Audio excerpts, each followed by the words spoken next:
Hello everybody, welcome back. This is day 2 of the 2017 Yu-Gi-Oh! Trading Card Game World Championship Qualifier in North America. We're here in Chicago, and wherever you may be watching us from, thank you for spending your morning, afternoon, or evening with us today. 2,389 duelists began the weekend yesterday, and now we're down to 256, and there have been some pretty big shakeups along the way. One of the big shakeups is the return of a deck that we haven't seen for quite some time. The original bane of Zodiac, and that is Paleozoic. Yes, and this deck is actually doing totally awesome in the tournament right now with an undefeated record. Dakota Ritchie made it 9-0 in the preliminary rounds yesterday. We'll see if he can continue that today against Mason Blake and his Zodiac deck. Yes. I feel like Paleozoic Frogs were a deck that were expected to be very powerful in the format, and they just didn't really keep up with Zoo. I think a lot of what made people drop it was the whole Norden combo. Because before players were using that, the Paleozoic deck could keep up with the cards that Zodiac was generating, and they could turn the corner on them and eventually beat them with Totally Awesome. But once people started playing the Norden combo and doubling their opening hand size, it became a little bit too much for the Paleozoic deck to handle. So you think with Norden out of the picture? Yeah, with Norden and Terror Top out of the picture as well, it really slows down the Zodiac deck to the point where Paleozoic can get back to competing with it the way it used to. Yeah, so this might be the resurgence that Frog fans were looking for. And Dakota Ritchie is certainly hoping that is the case. And it looks like we have our hands loaded in, and I believe our duelists are ready to go.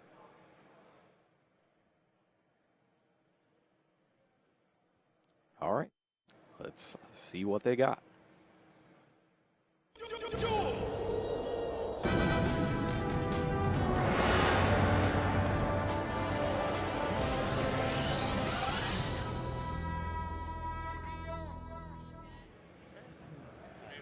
We are ready for round 10. Mason Blake, believe he won the opening die roll off screen. And he's got some solemns. Not exactly the best here. Oh no, he did not. Richie won the roll. Starts with Rodent Totem, 4 traps. Blake has Book of Moon, Pot of Desire, Shuffle Reborn, and 2 copies of Solemn Strike, but lucky for him, he drew Whiptail. So he now has a Zodiac monster. There it is. And the thing that's really great about Dakota Ritchie's Paleozoic deck here is that he plays around a lot of the common tech cards that the Zodiac players have gravitated towards, like Shuffle Reborn or My Body as a Shield.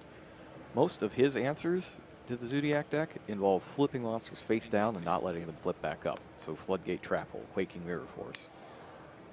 And then he also has Paleozoic Canadia. Yes. Canadia has been seeing some play actually in Zodiac decks, just as additional copies of Book of Moon because it circumvents cards like My Body as a Shield and Shuffle Reborn. We did see that yesterday. So Solemn Strike on Summon a Broadpool. And that was in main phase 2. Richie took an attack from the Whiptail first. Not the best hand for Blake. 2 copies of Solemn Strike are certainly nice. He's got the Shuffle Reborn, though. Oh, he does. You're right. He can bring back the Whiptail or one of the Xyz. I don't know if he's going to use that here, though. No, he is. So Whiptail's back. Yeah, his hand wasn't great until he got that 6th card. And it's interesting that he's holding the Pot of Desires here.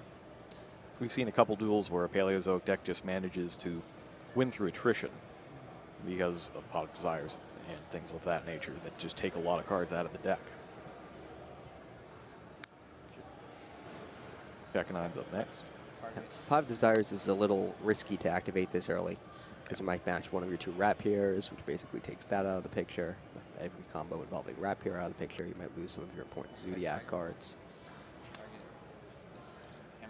Hammer Kong has a lot of value in this particular matchup because it can force all the targeting effects to only go after Hammer Kong or anything that would target a Zodiac. So Canadia in particular will be forced to only go after Hammer Kong. And also Dynamiscus, I believe, the Karma Cut-esque. So that's good interaction there.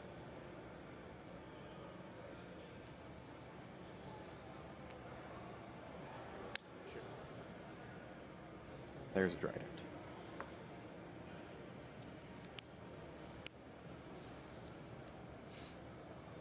One strike. And another.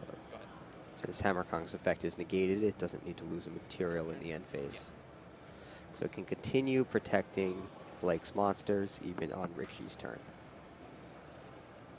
Been an Apocrypha off the top for Richie. That's pretty good. That is good. I do think Blake has an answer to that, though. He's got a Book of Moon to flip one of them down, keep the other on the field. He could also destroy one of his own with Trident to play around it in the current position anyway. That's true. Hammer Kong does lose an Ixie's material in Richie's end phase, so it no longer prevents targeting effects from hitting his other monsters.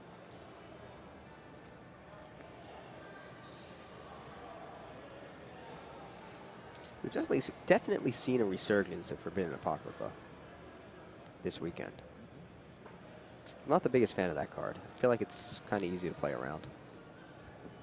It is, but I think it's part of a bigger package of having so many things that just wipe out the Zodiacs that they can't play around all of them. Yeah, I think you're right.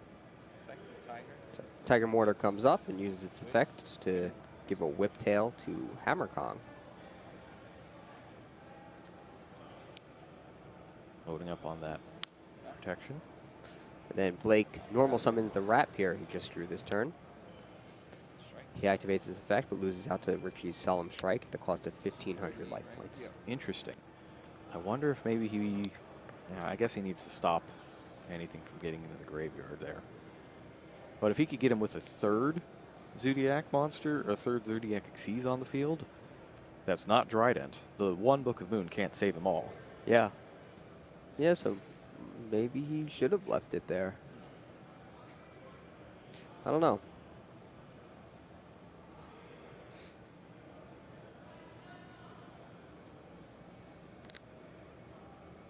Forbidden Apocrypha sends to the graveyard, right? And of course we didn't see what the rest of his traps are, so he could have a Mirror Force of some variety. Quaking. That's true also. No response to attack affliction. Are you doing anything in the battle step? Nope. So now he flips Forbidden Apocrypha. And Blake should know how this card works. He's going to choose Xyz monsters, I'm sure. And since it sends to the graveyard, there are limited ways to protect those monsters. However, Book of Moon, turning one of them face down, so there's no longer two face-up Xyz monsters on the field, will stop it in its tracks. So you lose 800. Hammer Kong attacks and banishes Ronin Totem. Yeah, that's rough. Like, Book of Moon is basically a limited out. You can't play around, really. So he probably didn't even think that that could be a thing.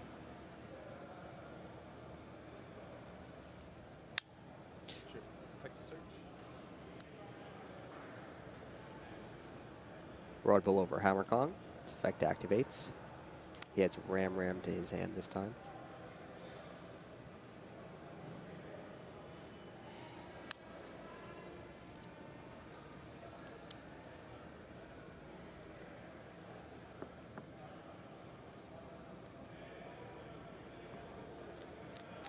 Blake sifting through his extra deck.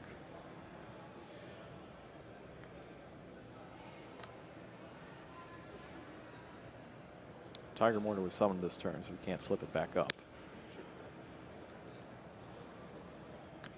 Trident over Broad Bull. Awesome. That's it. Richie draws, it looks like Dinomicious. Paleozoic Dinomicious.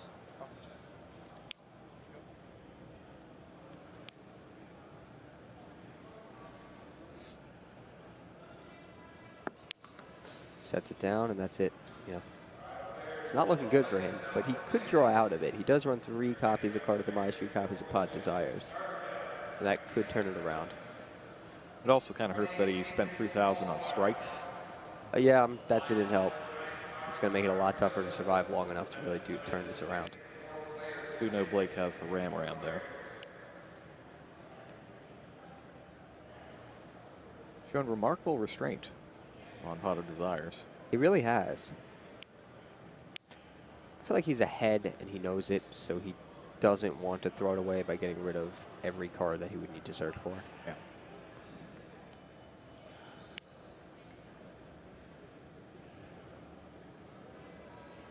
Sure. Mason, I'll have to give you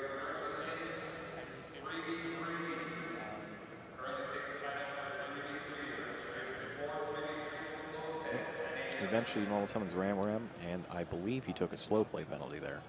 Player attack 400. Ram attacks.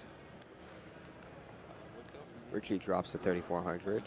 And Trident attacks with an extra whiptail on it. Plus one. That's 2,400 more. Should drop him down to 2,000 life points. 1,000, right? Correct. Oh, sorry, 1,000 life points. Target Ram.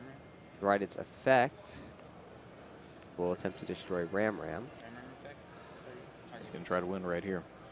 Yep. Ram brings Whiptail back, and Whiptail's attack ends it. Bit of a rough start there for Dakota Ritchie. Definitely. One of the criticisms of the Paleozoic deck is that it often lives or dies off of drawing Swap Frog. Yeah. It's And it did interesting. not. It's interesting he's playing a 45 card deck though.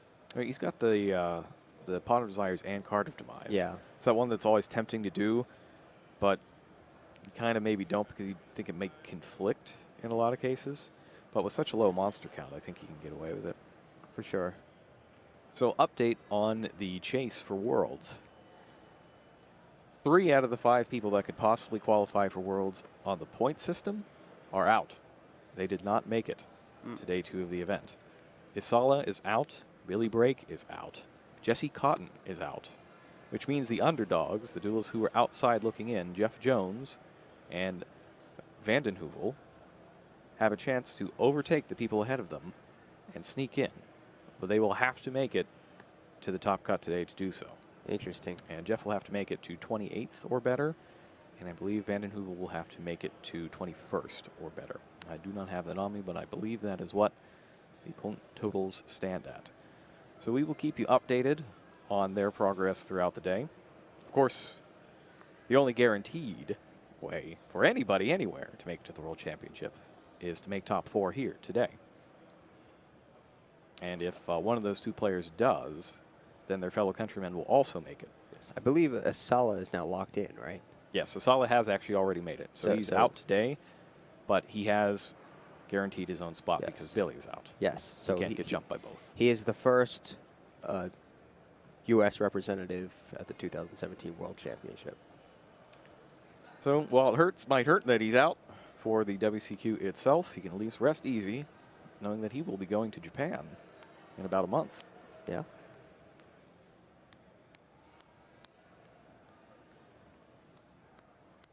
In terms of side decking strategy, well, Richie's going to go first, obviously.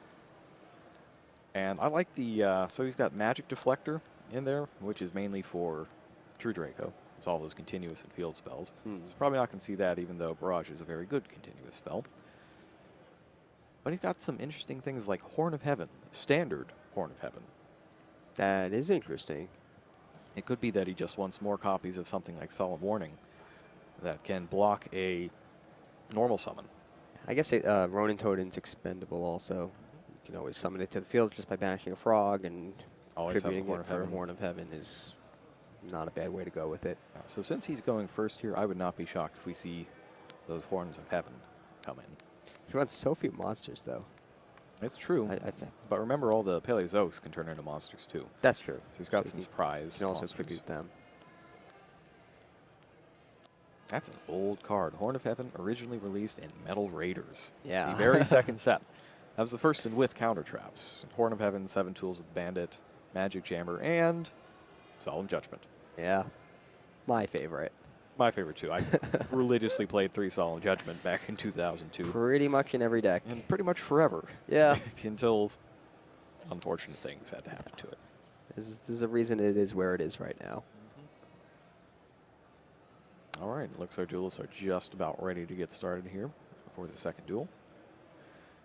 And the tough thing there is, despite winning the opening roll, Richie's now going to have to win at least one duel going second, and now he's down 1.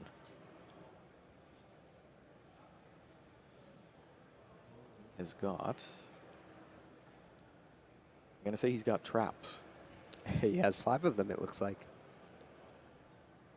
Is that Quaking Mirror Force in there? Looks like it.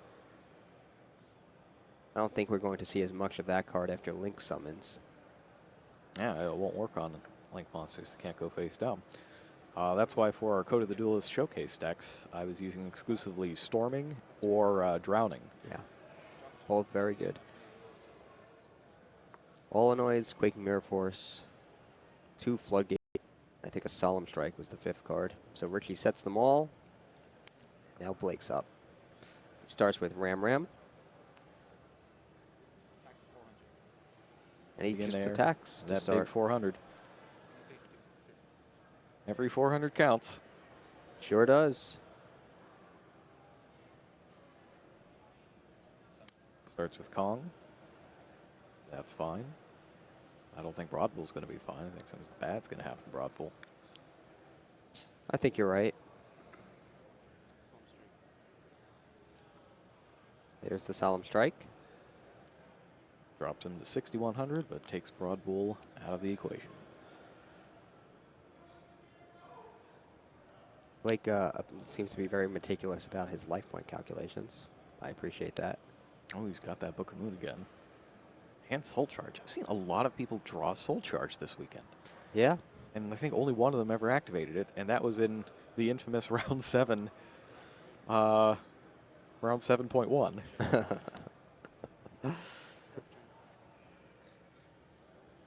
Destroys enemy controller in the end phase. That's Starlight Road? It might be. He does play it. I think he just drew Starlight Road. Yeah, it is indeed Starlight Road. That's old school. I haven't seen Starlight Road quite some time, at least not resolved successfully. Yeah. Oh, we'll see if he can resolve it successfully Phase 2. with tail attacks. I'm not sure what it's going to get used against. Perhaps he's thinking that Twin Twisters are going to come in Well, against him. Twin Twisters is actually in Blake's main deck, and I And he's can't got 2 imagine main he'll one side side. them out. So there's definitely something it can be used against. Ah, Floodgate Trap Hole. It's the K9. So Floodgate Trap Hole. Opponent summons the monster. You Brings can back flip a- it. Brings back a Paleozoic since his Floodgate Trap Hole was activated. Floodgate Trap Hole flips the summon monster face down and stops it from being flipped face up. Yeah, so it's a lot like Quaking Mirror Force, but works on a summon instead of an attack. Zodiac Barrage on Blake's field activates. He destroys it to summon another Zodiac monster. But I think when EXE summons over it, it will meet the same fate as the K9, because Richie has a second Floodgate Trap Hole. Trap here.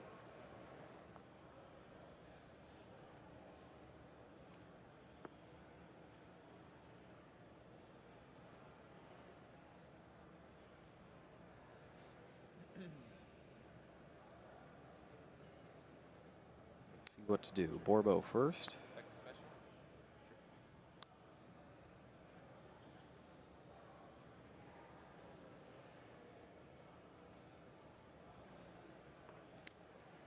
There's the other rap here.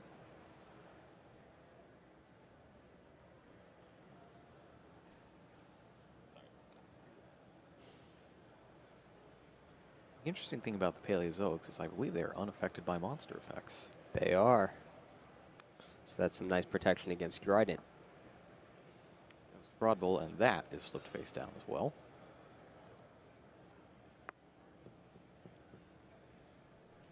Face down is where it will stay. It flips everything. Does it No, flip just the everything? monster. Just the one. Okay. Might wish he had the Floodgate Trap Hole for that Soul Charge.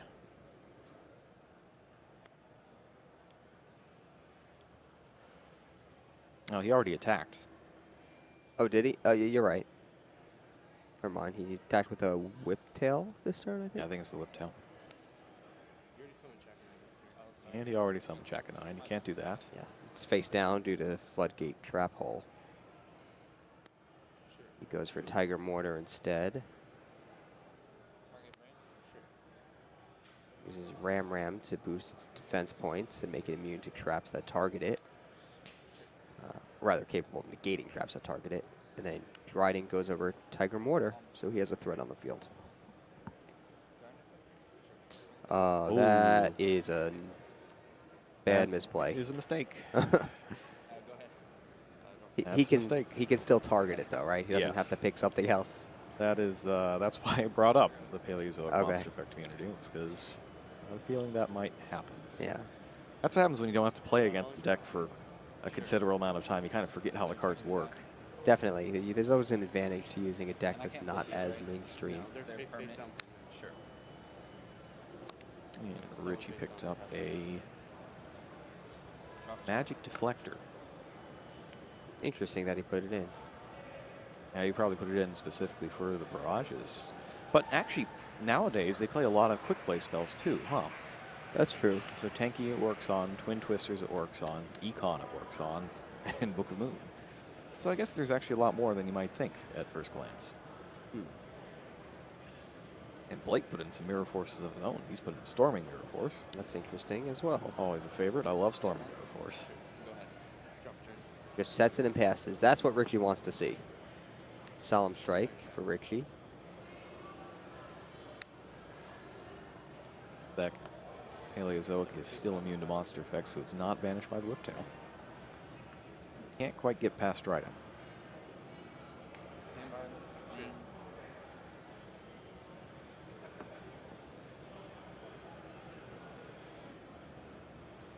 Activate. That's fine. Activate barrage target self. Barrage is targeting itself. Okay. Lets fine. it go. I guess if he negated it with Magic Deflector, yeah. Barrage would stay. So he'd face the same problem next turn, right? Right. So, That's why Ash Blossom, for example, isn't that great against Barrage. yeah. So Thoroughblade hits the field. He won't use its effects since he only has a Soul Charge in his hand. He attacks, and then Quaking Mirror Force puts it face down. I feel like the longer this duel goes, the better it becomes for Richie. Yeah, Richie Right. at some point has to draw Swamp Frog, Exactly. and then it's on. Go ahead. Drop turn. Another Starlight Road. Takes a quick look at Ramram, making sure that it is what he thinks it is. What it is a card that he needs to get away from that Trident. I'll declare it.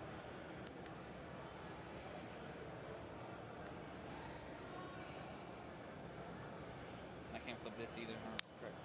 That's fine. He gets to.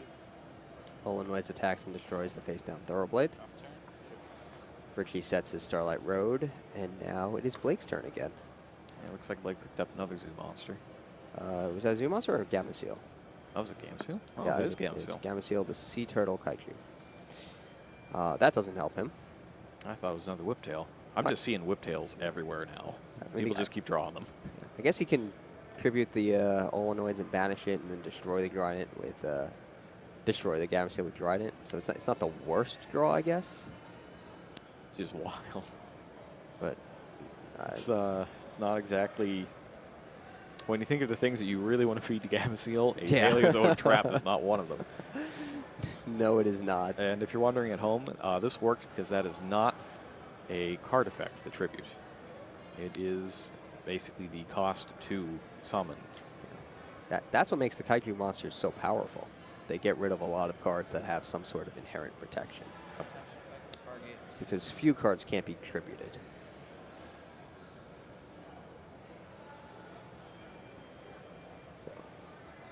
Right, so Trident becomes Chicanine. And she's bringing back. She's trying to bring back Trying to bring back Thoroughblade. Thoroughblade. Puts me at 34. I guess that's why he was reading the Ram. Wanted to see how it would interact with Solemn Strike. Blake still has that soul charge, though. Let's see if now is the time. It certainly looks like the time.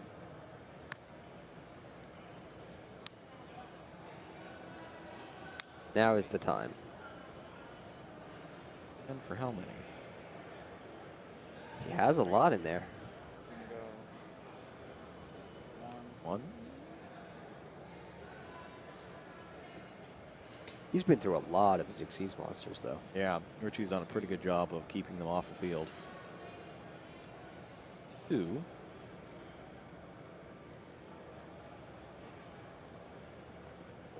Three, four. Pays 4,000 life points. 4 monsters of that caliber, that's a bargain.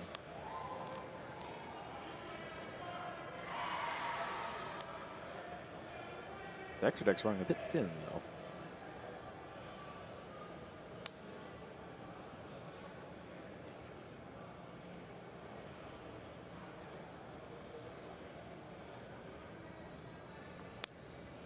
Hammer Kong over Ram Ram. Tiger Mortar over Hammer Kong. Tiger Mortar's effect activates. He will give it a rapier to his trident to give it a material.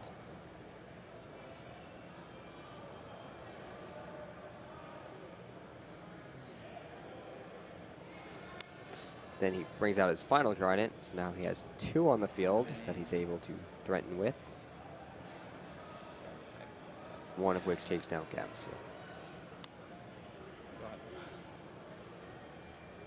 Dimensional barrier for Richie. That feels like it's a little too late. Yeah. He doesn't have a way to answer these threats anyway, though. Stand by. Me. 16. It's me 18. 12. Sure. 600. Yep. Go ahead. He's going to need good top deck here. I don't think that's it.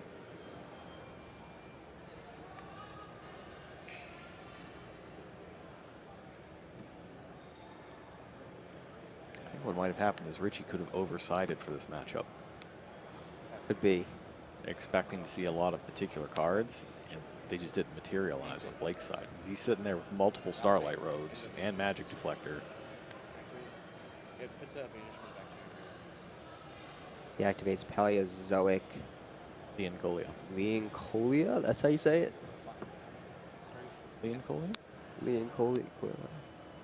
Enter These Paleozoics have tough names to pronounce. player 16. He's going to try to block. Well, Magic Reflector, just so that he can use, Target this. bring back the Leoncolia, but Book of Moon is going to be chained, and since there's no longer a trap as the last card activated, it wouldn't come back.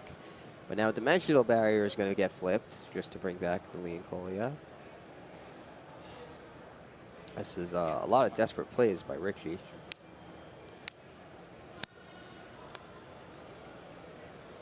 But he will survive one more turn. Yep.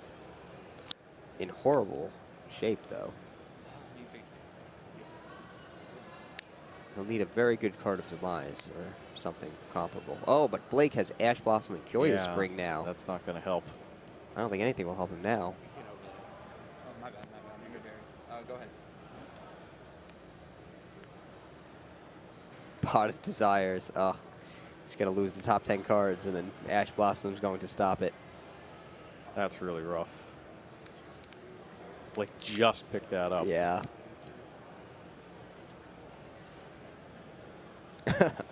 And that's it for Blake, for Richie. He extends the handshake. Absolutely brutal there. So no swap frogs between both games, and I do think Richie perhaps oversided for this matchup.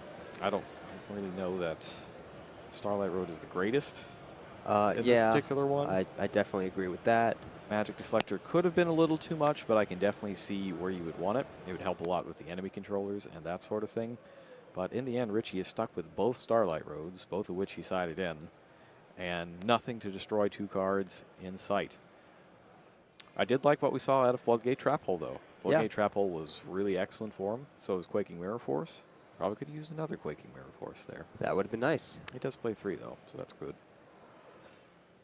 But Richie was undefeated prior to this round. Yep. So- So he's going to be all right, I think.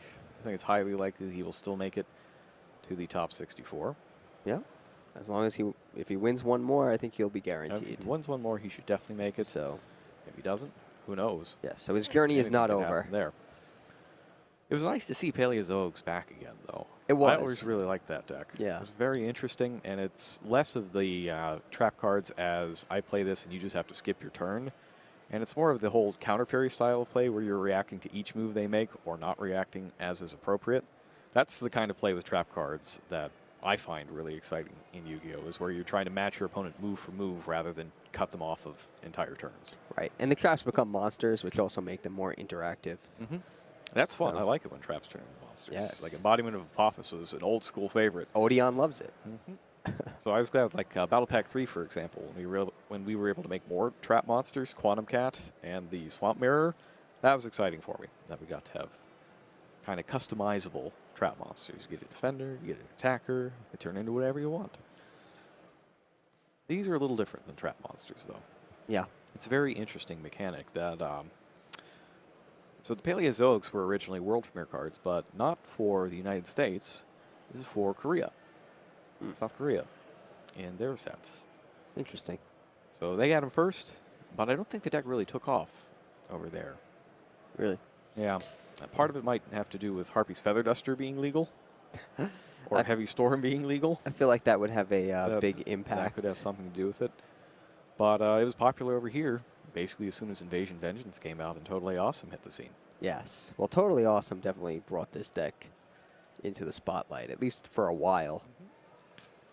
It was just a really crazy card that just happens to line up really well. Yeah. It's a With, totally awesome card. What the Paleozoics do. And we didn't see any of the Xyz monsters either. The Xyz monsters for Paleozoic let you do some interesting kind of rule breaky stuff. Yeah. Open That's it's very different from normal gameplay. So this is a deck that I like quite a bit. Yes. Well, we might see more of it. Yeah, I hope because so. he is not out of the tournament, I'd like to see some Paleozoic represented in the top 64. That'd be great. so it could happen. All right, so next up, I believe you're going to have a chat with Mason Blake. Be interesting to find out if he had prepared for Paleozoic at all. I'll be sure to ask him. All right, don't go away. Yu-Gi-Oh! Battles of Legend! Light's Revenge! Dozens of new cards you can add to your deck, plus old favorites from every Yu-Gi-Oh! Era. Make way for the light! Light's Revenge! 5 cards per pack, each pack sold separately. Yu-Gi-Oh! Pendulum Evolution! The final masters of Pendulum Magic have arrived! Astrograph Sorcerer and Chronograph Sorcerer lead new Pendulum monsters, plus old favorites. All foil cards. 5 cards per pack, each sold separately. Yu-Gi-Oh! Maximum Crisis! Now you can max out your deck with true Draco monsters and powerful new Pendulum monsters. 100 new cards. Maximum Crisis! 9 cards per pack, each pack sold separately. I'm here with Mason Blake, who just took a 2-0 win in the round 10 feature match over Richie's Paleozoic Frog deck. That's a deck we certainly haven't seen a lot of this weekend.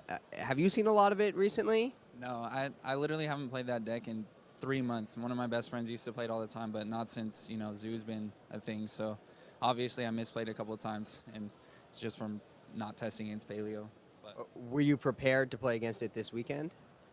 in case I saw it, I did have, the twisters, and I was prepared to play safe, and barriers are in the main and strikes. So I was ready to see any sort of XC deck, and then I had a little secret thing in the side for any rogue, which I would consider Paleo kind of a rogue deck. So Did you know he was playing Paleozoic Frogs before he played his first Paleozoic card? I did. I think that everyone did, but yeah, I knew coming in that he was playing Paleo, so I had to play it safe, yeah. Okay.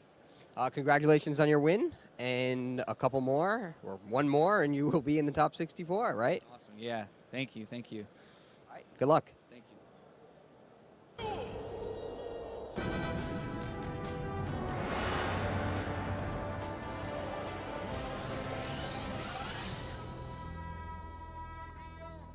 Yeah, so as we were talking about the hybrids between True Draco and Zodiac, there's sort of two camps, right? You're either mostly a True Draco deck or mostly a Zodiac deck. Yes. Abrams is mostly a Zodiac deck. Yes, he's definitely mostly a Zodiac deck. He has a very slim True Draco line in his deck. He has the 2 copies of Masterpiece, a True King's Return, and it looks like 2 True Draco Heritage. Of course, he also has 3 copies of Draconic Diagram. Yeah, along with Terraforming to find them. Yes, which is really the main reason a lot of people put the True Draco cards into the more Zodiac focused decks. He's looking at Draconic Diagram as more of a combo enabler for Zodiac Ram, as well as he plays 3 copies of Balbaboon. So he can destroy Balbaboon from his hand, especially some 2 Balbaboons, get their effects, draw some cards, put some worse cards back on the bottom. Yeah. The interaction with Draconic Diagram and Balbaboon and Zodiac Ram, even when they're in the hand, is insane. Yeah. That's always impresses me. Every time someone destroys one of those cards from their hand with Dragonic Diagram, something incredible is about to happen. Yeah, he also plays the Blackwing Zephyros the Elite, which is part of the 4 Strix combo. Basically, they make a rank 4 at the end with their Zodiac monsters, and they make Raid Raptor 4 Strix, use it to search out Blackwing Zephyros the Elite, and then destroy it with Diagram, search a True King, True Draco card, then get to bounce back Diagram with Zephyros, replay it, destroy Zephyros again, or destroy another card, search another. It's pretty powerful.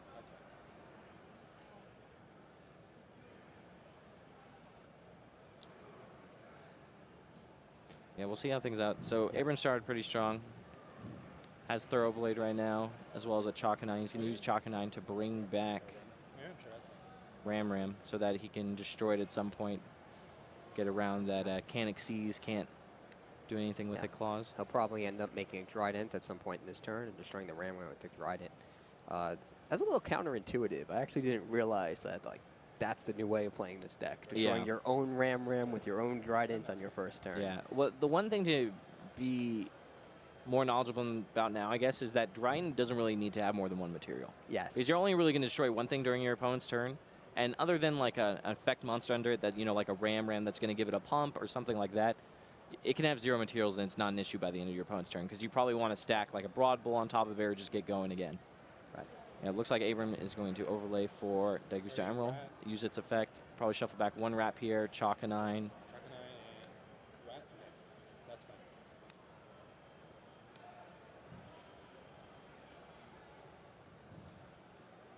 That's interesting. I feel like did he even use a Broad Bull this turn?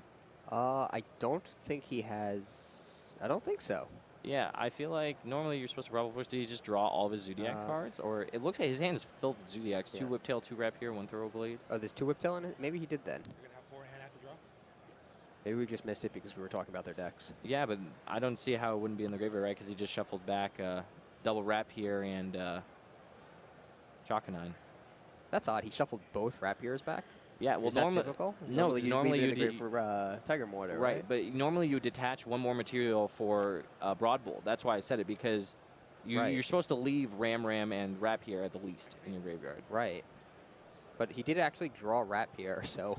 Yeah, I mean, but searching for a Whiptail, it's fine, right? Like, why wouldn't you get a Broad Bull search if you want to? I don't know. It doesn't really waste resources. He's depriving himself of a Whiptail for really no reason. Yep. But Yep, Fadgen's going to terraforming for Diagram. Oh, he opened with a Forbidden Apocrypha. Oh, that's good. Ooh. But how about the rest of his hand? Well, he's able to power through Dryden at least. Actually, this looks like a solid hand. Yeah, I mean, as long as he gets to stick a Diagram, it's good enough for me. Yeah. He also had Chalice, so if he wanted to, he could have Chalice that Dryden the first time around. Chose not to, just because diminishing returns and multiple copies of terraforming, I'm sure. Right. But he can Diagram, he can destroy. Is that one? Diagram? He's going to destroy the trap. Yep.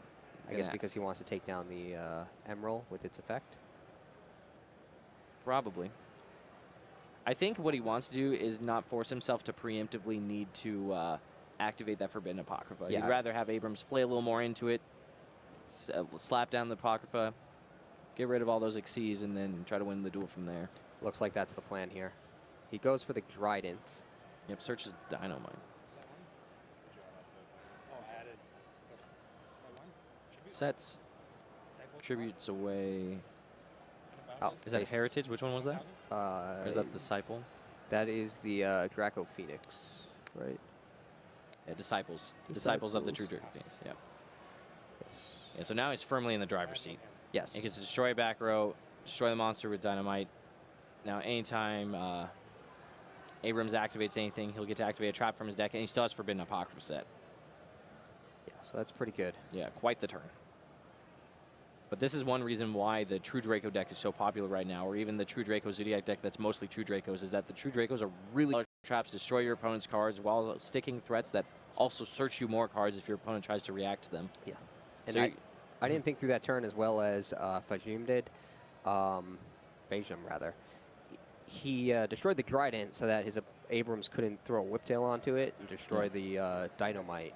Yeah. So because he had the ability to destroy a back row and a monster with his spell and trap card at different times using the diagram and the tribute, he definitely ordered that correctly, sequenced it correctly, and because of that he was able to clear the field, and as you said, he is definitely in the driver's seat. Yeah. But now we see Rat Pierre.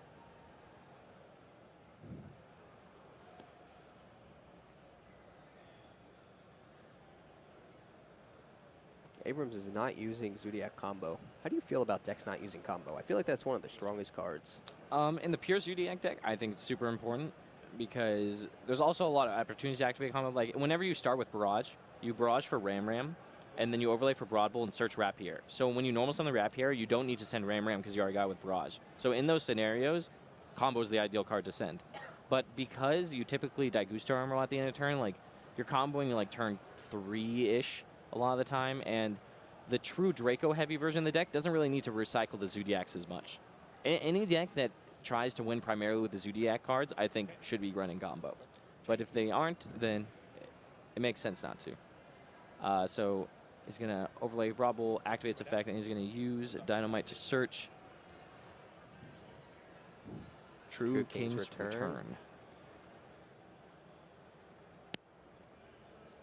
Dynamite is pretty strong. Anytime your opponent does pretty much anything, activates a card or an effect, you get to either add the trap card to your hand or activate it on the field.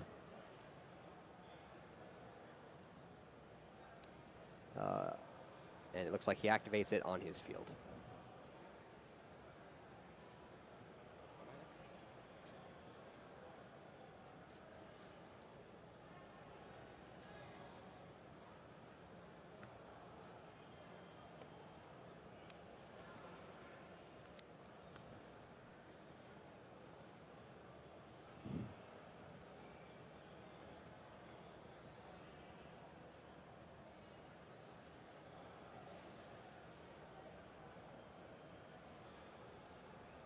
Phasium does not have a hand, though, so he cannot tribute summon a monster on Abrams' turn. All right, yeah. He's just waiting for a sweet spot to flip Apocrypha.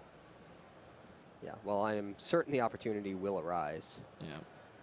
Although if he does it on that Dryden summon, of course, Abrams would be able to use the Dryden to destroy one of his own Xyz monsters, right, to stop it, since he'll no longer have two. Right, yeah. Well, he'll need a second Xyz monster in the first place. So. No, but, that's true, too. Yeah.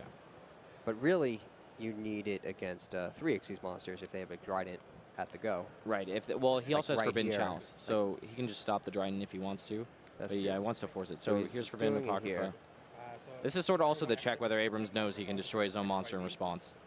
Because a lot of the time people just don't necessarily know how that interaction works, so they'll just lose their monsters or destroy one of your cards instead. But yeah, with Forbidden Chalice, it shouldn't be too bad. The bigger issue is that Abrams has Zodiac Barrage in his hand still. So his turn's definitely not over. See, exactly there. So he chose to target Dynamite, not realizing that he could target his own Trident. Yeah, it's possible he'd just rather get rid of Dynamite than protect one of his Xyz monsters, right? That could be true, Especially but since he having a has- Tiger Mortar... Oh, he doesn't even use Zodiac Barrage. Interesting. But yeah, Oh, having a that Tiger Mortar... I don't know. The Tiger Mortar is going to probably do a lot in that situation. You could probably attack over and banish it. I guess it depends what you expect your opponent to have in backer-wise. But it's also the fact that Phajim had True King's Return up. So he just gets to bring back Dynamite anyway. So I don't really see the value in destroying it. It doesn't have its effect, though, right? Because it wasn't tribute summoned? I believe so. But I think even the body right now is something for Abrams to worry about. I agree. It actually has respectable attack points. Yeah. It's also just fuel for Diagram, too. That's true as well. And it can keep coming back because True King's Return is a continuous trap card. Yeah, True King's Return is definitely one of the coolest cards. All the True King and True Draco cards are so cool looking. Yeah.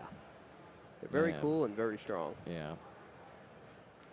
I feel like it's an awkward angle for Dynamite, but Dynamite's a pretty cool looking monster when you look at him in some of the other cards, like Disciples of the True Phoenix. I like the name. He's Dynamite. Yeah. Well, they're all themed off of the Pendulum monsters and stuff. I'm pretty sure, or not the Pendulum monsters, but everything from the previous like True Draco, like this is the fusion monster. Oh yeah, he was also He was Dynamite, right? Yeah, That card. Overturn. No, what was the name of that card? I'm figuring it out right now. Dynaster. Dynaster That- Power. The that Mighty was Draco it. Slayer. Yeah. Dynaster. The Mighty Draco Slayer. No, this Yep. is Also a water monster. Yeah, they're all The themed off of Might- prior Draco Slayers, I'm pretty sure. that's cool.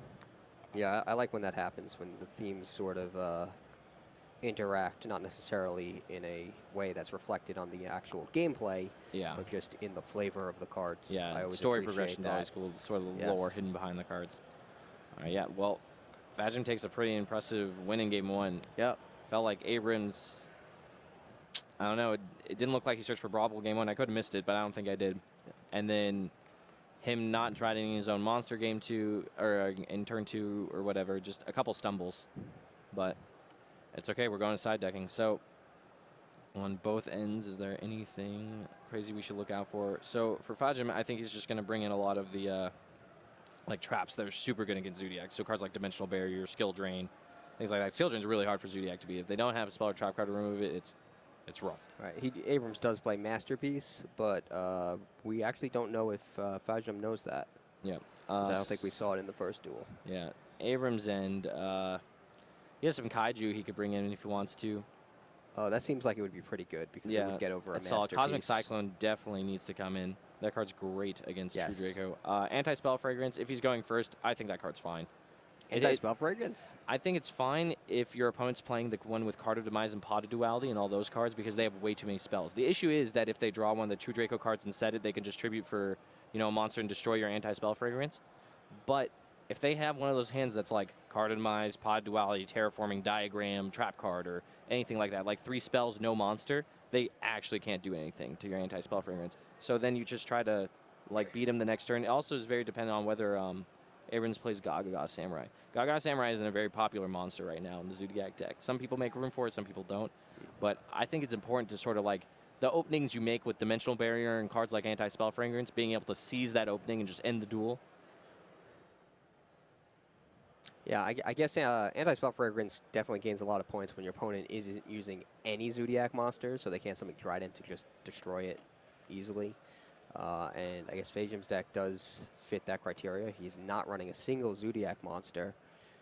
So Yeah, I mean, Anti-Spell Fragrance, it's risky because if they draw a monster plus one of the spells, you're done. Yeah. But yeah, against a deck that plays, I guess Abrams also doesn't know that this is necessarily the Card and Demise version of this deck. that's true. He hasn't seen it yet. You just look at a deck with 23 spell cards, and you're like, how am I not going to put Anti-Spell That's Fragrance true. in my deck? You don't know your opponent has 23 spell Right, cards, right, though, right. But, he like- hasn't activated that. You know he has Right. Diagram. You know he has Terraforming. Yeah, You I saw agree. that. So I agree. Using Anti-Spell Fragrance against those cards slows it down a lot. You have to Yeah. set the Terraforming before you can activate it, and then set the Diagram before you can activate it. But whenever I see Anti-Spell Fragrance, I think this is here for Pendulums. I can understand generally. that. Yeah, no, I think a lot of people are hedging against pendulums. We Yeah. saw round one, Bobby Kenny destroyed his opponent with Yeah, I heard about like that. a pendulum magician deck, and it has a lot to do. I think people also just don't know how the cards necessarily work. Like it's pretty new out of Pendulum Evolution, maybe not. So they just slam or jam 3 Anti-Spell Fragrance in their side deck, hoping it's enough. Yeah, and Anti-Spell Fragrance actually just got a new printing in Battles of Legend, Light's Indeed it Revenge. did. And now it should be very easy to get a hold of. Yep, hopefully. In case you weren't able to get it before, as your silver bullet against Pendulum decks. Yep, in now is your the side time. Deck. Act now, while they're fresh. Yeah. All right, so it's looking like we'll go into game 2. But yeah, the one thing is too, I don't know. I don't think Dynamite is very popular in the True Draco, True Zodiac hybrids. In that's the true. Zodiac heavy ones, it's definitely not Yeah, popular. In the True Draco popular ones, or in the True Draco heavy ones, it's very popular. Yeah. But in that way, so like maybe you can make an additional maybe he's on Card of Demise, but I don't know. I think the most popular decks going in this tournament are going to be pure Zodiac, No and then doubt. the True Draco heavy Zodiac True Draco deck. Yeah, I would definitely want to pilot a deck with Zodiac monsters in it in Yeah. this tournament. It's I do think there are a lot of viable decks using Zodiac monsters. Or not using Zodiac monsters, you mean? Using Zodiac monsters, like a lot of variations that you Yes, could, yes, that yeah, you yeah. can come to this tournament with. I mean, yeah, you can But- make the engine as small as you want. That's the Exactly. big thing. And like one That's- card gets you a long way. Like remember we were talking to Joe yesterday about how, he's playing a demised True Draco Jack much like Fajamis, and it's like, well, you play card demise and pod duality, get to your card advantage, draw a few extra cards, but a single Tinky and Barrage gets you like 4 cards. And you Right. get monsters, you get materials to go tribute away for your True Dracos. It's just kind of hard to pass up. Yeah. Oh, it looks like Abrams did bring an anti-spell fragrance in his opener. All right, let's see how that plays out. Let's see. I mean, If it just gets popped to attribute something by tributing a back row spell, or if it Yeah. pans out and slows down Phasium enough to just win the duel. Oh, And Phasium has... Phasium has Unending Nightmare. Yeah, that is actually my favorite card in Yu-Gi-Oh! Right now. I love that card. I think Yeah. that card's incredible, and I Yeah. think it's very underplayed. Yeah, no, actually in over across the Pacific in Japan, it's very popular. It's a main deck choice a lot of the time Really? because of how dominant, True Draco and the Zodiac decks were. Like having a trap card that stops as many Tenki Barrage Yeah. diagram that your opponent plays It's in a turn. insane. Sounds pretty good, right? I think I can't remember now if the deck that won the Central American WCQ or Mhm. the WCQ over in Europe main decked Unending Nightmare. It definitely wasn't the European one. Okay, The I European think it one was like Pure Zodiac, the Shuffle Reborn deck. It sort of Yes. popularized it, yeah. I haven't seen Shuffle Reborn yet either today. Oh, which is we saw it kinda- earlier. you saw it earlier? It's basically a staple in Pure Zodiac. Yeah. It's recursion. Like it lets you fight through Ghost Ogre, it lets you fight through Zodiac Dryden, it lets you fight through Solemn Strike. Yeah, I feel like it's a lot like Instant Fusion before Norden was forbidden, and that's sort of become the replacement as, a comeback card. Yeah. Yes. It's sort of like Instant Fusion was before Fusion Substitute. Yes. Yes. That too. Yeah. When it That was too. just Norden as like I get to push through more gas. Yes, Yeah. I get to bring back Not an another extend. guy. Yeah. It doesn't extend what you're doing. It just Right. sort of helps you push through cards. Yes. Yeah. But you don't think there's a spot for it in the Zodiac decks that run the slim True Draco engine? I mean, maybe. I think it could be fine just because it's a solid card, right? Like you read it and it just special summons a guy back from your graveyard, and you can sort of do whatever with it as long as you use it that turn because it'll be banished during the end phase. It also is really important against Flying Sea. It has its second effect where you get to shuffle it, or you banish it Yes. from your graveyard to shuffle a card on your side of the field into the deck, and then you draw a card and banish a card or discard a card from your hand during the end phase. So it lets you play around Flying Sea. But then again, any deck that's playing the True Draco cards doesn't really need to play around Flying Sea as much because they can just diagram it away or get rid of it like that. Yeah, one thing I saw actually in the deck list, I don't remember whose it was, but I saw some duelist using Stardust Charge Warrior. Oh, yeah. And they're just one spot in the extra deck, and now they can tune all of their level 3 tuners, Ghost Ogre, Ash Blossom, Joy Ash Spring. Blossom, Yep. to try to make the Charge Warrior. Yeah. And with that, just get the Flying Sea off the field. Yeah, no, So I like think that that's as a well. fine choice, Yeah. especially like if you're playing 6 of those cards. Well, like Yeah. the most popular I think right now is just triple Ghost Ogre in the main deck.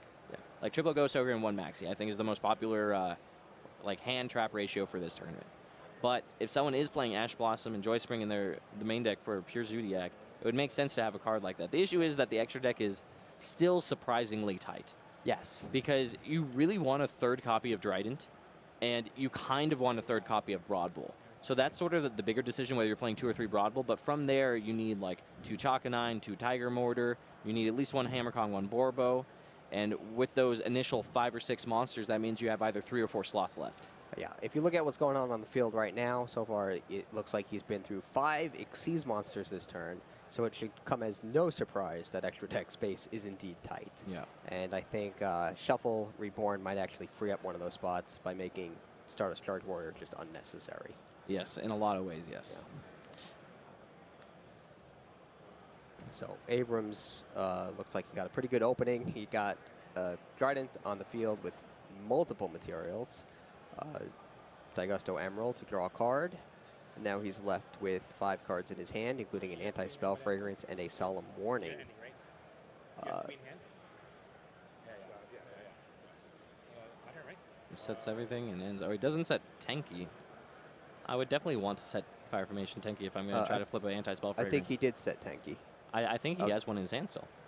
I think he set 2 copies of anti-spell fragrance and a solemn card, maybe. Oh, he has 2 anti-spell fragrances. Okay. Yeah. That makes the Unending Nightmare even better. Yeah.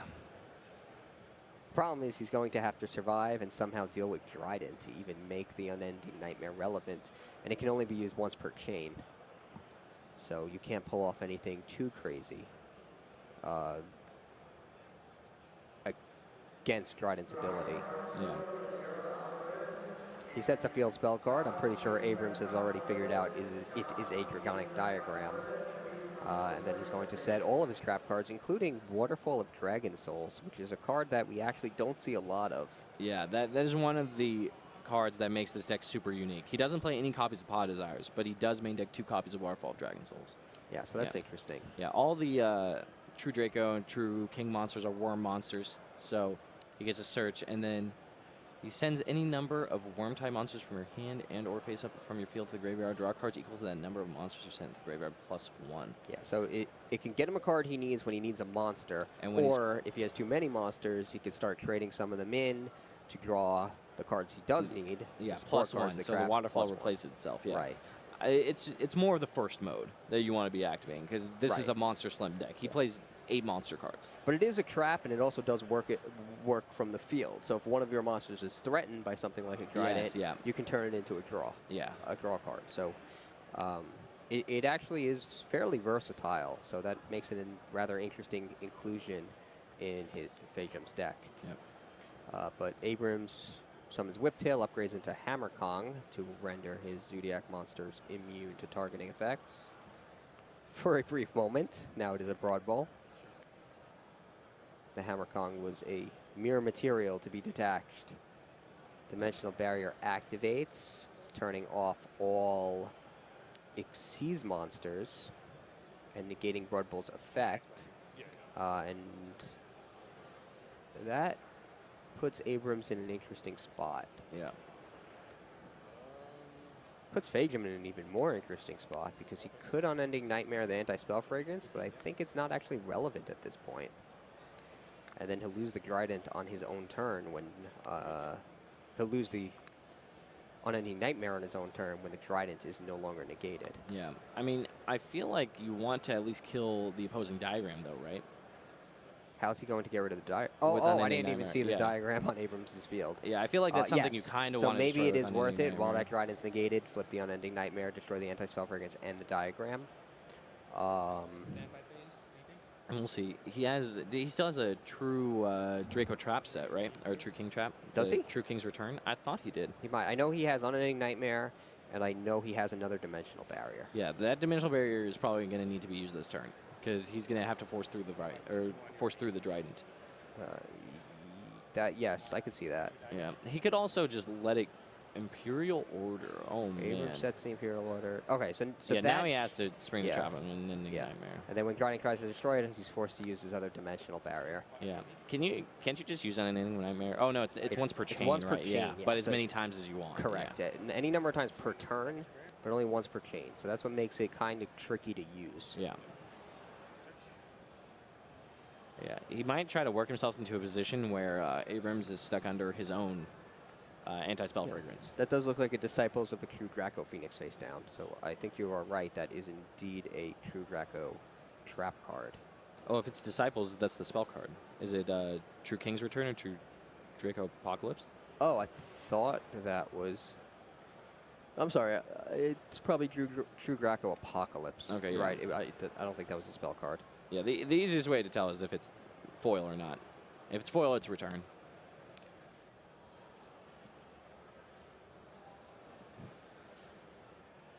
Apocalypse is the common. Yes. Yeah, I think it's an Apocalypse. Pay 1,000. Target. All right, so he gets rid of the anti-spell fragrance. Ooh, I think that's a little bit of a spoiler there. That It's about 41 now. True Draco Apocalypse may be in OTS Pack 5.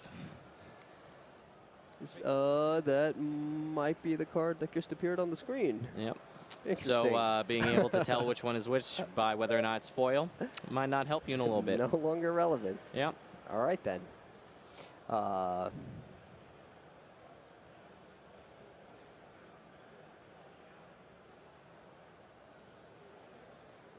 Unending Nightmare takes down the anti-spell fragrance. so that he can activate Terraforming to add another diagram to his hand. Set. Activate diagram. He activated another diagram, uses this effect to destroy his face-down True Draco Apocalypse, which we have on the screen. Target. He gets to destroy a monster with its effect after adding a True Draco card to his hand, and it looks like he's going for Heritage, right? Yes. So he should be drawing a good number of cards this turn. He has now sent a one card. He's only sent the crap to the grave so far. Top deck Solemn Warning.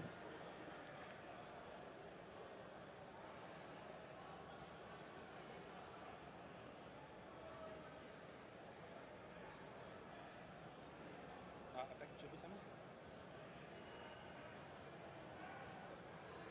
Going to use this. He's going to use the Heritage to gain an additional normal summon or tribute summon, and he's going to tribute it for Dynamite. Solemn Warning. One of, if not the strongest card against True Draco. Yes. Stops the summon in its tracks, so any immunity it has or any effect that would activate when your opponent activates a card effect is rendered irrelevant. Yeah. Ooh, and he tributed off his Unending Nightmare.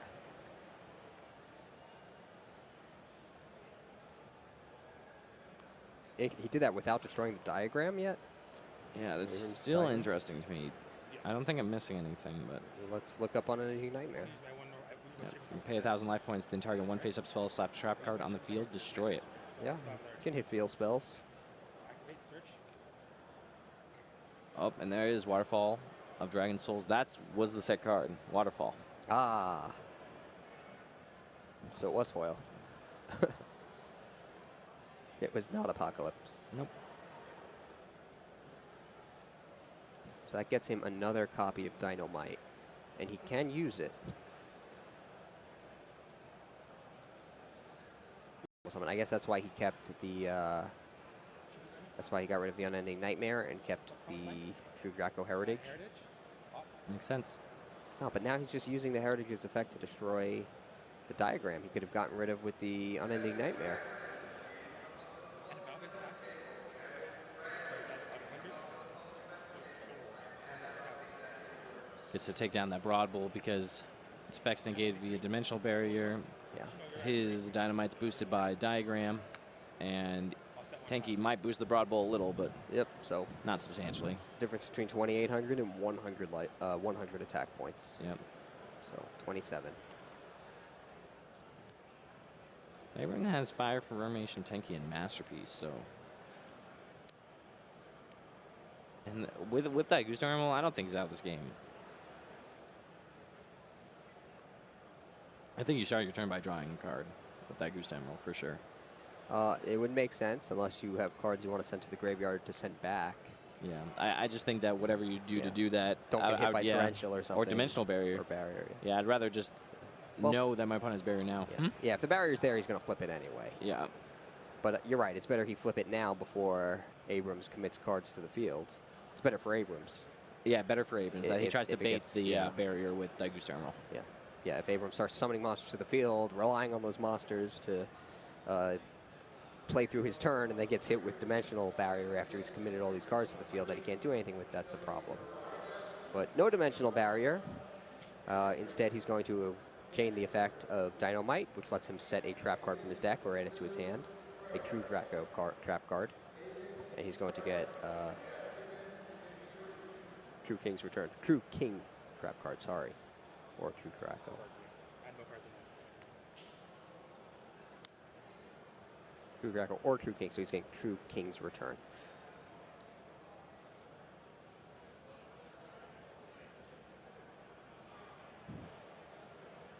Yeah, Waterfall of Dragon Souls is pretty good here. That's not his face down card, right? Not any longer, no. No, it's He Solemn activated. Warning. Yeah. But I can definitely see why he's playing it in the deck. Anytime he grabs a monster, rather grabs a trap card from his deck with Dynamite, the ability to add a tribute monster to his hand, especially without the opponent expecting it and playing around the tribute summon, could actually disrupt the opponent's play pretty easily. No, yeah, definitely. My initial thought would be like, oh, is it really better than one of your other like true Draco monsters? But he's already playing 3 Ignis and 3 Dynamite. Yeah, well, that's always the struggle when you're building a 40-card deck or something close to it. Every card that you think is good, is it as good or better than these other cards I could be playing? Yeah. And that's definitely part of the That's a big part of the strategy, and I think will be a big part of how players do this weekend. Yep. Deck building is definitely very important right now. And we're Yes. seeing that throughout just how metagamed you are, right? For Zodiac versus True Draco, how your matches line up. All those things can make or break your tournament. Tributes Fire Formation Tenki and Anti-Spell Fragrance for Masterpiece, but loses out to Solemn Warning. We were That just is talking about how good that huge. card is against True Draco. Yeah, he just lost a lot of cards. Yeah. He lost the Tenki, which wasn't particularly relevant, but also the Anti-Spell Fragrance and his monster. Yeah. And he used his normal summon. Now he's So- just stuck. He has Balbaboon, Tenki, and Ash Blossom Joyous Spring in hand. Face return. And Phase Fajim is going to return back Another- Dynamite. Looks like he drew another copy of Unending Nightmare. So make sure Abram can't top deck out of this with a Fire Formation Tenki or a Diagram, Barrage. Diagram would be phenomenal with that Balbaboon in his hand. But now it's a dead draw because of Unending Nightmare. Main face. Diagram. Ash Blossom indicates Diagram, which doesn't seem like that big of a deal. Yeah, no, it's more of a. I think Abrams is just in such a bad spot that anything that lines up even half bad, he's going to try to do just to keep himself in the duel. Well, I think he'd just lose, right, if it resolved. Because Yeah, the most True King's likely. Return would destroy the Emerald, and then 5,000 damage would finish him off. Fajim is reading this Depending pile on of the extra deck cards he's probably never used before. Hey, he's got a full 15 in the extra deck. Yeah, all-stars like Photon Strike Bouncer, number 47 Nightmare Shark, number 21 Frozen Lady Justice. Well, we're about to see one of them. I feel like this is a little risky. I mean, I saw him thumb M7 to the front. If that's what he's making, it's not that bad, right? Because then he could just return one of those dynamites to his hand. What if this were like a Solemn Strike, though, face down on Abrams' field? That would be kind of rough, but I think because he has Diagram, he's sort of just free to do whatever. Like, he sets on any Nightmare, passes, right? Then Abrams draws to, like, one card. He decides against Xyz summoning, it looks like. Yeah. We'll Or see at if least in main phase yeah, one, we'll right? see if Yeah. he changes his mind for main phase 2, but he wants to get the attacks in. And Abrams is down to 500. Yeah, I think he's definitely in the driver's seat. Yeah. Draws Whiptail for turn.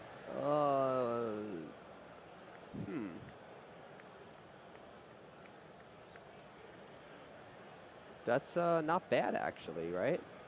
Because Phajim can't interact with that right now. He has nothing to put it face down or destroy it. Well, as soon as Abrams activates the effect, he gets another trap card, right? That's true. He'll get And one then more he can- trap card. Yeah, and then he can use one trap to destroy the other trap. Let's see. What would he get? Oh, Unending Nightmare is going to take care of Tenki. Put you 1100. Oh, he can use Unending Nightmare to destroy a trap, right? He can also do it like that, yeah. So he can get rid of Whiptail by destroying his own True King's Return. Yeah. Target. And that's exactly what he's doing. Yep. And that's it. Yeah, Fajim takes Imad Phajim takes a 2-0 victory. impressive 2-0 victory. Yeah, Yeah, really that's- showcasing why True Draco is not a deck you can count out. Even though we've seen Pure Zodiac dominate the European WCQ, put up great numbers all throughout its existence, basically. I mean, True Draco is just so good at going second, so good at getting through back row, and if you're main decking cards like Dimensional Barrier and all these things that just don't line up against it, Yeah. Yeah, I think this is partially a consequence of Zodiac being so popular. And Players it are becomes, like, building, inbred. Yeah, players are building their decks just to beat Zodiacs. Yeah. So then when you're using a deck that plays a little bit differently and the tech cards that duelists are using aren't quite as effective against you, you might have an edge. yeah, it kind of reminds me of the Burning Abyss Monarch thing that we saw a few, or was it? It wasn't the last WCQ, right? Was it the year before? Feels longer than a year ago. I think it might have been 2015. Actually, no. I think it was 2016. I think 2015 was Burning Abyss and Necros. So maybe it was 2016. That might have been the last WCQ. Just one Wow. year ago, everyone was using decks with no extra decks. They were using Maybe Monarchs. it was either last year or the year before. But anyways, the thing that happened last year or that year was that Monarchs were great, Burning Abyss were great, and then people found this hybrid that sort of like hedged against both sides. Like, oh, where are you going to side? Massacre Strict? We'll have all these Burning Abyss monsters. Or are you going to side, hey, for my Burning Abyss monsters? Well, let me summon some Monarchs. And that's what it feels like when I see the hybrid True Draco Zodiac deck. But even then, just how well True Draco lines up against the, so as you said, like the inbred Zodiac decks basically is great. Yeah. Yep. Yeah. Last year, I'm trying to remember. Last year at Worlds, it was a lot of Blue Eyes, I think. Blue Eyes was at Worlds, but Is that, and then I think you're right. I think Yeah, the no, it was Monarchs, yeah. Monarchs Yep. preceded that. Yeah, because- I think Christensen yep. ran Monarchs at a YCS not long before then. No, I'm pretty sure he got his invite to the World Championship with Monarchs. No, it was definitely last year for sure because that was the same year. I And think you're Monster right. Williams Wow. went. Yeah, yep, A lot that has was last changed year. in 1 year. yeah. Yeah, man. I can't say that I'm too sad to not see Aether around anymore. Aether was one of the coolest Monarchs Aether ever, was- but Although we do still see the Monarch Storm 4th. In fact, it is in Phasium's deck. yeah, I mean it's So- limited to 1 now, but Yeah. it's still a great card, right? It's sort of an upgrade to Soul Exchange in a lot of ways. For sure. You Yeah. don't have to give up your battle phase. Yep. And it's a quick play spell. Definitely. So do you have a pick what you think is going to win this tournament? I think it'll be some sort of Zodiac deck. I think that's Okay. always a safe bet. But Yeah, I obviously. I might be surprised. We might see a deck like Phasium's, which does not When run you say Zodiac some sort of Zodiac monsters. deck, do you mean the Zodiac heavy decks, or just a deck with any Zodiac cards? Because I feel like if you're telling me the latter, it's a little cheating. I think it'll be a Zodiac heavy deck Okay, just so by like the numbers. like pure Zodiac or the Zodiac True Draco deck, that's sort of like Abrams, right? Yes. Okay, Yes. okay. I definitely think it'll be one of those two. But like you said, I may be surprised because we are seeing some strong True Draco decks that are refusing to use the Zodiac monsters solely just trying to beat them with the tech cards. Yep. And as a counter strategy to the opponent's tech cards, they're less effective against them. Yeah. So, Yep, it's going to be an exciting weekend, that's for sure. yeah. Make sure to stay tuned. We'll be back with an interview with Fajim after that. Maybe we'll show a little bit more of that Code of the Duel showcase. Who knows? Stay tuned. Yu-Gi-Oh! Battles of Legend, Light's Revenge. Dozens of new cards you can add to your deck, plus old favorites from every Yu-Gi-Oh! Era. Make way for the Light, Light's Revenge. 5 cards per pack, each pack sold separately. Yu-Gi-Oh! Pendulum Evolution. The final masters of Pendulum Magic have arrived. Astrograph Sorcerer and Chronograph Sorcerer lead new Pendulum monsters, plus old favorites. All foil cards. 5 cards per pack, each sold separately. Yu-Gi-Oh! Maximum Crisis! Now you can max out your deck with true Draco monsters and powerful new Pendulum monsters. 100 new cards. Maximum Crisis! 9 cards per pack, each pack sold separately.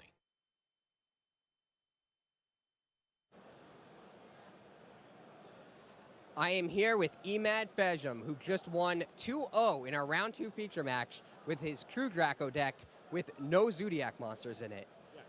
Why did you decide not to run the most popular theme in the building today?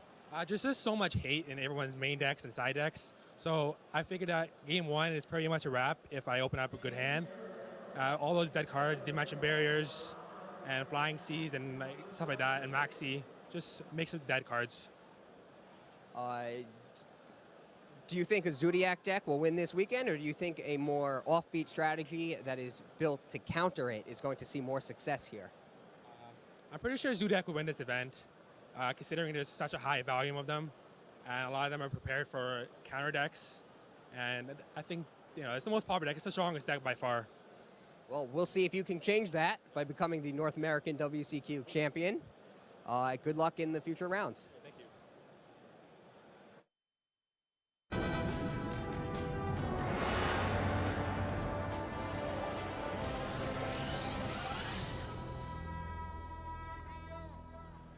Interestingly, Norris is using a Zodiac deck, pure Zodiac deck, however, not using Shuffle.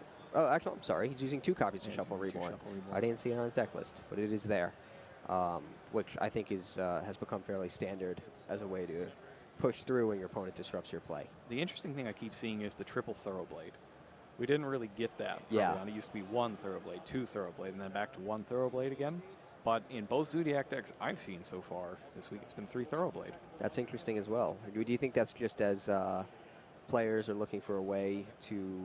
They want to make sure they don't run out of the Zodiac monsters to Xyz summon over? I think there's a couple things. One is they're trying to dig for cards like Ghost Ogre and Snow Rabbit when they go first to disrupt the other player's turn. And the other thing is that's the biggest attack you can get onto Zodiac monster with 1600. And it gives you piercing as well in case you need to break through a bunch of defenders. He starts off with Rapier. That's pretty good, sending Zodiac Ram to the graveyard. Ram has become the center of a lot of first turn strategies. And it is now more common to send Ram to the graveyard than it is to send combo on the first turn. Is he even playing combo? Yeah, he yes, is playing one copy. So Hammer Kong goes over the Rapier, followed by Broad Bull, whose effect will be used to search his deck for another Zodiac to add to his hand. And he's going to use Rapier first. Special summon. Now he will use the Broad Bull. But so he uses it on the search effect, not the special summon effect. So Ash Blossom will disrupt the search.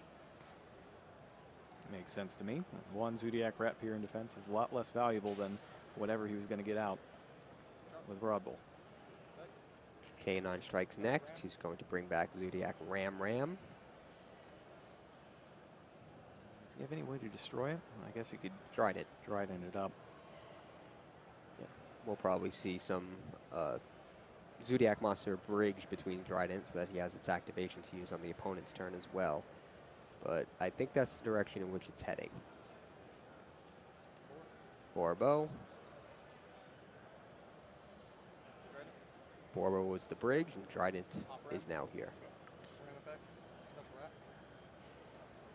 All right, now he's got 2 Ram in good places. Yes, the Ram, of course, special summoned by K9, could not be used as an Xyz material. But when it's destroyed and its effect activates the special summon Rapier, the Rapier is not under any such restriction. Interesting. He goes Tornado Dragon. Maybe he's thinking there's some kind of pendulum shenanigans going on here. Yeah, that is rather odd. Usually you see Augusto Emerald in a situation like that. Let's take a look at Reynolds' hand. Wicked Witch, Diagram, Set Rotation. Ooh, Dynamite Knight. And Masterpiece. It's looking like he might first try to take out the Trident, since he can protect Wicked Witch from destruction by paying 1,000, which he does. Cards in hand, there are 4. It doesn't look like Norris has a Whiptail. So Trident's going to take a brief respite in the graveyard. Or not. He's going to Solemn Strike it. Interesting. So, yeah, so Reynolds will pay the 1,000 life points, and Norris will negate its effect. Solemn Strike.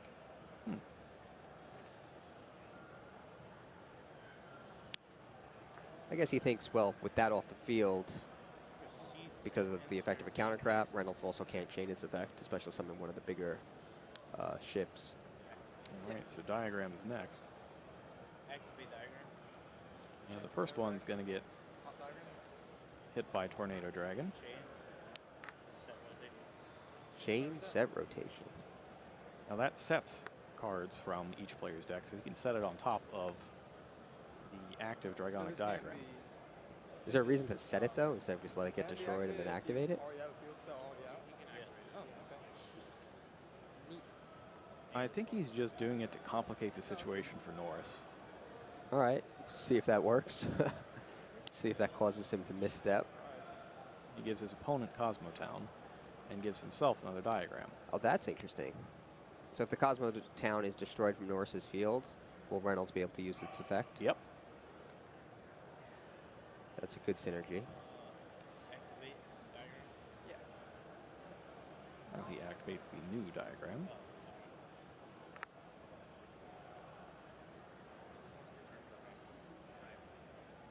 It's just a regular once per turn, not the so-called hard once per turn, where it says you can only use the effect of Dragonic Diagram once per turn. That's not there. So he'll give up the Masterpiece, and he will search for probably Heritage.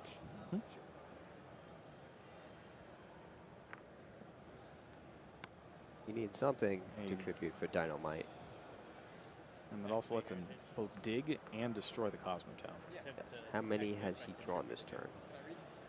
How many will he draw? How many has he? How many True Dracos has he sent to the graveyard this turn? You know, I don't think he sent anything from the field to the graveyard, now that I think of it. That Masterpiece was from the hand. If we go ahead and bring up True Draco Heritage, I'm pretty sure it's only from the field. Yes. There it is. Sent from the field to the graveyard. So he uses the other ability of Draco Heritage to give himself a tribute summon, and uses that for Dynamite Knight. And then destroys Cosmotown, which lets him add Forerunner to hand. Now he has already attacked. So now that diagram is kind of a sitting duck. Yes. Dynamite Knight, though, is pretty strong here because he can get traps. Yeah, it is stronger than the Tornado Dragon in pure attack points. And the traps are where a lot of the real damage is done. True King's Return, for example, could bring back Masterpiece as a huge wall, and if it's destroyed, it'll take something else down with it. Right.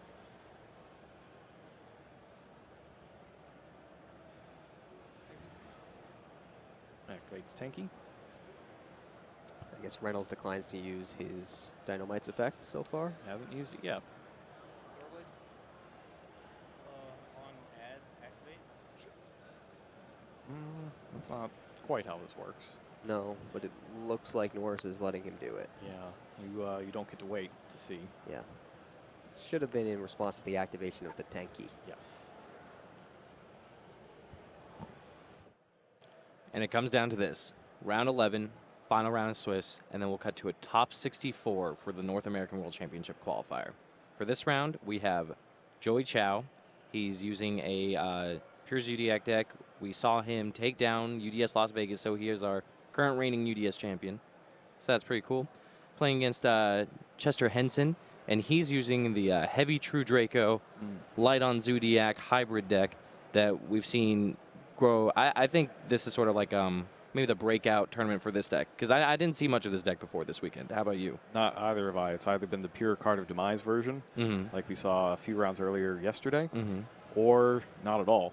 Yeah, I think we saw a lot of maybe like heavy Zoo, very light True Draco, like, just diagram Masterpiece. That's about it. But yeah, I'm really liking this, and I remember you mentioning that you were also a pretty big fan. Both of these players are on 25 points right now. That's one loss, one draw. And they really don't want to pick up the second loss here because you don't want to take your chances with tiebreakers in a tournament this big. Definitely not. Looks like our players are just about ready there. So we'll go ahead and meet them.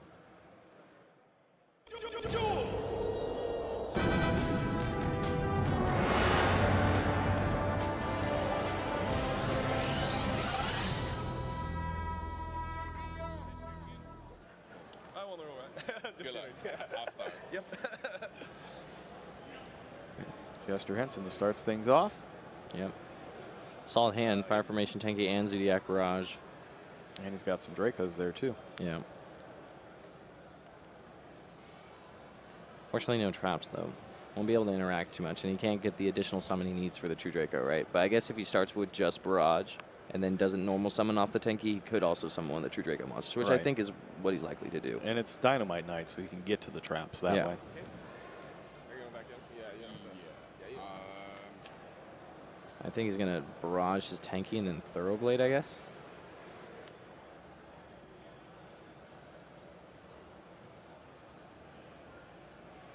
Goes Barrage.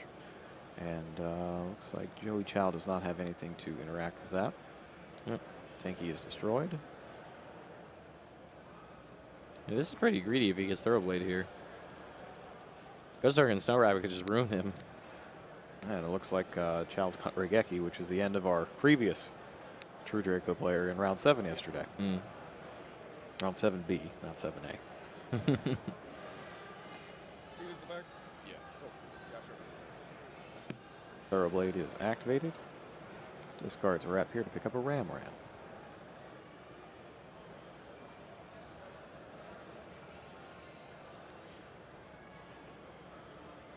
Yeah, I'm unsure. How does he get the Ram into the grave from here? Right? Like, can he only Can he not end with a rank 4 this way? You see what I'm saying? Yeah. I feel like he was just supposed to barrage for, like, tanky for maybe Woodtail, whatever, but just barrage for Ram Ram. And then start the combo. Actually, I guess barrage for Ram Ram doesn't really do it either. No, 'cause he doesn't have a second destruction. No, maybe there's just no way to... There's got to be some... Maybe you actually need the normal summon. No, you probably just do need the normal summon if you're trying to do the full rack here combo. I guess that makes sense. He's probably just going to Chalk-a-9 something back and then summon it, summon the Dynamite that way. Yeah, you're good. Yep. Go ahead. So I skip for As long anybody as we don't, watching. yeah, as long as we don't draw, I'm happy. I'd rather lose than we both get to draw and lose. So actually now he's in a case where he could throw down Masterpiece with spell and monster immunity. Yeah, I think that's fine.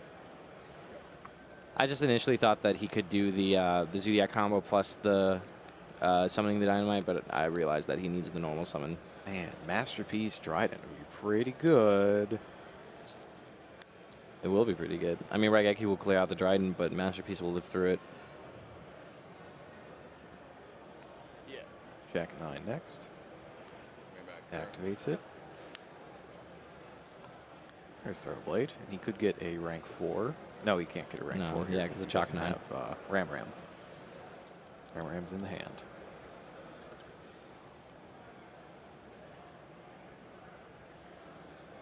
Very bad. I hate streams. Yeah. That was a little bit stupid. Looks like he's got that Trident.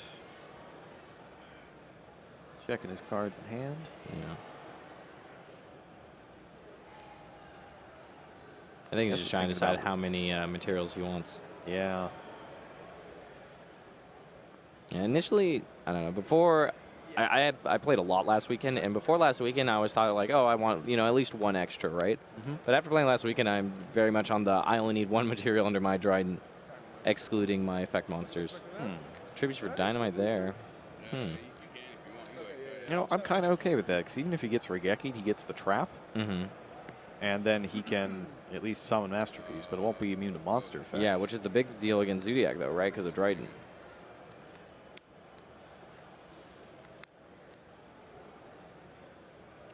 Such with Raigeki, chains Dynamite. And gets True King's Return. Actually, no, he can, because he can special summon it back. He just can't use the effects in the same chain. The two True King Return effects. Effect.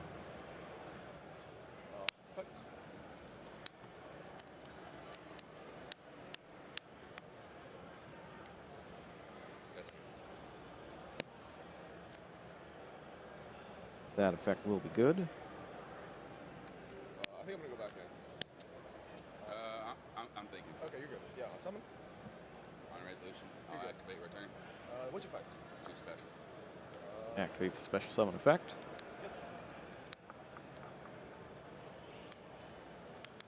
Sure. And then, Yeah, you're good. Yeah, my bad. yeah.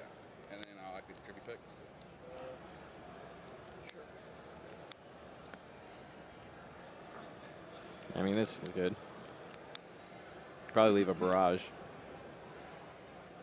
Yeah, you get the Rapier out of there. I guess you could also leave a return, but the issue with that is then you'd have to use the Masterpiece to disrupt the Rapier rather than just use the trap to disrupt the Rapier, and you still get a Masterpiece. So is that when my monsters are trapped? Yeah.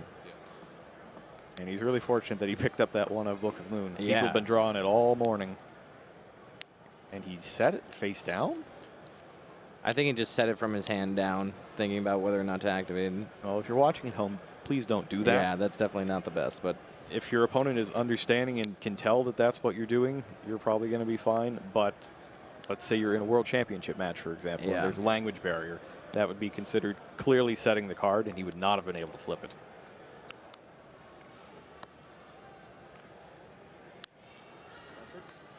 Yes.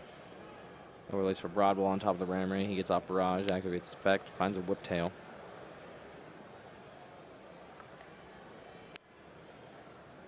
Or go next.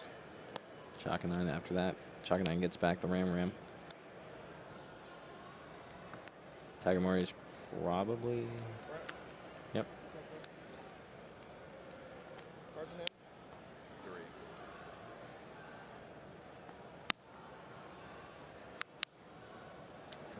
activates Desires.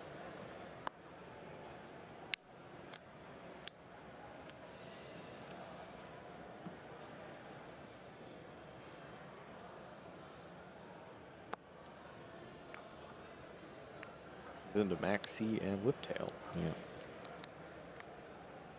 Maxi's going to be really good against that Barrage, but the Barrage probably just going to get destroyed by Dryden anyway, I would assume. But maybe he just leaves it now. What'd you add off of Broad Bull? I switched Whiptail. Whiptails.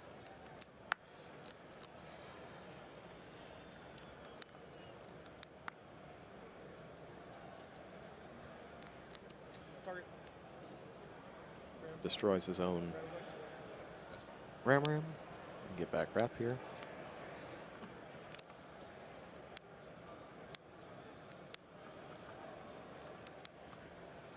Two in hands. 3.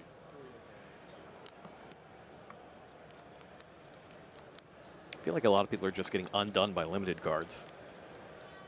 Yeah. Like starting with Maxi, you're starting with Book of Moon, you're starting Yeah. with Soul Charge. People are just getting undone by those one-ofs. Yeah, I think Maxi's got to be the biggest one for sure.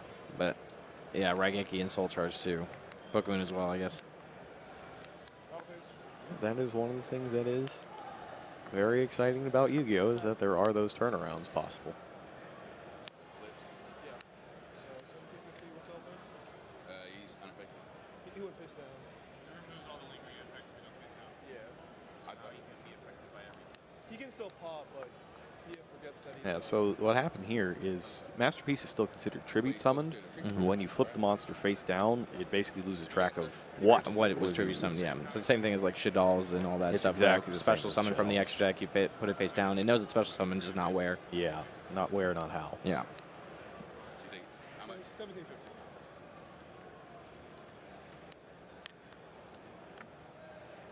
Uh, 21. Takes another 2100 there. Yep. Draws Heritage. That's That- sort of something. Yeah, that could be useful. The problem is there are two things to destroy it immediately. Yep.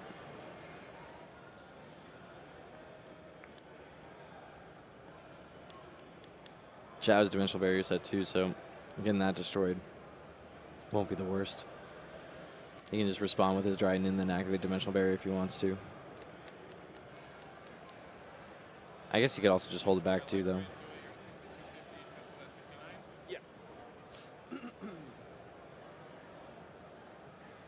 It's thinking about how to try to get around this. Summoning Ramaram is the first step. You don't want to dry into that. Well, he could actually, and then just activate Maxi when he tries to trigger it, right? No response. It's true.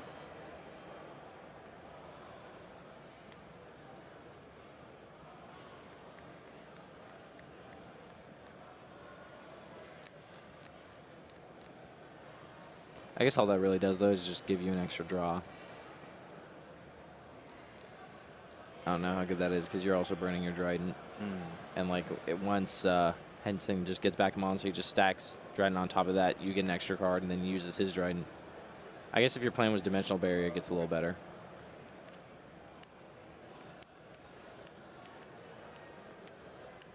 Trident is on the field.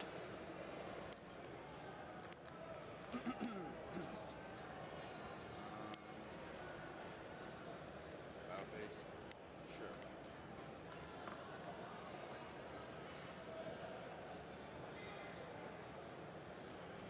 Attack on Dryden. Accident Trident. Activate. Activates Whiptail from his So hand. it's still battle step now, or was that on attack declaration? Attack decoration. So it's battle step now? Yes.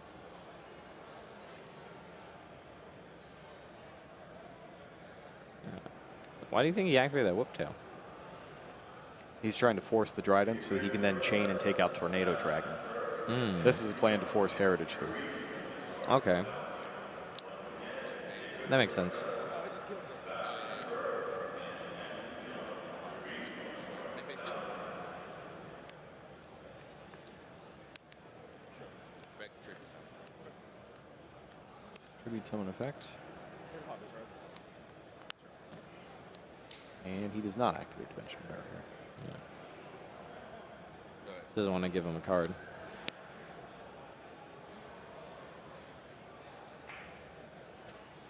At this point, we know that Dynamite Knight is not long for the world. Yeah, definitely not. It's just the fact that he'll get a trap card right as soon as anything's activated. So.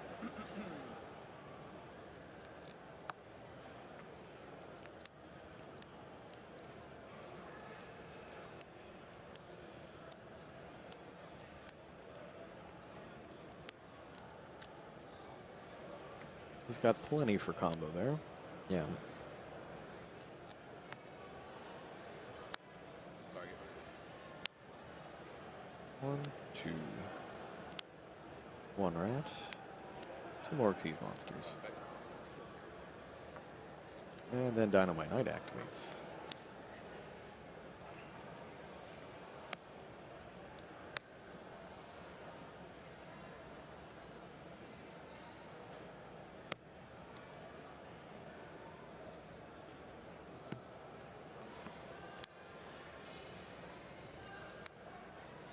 That's enemy controller. Picks up enemy controller.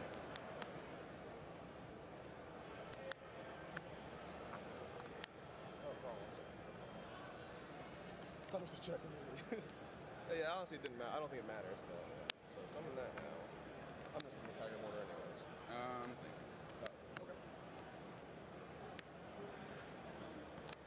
you. Chow manages to mix up cats and dogs. I think they're slightly different. A little bit. Yeah, that's one thing about the Zodiac. It would be actually pretty forgiving. Even if he had stacked Tiger Mortar there, he just activates effects, switches under, then puts a Chakanai on top of that, and then detaches the Tiger Mortar. Yeah. Yeah. Even though there's definitely like a perfect way to sequence the Zodiac monsters, you can definitely get away with a little bit of slop here and there. Uses the Rat Pierce effect again to get the one he just shuffled back.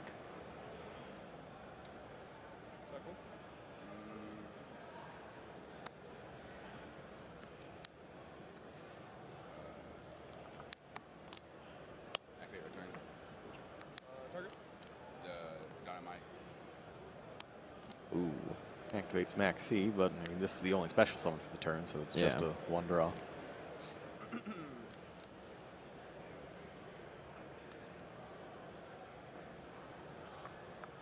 He's probably just thinking if he can win or not this turn. I think he can with enemy controller. Yeah, to steal the Dynamite? Yeah, steal the attack mode one, and then he could probably just pierce over the other one. And I think he can make up enough damage through the rest, but I could be wrong. The stealing effect of enemy controller has been really huge Yeah. in this tournament. I mean, that's a big mode, right? You're not really changing many things defense anymore. Not really. I don't know how times have changed. That card's ancient from Yeah. Ancient Sanctuary. I mean, any card that gives you options, right? Probably going to be good, especially one that I feel like quick plays right now are just sort of the cards to play. I mean, they're largely considered the most powerful card type. Yeah, no, definitely, because you can use them on your own turn at any time. You can set them, then use your opponent's turn anytime.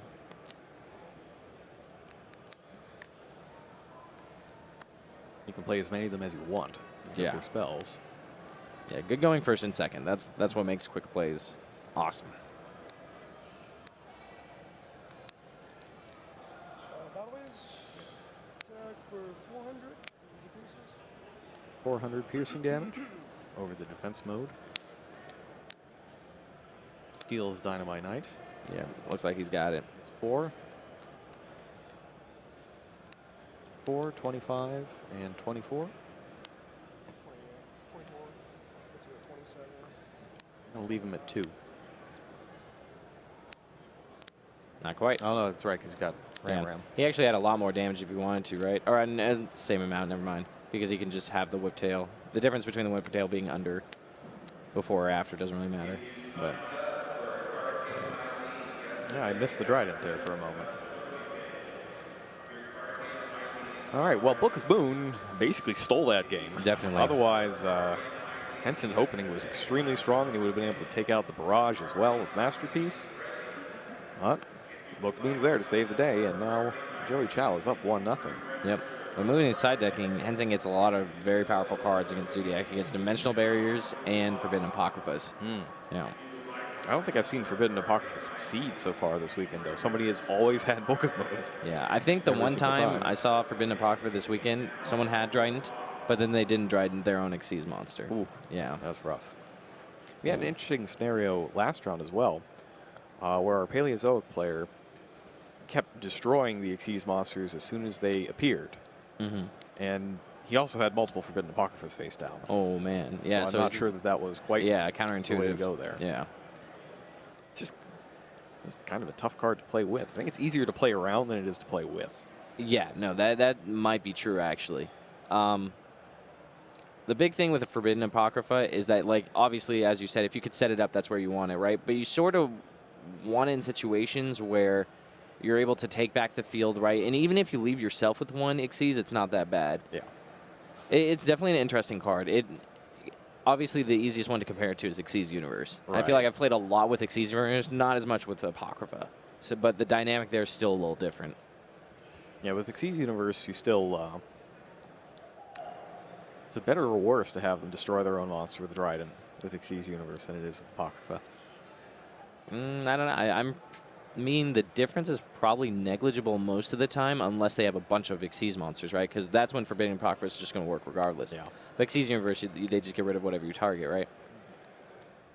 The good thing about Xyz Universe is I can just like chalk a 9 back one of my Xyz monsters and then stack a Dryden on top and then set Xyz Universe. And then as soon as they overlay for an Xyz, I can Xyz Universe using the monster that my chalk and 9 brought back and their monster. Right. Yeah.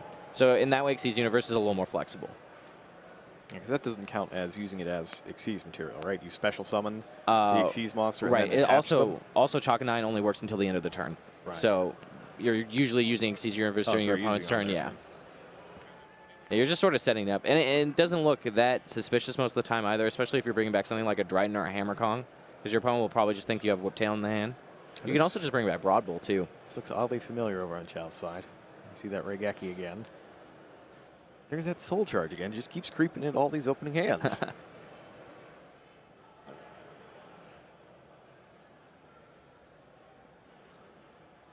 Over on Henson's side. His hand looks good. Oh, man. there's Yeah, some Barrage, nasty Double stuff there. Diagram, Anti-Spell Fragrance. Ooh, he's just trying to win. And True King's Return. That is Anti-Spell, right? That Oh, is it Anti-Spell. Man. Man, oh, It's man. anti-spell. I mean, I guess all these decks are really spell heavy. Like, even Challenge is 22 spells. That's part of the point. You want to do as many things as you possibly can. And Yeah. the only card type that you can play as many of as you want Spell cards. on the turn you draw them is spells. So do you think quick play spells are the new hand traps? Hmm. You see what I'm saying? Yeah, I do. I do see what you're saying. I don't know that they quite do the same things, though. Yeah. There are two different design spaces that they operate Yeah, in. no, I can understand that. I meant more so I think that slot of card that you want that's good going first and good going second, right? Because yeah. I feel like they both operate in that realm. But I completely understand what you mean design space-wise. Yeah, that's definitely true. Yeah. I think they do it better. Quick than play spells? cards like Ghost Ogre. Yeah. Because a lot of the quick play spells have uses other than stopping your opponent from doing something, Mm-hmm. so they can be used offensively or defensively. Yeah. I mean, I can see what you mean by offensively, actually. Yeah, hand traps aren't the best offensively. I guess what makes hand traps good is that they can be defensive before you have a turn, right? Like, that's what Yeah. makes them good going first. Or going second. And blows up diagram. Yeah.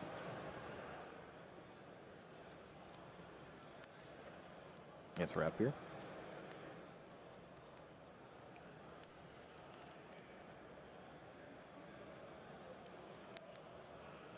That is Heritage in his hand, so he Yeah. has at least one draw coming to him. I think his plan is to use the second diagram to destroy the ram. Wait, did he? Oh, no, it's the same thing. I keep on getting confused because I guess I haven't seen the true Draco Zodiac deck combo off as much, but the fact that he keeps on not getting Ram is weirded me out. But he can just destroy it from the hand with diagram. That's what makes this deck sweet, is that you can destroy the Ram from the hand with diagram and then still have your normal summon for a true Draco. And he does this here. Yeah. That's part of why you want to do this, is to just not have to put Ram on Yeah, the does field. he use Forstrix and Zephyros or no? Doesn't look I like don't it. think so. Yeah, he could keep going if you wanted to, if you had those cards. Right here, you could just make Forstrix, search Zephyros. Oh, Oh, yeah, I guess pick actually up, he couldn't because he already used the second diagram effect.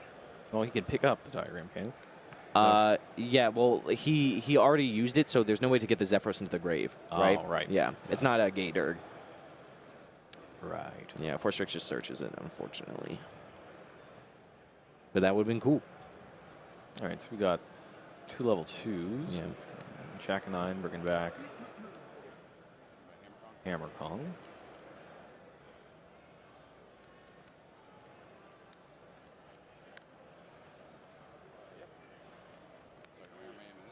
Oh, he plays Karen Gorgon. Oh, I feel like I interesting. saw a little bit of that in the beginning of the format when I first saw True Dracos, just as a way to redirect their destruction effects, but I've definitely not seen it recently. He's going to draw for 1.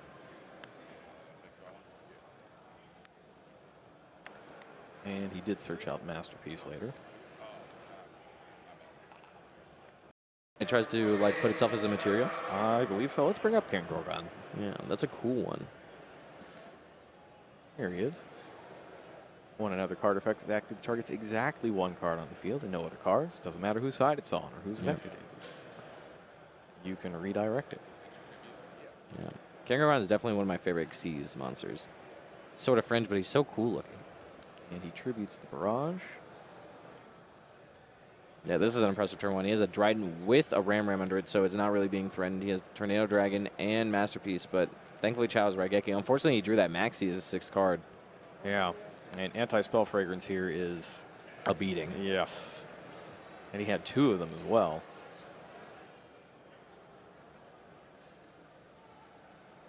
Well, despite drawing all the limited cards here, he's not going to be able to play them. Yeah, he really needed that Maxi as his 5th, not 6th.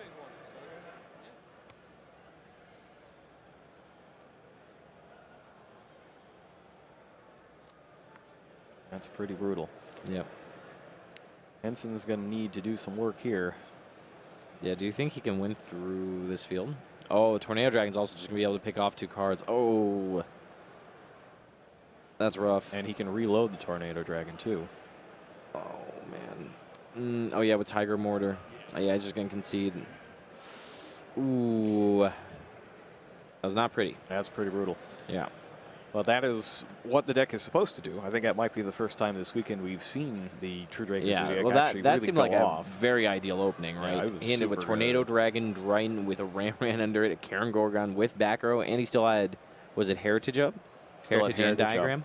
And Diagram. Yeah, that's crazy. That was really, really strong. Yeah. Well, that's the kind of stuff that you need. That's the kind of thing you want to be able to do if you want to make it to the end of the WCQ. Yeah, no, definitely. You just want your strategy to be more powerful than your opponents. If you're able to go bigger than them, they're going to go home.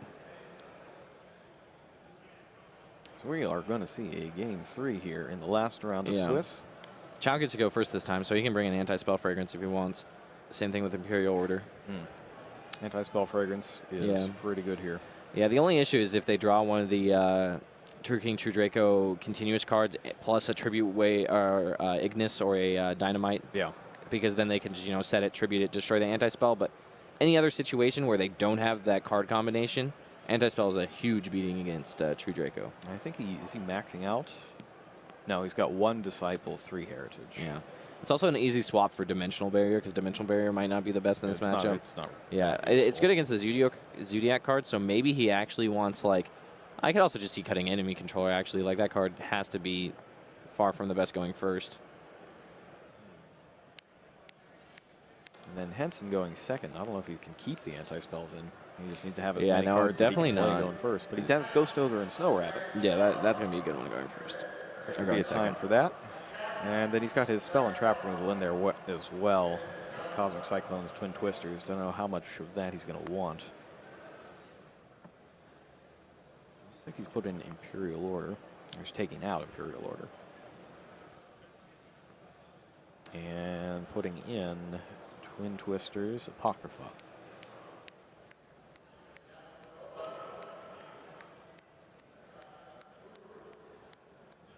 Interesting. I guess one of the good things with Apocrypha is that it doesn't necessarily, you can play it after your opponent has already established their field, and that's kind of the point. Yeah. As opposed to most traps that you need preemptively. Yeah, no, it's one of those traps that's sort of going second.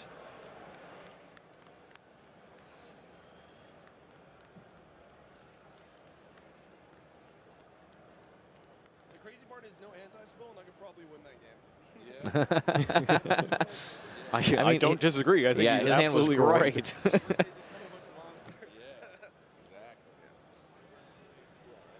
That one was too much. Once he's on the corner, I was like, oh, let's go. But yeah, but you said back row too, so who knows? All right, looks like we are just about ready to start this third and final game. Yep, I'm excited.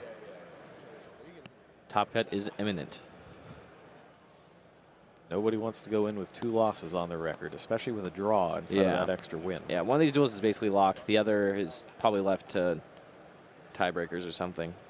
I'm kind of liking what I see over on Henson's side. He's got the Twin Twister, he's got Terraforming, he's got Rapier. Yeah, and it looks like Masterpiece and Whiptail. Yep. I mean, Chow's hand isn't bad either. Not Oh, he an kept insane in start, barrier. but he has desires. Yeah, he kept Barry. Also, my body's a shield. I don't know how good that card is. I guess it's fine against Dryden, but I feel like everything else, maybe not.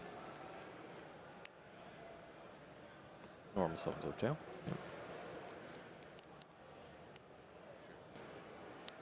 Hammer Kong Broad Bull. He's probably going to Chalk and 9 back that Hammer Kong. I think that's his plan. Try to load it up. Yeah, just Tiger Mortar something under it after Chalk and 9 back.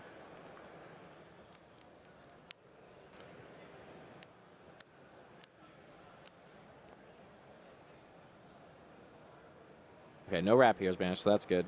Banished 1 Ram and a Thoroughblade. Draws Strike and Dimensional Barrier.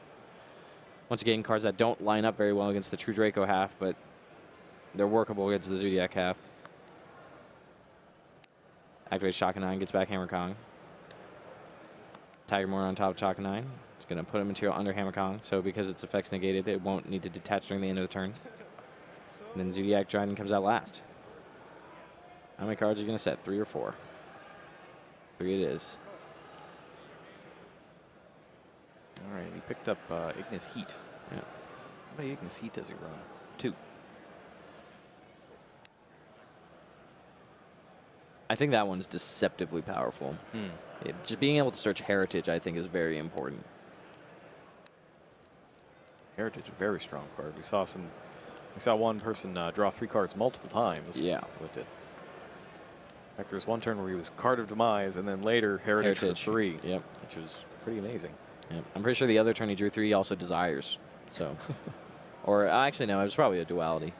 But yeah, this deck draws a lot of cards. The grind game that Henson has is crazy because of the True Draco engines. It'll be interesting to see if he just throws the Twin Twister down there.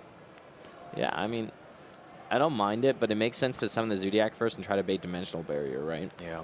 But the issue is that he has Zodiac Dryden, so why would he flip Dimensional Barrier before activating it? But I guess he could just get striked here. Struck, more so. Yeah, it's that third Speller Trap that's complicating it. The My Body is a shield. It's not really doing anything other than being a shield for the rest of his spell and traps. Yep. Yeah, knowing exactly how many you should be setting, I think, is an important dynamic now because of Twin Twisters. Ah, and he did not activate the Rapier's effect. Ooh. That's interesting. This is really interesting. And that baits out the Trident.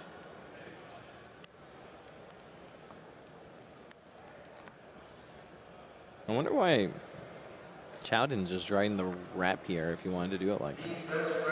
Because then you just give your opponent a chance to Dryden, right? Yeah, do any of Chow's cards interact now? Oh, I guess. I mean, not really, right? It's just Strike, and even then, Strike doesn't really do anything to the True Dracos. But I kind of forgot he had Hammer Kong, so he's protected against Dryden. At least his Dryden is protected against Dryden. Right.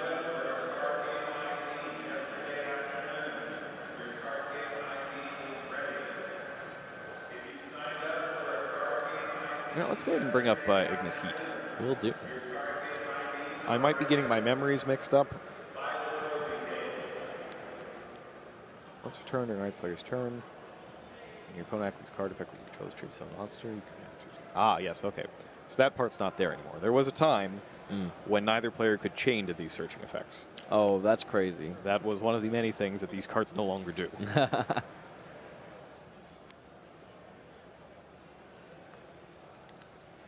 Yeah, that would be insane. You can't even Well, you can't chain to it, so you can't strike it? Yeah. Unreal. There was there were a lot of things that they don't do anymore. So do they activate in response to the card, or do they start a new chain when they search? Oh, these? Yeah, the Draco Warriors. They are quick effects. So once per turn Or during Draco either Warriors. player's turn, so it's a quick effect, chains directly to whatever the other thing is. So Okay. if you have a scenario where you have, say, Majesty, Ignis, and Dynamite Knight all out, Yeah. only one of them can chain to each individual thing. That's also in our FAQ video. Awesome.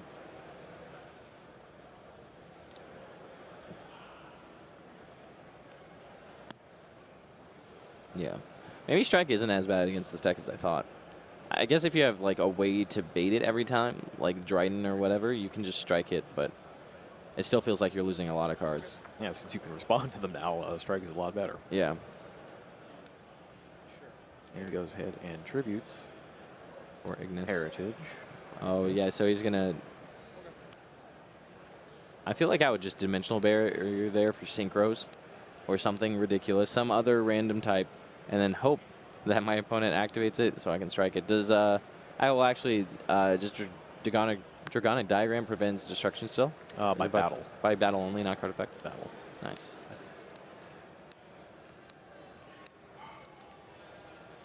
The issue here is the Whiptail on Dryden. Battle phase. Whiptail's continuous, right? The banishing? Or does it trigger it? It triggers. Triggers. Sure. Effect. Boom. There it is. Putting the material there isn't too bad, because even though Hammercon will lose the material at the end of the turn, it's not like you can't stack more things onto it the following turn and make use of the material.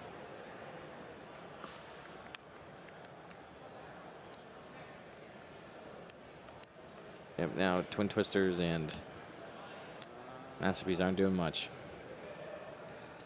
That's part of why I'm surprised he didn't use the Twin Twister.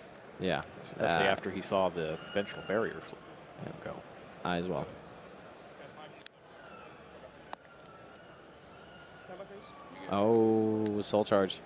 I don't think he needed it, but it's nice. That means he can just play very recklessly. Even if Henson has Torrential Tribute, he can just Soul Charge everything back.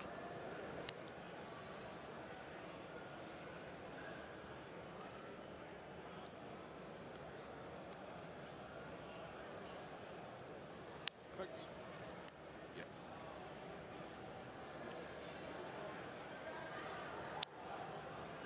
Is he running Gagaga Samurai? No. He's playing heavy Zodiacs, remember? Yeah, so he has one Daigusto Emerald, one Tornado Dragon, and then the rest are That's Zodiac it. cards. Yeah. He plays double Hammer Kong, 3 copies of Chakanine and Dryden, and only 2 Broad Bolt.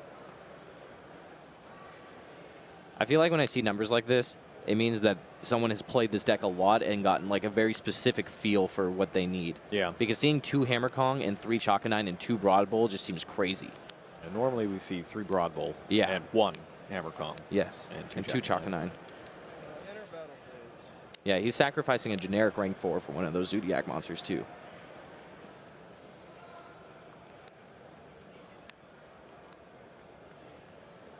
Sure. Throws down another Whiptail. Oh, is this game here? If he Dryden's away, the Ram special summons back the Whiptail. That's another 24, right? Because 12, and then he equips to the second Dryden. I think he might be short. It's probably 24, so that's 48 plus 400. 52. Hopefully we get live points updated. But I think he should be at 2,800. Oh, maybe less actually if he didn't use the Dryden. I was just gonna yeah, I might not, yeah, I guess. Little unclear on what happened here. I guess he's declining the extra damage to make Tornado Dragon or Emerald. One of the two. Emerald. I think that's fine.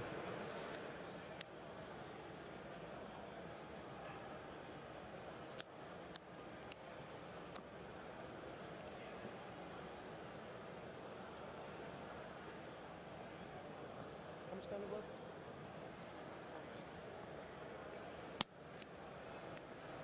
We've got Henson at 4,000. Kind of feel like there's a lot more damage available there. Oh, draws barrage.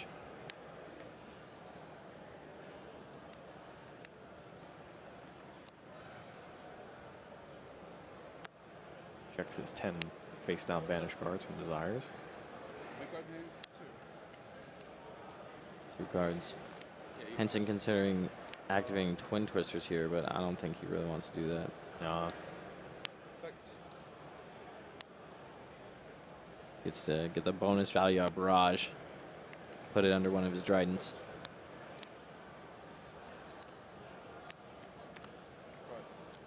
Send another card and ends his turn. Henson draws. I don't know there's really anything you can get, but it's certainly Definitely not not. a tribute monster. Yeah. And that's it. Unfortunately, writing's on the wall.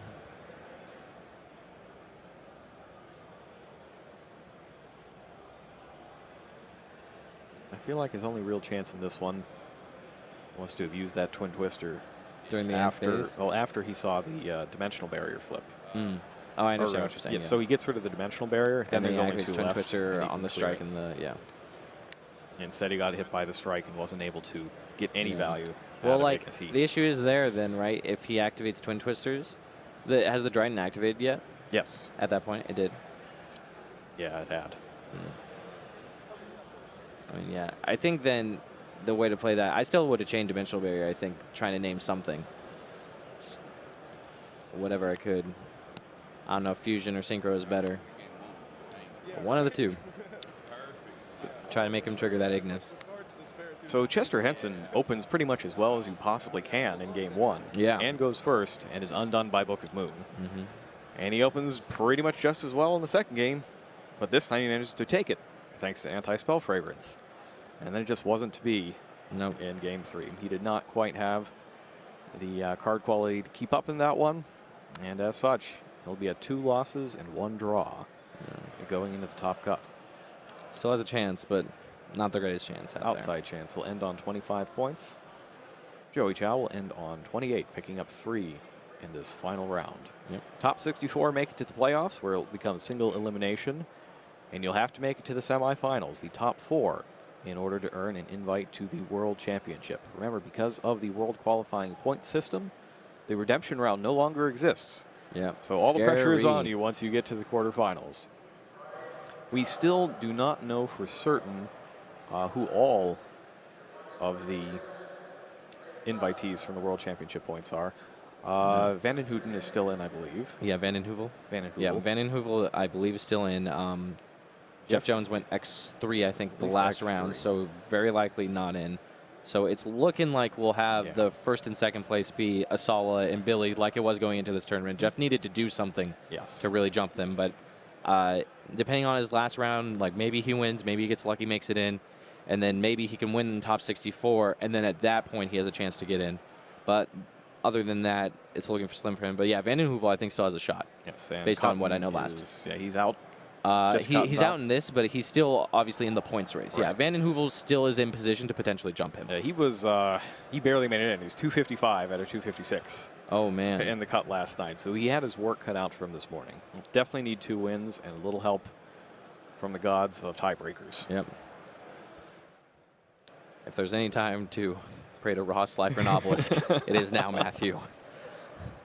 Alrighty, so we're going to cut to a quick interview with Joey Chow, and then we'll be back to you with more NAWCQ action. Stay tuned.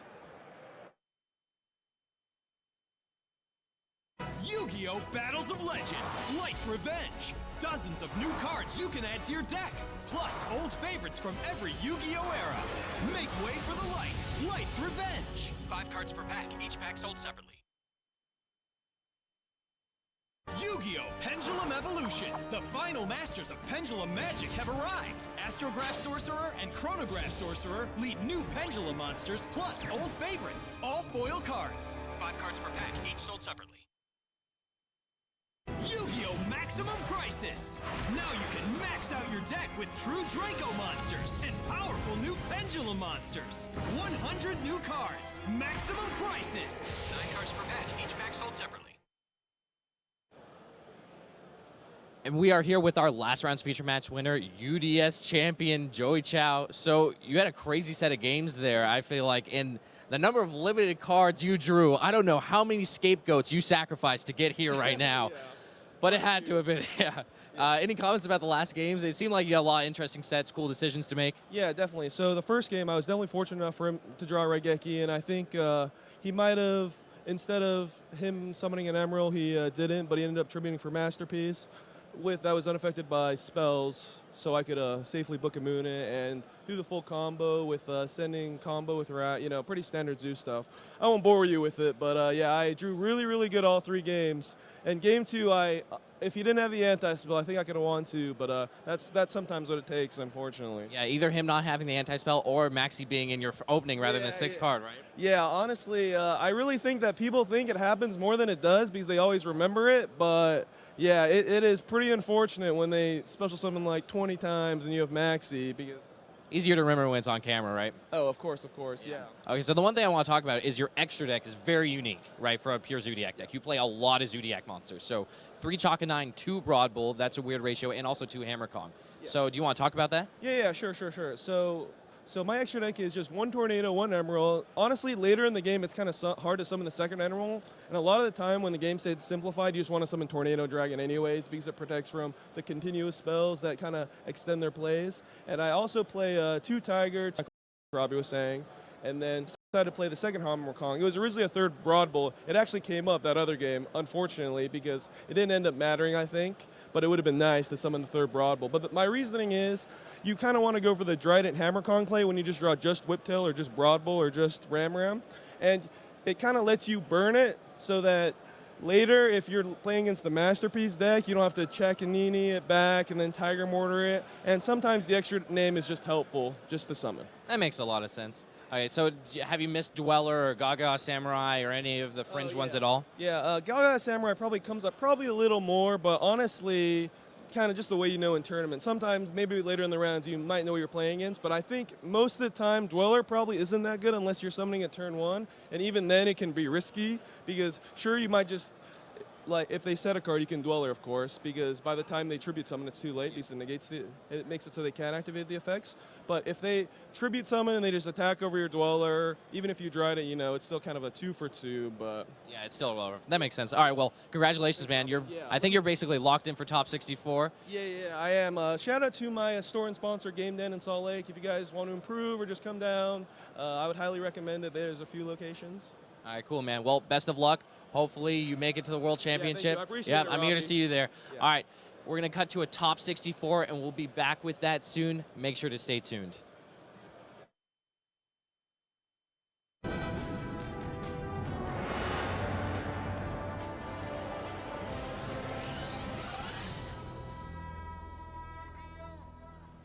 Interestingly, Norris is using a Zodiac deck, pure Zodiac deck, however, not using Shuffle. Oh, actually, I'm sorry. He's using 2 copies of Shuffle Reborn. I didn't see it on his deck list, but it is there, which I think has become fairly standard as a way to push through when your opponent disrupts your play. The interesting thing I keep seeing is the triple Thoroughblade. We didn't really get that Yeah. early on. It used to be 1 Thoroughblade, 2 Thoroughblade, and then back to 1 Thoroughblade again. But in both Zodiac decks I've seen so far this week, it's been 3 Thoroughblade. That's interesting as well. Do you think that's just as players are looking for a way to... They want to make sure they don't run out of the Zodiac monsters to Xyz summon over? I think there's a couple things. One is they're trying to dig for cards like Ghost Ogre and Snow Rabbit when they go first to disrupt the other player's turn. And the other thing is, that's the biggest attack you can get onto Zodiac monster with 1600. And it gives you piercing as well in case you need to break through a bunch of defenders. He starts off with Rapier. That's pretty good, sending Zodiac Ram to the graveyard. Ram has become the center of a lot of first-turn strategies, and it is now more common to send Ram to the graveyard than it is to send combo on the first turn. Is he even playing combo? Yeah, he yes, is playing 1 copy. So Hammer Kong goes over the Rapier, followed by Broad Bull, whose effect will be used to search his deck for another Zodiac to add to his hand. And he's going to use Rapier first. Special summon. Now he will use the Broad Bull, but... So he uses it on the search effect, not the special summon effect. So Ash Blossom will disrupt the search. Makes sense to me. 1 Zodiac Rapier in defense is a lot less valuable than whatever he was going to get out with Broad Bull. K9 strikes next. He's going to bring back Zodiac Ram. Does he have any way to destroy it? I guess he could Trident. it up. Yeah. We'll probably see some Zodiac Monster bridge between Trident so that he has its activation to use on the opponent's turn as well. But I think that's the direction in which it's heading. Borbo. Borbo was the bridge, and Trident is now here. All right, now he's got 2 rats. That can lead to some good places. Yes, the Ram, of course, special summoned by K9, could not be used as an Xyz material. But when it's destroyed and its effect activates the special summon Rapier, the Rapier is not under any such restriction. Interesting. He goes Tornado Dragon. Maybe he's thinking there's some kind of pendulum shenanigans going on here. Yeah, that is rather odd. Usually you see Augusto Emerald in a situation like that. Let's take a look at Reynolds' hand. Wicked Witch, Diagram, Set Rotation. Ooh, Dynamite Knight. And Masterpiece.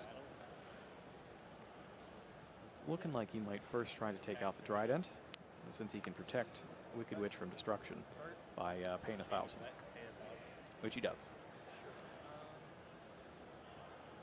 Cards in hand, there are 4. And it doesn't look like Norris has a Whiptail.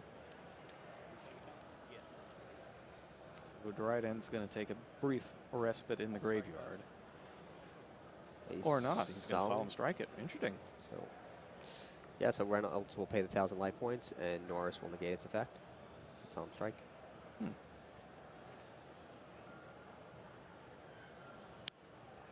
I guess he thinks, well, with that off the field, because of the effect of a counter trap, Reynolds also can't chain its effect, especially summon one of the bigger ships. All right, so Diagram is next. Activate Diagram. Yeah, the first one's going to get hit by Tornado Dragon. Chain Set Rotation. Now that sets cards from each player's deck, so he can set it on top of the active Dragonic Diagram. Is there a reason to set it, though, instead of just let it get destroyed and then activate it? I think he's just doing it to complicate the situation for Norris. All right, see if that works. See if that causes him to misstep. He gives his opponent Cosmotown and gives himself another Diagram. Oh, that's interesting. So if the Cosmo Town is destroyed from Norris's field, will Reynolds be able to use its effect? Yep. That's a good synergy. Activate Diagram. Now he activates the new Diagram.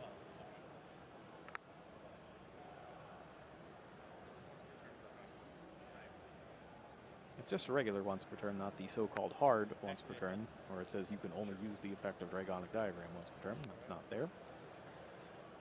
So he'll give up the Masterpiece, and he will search for probably Heritage.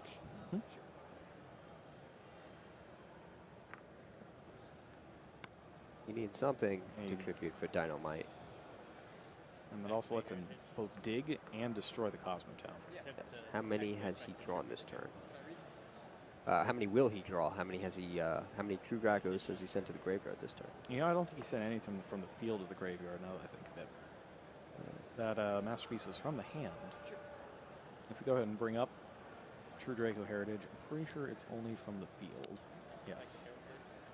There it is. Sent from the field of the graveyard. So he uses the other ability of Draco Heritage to give himself a tribute summon, and uses that for Dynamite Knight. And then destroys Cosmotown, which lets him add Forerunner to hand. Now he has already attacked. So now that Diagram is kind of a sitting duck. Yes.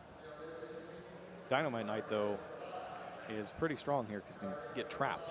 Yeah, it is stronger than the Tornado Dragon in pure attack points. And the traps are where a lot of the real damage is done. True King's Return, for example, could bring back Masterpiece as a huge wall, and if it's destroyed, it'll take something else down with it. Right.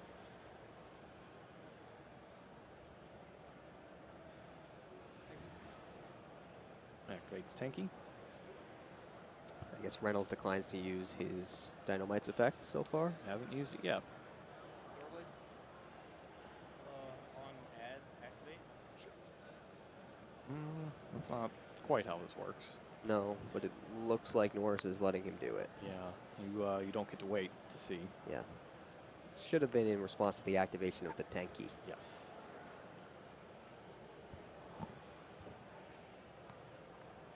It's cool you get to activate the card straight from your deck insofar as you're putting it face up on the field. It's kind of the textbook definition of activating.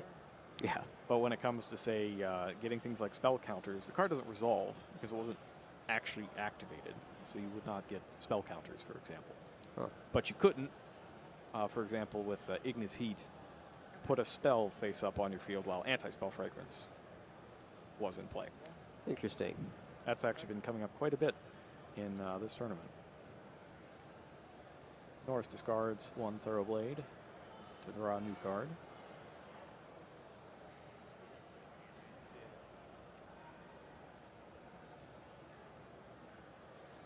Reynolds still isn't in great shape. I think his main problem is I don't think the diagram is going to stick around. No, it seems unlikely. Yeah. And that's a big part of his strategy, especially after searching for the Forerunner to add to his hand on the last turn.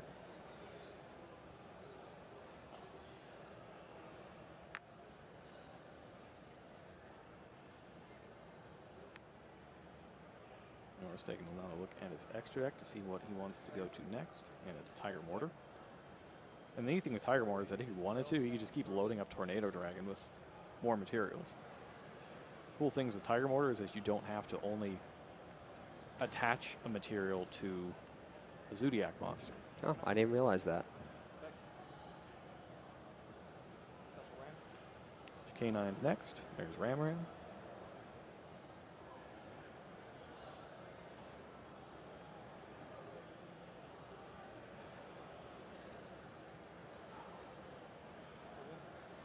Here's Dryden next.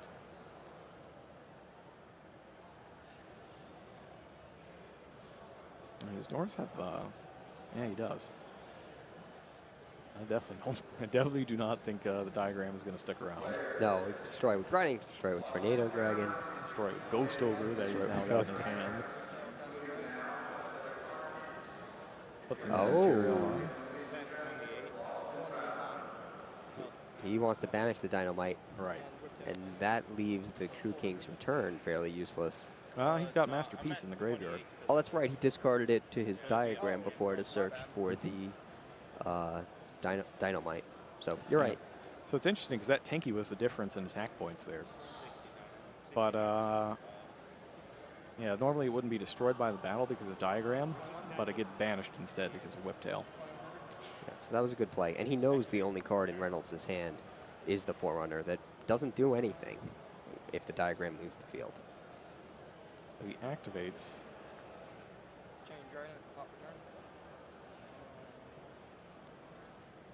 Interesting. Popping the return now. He did it in response to the activation of the effect. So he won't be able to get Masterpiece back, but he will get to destroy a monster. That makes more sense. Dryden. Of course, if he had chosen Tornado Dragon, Norris would just chain the effect of Tornado Dragon to destroy the diagram. So there's no way to protect it. Yep, and he's got 2 diagrams down, so he is looking for. Probably needs to draw the 3rd diagram to stay in this one. Or one of the 3 terraformings to get it, or a set rotation. One of his other 2 set rotations. Yeah, because he does max out on each of the field spells. So that is 9 copies of diagram essentially in his deck. It's pretty good. Like there's a lot of field spells that you really just need for your deck to go. So if you can play that many of them. Norris sets up Bluff Soul Charge. Ghost Ogre. He saves the Tornado Dragon in effect. And I don't know that Reynolds drew anything that's going to get him through this turn. Yeah, well, it's a Straw Man.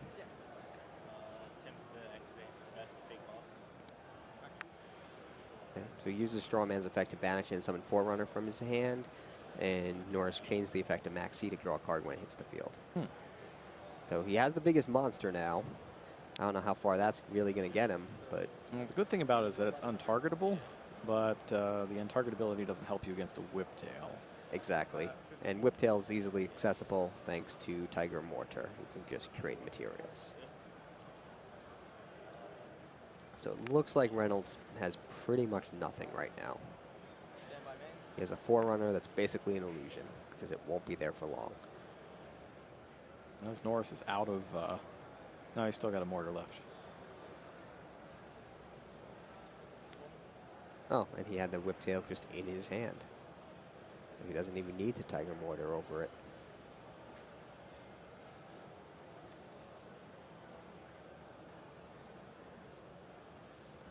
$3,100 left. He should be able to win this turn. Because remember, Ram's allowed to be used as material now. Now let's have the turn. You're right. He can easily just turn one of those two Zodiac monsters into something with a Whiptail that will crash into the Forerunner to banish them both, and the other one he can use Tiger Mortar to swap material, power it up. And that'll be way more than 3,100 points of damage. Mm-hmm. Oh, you could also upgrade into Broad Bull and get another Whiptail. More whiptails, the better. We might see the third one here. No, he's going to switch for the Thoroughblade. It's going for more damage. Yeah. Because the Thoroughblade and Tornado Dragon is what, 38? Oh, he's just going to pump it up even further. Yeah. No, so it's now 29, stronger than Forerunner thanks to Tenki. There are just many different ways to make it work. Yeah, and when no cards in Reynolds' hand or on his field, there's nothing for him to really play around. Nope. Or us to play around. And so Norris has the answers for Dragonic Diagram in the first game.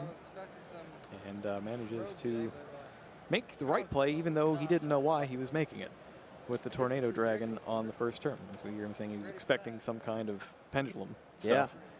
But what he wound up seeing was quite interesting. Yeah. So that was an interesting duel. Reynolds didn't last long, but we did see some of what his deck is capable of, which was pretty cool, including the set rotation, which set Cosmo Town to his opponent's field. Yeah, I like that and play a allowed lot. him to destroy it and search. That was cool. That's pretty good. Because a lot of times your opponent just won't have something that's worth destroying with the True Draco spell. But if you give them something worth destroying, that's fine. And I think he's likely to maybe add a few more traps in since he's getting to go first. He's got all those Solemn Strikes sitting there in his side deck. Seems like a good thing to add in there. And other than that, he's got another Ghost Ogre. Yes. No, he's basically got all the matchup specific cards. Draw and Lock, Ghost and Ogre, Flying Sea, that sort of thing. So we'll probably see Flying Sea come in. Yeah, Flying Sea and Solemn Strike seems like a pretty reasonable bet. Unending Nightmare. How do you like it against this deck? It just hits... well, it hits Barrage and Tenki. So it hits 6 cards. It's certainly better against your Chronic Diagram decks. It's okay. I wouldn't side it in specifically for this matchup. I wouldn't put it in my side deck with the intent of siding it in for this matchup. But if I figured, I'm pretty light on spell and trap removal and I'm going first. Right, going first is huge because if your opponent is relying on those continuous spells to make their comeback play and you can cut them off before they have the opportunity, that's extremely advantageous. Yeah, because he doesn't have, otherwise he has no spell and trap removal other than Slip Rider. I don't see any Cyclones or Twin Twisters. Yeah, I guess the spell and trap removal is just the True Draco Heritage. And Heritage, that's right. So it's kind of situational spell and trap removal since you have to tribute it to make it remove a spell or trap. Yeah. I guess you might also put an anti-spell fragrance if you think your opponent's going to use some sort of continuous card against you. Yeah. I guess it takes out Imperial Order. Yeah, I think I'd good at that. I think I'd rather have the Unending Nightmare though than the anti-spell fragrance. I wonder what it is with just the one Unending Nightmare. Just one Unending Nightmare and hope you draw it? Yeah, I think it's more of if I don't draw it, that's okay. It's not like it's not a key part of my strategy. Just if I draw 2, that's really, really bad? Yes, if I draw 2, they both do the exact same thing redundantly. So I don't need 2. So playing 1, I kind of like the one Unending Nightmare, and I've actually seen one Unending Nightmare in some main decks. It's just it's a really good card, and you never want to. I know for my the more demise Draco build, the one I have back in the office, my 40th card was an Ending Nightmares. I There you need go. another continuous card, preferably something that's going to take out spells and traps. Toss in the one on Ending Nightmare. Yeah, the fact that you contribute it also makes it good in Yeah. this matchup. So even if your opponent doesn't have any spell or trap cards for you to destroy with it, if you have nothing better to tribute, Unending Nightmare is there for you. Same thing with Imperial Order. Like the one way you get rid of it now is tributing it for True Draco. Yeah, it kind of surprises me when these True Draco decks don't main deck Imperial Order. And he doesn't have it anywhere. And yeah, Reynolds isn't playing in his main or side deck, so Well, he gets to go first this time around, and he's it's looking pretty good. He's got a Flying Sea. He's got a couple Cosmo ships, Dragonic Diagram, and Masterpiece. I think we're going to see a much more spirited performance in this duel. definitely. And Norris's hand has Gameciel, Ram, Ratpier, Raigeki, and Barrage. So nothing that he can discard from his hand to disrupt Reynolds' first turn. So assuming Reynolds chose to go first, which I think is a safe assumption, we are going to see a good opening play. He did not choose to go first, it seems. So that was not a safe assumption. And now I don't know what's going to happen, actually. That is 100% shocking to me. Yeah. Because he would have to decide that before seeing his opening hand. Like, he can't Of look, course. see Flying Sea, and then say, you go first. Of course. Wow. Yeah, Reynolds had a pretty good go first hand. Well, he does get him with the Flying Sea, But Norris has Barrage, so which is, that's it's a bad time. really bad. What's for that Robbie Reynolds. says? Times are tough. The times are definitely Times tough are tough for Steven Reynolds. for Steven Reynolds. Yeah, if the Barrage weren't in his hand, it would be a different story. There's a lot of answers now to Max C. Flying C. Flying C. Sorry.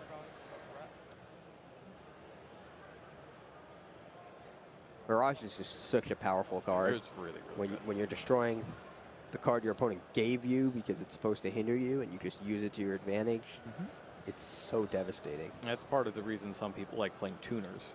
Or Yes. they'll keep a Theseus in their Yes. extra decks. Like, oh, you gave me Flying Sea? Huh? What does that add up to? 8? I was actually Oh. talking to Robbie about this in previous feature match about people using Stardust Charge Warrior to go with the level 3 tuners that are being used as hand traps. Stardust Charge Warriors. I really like that card. Yes. I like that card a lot. It's good. Oh, and Norris got Solemn Strike now. That's brutal.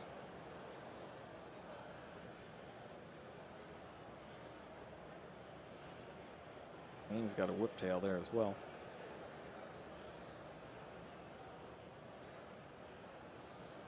Was Whiptail the search off Broad Bull? Probably was. It's in his hand, so I would think so. That's the only one in I there, didn't so see it probably exactly, is. Yeah. I do like that he put in the Kaijus there. Like, what was the first thing people thought of when all these giant untargetable ships came out? That's true. The Kaijus. I think Gameciel came out in the same set as Dark Destroyer, even. That worked out. Good thing there was something to keep it in check. It's always good to make sure that you print answers for the power cards. Yeah. Well, amazingly, Gameciel has long outlived it, as Gameciel is still seeing a lot of play, and Cosmos have fallen a little bit off the radar, but Reynolds is still using it successfully with a 2-0 record right now. A Disc Dweller is really good here because Yes. you can stop the spell and trap activations in the graveyard as well as monsters. Yes, this is not good for Reynolds. Sets 1. Why do you suppose he chose to go second? I couldn't tell you. I really honestly don't know. Norris draws Soul Charge. He had it actually in his opening hand in the first duel and never even used it.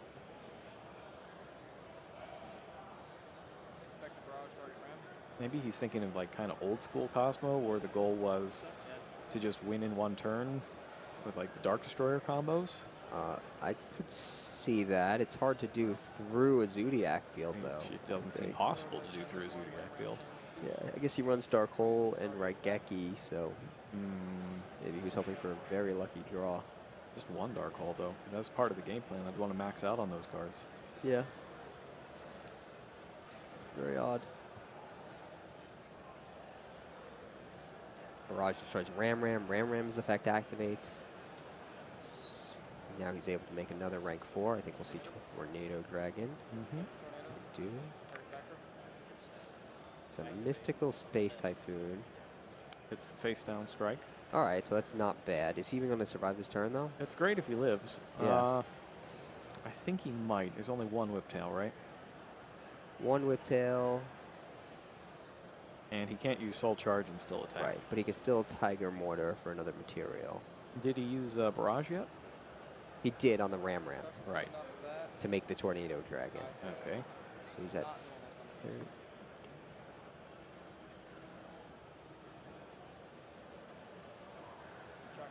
Swaps to Jack of 9. Now you can attack with the Jack of 9 monster. You can still Trident the Ram Ram as well. Yep. So that's going to happen. Oh, Uses normal summons the for turn. Whiptail. So that's going to be 12 from its attack plus another 12 from when it moves. Is Ram Ram attacking? Ram Ram is attacking. Ram Ram is getting in there. He may look scared in that card art, but he is a fierce fighter with a mighty 500 points of power. Yes, even though it was brought back by Chicago Canine, it can attack. I think it's 500, right? 500 attack? I think it's 400. 400. Right? Let's double check. The incredibly bold Ram Ram. Yep. Yeah, it's 400. Knows no fear. Ah, he's going to destroy the Ram Ram. Yeah, still during the battle phase to get the extra points. Did he Tiger Mortar this turn? No, I don't think so. I feel like that would have been an extra 16, right? Yep. But And looks he like gets it's irrelevant. Wow. Yeah, Reynolds draws a good hand, but wasn't positioned well to use the cards, going second in that duel. I still just don't know what happened there. Yeah. But Harvey Norris played extremely well in that game. He got the Flying C. He had the ability to navigate around it. Yes. And he also found the path to put 8,000 points on the board, given what he had. Drawing Barrage definitely helps with all of that. So yeah, kudos to Norris. He played extremely well in that duel. And he takes a very swift 2-0 victory over Steven Reynolds. Yep, but we did see some cool stuff that Reynolds' deck could do. Like you see the potential there. You can see why people would want to play it. Yeah, you can There's definitely see a lot of plays in there. There is. Set Rotation's a good card. We don't see that Yes, it is. often, but he made good use of it, even though it didn't pan out and lead to his victory. Well, generally what people were thinking they were going to do with set rotation was they were going to give themselves a Dragonic Diagram, and then they were going to give their opponent a card that they can't flip because they had a mandatory search ability, something like Oracle of Zephyra, or I think Gateway.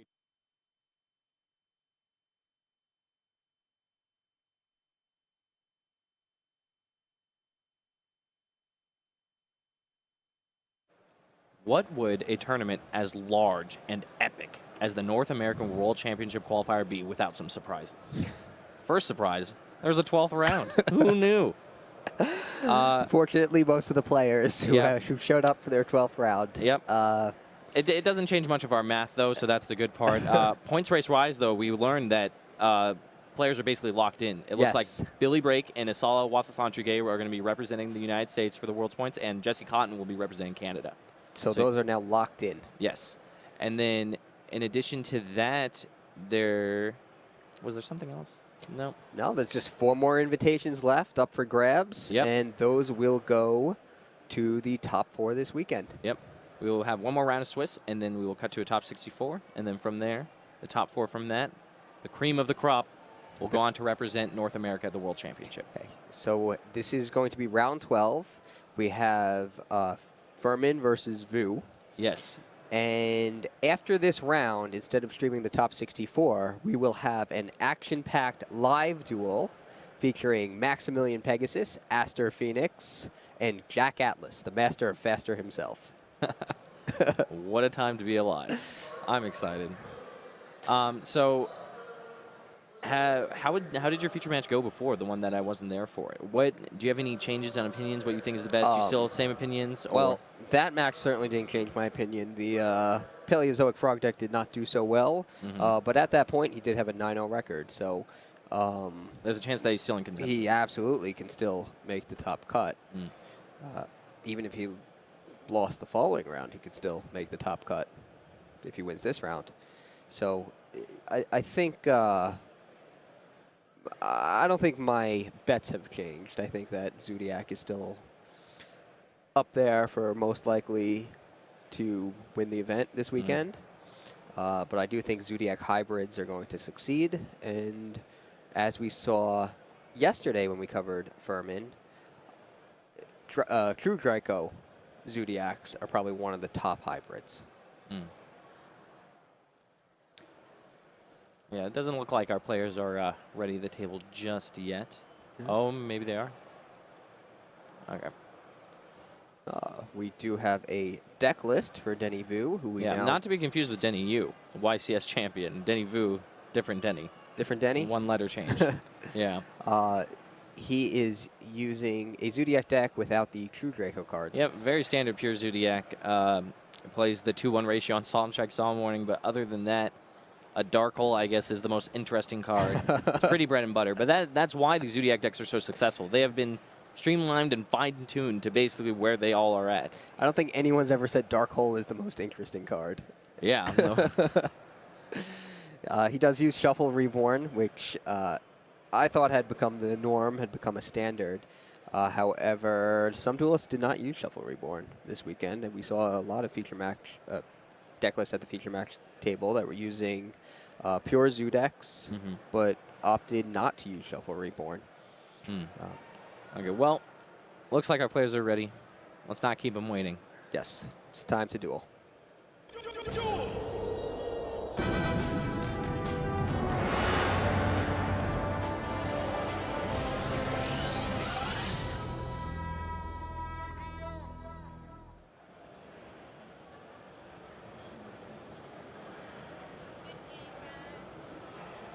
To get Ram Ram just makes his field better against Dark Hole and Raigeki, because if it gets cleared, he can activate the Ram Ram, get back Dryden, and then use the Whiptail from his hand to still equip onto the Dryden and disrupt something. That's true. That makes sense.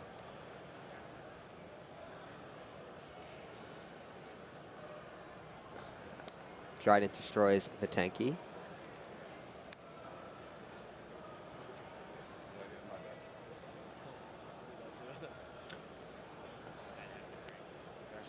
Oh, Potted Desires now.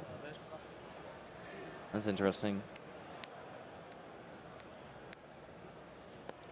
He chose not to terraform me? Yeah, that seems a little dangerous. Maybe he wanted to bait out Ash Blossom and Joy Spring. That could be true, though. That could be the next level. That actually makes a lot of sense, because he really needs that terraforming to resolve, and he doesn't really need that Desires to resolve. And Desires is the most tempting thing to Ash every time. Well, he gets True Draco, Apocalypse, and True King's Return. So now it's really, really important that he gets the diagram. He terraforms. Lucky for him, he did not banish 3 diagrams from his deck with Pot of Desires. The odds were definitely in his favor there.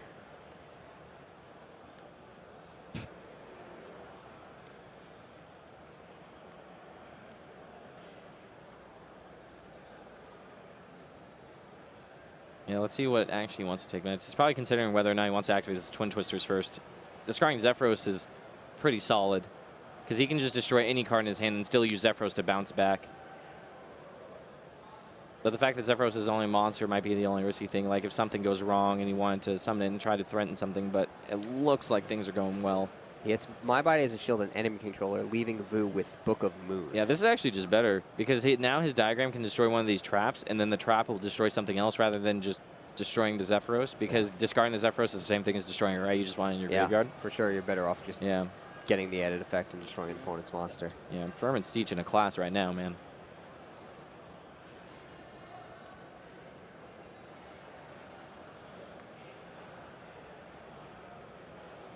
Destroys True Draco Apocalypse. I think Furman's deck is actually my favorite I've seen. Really? Not in terms of like the most interesting deck I've seen, but I think it's the most like having seen everything I saw this weekend. Yeah, this is the deck I would have wanted to take into this tournament. I agree. I I would want his list to look at. Maybe there might be like 1 or 2 numbers I would change, but yeah, in general, I think I'm also the biggest fan of his list out of the other ones. Yep, bounces back Zephyros, or bounces back Diagram so he can special summon Zephyros. Gets to activate Diagram once again. That combo is so powerful. Didn't need Force Strix to find it either. That really is a strong combo. He destroys the True Draco Heritage. Yep. Uses effect. He's going to take down Book of Moon finally. Yep, now he doesn't have to worry about that. Masterpiece. Just going to come down and wreak some havoc.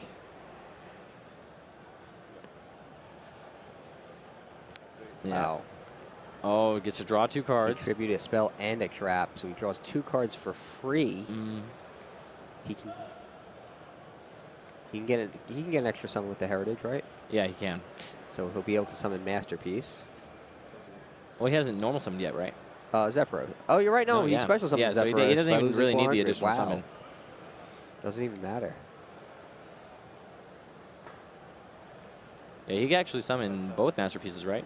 Like. He can.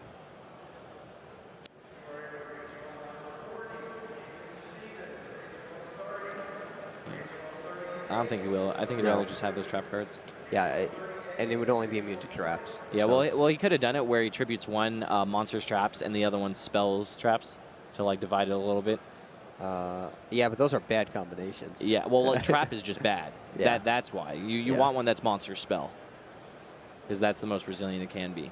Yeah. Like, the only thing unaffected by traps, right, is like Solemn Strike. Solemn Strike is the only card in Vu's deck. Yeah, and you can also just destroy that during the end phase whenever, so. Yeah, and he only plays 2. Yeah. So, Masterpiece attacks Strident, and of course, Vu does not put a Whiptail on it to try to banish the Masterpiece because Masterpiece is immune to monster effects.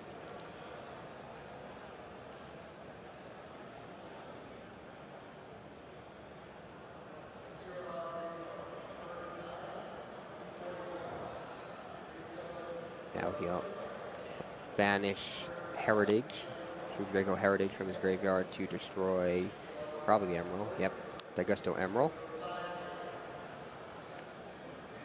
And sets 2 cards to his back row, Crew King's Return and Crew King Apocalypse.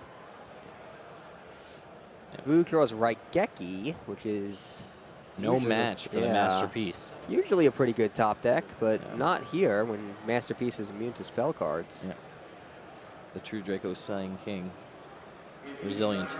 This is really tough to beat. Yeah. I was talking to Jerome about whether he thinks Rat Pierre or Masterpiece is the better monster. Do you have an opinion? Because I think that argument you could go on for a while. Those cards are so different. Yeah, but they're It's both amazing. basically the best monsters in the format. Yeah, you don't agree? yeah, no, that's true. Yeah, like, well, you can give an argument to Maxi too, I guess, right? But Maxi is also just not really a monster in that way. Maxi's different. Yeah. Maxi has a totally different role. Yeah. You're not going to win a game on Maxi alone. Oh, what? I don't know about that one, actually. You might draw the cards you need to win a game on Maxi alone. But that's not Maxi winning you the game, huh? No. I guess the same way Masterpiece. I can never summon a Masterpiece without any other cards. That's true. And my Rapier can't do anything alone. It's a 0-attack monster if I have no other cards to summon. Rat Pierre calls the other cards from the extra deck. So they're able to have other cards. Maxi can't call other well, cards? they call their friends. Oh, Maxi calls the Swarm, man. It is the Swarm. He is the Swarm. All right. So on Vu's end, Whiptail gets normal summoned. Yes. I will reserve my opinion as to whether Rapier or Masterpiece is a better card, more powerful in the format. So it's Whiptail summoned, Hammer Kong goes right over it. He summoned the Whiptail with Barrage? Is that what happened? I believe so. Yeah, I think that's what happened because he destroyed the Emerald Actually, on the other turn with Masterpiece. Was it banishing the Fire Formation Tengi? Yes. Okay, yeah. Then that's definitely what happened. Yeah, Furman's considering using Masterpiece here. He can also activate his traps. Well, no, he used Masterpiece, right? I thought you said he used it during his own turn, banishing. He banished. I think he banished Heritage on his own turn to destroy. What did he destroy?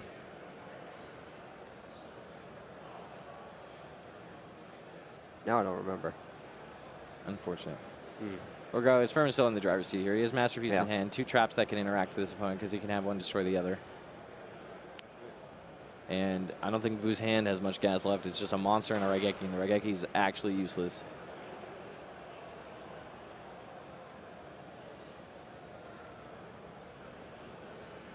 We might see him tribute summon the second Masterpiece so he can use its effect. Yeah, well, he also gets to... And the effects of the traps. to Yeah, clear the I think that's the field. big one. Ram, though, still not... I don't know if he actually wants to destroy that one or not. Yeah, double Masterpiece is going to be hard. So he takes the Yeah. bolt down. Raigeki will be able to take out one, though. Yes. So I guess that's a bit of a saving grace. Ram's going to activate so he can special summon. I assume he would bring back... Is there not a Dryden? No, I would bring back Dryden, right? Why I guess Dryden? then... Well, I was thinking about activating that Whip Tail to equip to it, but I guess as soon as you do that, he's just going to respond with Masterpiece to destroy the Dryden. Yes. He's going to get back a Whip Tail. I think he's going to activate the Masterpiece to destroy it. It seems the best. He will. And then Vu's sort of forced a Raigeki here just to make sure that he doesn't die the following turn, but he's probably going to lose to just about anything anyway.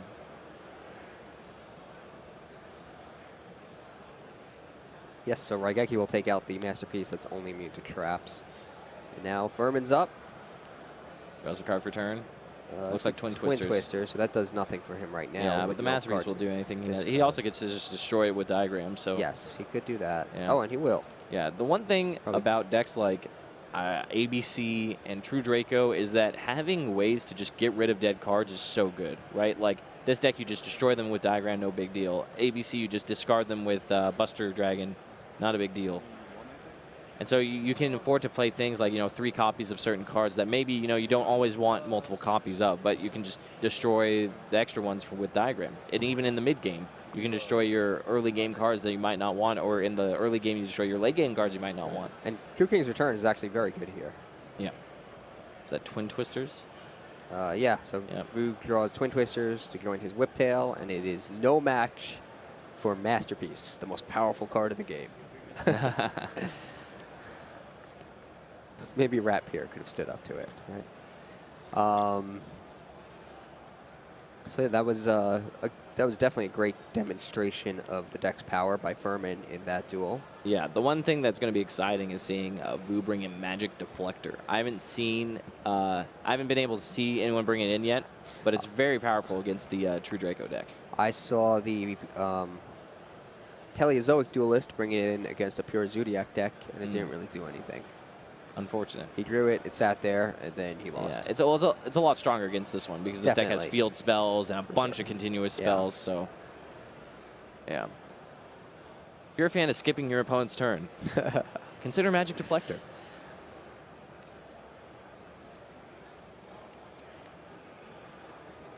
Yep, Furman looks like he's adjusting, taking out cards like Dark Hole, things that, or no, Dark Holes are just in his side deck likely, but just adjusting for going second.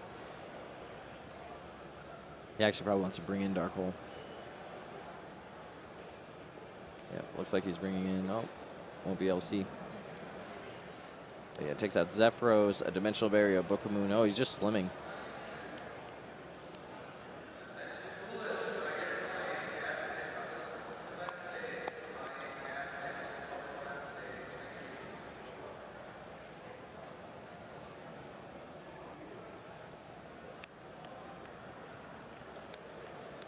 And I'm excited.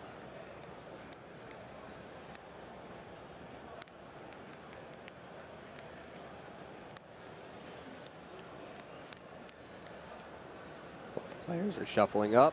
Yeah, it's got to be a little tense, right? Last round of the NAWCQ. You're both X2. You're pretty sure X3 isn't going to be able to make it. But, But 10-2 will. Yeah, most so you likely. just got to try. Especially being down a game in a situation like this has got to be rough. That's tough. Yeah. Going first is some consolation, though. As you can see, Furman never looks excited, though. So he's still just going to be the cool cucumber he always is. No reason to get excited after winning one game. Yeah. Yeah, business as usual as far as Firm Dog Millionaire is concerned.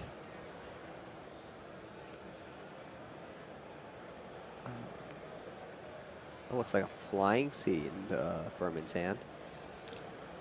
Yep, Flying Sea, Dragonic Diagram. I think Dynamite Masterpiece and maybe a trap card. Definitely see a trap card. I think it's a dimensional barrier. Ooze hand looks like a lot of spell cards. I see Twin Twisters.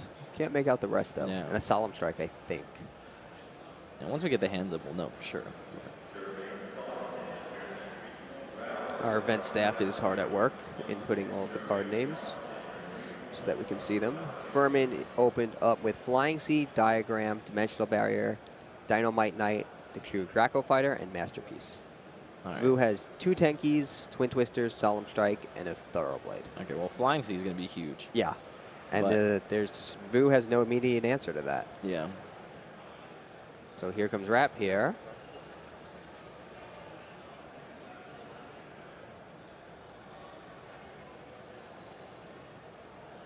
Furman might be scared of a barrage or some other way to tribute the Flying Sea, but he goes ahead. Ram's now in the grave, and Vu is stopped in his tracks. Yeah. Just going to have to set Solemn Strike and Twin Twister.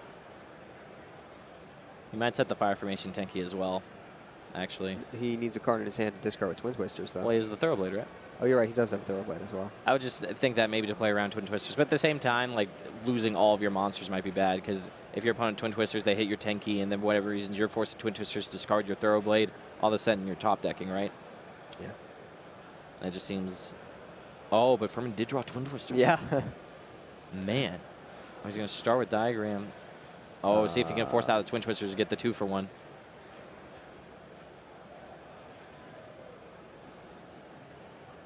I don't. Twin Twisters oh, now? Man, no. What is going on?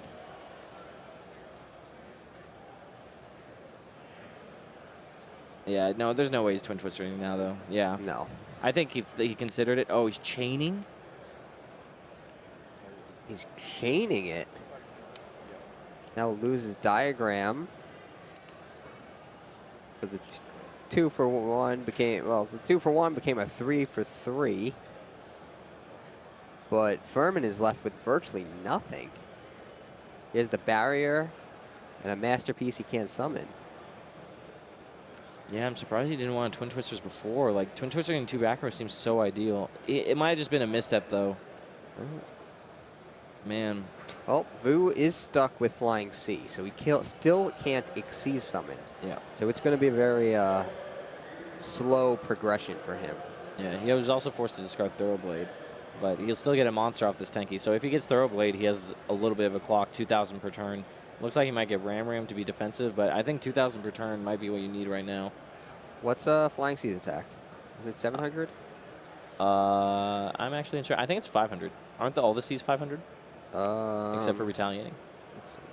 It's 700, 700 actually, oh. Flying Sea. So does retaliating Sea not search Flying Sea? Retaliating Sea? Yeah. Maybe retaliating Sea. I'm just I know it's misremembering Search it. is Flying Sea. You can add an Earth Insect type monster with 1,500 or less attack with Retaliating Sea.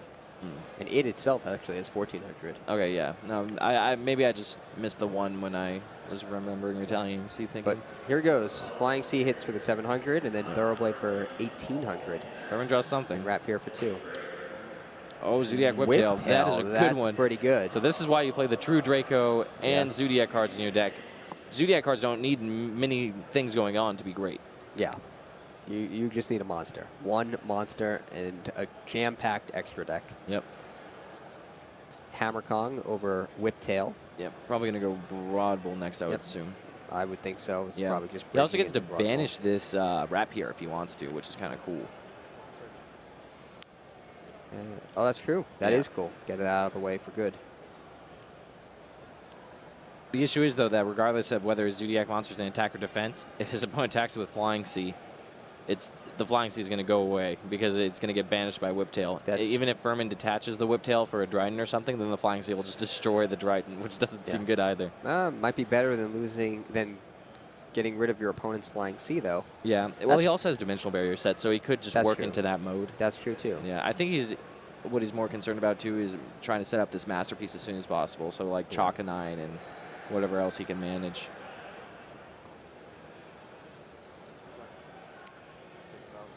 Rapier goes down. Yep. Vu takes 1,000 thanks to the Tenki buffs. stealing his life points a little bit. So this actually isn't that bad for Furman now that he can summon. Well, he'll probably get a monster with Canine. He'll make a Trident. He'll destroy the Thoroughblade. He'll have another detachment up and ready for his opponent's turn. Yep. Chooses Tiger Mortar here. Detaches Canine to put. Okay, so he's gonna suit up the Hammer Kong so that his Zodiacs are a little more protected. More so his Dryden's gonna be protected, but. Does he still have a Borbo that he can bridge? Yeah. Looks like he's reaching for it from the type. Oh, he might go straight to Trident. I'm surprised. I think he's concerned about saving some of the Zodiac monsters. Yeah, I'm sure that's the situation. Gonna activate, destroy Thoroughblade. Yeah, I don't really like that he has to give up his Whiptail now if he wants to use the effective Trident. I also don't like it that it's in defense mode. You mean being threatened by Flying Sea? Yes. Yeah, I can agree with that one. Who draws Soul Charge? He had the Soul Charge. Oh, he drew Dimensional Barrier? Magic Deflector. Magic Deflector. Ooh. Yeah. Now he's forced to Whiptail it. Oh, he destroys Tenki instead. Oh, to keep the Flying Sea on the field. Okay. Yeah, I think that makes sense a little bit. Well, that certainly explains putting it in defense mode. Yeah. He's still just trying to keep him stuck under it. Oh, Yeah. did he draw Diagram? It's a spell card. It is indeed a Gorgonic Diagram. Nice. That was a great draw. Yeah, that was a crazy draw. Now he should be in the driver's seat. So Rob will. I assume this is going to get Dimensional Barriered. Well, the Magic Reflector, Deflector, Magic Deflector rather, wasn't Dimensional Barrier. That hits field spells. Yeah, right? no, I just keep on misremembering what the set card was. So that will definitely get in the way, but it's still not bad for Furman. I mean, now he just gets to do Zodiac things. Exactly. That's fine. He'll just do his Zodiac stuff. Yeah. Yeah, he should activate Diagram first because now he probably wants to send Ram with Rapier unless that's the only target he wants to send. Yeah, he's going to send Thoroughblade. So this is where he's going to probably get messed up. Is that when Vu activates Magic Deflector, then he can't get the Ram into the grave. And that's going to cause some problems. Not the most problems, but... Between Dimensional Barrier and Vu needing to draw an out to the Diagram still, I think this should be Furman's game. I agree. Soul Charge can only do so much. Well, Warbo activates. It's going to special summon another Rapier from the deck.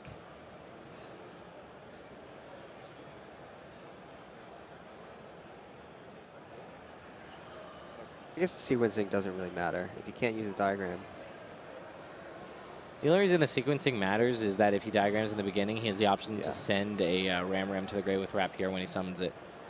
Yeah, I guess that makes sense. Yeah, He but would've had a little more that would also information. imply that he's playing 2 Ram. Oh.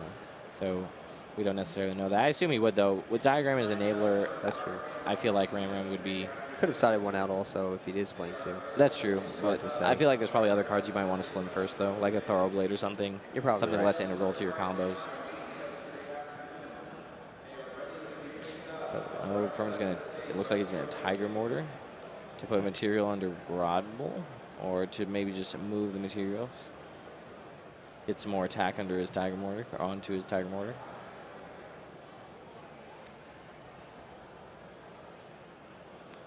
Puts a Thoroughblade under it, and then upgrades into Trident. Lanxey is finally going to go down.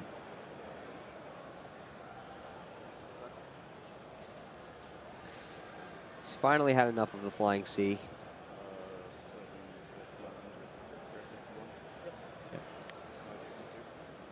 Had his dragon swat it. Now. Wow, Zodiac Barrage. And Soul Charge. But Furman has Dimensional Barrier set. He does. And that is going to be big.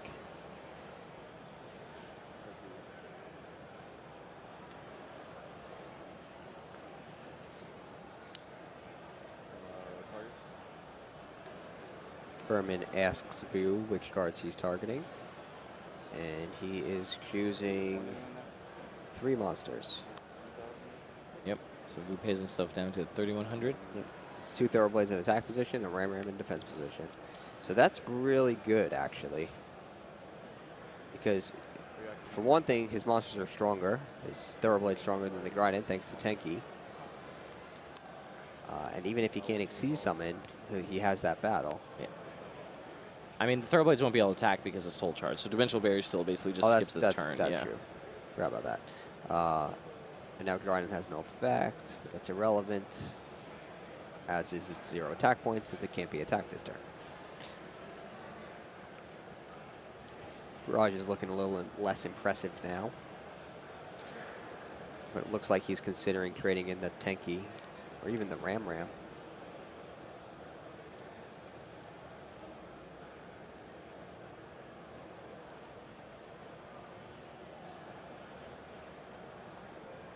He activates it. Destroys the Ram. So now he gets to special summon a Zodiac monster from his deck with the effect of Ram, plus 1 from the graveyard with the effect. Zodiac monster from his deck with the effect of Barrage, and 1 from his graveyard with the effect of Ram. Yeah, this basically just makes it so he didn't have to destroy the Tenki. He's going to end with the same exact. The difference is he could have just destroyed the Tenki and special summoned a Thoroughblade from his deck, right? Or he could have had double Ram if he wanted to. So I don't actually even know if that's better. It's tempting, obviously, because you look like, oh, my monster has a destruction effect, right? I want to trigger its destruction effect. But if I destroy Tenki, maybe double Ram just walls up. Yeah, the real problem is that the Barrage is now vulnerable since he played it last turn. Yeah. It's possible he might actually just lose his whole field here. Definitely. And with no cards in his hand. And Soul Charge already in the graveyard. Duel. Yeah, he'll probably lose this duel and this match. And Furman starts with Dragon Diagram destroying the Ram in his hand. That's really good. Looks like he was. Yeah, Furman actually should just be able to win this turn. Vu's only at 3,100, and there's already a Thoroughblade under Dryden. Yeah, I think you're probably right. He probably will win this turn. Yeah, so with almost anything, he should have it. Takes the Draco Fighter. Dynamite. And I don't think, has he used Borbo? Or he did use Borbo. He definitely used a Borbo. Actually, yeah, it's in this graveyard. Plays Daigusto. No, he can Daigusto it back, though. Oh, that's good. Looks like Tiger Mortar.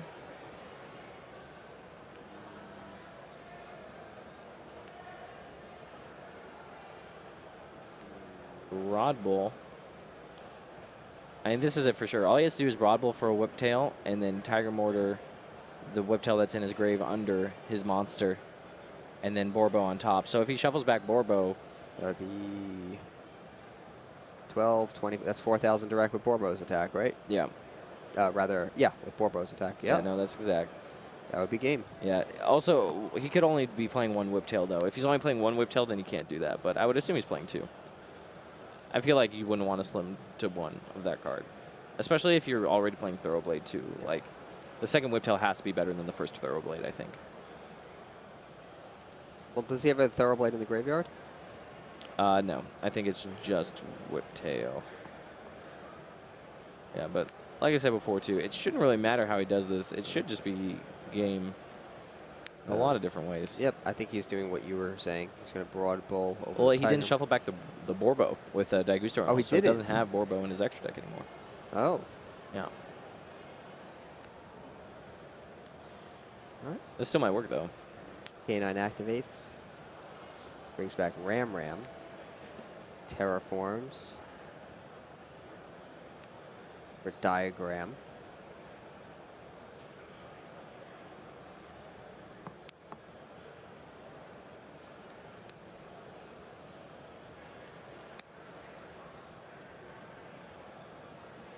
Like, he wants to activate that diagram on top of his diagram.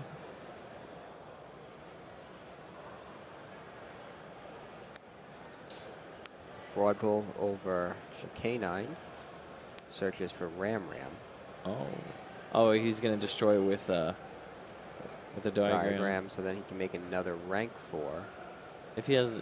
Does he have a Zodiac in the grave? A monster? Like an effect monster? That's a good question. It might be Rapier, actually. He might have 1 Rapier still. Yeah, unless he shuffled it back with the Emerald. Yeah, I don't think he did, though. I think he just picked 3 extra deck monsters. Yeah, so then, yeah, he should have 1 Rapier still in there. He would have to... Yeah, Furman's just trying to figure out a way to win, but I think that, like we said before, even if he just doesn't win this turn, the game's basically his. Yeah. Like, he'll get to clear the field. All he really needs to worry about is making sure all through, like, he has to get the Ram and the monster it brings back, so that means he's probably going to attack and use a Whiptail. And then he has to get rid of both Thoroughblades and Barrage. So all he really needs to do is have 2 pops and 2 attacks. Yeah, that's very easy to do, especially with Drying. Yeah, Daigusto Emerald already threatens 1 Thoroughblade. Any Zodiac with a Whiptail threatens the Ram. And then Dryden can destroy Barrage, but then you have to deal with at least the other Ram. It looks like he's going to do that here. Oh, if he makes Tornado Dragon, he also gets to deal with almost all of it, so just with 1 card. Yeah. Here's the rank 4. Yeah, Furman's just locking up this one instead, I guess. He gets to make an attack. Yeah, he can just basically make 2 attacks and then use Tornado Dragon to destroy Barrage, and that should basically be it. Second Dryden, 1 destroys Thoroughblade. Heritage. Oh, he can do it like this too. Oh, wow. Tributes a monster and a spell. Yeah, now he can just use Masterpiece in this game. Heritage's effect destroys the Barrage. Masterpiece is on the field. Dryden's attacks and banishes the Ram, so its effect doesn't even activate. Plus, it pierces through the Ram, dropping Vu down to 2,300 life points. Masterpiece's effect in the battle phase destroys the Thoroughblade, and a direct attack from Masterpiece ends the duel and the match. Yeah, I think actually, yeah, Vu's explained to Furman right now that, oh, if you just Emerald back to the Borbo, was it? Yeah, it's actually kind of like, sometimes you miss the Borbo lethals, right? Yeah. Like, because you just don't even realize, like, oh, wait, I can just attack you directly. Yeah. It's such a weird card. Think players sometimes forget this card actually does something. Yeah, it's not just it's not just a bridge to other monsters. Yep. And because of Hammerkong now, too, you usually get to save it for at least a little bit. Yeah. Yeah. Man, it's a pretty exciting match. It was. Yeah, and so now Aaron Furman locked into the top cut of the NAWCQ. I think so. Yeah. I think all the 10-2s will make it. Yeah, I really think they should. I don't like saying locked in, especially with an event that has an attendance as high as this one. Yeah, I can understand that. Some surprising things happen when the attendance is so high. But I think he has a very good shot, if not a lock, into the top 64. I mean, he's just been on fire. Like, he has been. It's crazy. This is his year, for sure. Oh, man. So that was an exciting top round 12 feature round match, 12, final round of Swiss. Which will be the segue into the top 64. Yeah. But first, instead of the top 64 stream, we will be streaming the live duel featuring Jack Atlas, Aster Phoenix, and Maximilian Pegasus. Yep. So stay tuned for that, and also for a player interview with Furman coming up soon. Yu-Gi-Oh! Battles of Legend, Light's Revenge. Dozens of new cards you can add to your deck, plus old favorites from every Yu-Gi-Oh! Era. Make way for the light, Light's Revenge. 5 cards per pack, each pack sold separately. Yu-Gi-Oh! Pendulum Evolution. The final masters of Pendulum Magic have arrived. Astrograph Sorcerer and Chronograph Sorcerer lead new Pendulum monsters, plus old favorites. All foil cards. 5 cards per pack, each sold separately. Yu-Gi-Oh! Maximum Crisis! Now you can max out your deck with true Draco monsters and powerful new Pendulum monsters. 100 new cards. Maximum Crisis! 9 cards per pack, each pack sold separately.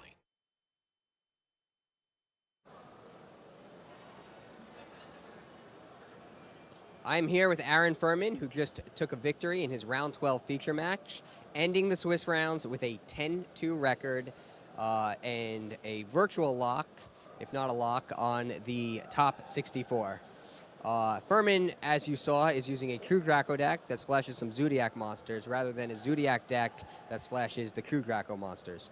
What went into your decision about what to run this weekend? Well, most New Jersey people, like my friends I've been testing with, we started playing the deck like 3 weeks ago, and we kind of just built on that and like adding more true Draco cards, because one Zoo card just gets you like a +3 and a play for next turn, so you don't need that many Zoo cards, and the true Draco cards work so well together and they're so good against actual Zoo that you would rather have more of those and drawing like 4 of those and like 1 Zoo monster, because your 1 Zoo monster will get you plus, then your other 4 Dracos just lets you get Masterpiece Dynamite, more interruptions like the trap cards tributing as well as Masterpiece. How do you feel about making it into the top 64? Or at least very likely making it into the top 64? Pretty good. I really wanted to top this event, especially after coming off YCS Pittsburgh. Me and my friends like built the deck. One also is guaranteed top with basically the same list, and another is playing his round X11, so he should make it either way. But yep. All right. Well, congratulations on winning your round 12 feature match, and good luck making the top 64 and in your duels afterwards. Thank you.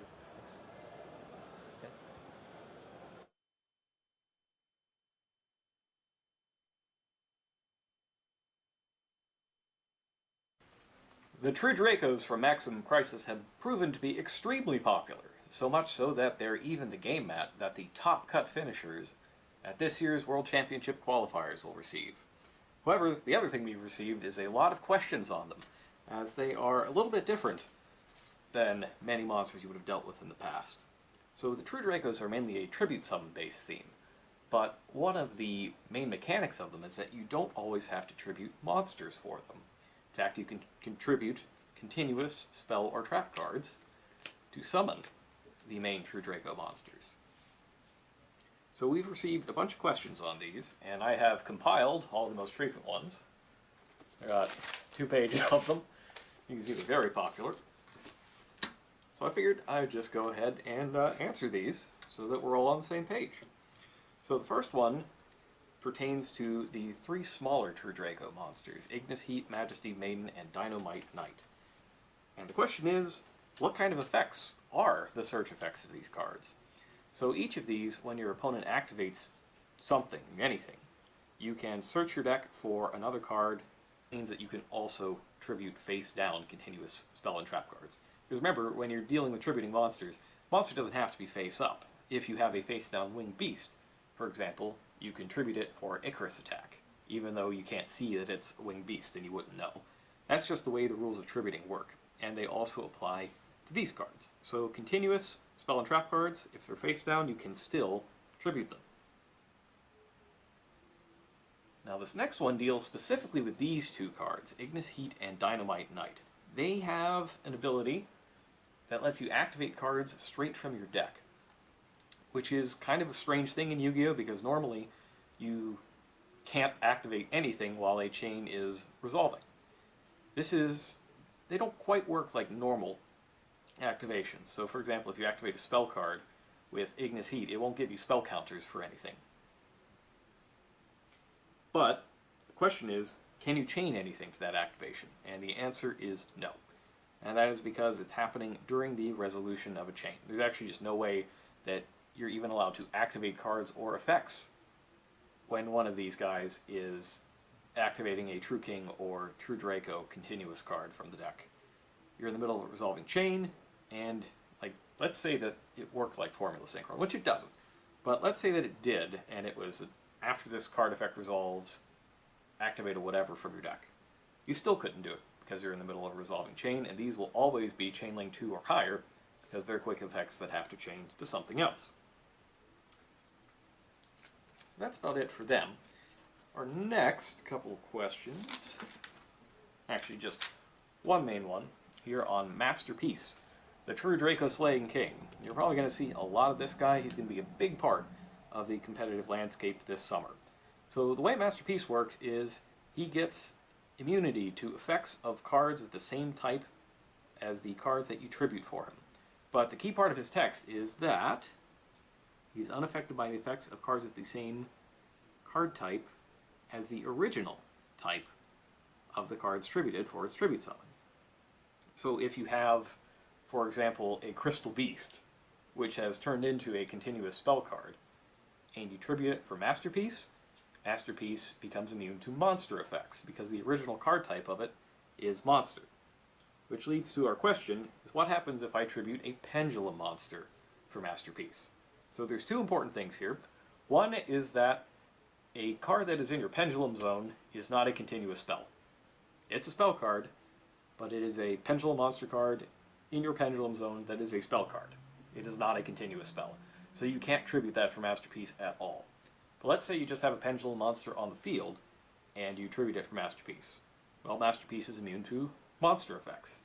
Just because you could play a Pendulum monster card as a spell card doesn't mean that its original card type is spell. It's a monster. So you'll only ever get immunity to monster effects out of it that way. Moving on, we had a couple questions on the True Draco spell cards. First off, True Draco Heritage. This card says, during your main phase, you can draw cards equal to the number of True Draco and True King card types, monster, spell, or trap, that are sent from the field to the graveyard this turn. And the question is, does this count cards that were sent to my opponent's graveyard? So say my opponent has True King Revival, and he uses it to special summon a True Draco monster, and then tributes both of them for Masterpiece. Well, in that case, two cards have been sent, two different card types, monster and trap, have been sent to my opponent's graveyard.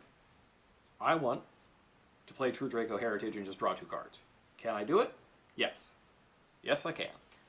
Doesn't say sent from the field to your graveyard, just sent from the field to the graveyard. So that means either players.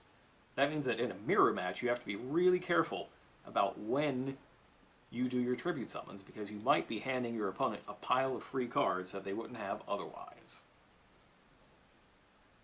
We also have a question that's come up quite a bit on Disciples of the True Draco Phoenix. And the question is, when do I use the first effect of Disciples? So the first effect is the one that lets you target 3 True Draco and or True King cards in your graveyard, shuffle them into the deck, then draw 1 card. That is a card effect that you can use once per turn during your main phase. It's essentially like an ignition effect. It's basically exactly the same as the first effect of True Draco Heritage. It's just that True Draco Heritage doesn't have a cost, it doesn't do anything at activation, so it needs during your main phase, whereas this will just start with the thing you do at activation. Now, the last guy isn't a True Draco, he's a True King, but we got a couple questions on him as well, and that's the True King of all calamities. This has been a very popular monster, not just in True King decks. It's been a big part of dinosaur decks as well that are making use of True King Lithosagium. Normally you'll summon it with True King and, say, Trishula for a nasty 1-2 punch. But questions we've got on this, the first one is on its first effect. Does it change the attributes of monsters that are summoned after it resolves? So this effect says, during the player's turn, you can detach 1 Exceed material from this card and declare an attribute. This turn, all face-up monsters on the field become that attribute. Also, monsters in your opponent's possession of that attribute can activate their effects or attack, etc., etc. That effect lasts this turn, not when it resolves, not everything that was there when it resolves, just this turn. And as a result, new monsters that are summoned after it resolves will also become the declared attribute. True King of all calamities is really, really good. And the last one is about the other effect, the one that lets you destroy your opponent's monsters that you would choose with a True King if you do not use the first effect. So can you still destroy your opponent's monsters for a True King effect if you did not first activate True King of all calamities effect to change attributes? And the answer is you can, as long as they are already appropriate monsters for that effect. You only need 1 monster of a matching attribute, so even if you don't change anything, say because he's out of materials, you could still destroy an appropriate monster of the right attribute in your hand, and then just any monster your opponent controls for the second monster. Reason for that is these 2 effects are separated. So it says also they can activate their effects or attack, period, and then we've got an entirely new effect after that. So these are not linked in any way, they are independent from each other. So even if you run out of Exceed materials or have them all detached by some effect, you can still summon your True Kings way easier by destroying your opponent's monsters. And that about does it. Those are the most frequent asked questions that we get about the True Draco and True King monsters. And hopefully that'll help you out when you are viewing our tournament coverage and you see these monsters in action. Speaking of, we will be streaming the World Championship qualifier right here, Official Yu-Gi-Oh! TCG. You can also follow us on Facebook at Official Yu-Gi-Oh! TCG, or on Twitter, Yu-Gi-Oh! _TCG. And you can also catch the European WCQ when it happens over on twitch.tv/official Yu-Gi-Oh! Channel. Thanks for watching.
So it looks like Barella started with Fire Formation Tenki for Zodiac Thoroughblade.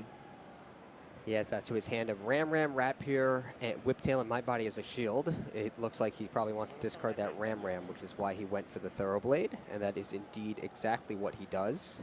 Now that it's in the graveyard, he'll later be able to bring it back with Chicane and destroy it with Trident. Yes. He can even bring it back with Chicane without destroying it with the Trident this turn. Just for sort of like a value thing he can stack. He'll probably go Borbo or Hammer Kong into either Chicane or Broad Bull. Just usually bring it back. There's no reason not to bring it back. It's still 2,000 defense. When it's destroyed, it will get back a Zodiac monster, and its effects and the Xyz prevention that Chicane basically just makes happen on it goes away at the end of the turn. So on Varel's following turn, if the Ram isn't destroyed, he can just use it as an Xyz material then. So no reason not to. Yes, that's true. And it looks like since he's not summoning Rapier this turn, he has no way to make a rank 4, so there's really no reason to destroy it with Trident, right? Right, yes. Normally, you would not want to actually activate Thoroughblade there in fear of like Ghost Ogre and Snow Rabbit, but because Varela opened with My Body as a shield, that's why he was able to do it. Yes. Unless you have My Body as shield or Shuffle Reborn or Soul Charge or something like that, you really don't want to be activating Thoroughblade. He also had a fairly weak hand in that he's kind of swamped with monsters and has no trap cards. My Body as a shield is kind of a trap card, but not really. I thought 3 of a kind is what you wanted in this kind of game. Maybe I'm wrong. Sometimes it is. All right. Furman starts his hands Rapier, Ram, Diagram, Pot of Desires, True Draco Heritage, and True King's Return. Furman runs 3 copies of True King's Return, 2 copies of True Draco Apocalypse, and a full 3 copies of True Draco Heritage. So he really is running a heavy True Draco deck. Yep. He even plays 3 copies of Dimensional Barrier, so that's Zodiac should not be winning against him. He is definitely geared to beat that deck. Yeah. Well, that's definitely what you want to build your deck to beat. Yeah. In this particular tournament. Right. Furman, on the other hand, uses Rapier, upgrades it into Hammer Kong.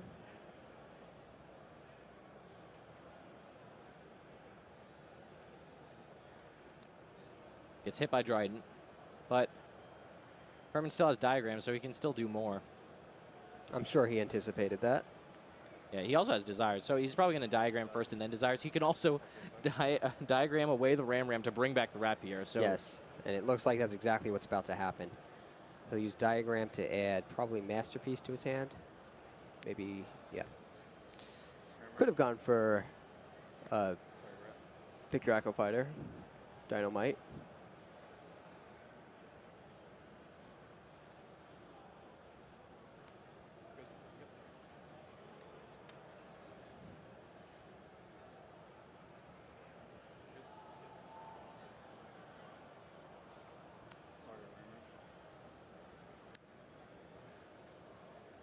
So he will use the K9, bring back Ram. Yep. Activate your K9's effect, special summon a Rapier.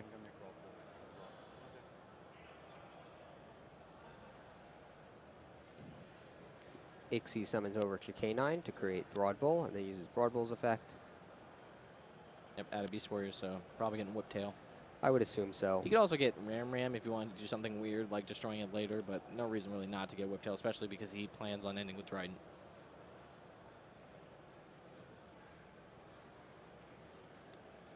Ooh, does he have? Did he draw a second copy of Diagram? Oh no, that's Heritage. Yep. Is Ram once per turn? I believe it is, but it might not be. Nope, it's not once per turn. So yeah, with a second Diagram, certainly a second Ram would have been nice. Yeah. Yeah, the cool thing about these hybrid Zodiac True Draco decks is a lot of them play 4 Strix for Blackwing Zephyros the Elite. You know, you can destroy with Diagram, bounce it back, reuse the Diagram again. It looks like he drew 2 copies of Dynamite. Explosive. Let's see what he presses on with, though. Looks like Heritage so he can get the additional summon. Maybe not. All right. Oh, yeah, so he's going to Heritage, but after he sets the card, because that's what he wants to tribute for Dynamite. Ah, so he tributes True King's Return, which you just set, so now you can destroy a monster on the field. Yep, and that cannot be stopped by My Body's a Shield. That's awesome. Oh, let's bring up My Body as a shield. It has to be, I guess, the effective card that's activated.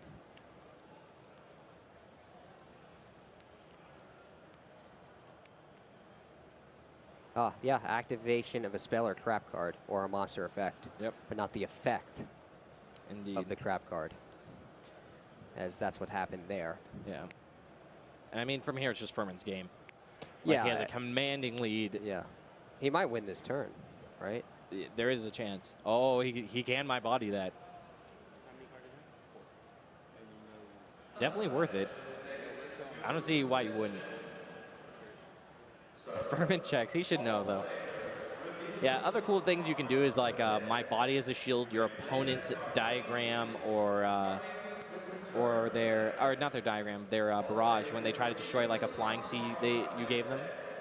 That's interesting. Yeah, My Body's like weirdly flexible because it's just as long as an effect would destroy a monster. Yeah, what was the guy trying to destroy? His own Ram? So Yeah. So My Body as a shield protected his opponent's Ram. Yep. Varela decided, I'd rather Ram stay on your field. And now it will live another day.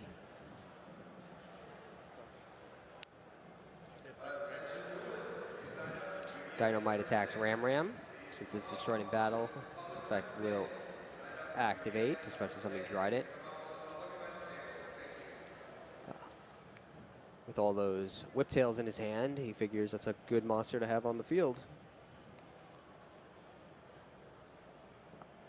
Yep. He can just equip a Whiptail from his hand and then use its effect. Yeah, if he wants to. Yeah. If he does that, though, Dynamite will still activate, which Yep. he's doing now. Dynamite Knight. I like that card name. Also a fan. A lot of I rhymes. So Whiptail goes on. True Draco Apocalypse goes face down. I feel like if it didn't have the ER after fighter, it'd be super cool. Like Dynamite Knight, the true Draco fight. That would be pretty cool. Yeah, but I don't know what a true Draco fight would be. So, all right. So Furman activates the effect of Dynamite, as you said. Gets a True Draco Apocalypse from his deck. Varela reads it, so bring it up on the screen for any of you to read. Yep. Varela uses the effect of Trident Destroy Dynamite. It activate another Whiptail during the end phase, draws for turn. Draws Maxi.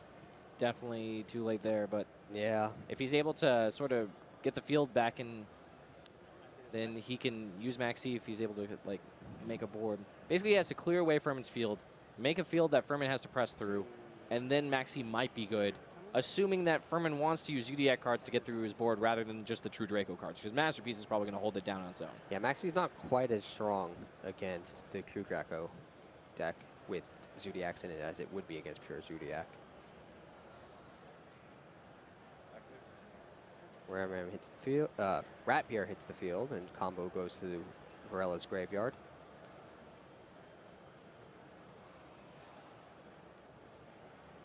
You have 2 now? This might actually not be that bad for Varela right now. I don't know. Furman still has Soul Charge in his hand. Yeah, but Varela doesn't know that. So it might not be too bad for Varela from what he knows. But It looks okay for him. Whether it actually is or isn't is a separate question. sure. Yeah, I mean, Soul Charge is really powerful. But if he could do a lot of damage this turn, which he probably can't. Yeah, I'm hesitant to Yeah. think that Varela has this, but it's okay. Yeah, so, no, Varela's not in great shape. Yeah. Zodiac Chaka 9 goes on top of Zodiac Dryden, then he activates the effect of Chaka 9, detaching the Dryden to special summon Zodiac Ram Ram in attack mode. I'm sure it's not staying there anyway. But if it does stay there, it can destroy a Rapier. Yeah. So maybe it will. He can actually attack with it, and then during the battle phase destroy it with Dryden so that he can bring back another Zodiac and get another attack if he wants. We Like he might could bring back Whiptail and then attack into the Ram Ram that Furman has, and We then might. use the Whiptail's effect. We might see that. He'll probably banish Furman's Ram Ram with Whiptail, Yeah, yeah. right? You can Tiger Mortar it on or just strap it on from his hand. Oh, no, that's what I was saying. He could also Dryden his Ram Ram to bring back a Whiptail and then equip that Whiptail. Oh, Like, still yeah. mid-battle phase, Yeah, yeah. that's true. He could do that too. Yeah, but he does have a Whiptail in hand and Whiptails in his Yeah. grave already, so he So- probably doesn't need to go that route. Oh, he doesn't get Tiger Mortar. I mean, he doesn't get Whiptail. Whiptail. He Yeah. puts the Thoroughblade on, so we might see him attack the Whiptail from his hand. Yeah. Rapier has 0 defense. He could do a lot of damage, but it's definitely not enough. Like, he could do, what's the full complement of Whiptails plus Thoroughblade? That's, It's 4,000, right? Because he has 2 Whiptails. well, like 30, well, oh yeah, you're right. He can't get the third one in. 41 with the Tanky. Yeah, not enough. Okay, so he is using the Ram Ram to attack and takes down the Rapier. Banishes the second one. And I think he's going to use Dryden during the battle phase. Actually, he could just leave the Ram Ram up and start destroying Furman's cards. That might just be better. Like, use Dryden to destroy Diagram, yeah. Yeah. I like that way better than what I was saying before, for sure. Yeah, I don't think he could do too much with the Ram Ram. Yeah. With a monster brought back by the Furman Ram drew Ram. Barrage. With Soul Charge and Barrage, Maxi's probably going to hurt pretty bad. Yeah. But he I can just agree. Soul Charge, get Maxied, and then summon Masterpiece. I Yeah, think that's a pretty good route. That is pretty good.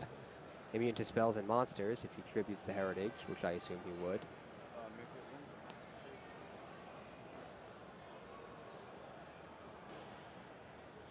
Yeah.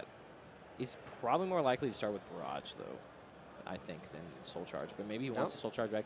He could be Soul Charging because of, like, he wants to destroy his... Oh, is Ram Ram not in the grave anymore? Well, there's a Ram Ram. He can destroy his Ram Ram with his Barrage to enable its effect, which is kind of a payoff. So that would make sense. Of course, that move is incredibly vulnerable to Maxi. Oh, right, yes. Well, he doesn't have to choose to activate the Ram Ram until after. Of course. So it would just be the same as sort of like Max seeing a Barrage, but he loses a monster in the process rather than the Barrage. And the opportunity to use Ram Ram's effect if he doesn't want his opponent to draw a card. Yeah, yes. The Maxi is chained, so Furman will bring back 4 monsters. Yeah, at the Furman cost of has to 4,000 life, and be Varela worried will about- draw 1. Yeah, Furman has to be worried about like Thoroughblade and Borbo, right? Absolutely. In fact, there's a, what is it, 2,900 attack Piercer on the field right now. Yeah, well, Masterpiece should deal with it. Well, oh, that's true. That's true. Yeah, Furman should still be in the driver's seat, even if he doesn't do a ton this turn. Yeah. Also, when he tributes Heritage, he gets to, oh no, that destroys a back row. So I'll get rid of the Tanky, weaken it by 100. But you're right, Masterpiece's effect will be probably the answer to the Trident.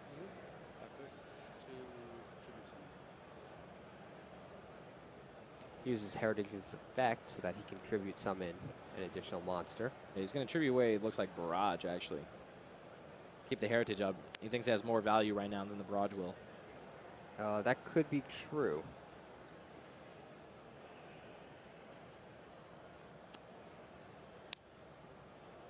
There's Masterpiece.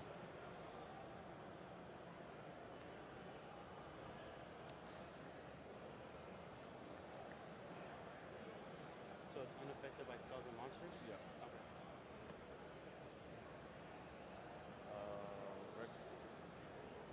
Regular summon. It tributes a monster for Dynamite. Yep. So we got that first summon off heritage, and this is his regular normal summon. What do you destroy with Trident here if you're Varela? Probably just the Trident? The opponent's Trident? Yeah, I mean, even that's not really that great. Because you're also going to give your opponent a card off of Dynamite. Actually, you could destroy Ram, and if he chooses to special summon a monster, you draw one. Yeah, but that just seems not the best. That does not seem that good, though. No? I don't think so. I think he's just too far behind at this point, honestly. I think it's better than destroying a Trident with no materials. Granted, there's a Whiptail in Furman's hand, which he could add to the Trident. He's going to destroy Dynamite. Dynamite's going to activate, get a trap. He could do that too. True King's Return looks like the choice for Furman.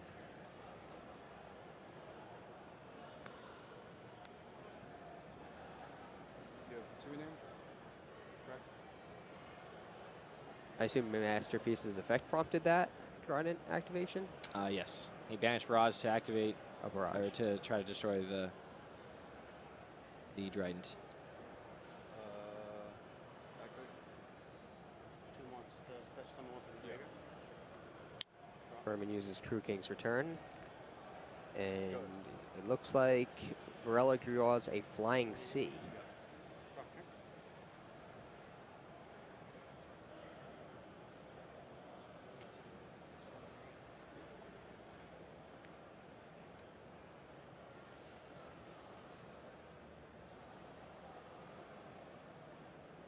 Update combo.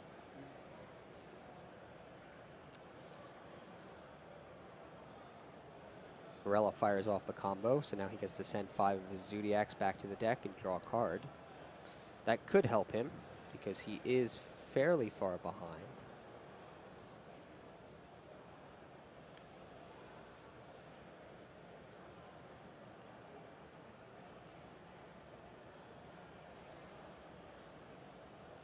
Look at Furman keeping his heritage separated from the True King's Return, like zone position matters already. Would you like to bet? It doesn't get shuffled or anything. Yeah. Just draw. It's getting ready for Link summoning. Yeah. Rail draws for turn. Draws my Body's a Shield. That's not bad actually, because it can. It can stop Dryden. Well, yeah, the Dryden if he puts the Whiptail on it. Yeah. It can it negate Masterpiece even though it can't destroy it? I don't believe so because it's unaffected by spells. Oh, that's right. Yeah. Right, it's completely unaffected. Yeah.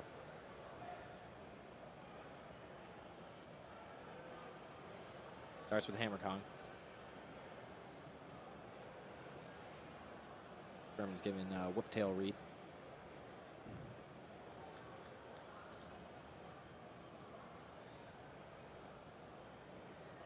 Give that me again. 4. I have 4 at the moment. You're good.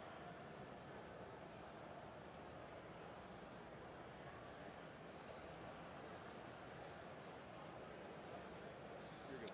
Puts Borbo on top of Thoroughblade.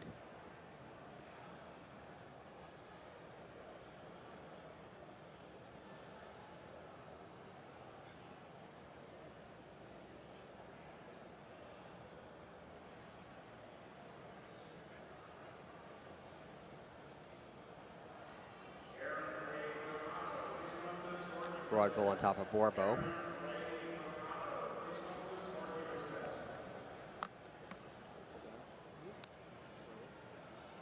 Banishes True Draco Apocalypse from his graveyard to activate Masterpiece's effect and finally destroy Hammer Kong. Sure. Then he puts the Whiptail onto Dryden and uses its effect, but Dryden's effect to destroy Broadbull, but My Body as a shield will block the 31. effect, and at the cost of 1,500 life points, and it will destroy Furman's Trident. Yep. So now that Furman has used all of the effects he could use, Varela has to figure out how to deal 3,100 points of damage. He can definitely... Can he do it, or is he just very close to doing it? I mean, Borbo seemed like it would have been good. Well, it doesn't matter. Well, he pierces... What's Dynamite's defense? I think it's a lot. I think it's over 2,000. Is it? I might be wrong, but I Let's believe see. so. You might be right. No, its attack is high. 1,200. 1,200. So it's a whiptail. So he needs basically a Thoroughblade and 3 whiptails, and he can do it. He's playing quickly, so seems like he has a plan.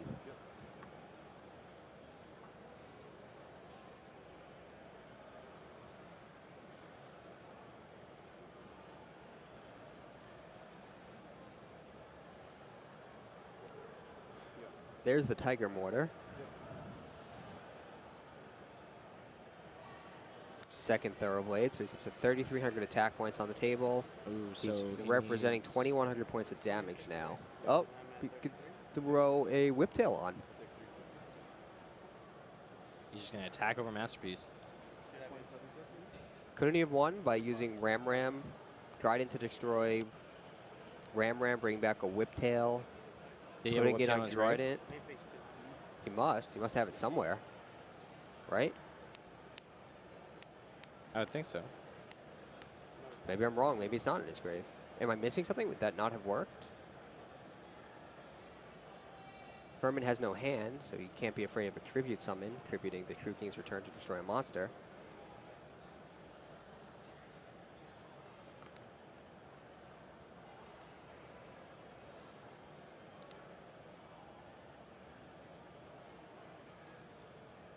I don't know. I don't know either. I think I agree with you if he has Whiptail in his grave.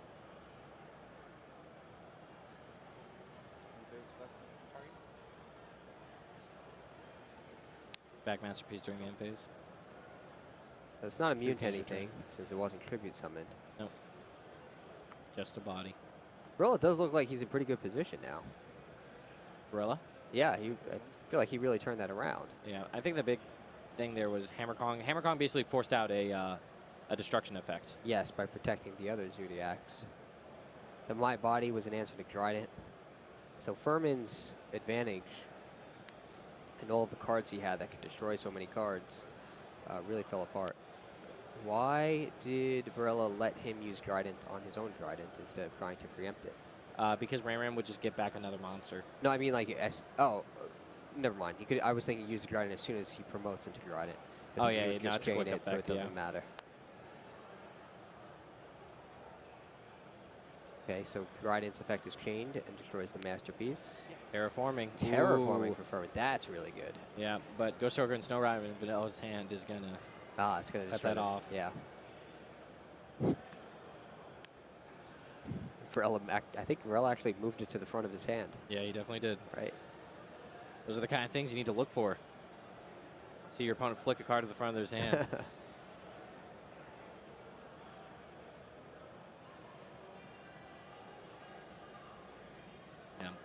His Heritage will draw at least one card, though. Because Masterpiece was sent this turn. Yeah. So there's your K9.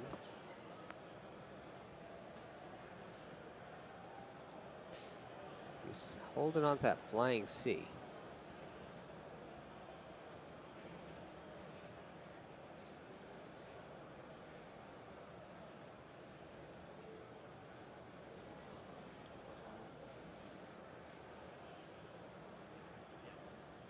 Ram is back thanks to K9.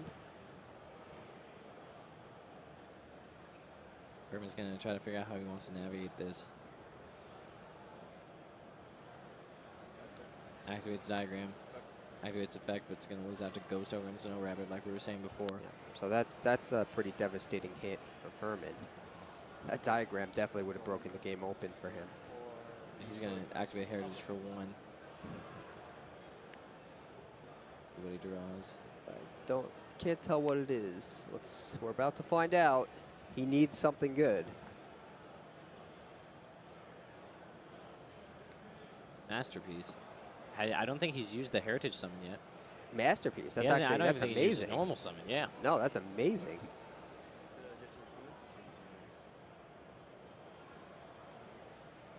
I think you want to tribute monster spell here.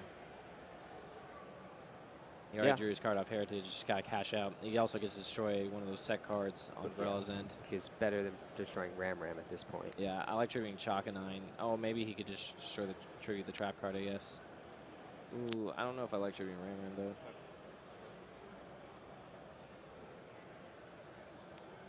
Soul Charge is destroyed.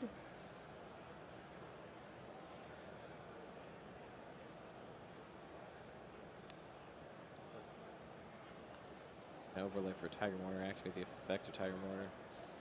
Put a Whip Tail under it. Try to get around that Ram. Dimensional Barrier could be mildly devastating here because it just means 2,000 damage. Furman might need to respond. And can Masterpiece destroy your own cards? That is a good question. Let's bring it up on the screen.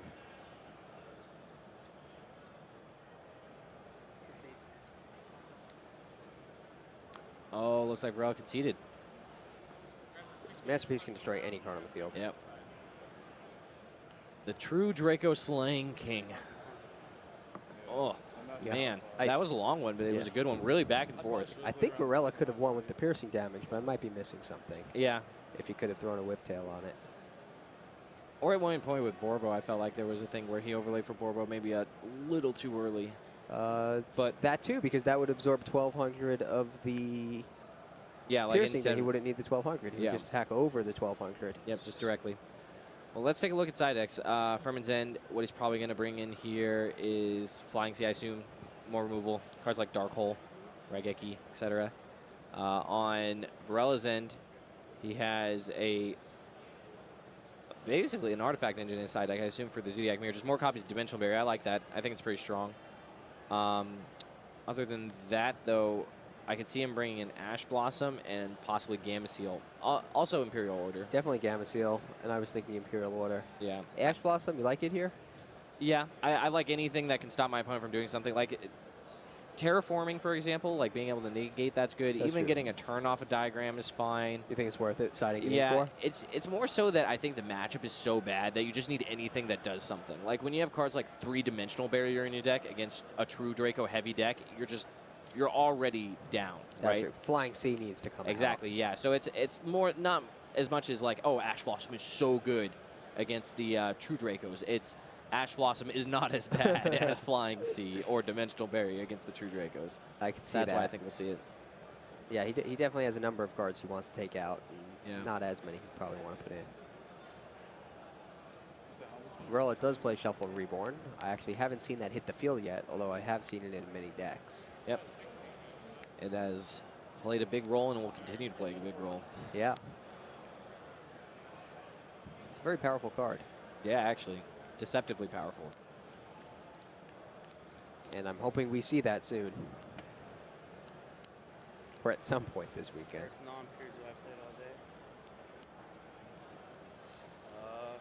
I play like a deck very similar to mine because I play against a guy at my local. Other than that, I play two. Yeah, Furman actually started off with 2 buys in this tournament. Yes. Not only for his UDS belt, but also because he is a YCS champion from this season. Ah. Yeah. Unfortunately, the buys do not stack. No. Buys run together. Yep. You got a round 1 and 2 buy for each. Yep.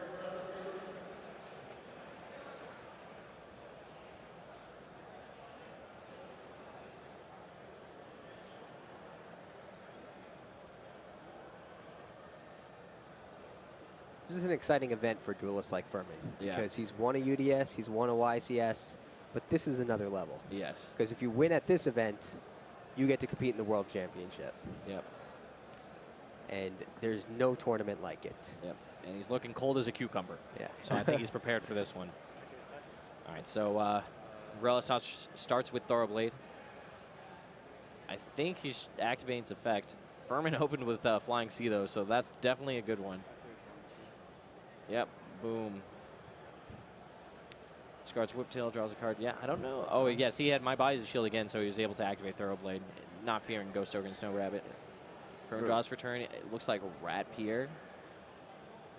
Yeah, he has Rat Pier, Diagram, Twin Twisters, Judy. Oh my goodness, his hand is nuts. It is Tenki, Barrage, Diagram, Twin Twisters, Rat Pier. This is the business. This is the business. And Varela doesn't have any hand traps. No. What are his back row? Are either of them chainable? It's Dimensional barrier. So That's okay though because good. he still has Diagram. But yeah, but that Dimensional Barrier is the only thing that could have saved Varela this turn for sure. I'm surprised he kept it in. That is true. Here, Furman can just search Thoroughblade if he wants to make an attack, and his Thoroughblade will beat the opposing Thoroughblade because of Tenki. Yeah. Soul Charge is good for Varela. It's a good card. Yeah, but he still has to do here. with the Flying Sea. If he wants to move to Battle Phase to kill his own Flying Sea, he can't Soul Charge in the same turn. That's true. Times are tough. Times are tough for Gerardo Varela. Let's see, Furman grabs Ram. That might be what he's trying to destroy with Diagram. Get back Rat Pier or something. I suspect so. He could also just destroy his Tenki. Or he could destroy that with Barrage. Yeah, he could. I just don't know how much he wants to press. I think you actually want to keep the Tenki, though, so your Thoroughblade can just beat over the other Thoroughblade. Or as a card to tribute for a Masterpiece. Yeah, that's true, too, actually. I could see that.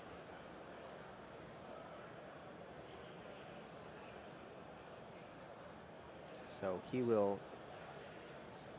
Nothing. Yes, he will get Masterpiece. Adds it to his hand. Ram's effect will activate and resolve, so he gets to special summon Rat Pier back.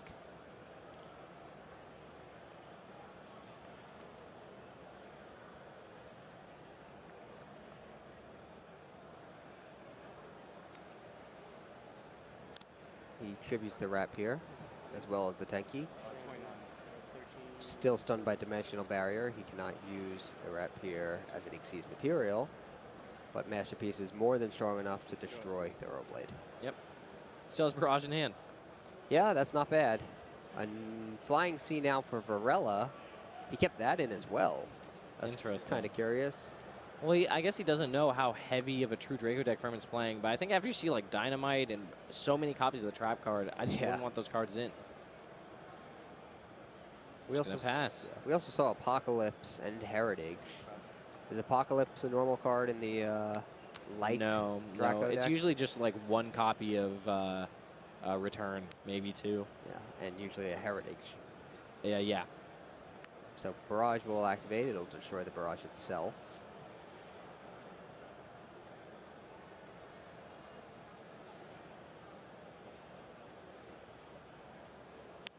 Special some Thoroughblade.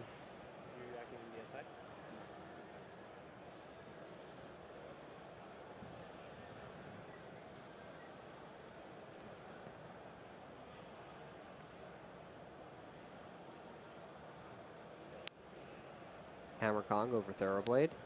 Broadbill over Hammer Kong. Broadbill's effect. Well, Varela declines to drop the Flying Sea, so we'll see just how out of hand things get. Broadbill searches for Ram.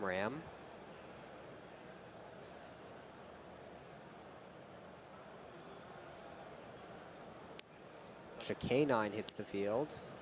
Gonna activate its effect, probably bring back Ram. You think maybe he should have dropped the Flying Sea? Well, he can't because of Diagram, right? Like, as soon as he does, Furman's just going to Diagram it away. Oh, didn't he Diagram this turn already? I don't think so. What did he search? And even if he didn't, he could also just Masterpiece it too. You're right, maybe he didn't. Like, Flying Sea is also one of those cards that just is not that good after your opponent's got stuff going on. So, in addition to the fact that Furman has all these outs, I just don't think it would do too much.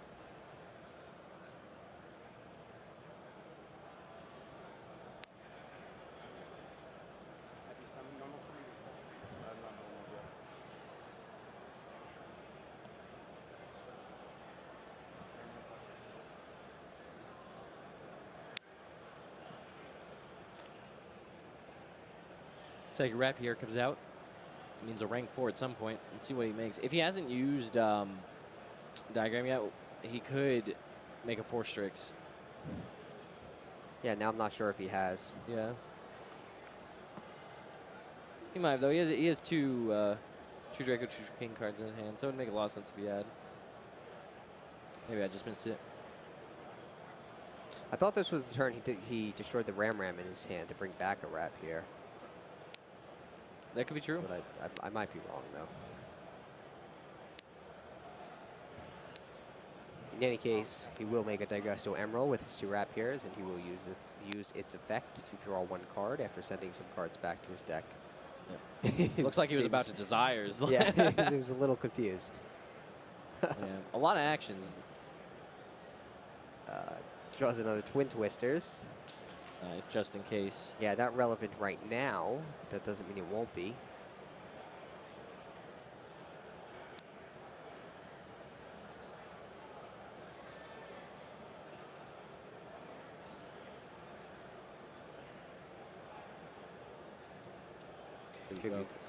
True King's Return, as well as, what was that mod? The Digesto Emerald. Yep. It looks like that should be enough. Yeah, it's more than enough damage on the field. Right? It's 5,900 plus 1,600. 7,500 with Varela at 6,650. But Varela wants to put in his calculator just to make sure. Yep, and that's it. And that's enough. Yep. Furman takes the win. Advances 5-0. Yeah, after a 2-0 victory in the feature match. Yeah, man, really showcasing the power of this deck, too. We saw exactly what we were talking about. Varela stuck there with just dimensional barriers and flying seas. He was able to dimensional barrier. Furman still just summoned a masterpiece. Oh, man. Would you agree with me if I made the claim that the True Draco deck is a little easier to navigate than the pure Zodiac deck?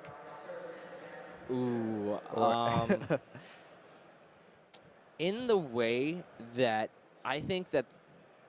Okay, so because there's so many different actions you can make in Zodiac because of your Xyz summons, playing that deck perfectly is very difficult. But playing it well enough where you get your wins isn't too difficult. And I think that the True Draco deck is also sort of around there, but the difference is that True Draco has bigger decisions, sort of, because in Zodiac, even if you overlay for the wrong monster, you can kind of just stack a different one and do whatever, and you kind of get to the same place. You know, you might not be as far ahead as you could have been if you did it perfectly, but you can still sort of get there.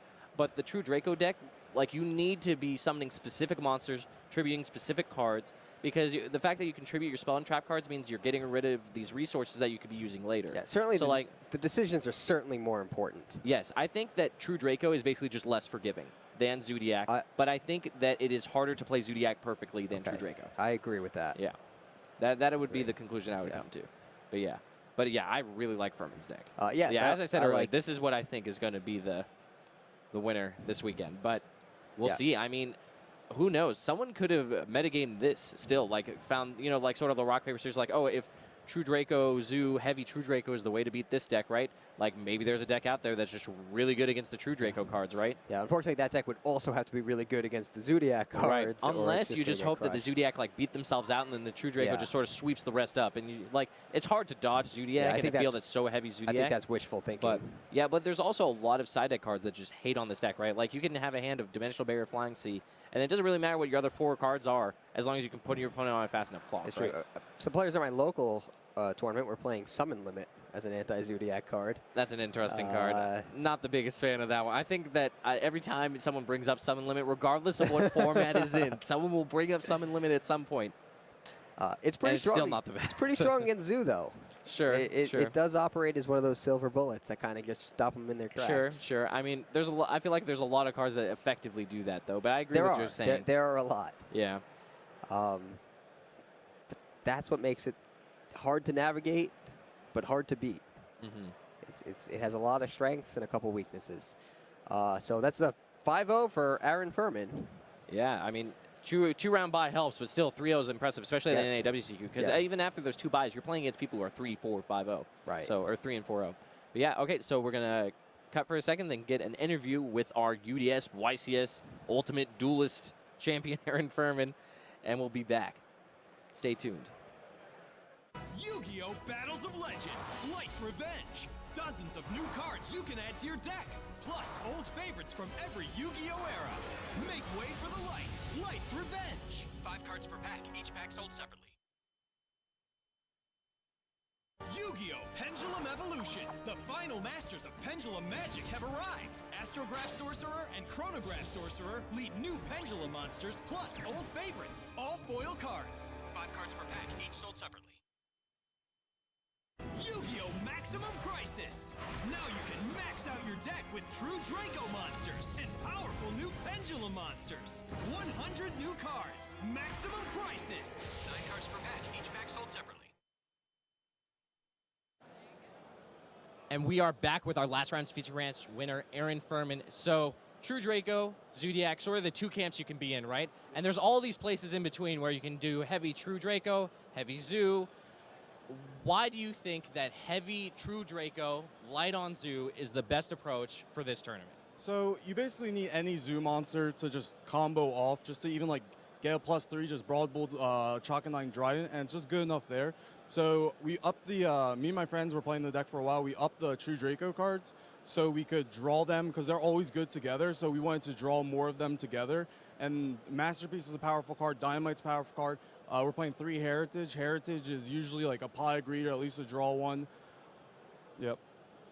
That makes a lot of sense. Basically what you're telling me, I think, is that the Zodiac engine needs so little to get going that while the pure Zodiac deck just uses a little bit and then, you know, supplements the rest of their strategy with track cards, you're sort of just bringing a whole new engine to the table and trying to, you know, get all of the advantage you can out of True Draco. How do you feel about your chances going second against Zodiac versus regular Zodiac chances against going second? I feel going second's like not that much of a disadvantage because I side cards like Twin Twister, as well as you having one of the True King trap cards and Dynamite, just setting the trap card, tributing, and summoning Dynamite, and usually using it to pop a Trident. So you're able to get to your hair. They usually like pop your Dynamite, and you get a set trap or activate a trap. And your Heritage is like usually a draw 2, as well as like I played the deck because. Rat Diagram has a really cool combo, and depending on if you draw more True Draco cards, you can end off with Dryden, a draw, double Masterpiece on my turn and Masterpiece on their turn. So it's like 5 points of 5 points of stopping their interaction on your first turn with just 2 cards. Yeah, we've seen a lot that being able to pick the fights, yeah, you're saying 5 points of interaction is huge. And the fact that, yeah, all you have to do is set a card and tribute for a True Draco, and all of a sudden, it's not that bad against Zodiac, especially if they have cards like Dimensional Barrier and Flying Sea in their deck that just aren't doing very much against you. But yeah, man, UDS champion, YCS champion, maybe WCQ champion. Well, yeah, we'll see what happens. 5-0, best of luck. We'll be back with round 6 shortly, so make sure to stay tuned. There are tons of awesome cards in Battles of Legend Light's Revenge, which was just released yesterday, including Minerva, the Exalted Lightsworn, which was the previous YCS prize card. I surveyed the duelists in attendance today to see which cards in Battles of Legend Light's Revenge are their favorite. Right now it's going to have to be Giant Rex because it's won me about 5 of the games out of my matches that I've played today. It's very powerful, very broken, great card. My favorite card from Battles of Legend is probably Artifact Sanctum. The card's won me at least like 3 games so far. I like Minerva. She's pretty good. I think Sanctum is just a really busted card. I'm using it today, and it's been like really great. Zephion the Time Lord. Why? Because she's busted. In what way? She just clears a lot of back row against a lot of people who like to set a lot of back row. Probably Minerva is going to be like my #1 card. It's due for a reprint. I think it's awesome that everybody has access to it now. I'm personally going to be playing it myself. So yeah, Minerva definitely. Definitely have to be the Time Lords. I love all of them. They all have different abilities, but the Time Priestess is by my favorite because it lets you search it. And I just also really enjoy all the reprint. My favorite card in Light's Revenge is a Minerva because it's a card, it's a YCS prize card that is now available to everyone. And I've always been a huge fan of the Lightswarm series of decks and cards. And I think it's cool that everyone can be able to play it now. Is there any deck you're planning to put Minerva into? Pure Lightsworn, I see a lot of people, players using the zombie engine, but I think Pure Lightswarm is really cool because with the Minerva you can just draw 3 cards if you mill 3 Lightsworns. There are lots of awesome cards in Battles of Legend Light's Revenge. You can decide which ones you want to include in your deck now that it's been released as of yesterday. Maximum Crisis is finally here, and to help me bring in the new set is your favorite, Robbie Boyajian. How are you doing? Pretty good. How about you, Jerome? I am excellent.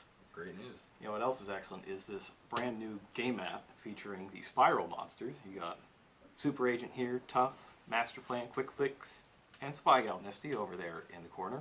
This map is the game map that you will get when you go to this year's World Championship qualifiers. Everybody's going to get this one. That's cool. Now there's another one that we might see later for the Top Cut, but we'll leave that for later. Yeah. For now, what we're going to do is this. Maximum Crisis is a set that is just full of cool and amazing cards. There are just a ton of them. And depending on experience level, what kind of things you like, I might like some cards, you might like some different cards. Yeah. So we're going to get both perspectives on it. I'm excited. This is the Maximum Crisis starting hand.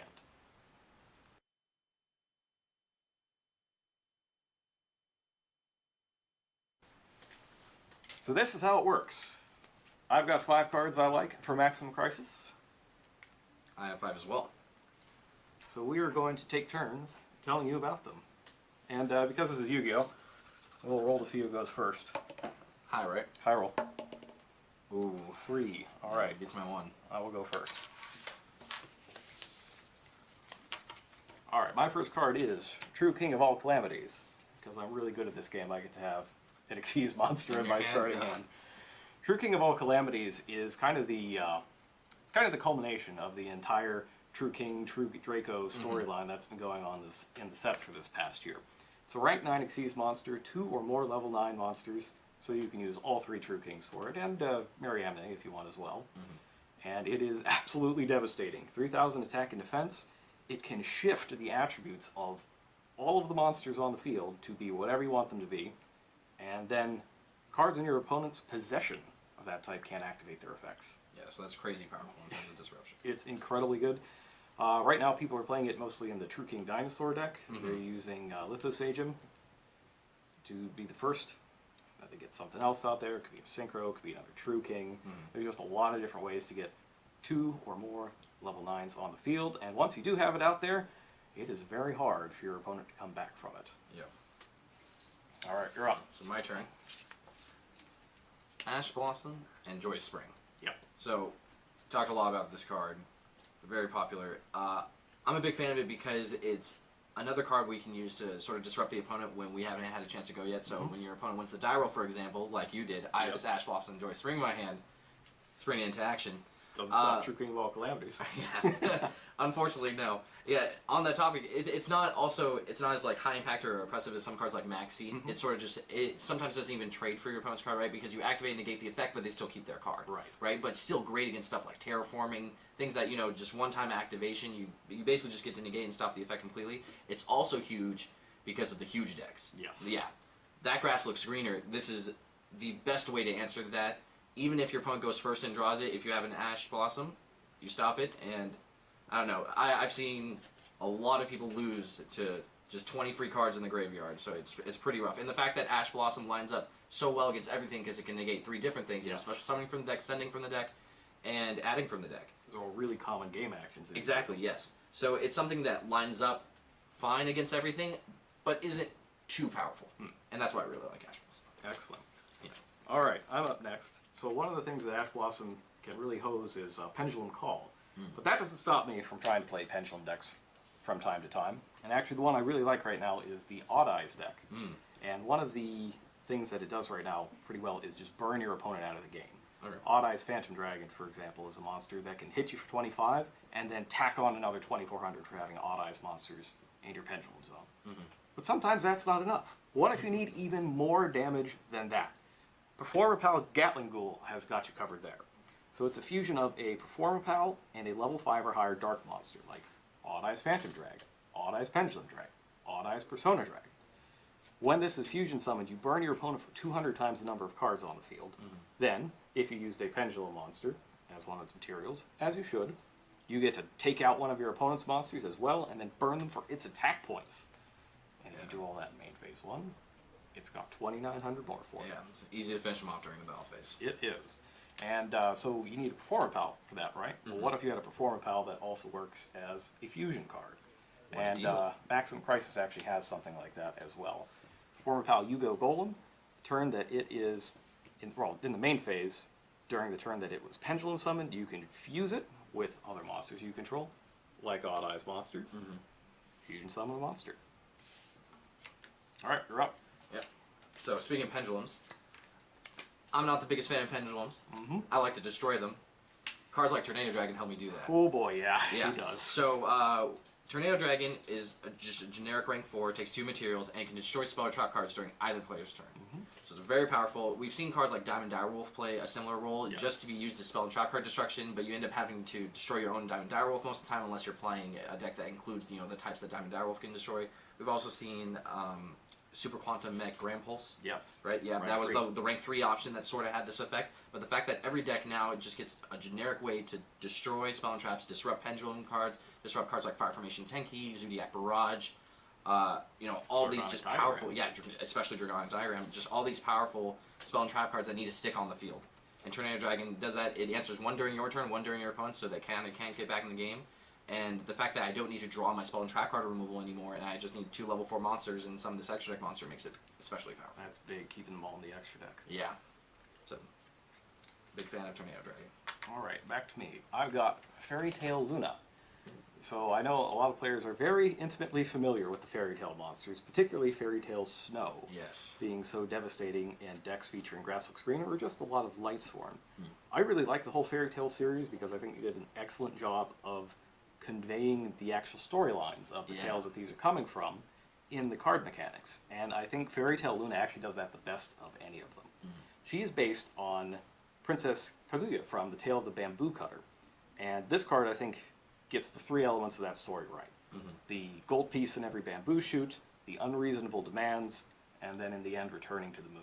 So Luna, when you normal summon her, gets you an 1850 attack spellcaster from your deck to your hand, just like all the other Fairy Tale monsters. During either player's turn, and this is pretty unreasonable, you can just target one of your opponent's monsters, say, okay, you have to send another copy of that monster from your deck or extra deck to the graveyard, or else both go back to the hand and return. Yeah, that's pretty powerful. And one of the things is, with extra decks in particular, people try to get as much variety in there as possible. Now, that might not see quite so much of that. There might be a lot more doubles of key cards once we see more of True King Lithosagem, because of its ability to strip those cards out of the extra deck. But if you're just playing 15 different monsters to get as much variety and value out of it as possible, Fairy Tale Luna is going to mess you up. Yeah. I mean, it seems like even just forcing your opponent to send the card from their deck to the graveyard rather than bounce it is pretty disruptive. Like a card like Zodiac Rapier, for example. Yes. You need your additional copies. You're either going to bounce your Rapier or you're going to send your extra one and then can't do much. It's not good either way. Yeah. Alright. Yep, on the topic of Zodiacs, Zodiac Chicanine. Oh, yeah. Yeah, I love this one. So with the semi-limiting of Zodiac Wrap here, combos got a little smaller. You usually had to do something extra to get that level 4 into play so you can do more things. Zodiac Chicanine does that for you. Right. So normally it would bring it back, can't be used as an Exceeds material, has its effect negated. But the way to get around that is you bring back a card like Zodiac Ram, and then stack a Zodiac Dryden on top of your Chicanine, and then destroy your Ram. Yep, and that'll cause its effect to trigger, and then you can bring back a Zodiac that doesn't have the limitations on Exceed summons, and you can go from there. Another thing was Whiptail. You can put out Whiptail, wait for the negation to run off at the end of the turn, and then just quick effect it onto whatever your monster Yeah, that's also a big thing. Yeah, and there's also additional enablers too, like Zodiac Barrage and things. You could destroy your Ram like that if you don't want to Dryden. There's also cool combos with another Zodiac Exceeds from the set, Zodiac Hammer Kong. So you can do things like bring back Zodiac Hammer Kong after you've used it just during your Broadwell combo or whatever you want to do. And normally Hammer Kong is very Exceeds material intensive in terms of resources because you have to detach one every end phase. Yes. But if you negate with Chicanine, normally, okay, so now you have this Exceeds monster that's negated, doesn't have any materials though, but then you can stack a Tiger Mortar on top of your Chicanine and use Tiger Mortar's effect, detaching material from Tiger Mortar to put a material on Hammer Kong. And that's something we don't see too often, Tiger Mortar putting a material on another monster, but it's a way to put a material on Hammer Kong, so then during the end phase, its effect's still negated, but during your opponent's turn, its effect comes back online, so you get the additional protection from Hammer Kong. Very nice. Yeah. So, love Zodiac Chicanine. Alright, I got Ultra Polymerization. So, Super Polymerization came out way back when in Phantom Darkness was Super Polymerization, but it was a rare. Yes. So I bet a lot of people thought that Ultra Polymerization would be a super. Surprise. It's a secret rare. We've got all the rarities covered now, Nice. except for common. we'll have to think about what to do about that in the future. But effect-wise, ultra polymerization, you pay 2,000 life to fusion summon a monster from your extra deck using 2 monsters that you control as the materials, and that can't be chained to, like the super polymerization. But the real value in ultra polymerization is that you can then banish it from your graveyard to target your fusion monster and bring back the 2 cards that you fused with ultra polymerization. Their effects are negated, their attack and defense goes to 0, but that's fine because you're essentially using ultra polymerization to turn your 2 monsters into both a fusion and either an Xyz or Synchro monster. So what are the coolest things you can do with it? Well, the first place my mind went to was use 2 Cyber Dragons. You use 2 Cyber Dragons, you make Cyber Twin Dragon, then you bring back the Cyber Dragons to use Nova and Infinity. Yeah. Eat your opponent's monster with Nova and then double attack and just wreck them all in one turn. Yeah. But that's not the coolest thing Definitely not. you can do with it. What's the coolest?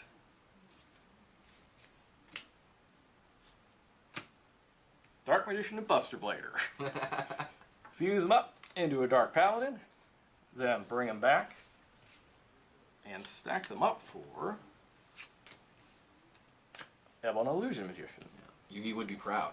And then you can just attach material to get another Dark Magician from your deck and just go to town. Because you're going to get to banish your opponent's card when you attack with Dark Magician, which will cause a replay, or just get their last monster out of the way so you can direct attack for quite a bit. Yeah, I think that's just 100 shy, right, of 8,000. It depends on how many dragons they have. Oh, yeah, so it could just be game right there. If they got a dragon, then you're good. Yeah. So ultra polymerization's a lot of fun. Yeah. Speaking of fusing things, so Predaplant offers Scorpio. Doesn't quite fuse things on its own, but when it's summoned, you can activate its effect, discard a monster, special summon a Predaplant from your deck, and the Predaplant you're getting is Predaplant Darlingtonia Cobra.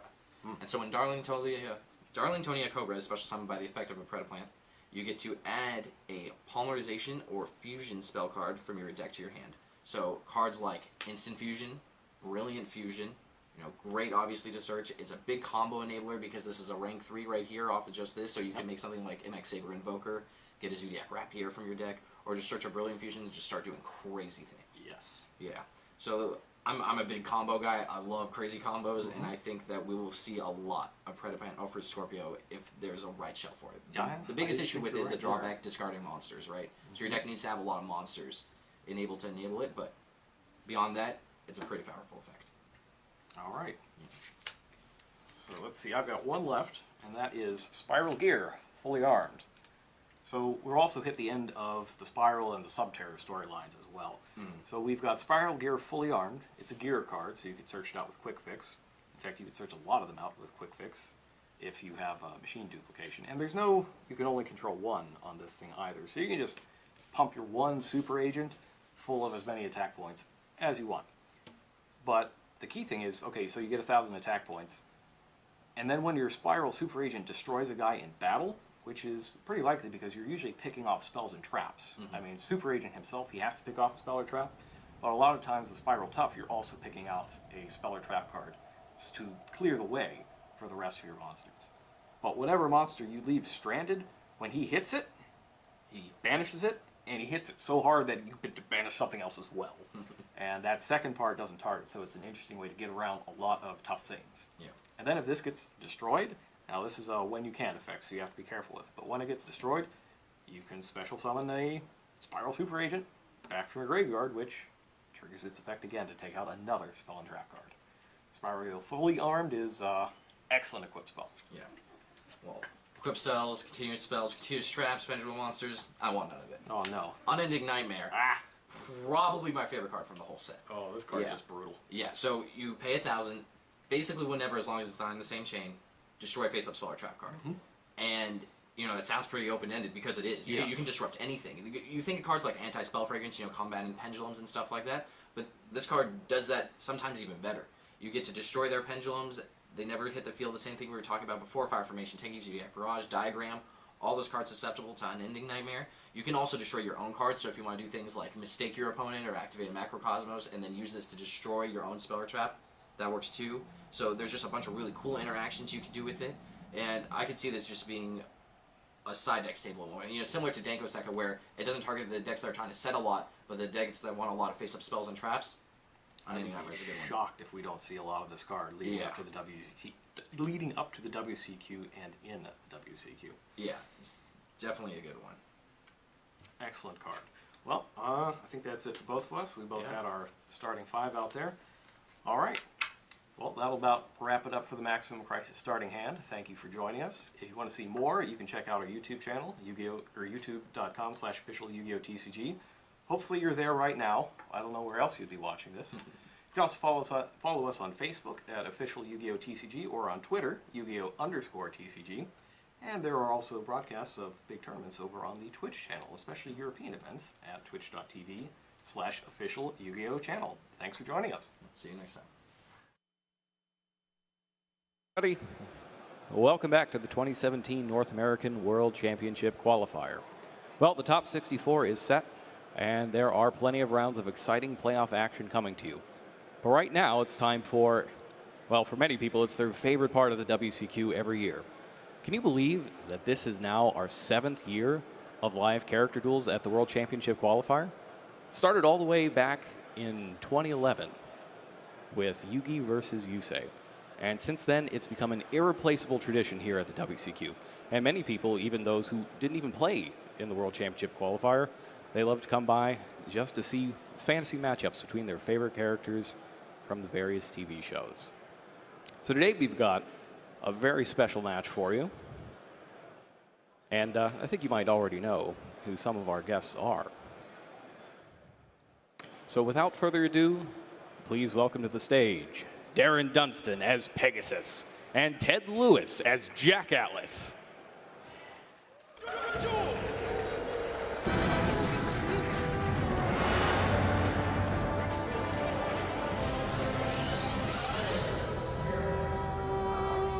Okay. All right, here we go.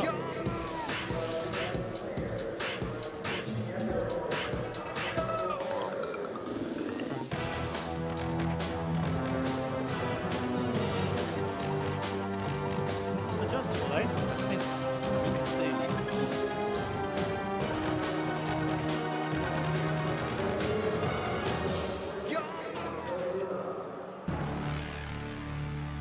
Welcome to the 2017 Yu-Gi-Oh! Trading Card Game North American World Championship Qualifier. For those of you who don't know me, my name is Maximilian Pegasus. I am the creator of your beloved card game and the host of this weekend's World Championship Qualifier here in Chicago, Illinois. You are all talented duelists, and I am truly impressed with your abilities. I know that you all competed ferociously to get here, and I am looking forward to crowning one of you as champion. Talented duelists? Dueling is all about speed, and these duelists are among the slowest I've ever seen. I've seen psychic snails duel faster than these competitors.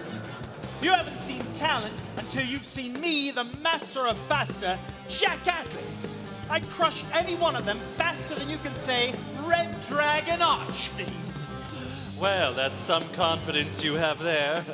Perhaps you'd like to put your skills to the test against me. With pleasure. But after I completely destroy you, I hope a challenging opponent steps forward. Let's duel. I'll start this duel off with Pot of Greed. This card lets me draw 2 cards from my deck. Next, I activate Graceful Charity to draw 3 more cards and discard 2. I draw 3 cards, and I discard Mimicat and Red Eyes Toon Dragon from my hand. And now the fun begins.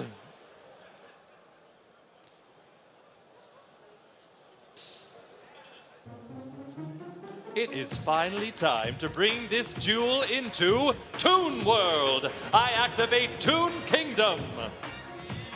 My Toon Kingdom is home to my most extraordinary monsters. The Toon Kingdom is the safest place for a Toon monster to be. While Toon Kingdom is on my field, you can't target any of my Toon monsters with card effects. And that's not all. While Toon Kingdom is face up on my field, all of my Toon monsters can attack you directly. Attack me directly? That's right, Jackie boy. You're no match for my Toon monsters. And now that Toon Kingdom is in my field spell card zone, Toon Kingdom is just getting started. Next, I activate the effect of my Toon Dark Magician.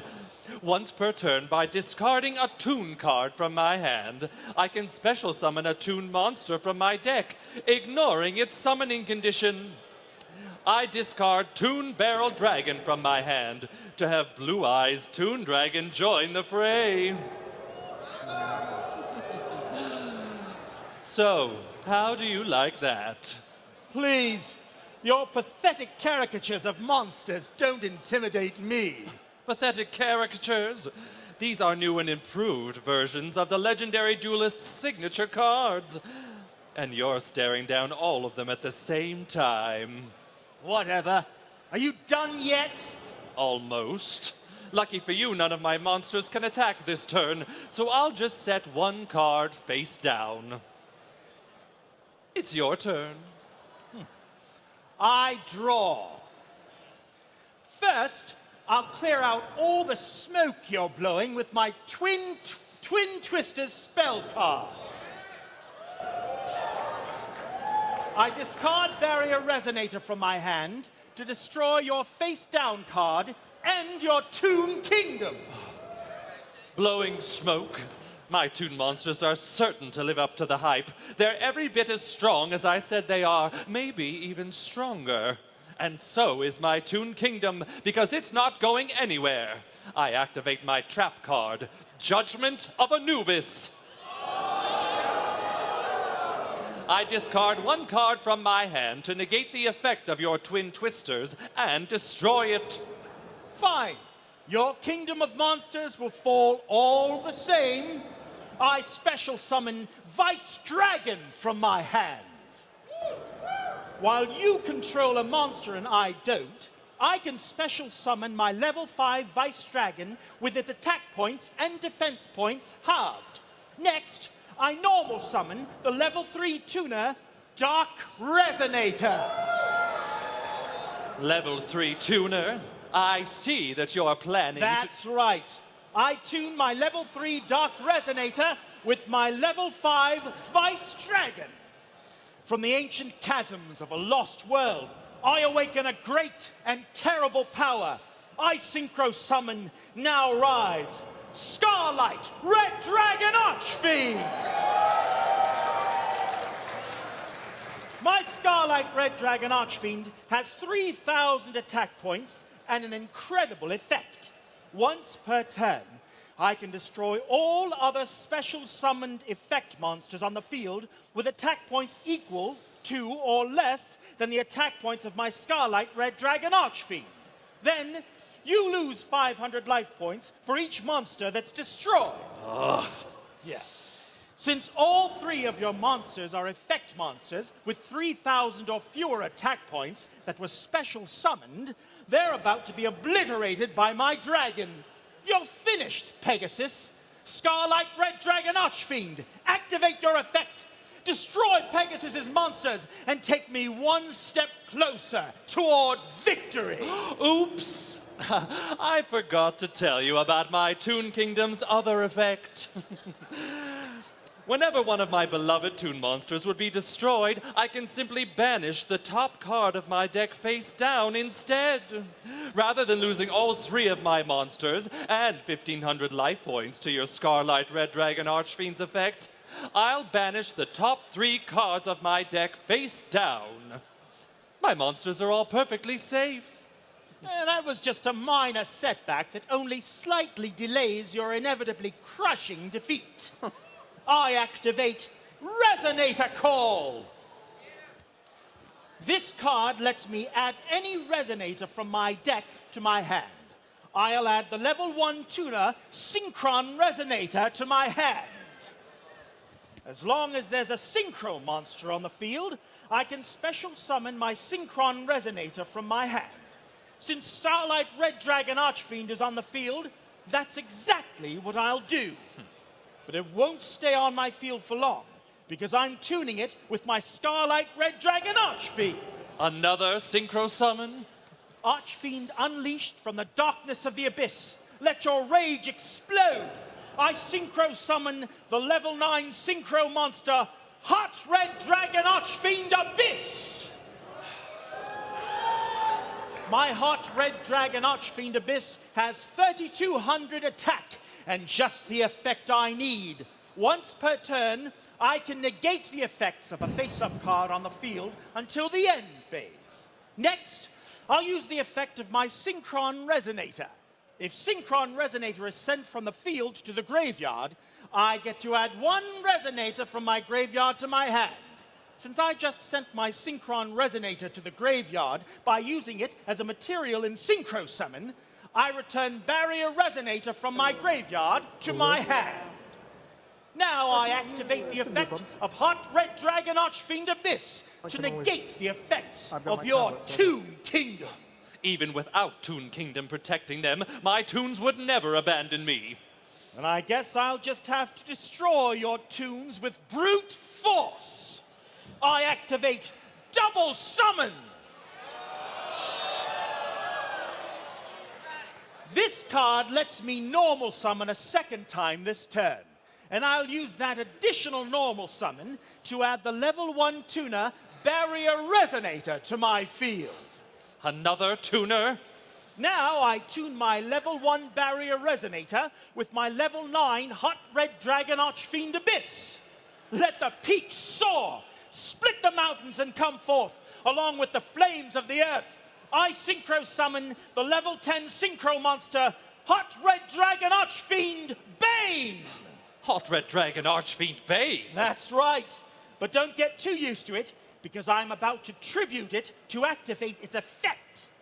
You're tributing your level 10 Synchro monster? What for? For my victory, Pegasus.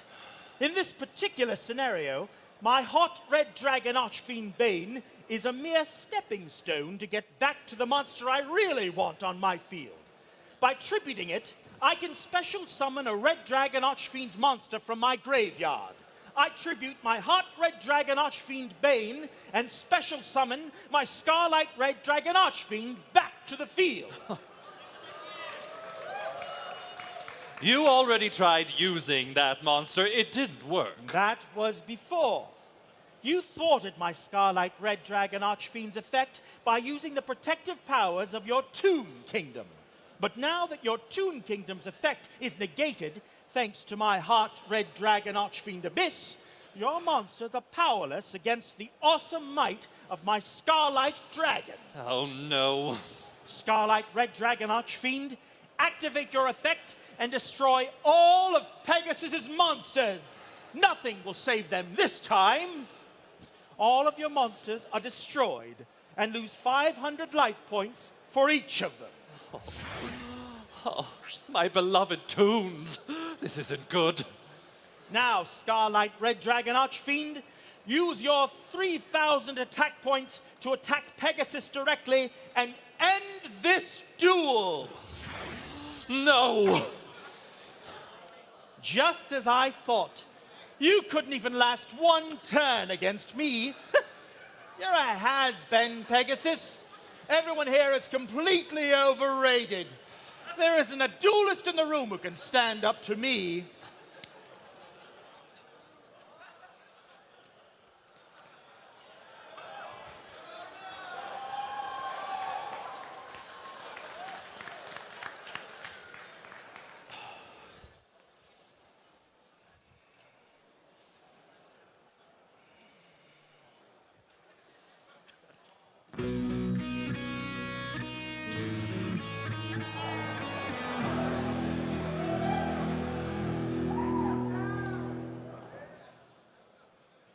I wouldn't be so sure about that.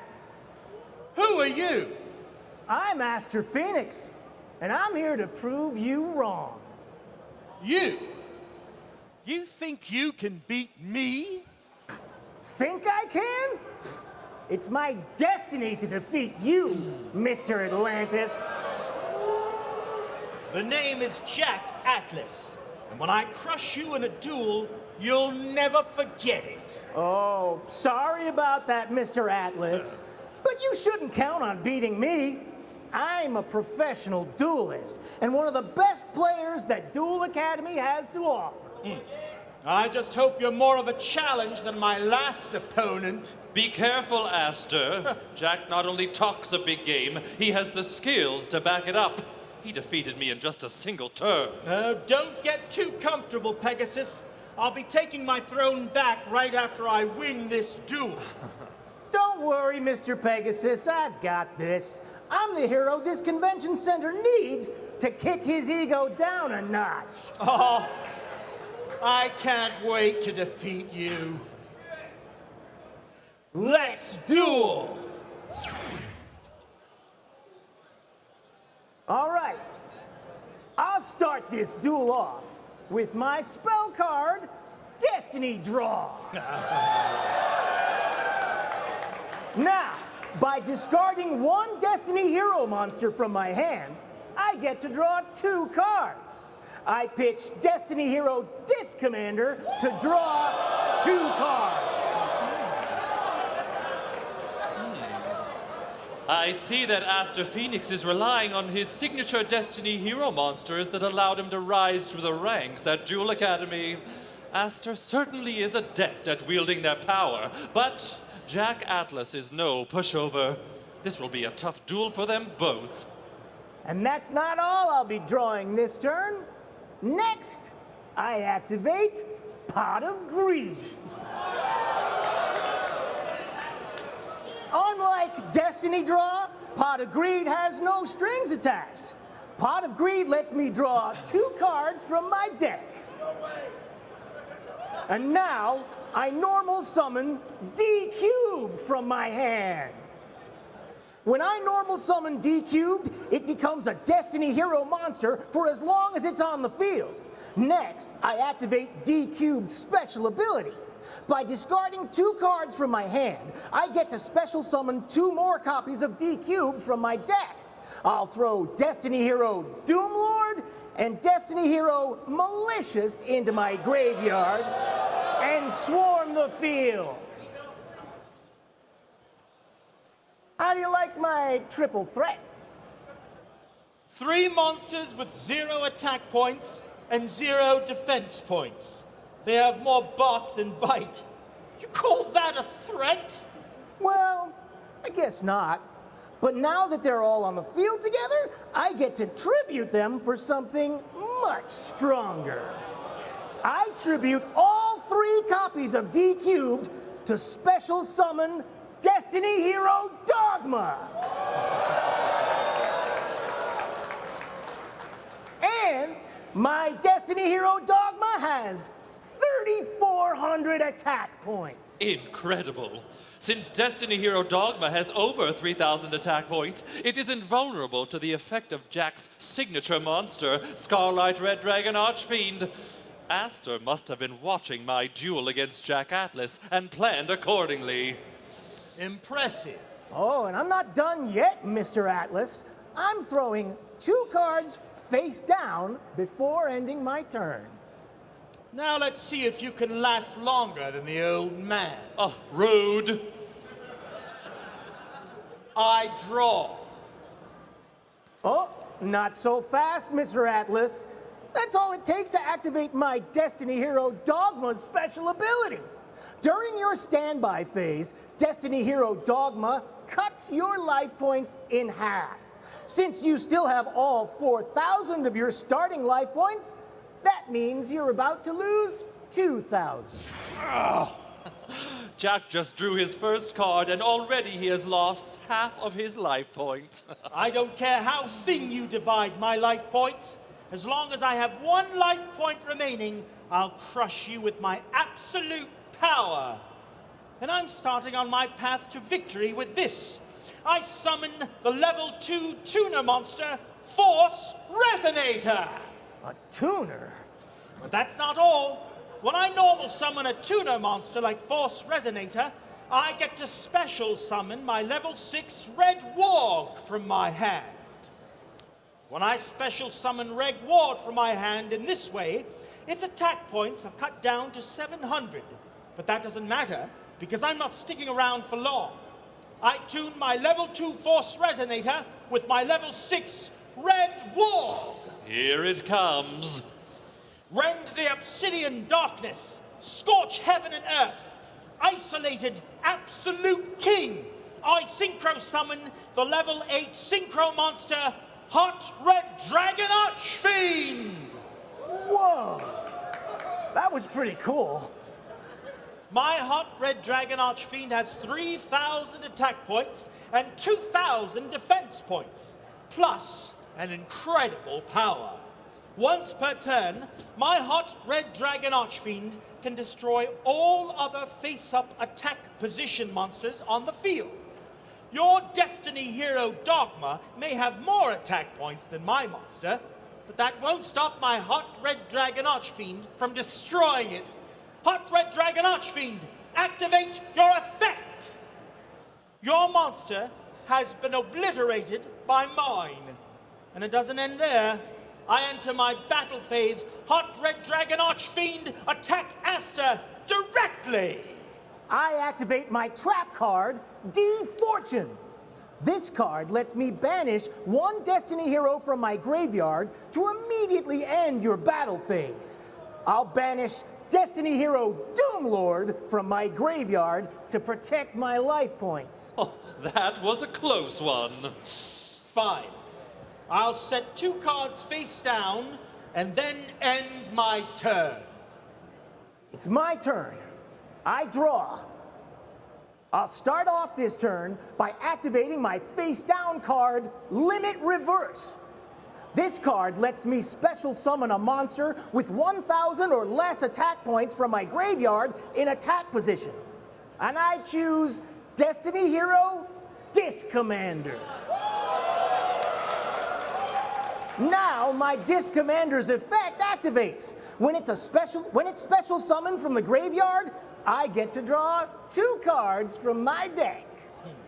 Does Aster ever get tired of drawing cards from his deck?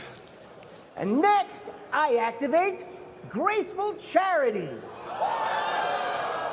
I draw 3 cards from my deck and discard Destiny hero Celestial along with Destiny hero Captain Tenacious. I guess he doesn't.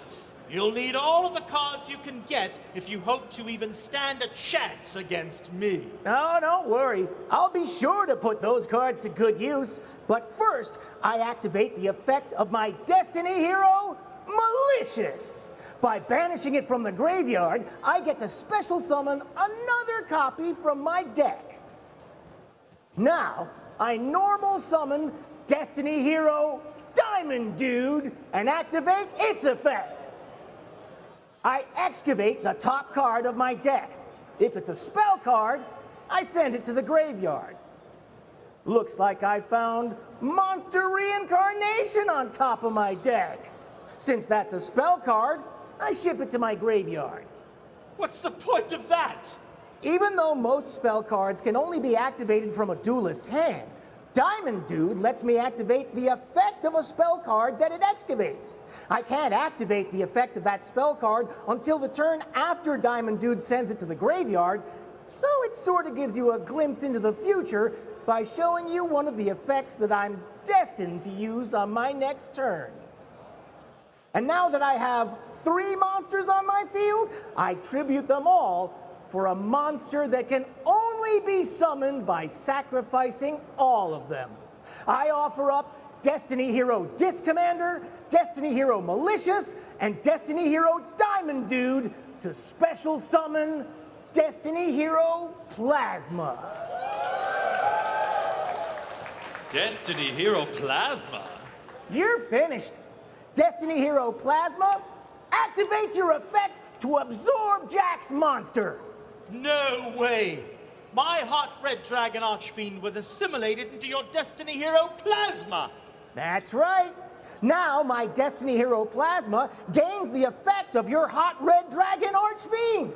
But more importantly, half of its 3,000 attack points are added to my Destiny Hero Plasma's 1,900 attack points for a grand total of 3,400 attack points. And since you only have 2,000 life points left, it looks like you're destined to lose. Destiny Hero Plasma, attack Jack directly and end this duel! I make my own destiny, Aster, and I'm switching up fate with my face down card. I activate Changing Destiny! This trap card negates your attack and presents you with a choice. You can inflict damage to my life points equal to half of the attack points of your monster, or you can gain life points equal to that same amount. The choice is yours, but either way, I'm still in this duel. Those are some good choices. Since you have so few life points to spare already, I'll choose to inflict 1,700 points of damage to your life points. Oh. This duel isn't going so well for you, Mr. Atlas. You're down to just 300 life points. I'll throw one card face down and end my turn. You should probably be a bit more modest in the future. That way you'll avoid looking like a fool when you fall so far behind. A fool? The score may be in your favor, but I have you exactly where I want you. I draw. From where I'm standing, it's clear that Aster has a decisive lead. What could Jack be planning? First, I activate Pot of Greed to draw 2 cards from my deck. But that's not all. Now I'll speed through my deck with Pot of Desires.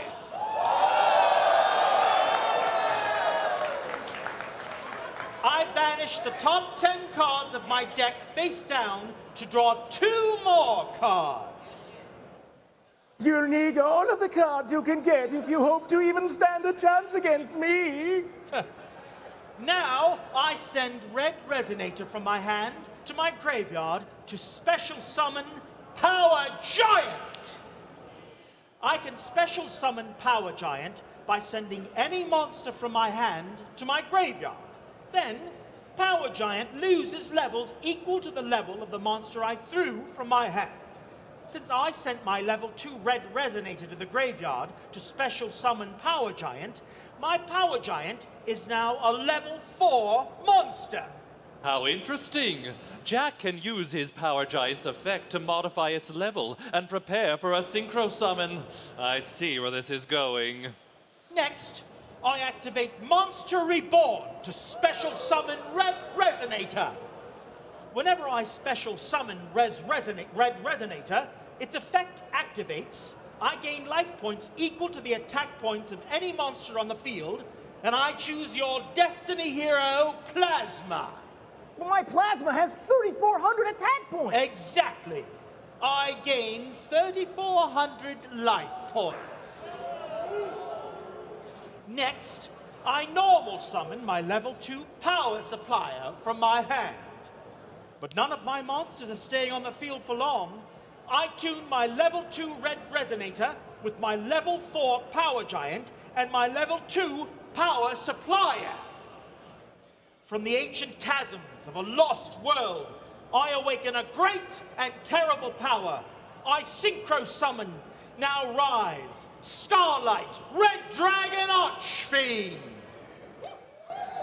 Go right ahead. Your Starlight Red Dragon Archfiend has 400 attack points less than my Destiny Hero Plasma. That means you can't beat it in battle. And my Destiny Hero isn't susceptible to your monster's effect. Yeah, we'll see about that. Starlight Red Dragon Archfiend, attack Aster's Destiny Hero Plasma! This doesn't make any sense. Destiny Hero Plasma has 3,400 attack points, and Starlight Red Dragon Archfiend has only 3,000 attack points. The pressure of this duel must have finally gotten to Jack. Why would you attack with a weaker monster? I'll show you. Now that our monsters are about to battle, I activate my trap card, Red Cocoon. The red cocoon protects my monster by negating the effects of any monster that my Scarlight Red Dragon Archfiend battles. That means your Plasma's effect is negated, and it no longer gains a boost from assimilating my Hot Red Dragon Archfiend.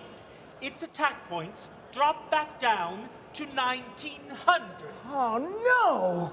Your Destiny Hero Plasma is destroyed, and you lose 1100 life points. Oh! Now I have the upper hand, as I always should. And I'm not done yet, Asta. Since I control Scarlight Red Dragon Archfiend, now I can activate my Red Dragon Vase to draw 2 cards. I set one of those cards face down and end my turn. And here I thought that Jack's threats were all bluster, but he actually managed to turn this duel around. I draw. I summon Vision Hero Vion. A Vision Hero? My Vision Hero monsters can see the destiny that awaits them, and that destiny includes our victory. Next, I activate Vion's effect. If it's summoned, I get to choose one hero monster from my deck and send it to my graveyard. I think I'll pick Destiny Hero Decider. Now I banish Destiny Hero Malicious from my graveyard to special summon another copy from my deck. Big deal. Oh, I'm not even close to done. Since my hand is empty, I'll activate the effect of the Destiny Hero Celestial in my graveyard. By banishing it alongside another Destiny Hero while I have nothing in my hand, I get to draw 2 cards. I'll banish Destiny Hero Celestial and Destiny Hero Captain Tenacious from my graveyard to draw 2 cards. How exciting! 2 more cards for Aster. Next, I'll activate the second effect of my Vision Hero Vion. Once per turn, I can banish a hero monster from my graveyard to add polymerization from my deck to my hand. I'll banish Destiny Hero Diamond Dude to grab polymerization. Now, I activate this spell card, Premature Burial. By paying 800 life points, I get to return one of my monsters to the field. And I special summon Destiny Hero Disc Commander back from my graveyard and activate its effect to draw 2 cards. 800 life points to summon a monster that draws 2 cards. We're about to see if that hefty cost was worth it. And don't forget what fate has in store from last turn. Now, I use the effect of the monster reincarnation in my graveyard to add Destiny Hero Plasma to my hand. It's time for Plasma to return to the field. I tribute Destiny Hero Malicious, Destiny Hero Disc Commander, and Vision Hero Vion.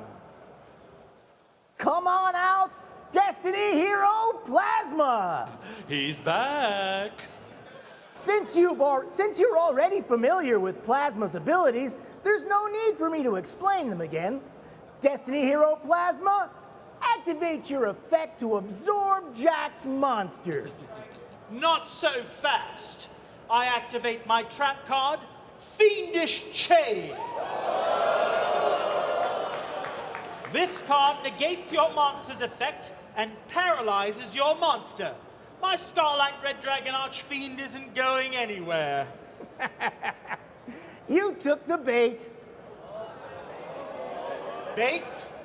Although my Destiny Hero Plasma is powerful, I'm about to use it to summon an even stronger monster. I have to admit, your synchro summons are pretty cool, but I prefer combining monsters the old-fashioned way. I activate Polymerization.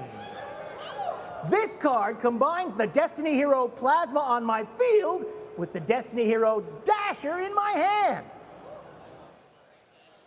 The hero consuming the adversaries of fate and the hero dashing toward the inevitable destiny. now become one and reign in the pitch black future. I summon Destiny Hero Dystopia! Destiny Hero Dystopia? Incredible. Your future is looking bleak, Mr. Atlas. I activate the first of my Destiny Hero Dystopia's special abilities. When I fusion summon it, I get to inflict direct damage to your life points equal to the attack points of one of its fusion materials. Since Destiny Hero Dasher had 2,100 attack points when I used it as a fusion material, you lose 2,100 life points. Ugh. Next, I activate my trap card, D-Chain. This card increases Dystopia's attack points by 500 all the way up to 3,300. Now it's stronger than my dragon. That's true. Not that it matters. Since Dystopia's attack points changed, I get to activate its effect to destroy any card on the field. Oh, no! Destiny Hero Dystopia, activate your effect to destroy Jack's Scarlight Red Dragon Archfiend! Haha, Jack's defenseless. It's over. You have no cards left on your field and are completely vulnerable to my monster's attack. Destiny Hero Dystopia, use your 3,300 attack points to attack Jack directly and end this duel! It's not over yet. I special summon Battle Fader from my hand. When you declare a direct attack, I can special summon my Battle Fader to negate your attack and end your battle phase. That was a close one for Jack. That was a great play. It looks like you've survived another turn. But to make sure I do too, I'm building up my defenses. First, I activate Pot of Acquisitiveness. This card lets me return 3 of my banished monsters back to my deck and draw 1 card. I'll send Destiny Hero Celestial and both copies of Destiny Hero Malicious to my deck in order to draw. Now that 2 copies of Destiny Hero Malicious were returned to my deck, I'll banish the Malicious in my graveyard to special summon a copy of Malicious from my deck back onto the field in defense position. All right, Jack. That's it for my turn. You're up. I'm not letting you end your turn quite yet, Aster. Remember when you sent my red cocoon to the graveyard by destroying my Scarlight Red Dragon Archfiend? Yeah? Well, in the end phase of the turn that my red cocoon is sent to the graveyard, its effect activates, allowing my Scarlight Red Dragon Archfiend to re-emerge. Before your turn ends, I special summon Scarlight Red Dragon Archfiend back to the field. I'm impressed that you managed to bring back such a powerful monster so easily, but against my Destiny Hero Dystopia, your Scarlight Red Dragon Archfiend doesn't stand a chance. Yeah, we'll see about that. I draw. Perfect. I summon Double Resonator to the field. This level 1 tuner has a special ability. If it's summoned, I can select another monster on the field and transform that monster into a tuner as well. I'll turn my Battle Fader into a tuner. This doesn't make any sense. Every synchro monster I've seen requires 1 tuner plus 1 or more non-tuners to summon it. Why would Jack want 2 tuners on the field? So now you have 2 tuners on the field. What's the point? You're about to see as I perform a special synchro summon that uses 2 tuners at once.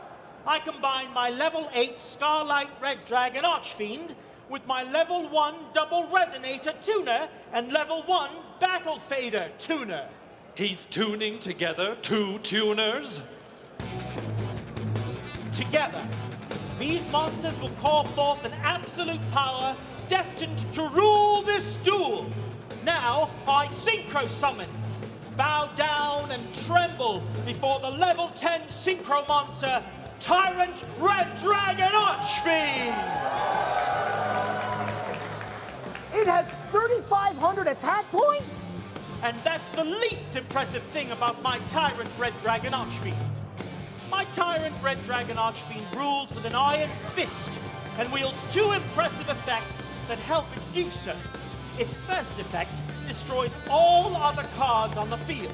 Its second effect will negate and destroy any spell or trap card activated in the battle phase, and then grant my Tyrant 500 attack points for each of those cards.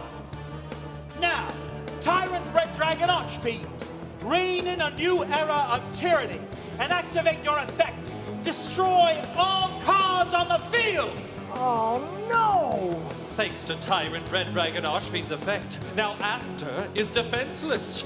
I have to admit, you lasted longer than I thought you would, Aster. But now your monsters are all gone, and there's no one left to protect you from my Tyrant Red Dragon Archfiend's direct attack.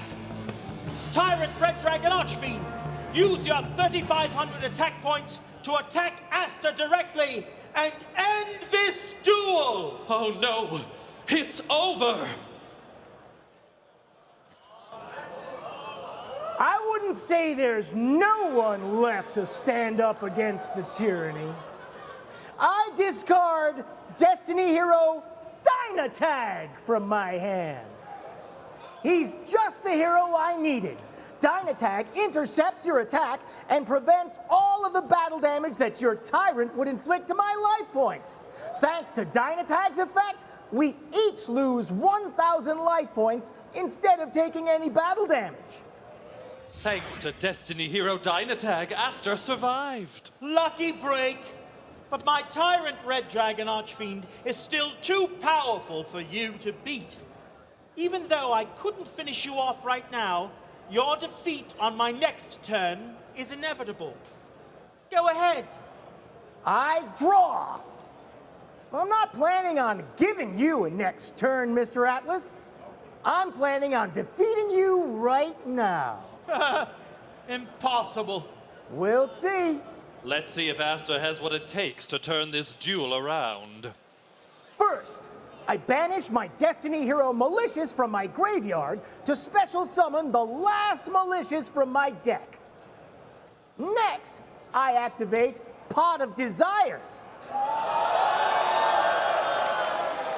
I banish the top 10 cards of my deck face down and draw 2 new cards. Perfect.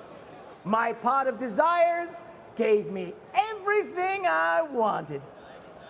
Now I activate Monster Reborn to bring back Destiny Hero Dystopia.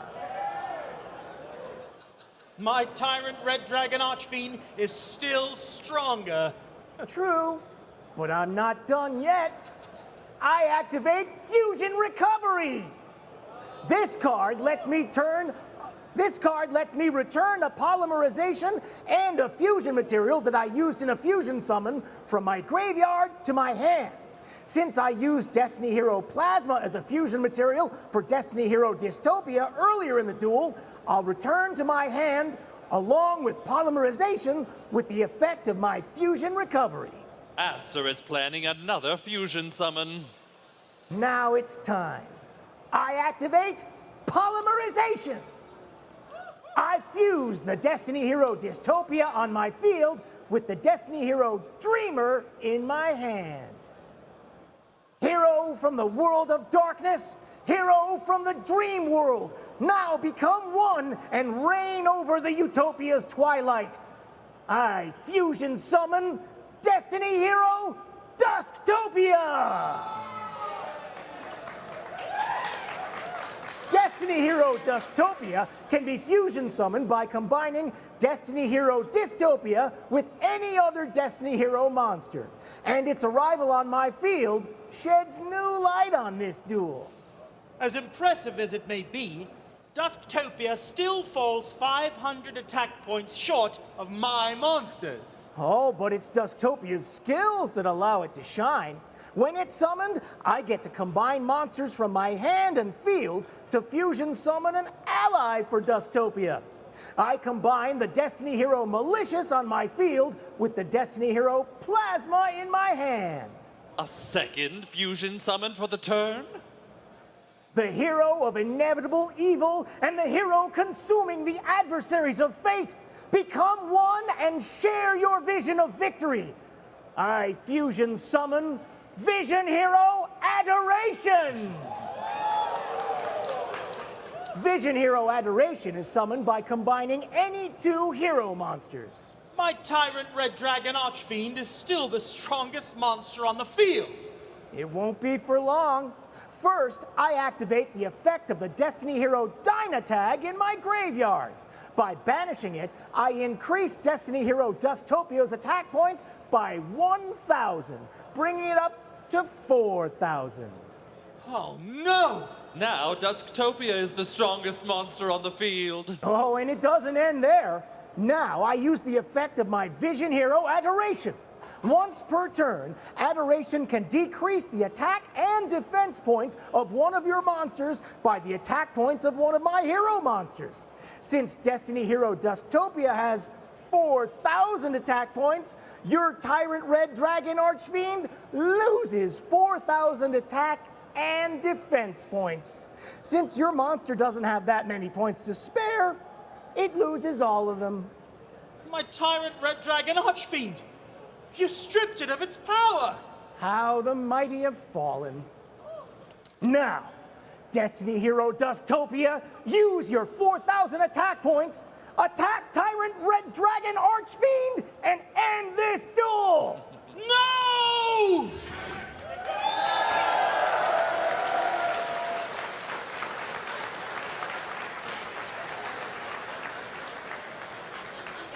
I can't believe I lost to you! It was destiny. Just because you haven't met someone before, that doesn't mean they won't be able to beat you in a duel.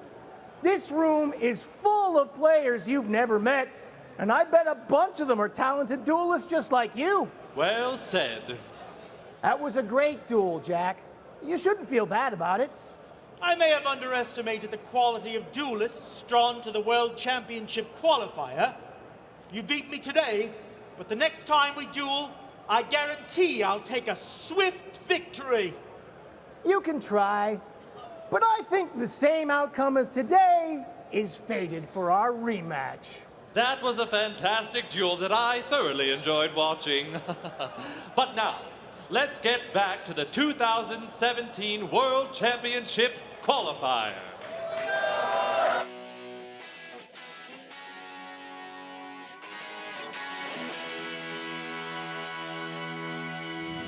Life's just a game. We all wanna win. Keep your hand a secret. Unleash the monsters within. Sometimes it's over before it's even begun. If someone else gets hurt, then what have you really won? I'm always one card short. Always one day late. For once I've loved and everything That was a lot of fun. Well played, gentlemen. I better be careful or Pegasus might come to steal my commentator job next year. So here's where we stand in the North American World Championship qualifier. Top 64 action is underway right now over in the main events area. Our next feature match will be the round of 32, top 32. And after that, we'll take a break for the mandatory deck checks between top 16. And then we'll get down to finding out who the 4 people who will win a chance to represent North America at the World Championship will be. Don't go away. Yu-Gi-Oh! Battles of Legend, Light's Revenge. Dozens of new cards you can add to your deck, plus old favorites from every Yu-Gi-Oh! Era. Make way for the light, Light's Revenge. 5 cards per pack, each pack sold separately. Yu-Gi-Oh! Pendulum Evolution. The final masters of Pendulum Magic have arrived. Astrograph Sorcerer and Chronograph Sorcerer lead new Pendulum monsters, plus old favorites. All foil cards. 5 cards per pack, each sold separately. Yu-Gi-Oh! Maximum Crisis! Now you can max out your deck with true Draco monsters and powerful new Pendulum monsters. 100 new cards. Maximum Crisis! 9 cards per pack, each pack sold separately.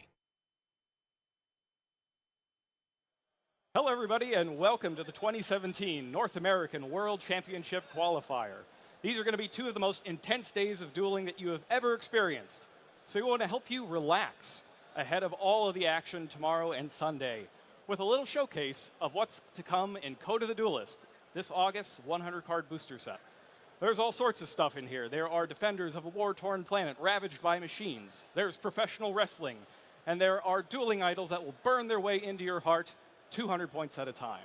So stick around. We've got 4 or 5 matches planned out for you. Hopefully you'll see something you like.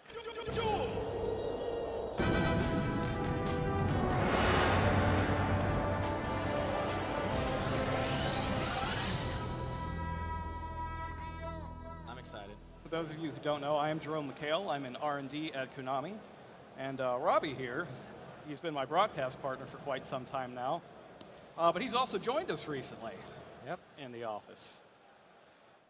So it looks like your pro dueling days at least are done. Or maybe they just started now that you're getting paid.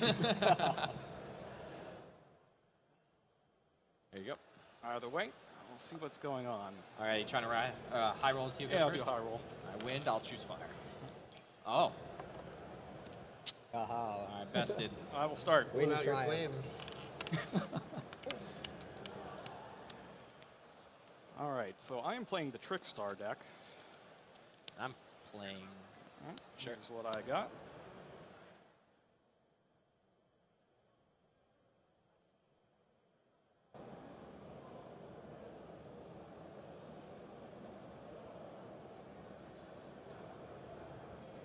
It's okay, nothing special. Could be special though. Depends on this.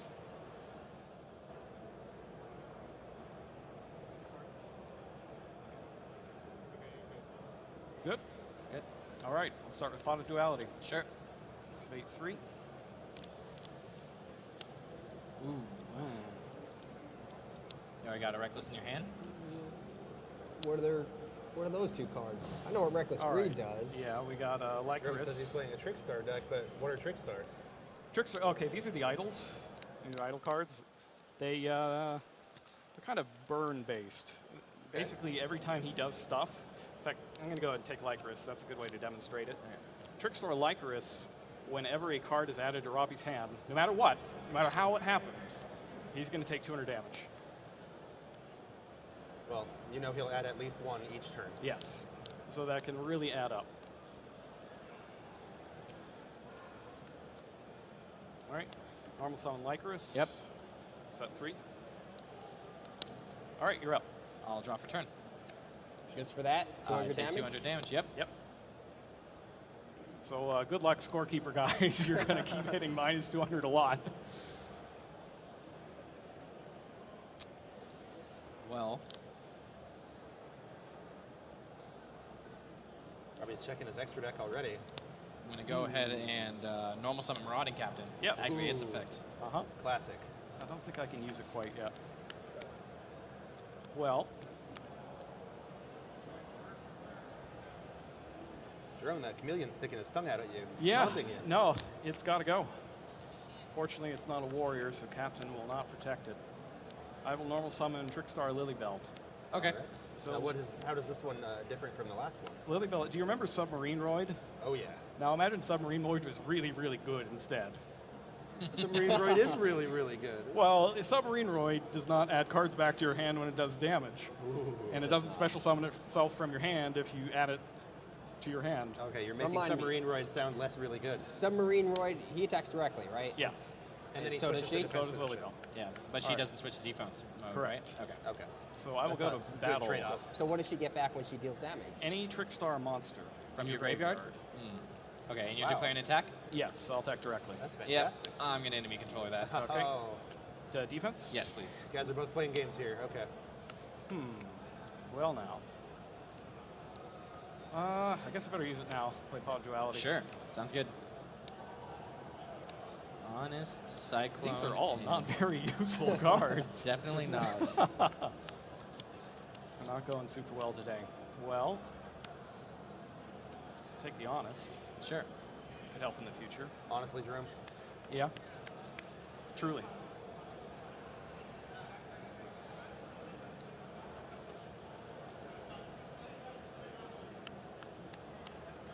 Are all of the Trick Stars light monsters? Yes. For now. Who knows what'll happen in the future? There you go. Do Okay. they all have the same type as well?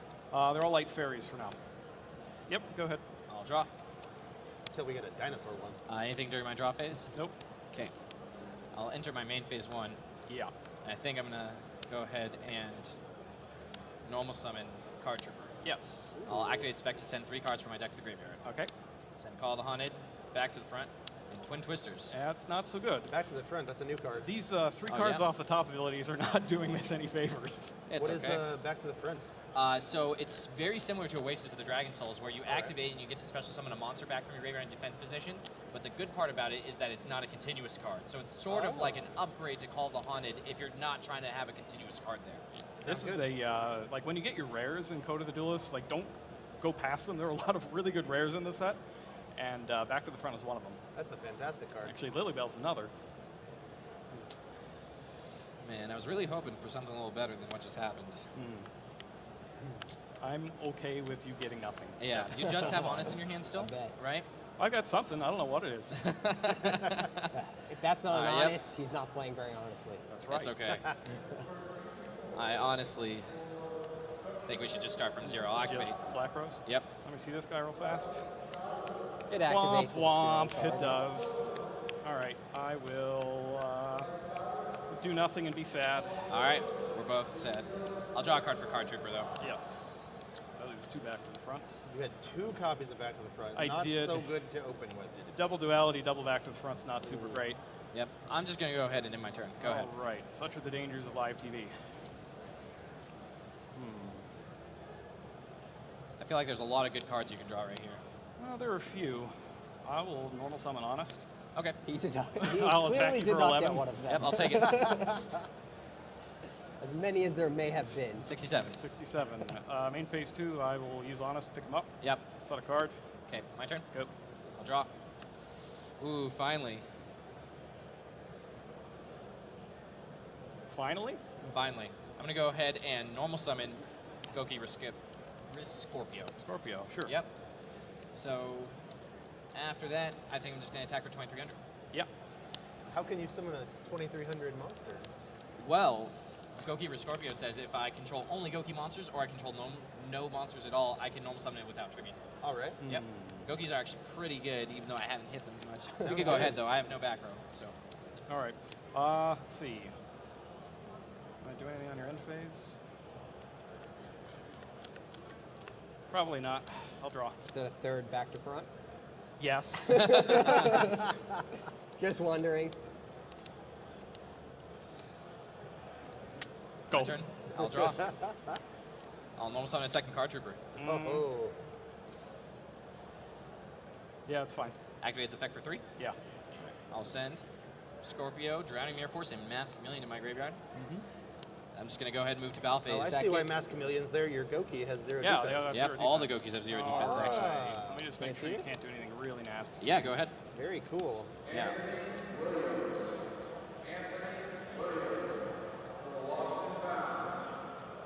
I'm going to go ahead and declare a direct attack on my Card Trooper. Card Trooper? Sure. Next, I'm going to declare an attack with my Scorpio. 38. Names, we had 15. And when you go to your main phase 2, I will reincarnate you. Reincarnate me? That's unfortunate. Sure. So for 3? Yes. I lost enemy controller, Goki rematch, and Foolish Burial. Draw 3 fresh cards. All right, so Trickstar Reincarnation banishes his hand, and then he has to draw the same number of cards. And this can be banished from my graveyard at any time to summon a Trickstar from the graveyard. Wow. Yeah, it's a good one. To summon That's a a crazy Trickstar card. from your grave? Yes. Fantastic. I'm going to go ahead and set 3. Well, that's massively unfortunate. It's your turn. I'm just trying not to get reincarnated again. Why did you spread out the zones? felt like it mostly. But I don't know if he's playing any cards that might do things in certain columns, anything like that. My spell and trap card positioning isn't nearly as important as my monster positioning, even though I haven't really linked some just yet. All right. You're right. That's true. On your end phase, I'll back to the front because I wasn't lying. I did draw the third one. He Yep, drew that's at the fine. moment you On said it, Lily Michael. Bell. Yep. Back to the front. And put it here. Yep, sounds good. All right, well, I spotted you 6,500. Let's see if I can make a comeback. Drop. All right, I will switch to attack. Sounds good.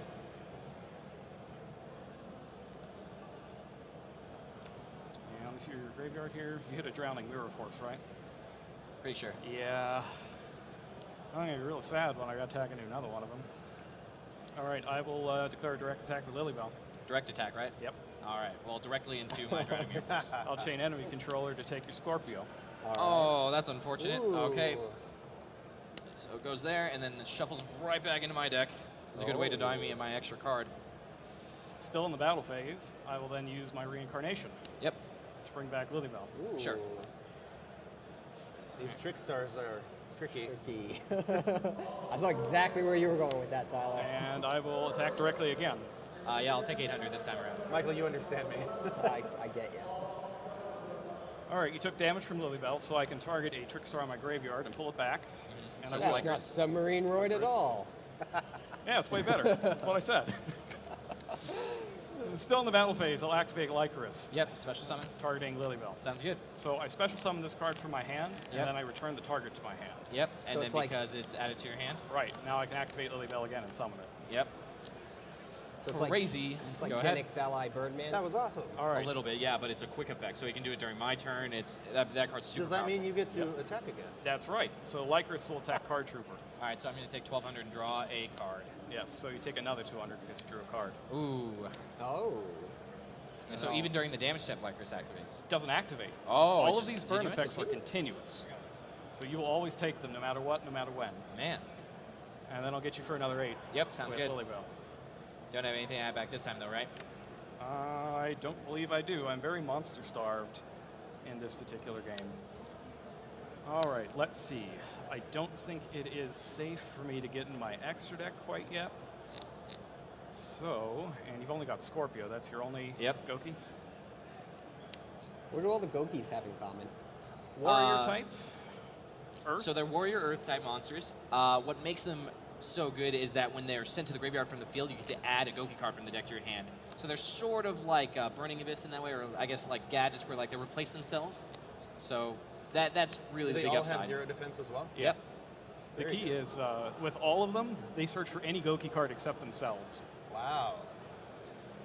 Actually, do you have any Gokis? Or did I Any send them Goki back? card, to even the spells and traps? I hit a Scorpio off of one of my card That's right, triggers. off Card Trooper. Any Goki card, even spells and traps? Yes. Wow. Their best card, I would say, is a spell. Yep.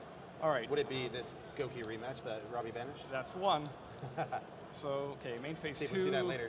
Not using my extra deck. Okay. You're up. All right, I'll draw for turn.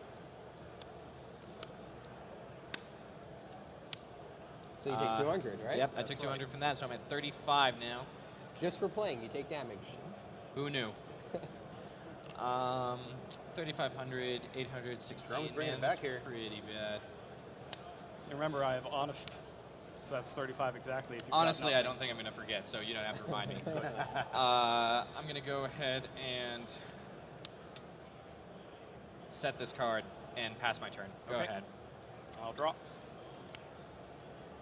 Finally here. I'll activate a field spell. Performing for you. Trickstar Light Stage. Yeah, I'm probably going to have to respond to that one. You but you better. might explain what they what it does Trickstar while I Light think about it. Stage, when you activate it, you get to add a Trickstar monster from your deck to your hand. But that's not all.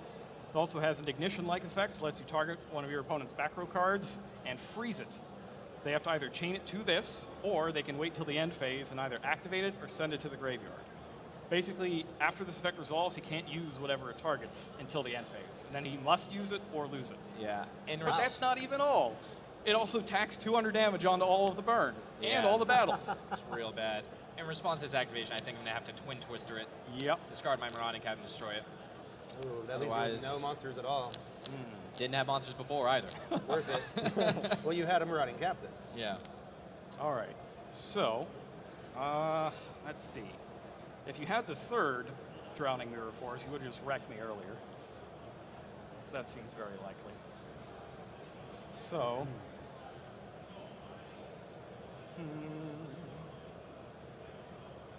yeah, heck it, let's go for it. You gonna go for the extra damage? Yep. Honest.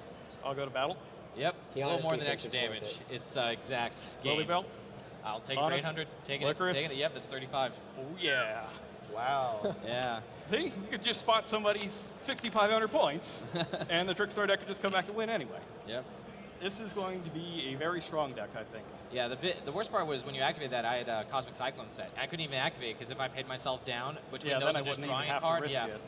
it's crazy. Okay. Well, that does it for our first duel. We're Yep. going to go ahead and switch decks up a bit so you can get a little bit of a different matchup. Don't go away. We'll be back in a few minutes.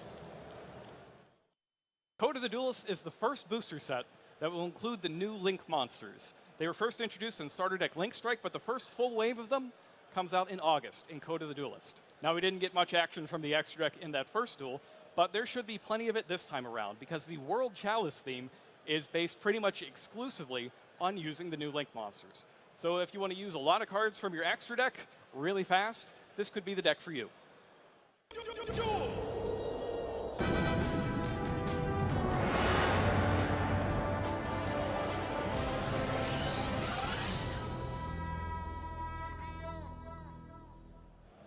All right, so World Chalice, it is essentially a combo deck, which means one of two things is going to happen.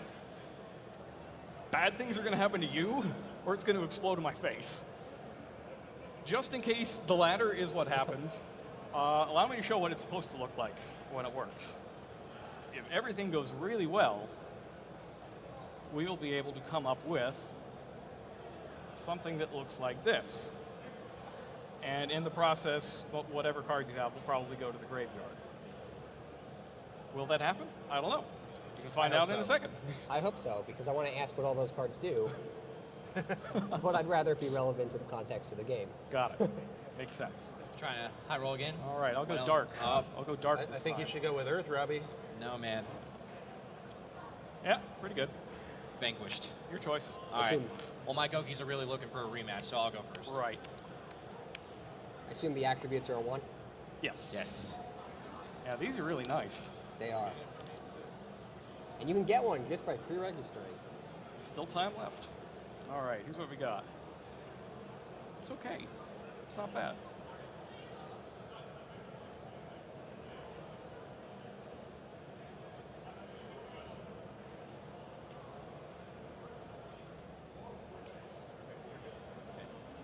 I'm going to start with reinforcing the army. Yes. And go ahead and add.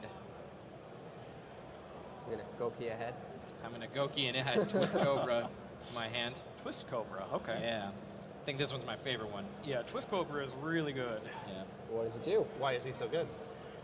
Well, yeah, go for it.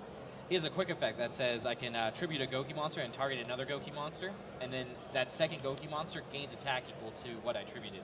And because all the Gokis search when they're sent to the graveyard, I also get a search in the process. Nice. Yep. That's a quick effect. And when That I have you can something use like as a damage Goki step. As a quick Suprex effect is alongside of it, fantastic. I'm going to activate his effect. So Goki Suprex is a lot like Marauding Captain, so I'm going to get 2 Gokis into play, which means I can already start activating Twist Cobra if I want to. All right. All right, and after that, I'm going to go ahead and set that card and end my turn. Go ahead. All right. Can he tribute himself to give his own attack points to another Goki? Yes. Oh. All right. So he's probably not attacking over you. Right. Either. Well, But he's probably going to try to send a bunch of my cards to the graveyard with his World Chalice cards. If his hand's good, he won't need to attack. yeah. Ah. It's not great. I think I can do something with it. But it's not great. Oh man, it's super not great. So it's neither of the two possibilities? Yeah, this is closer to the one where I just get my face beat in. Oh. I don't like that one very much. Not good. I'll use The Cosmic curse Cyclone. of the combo deck. That's fine. So 1,000? Yep. Banish my Twin Twisters. That's good. Okay. Then.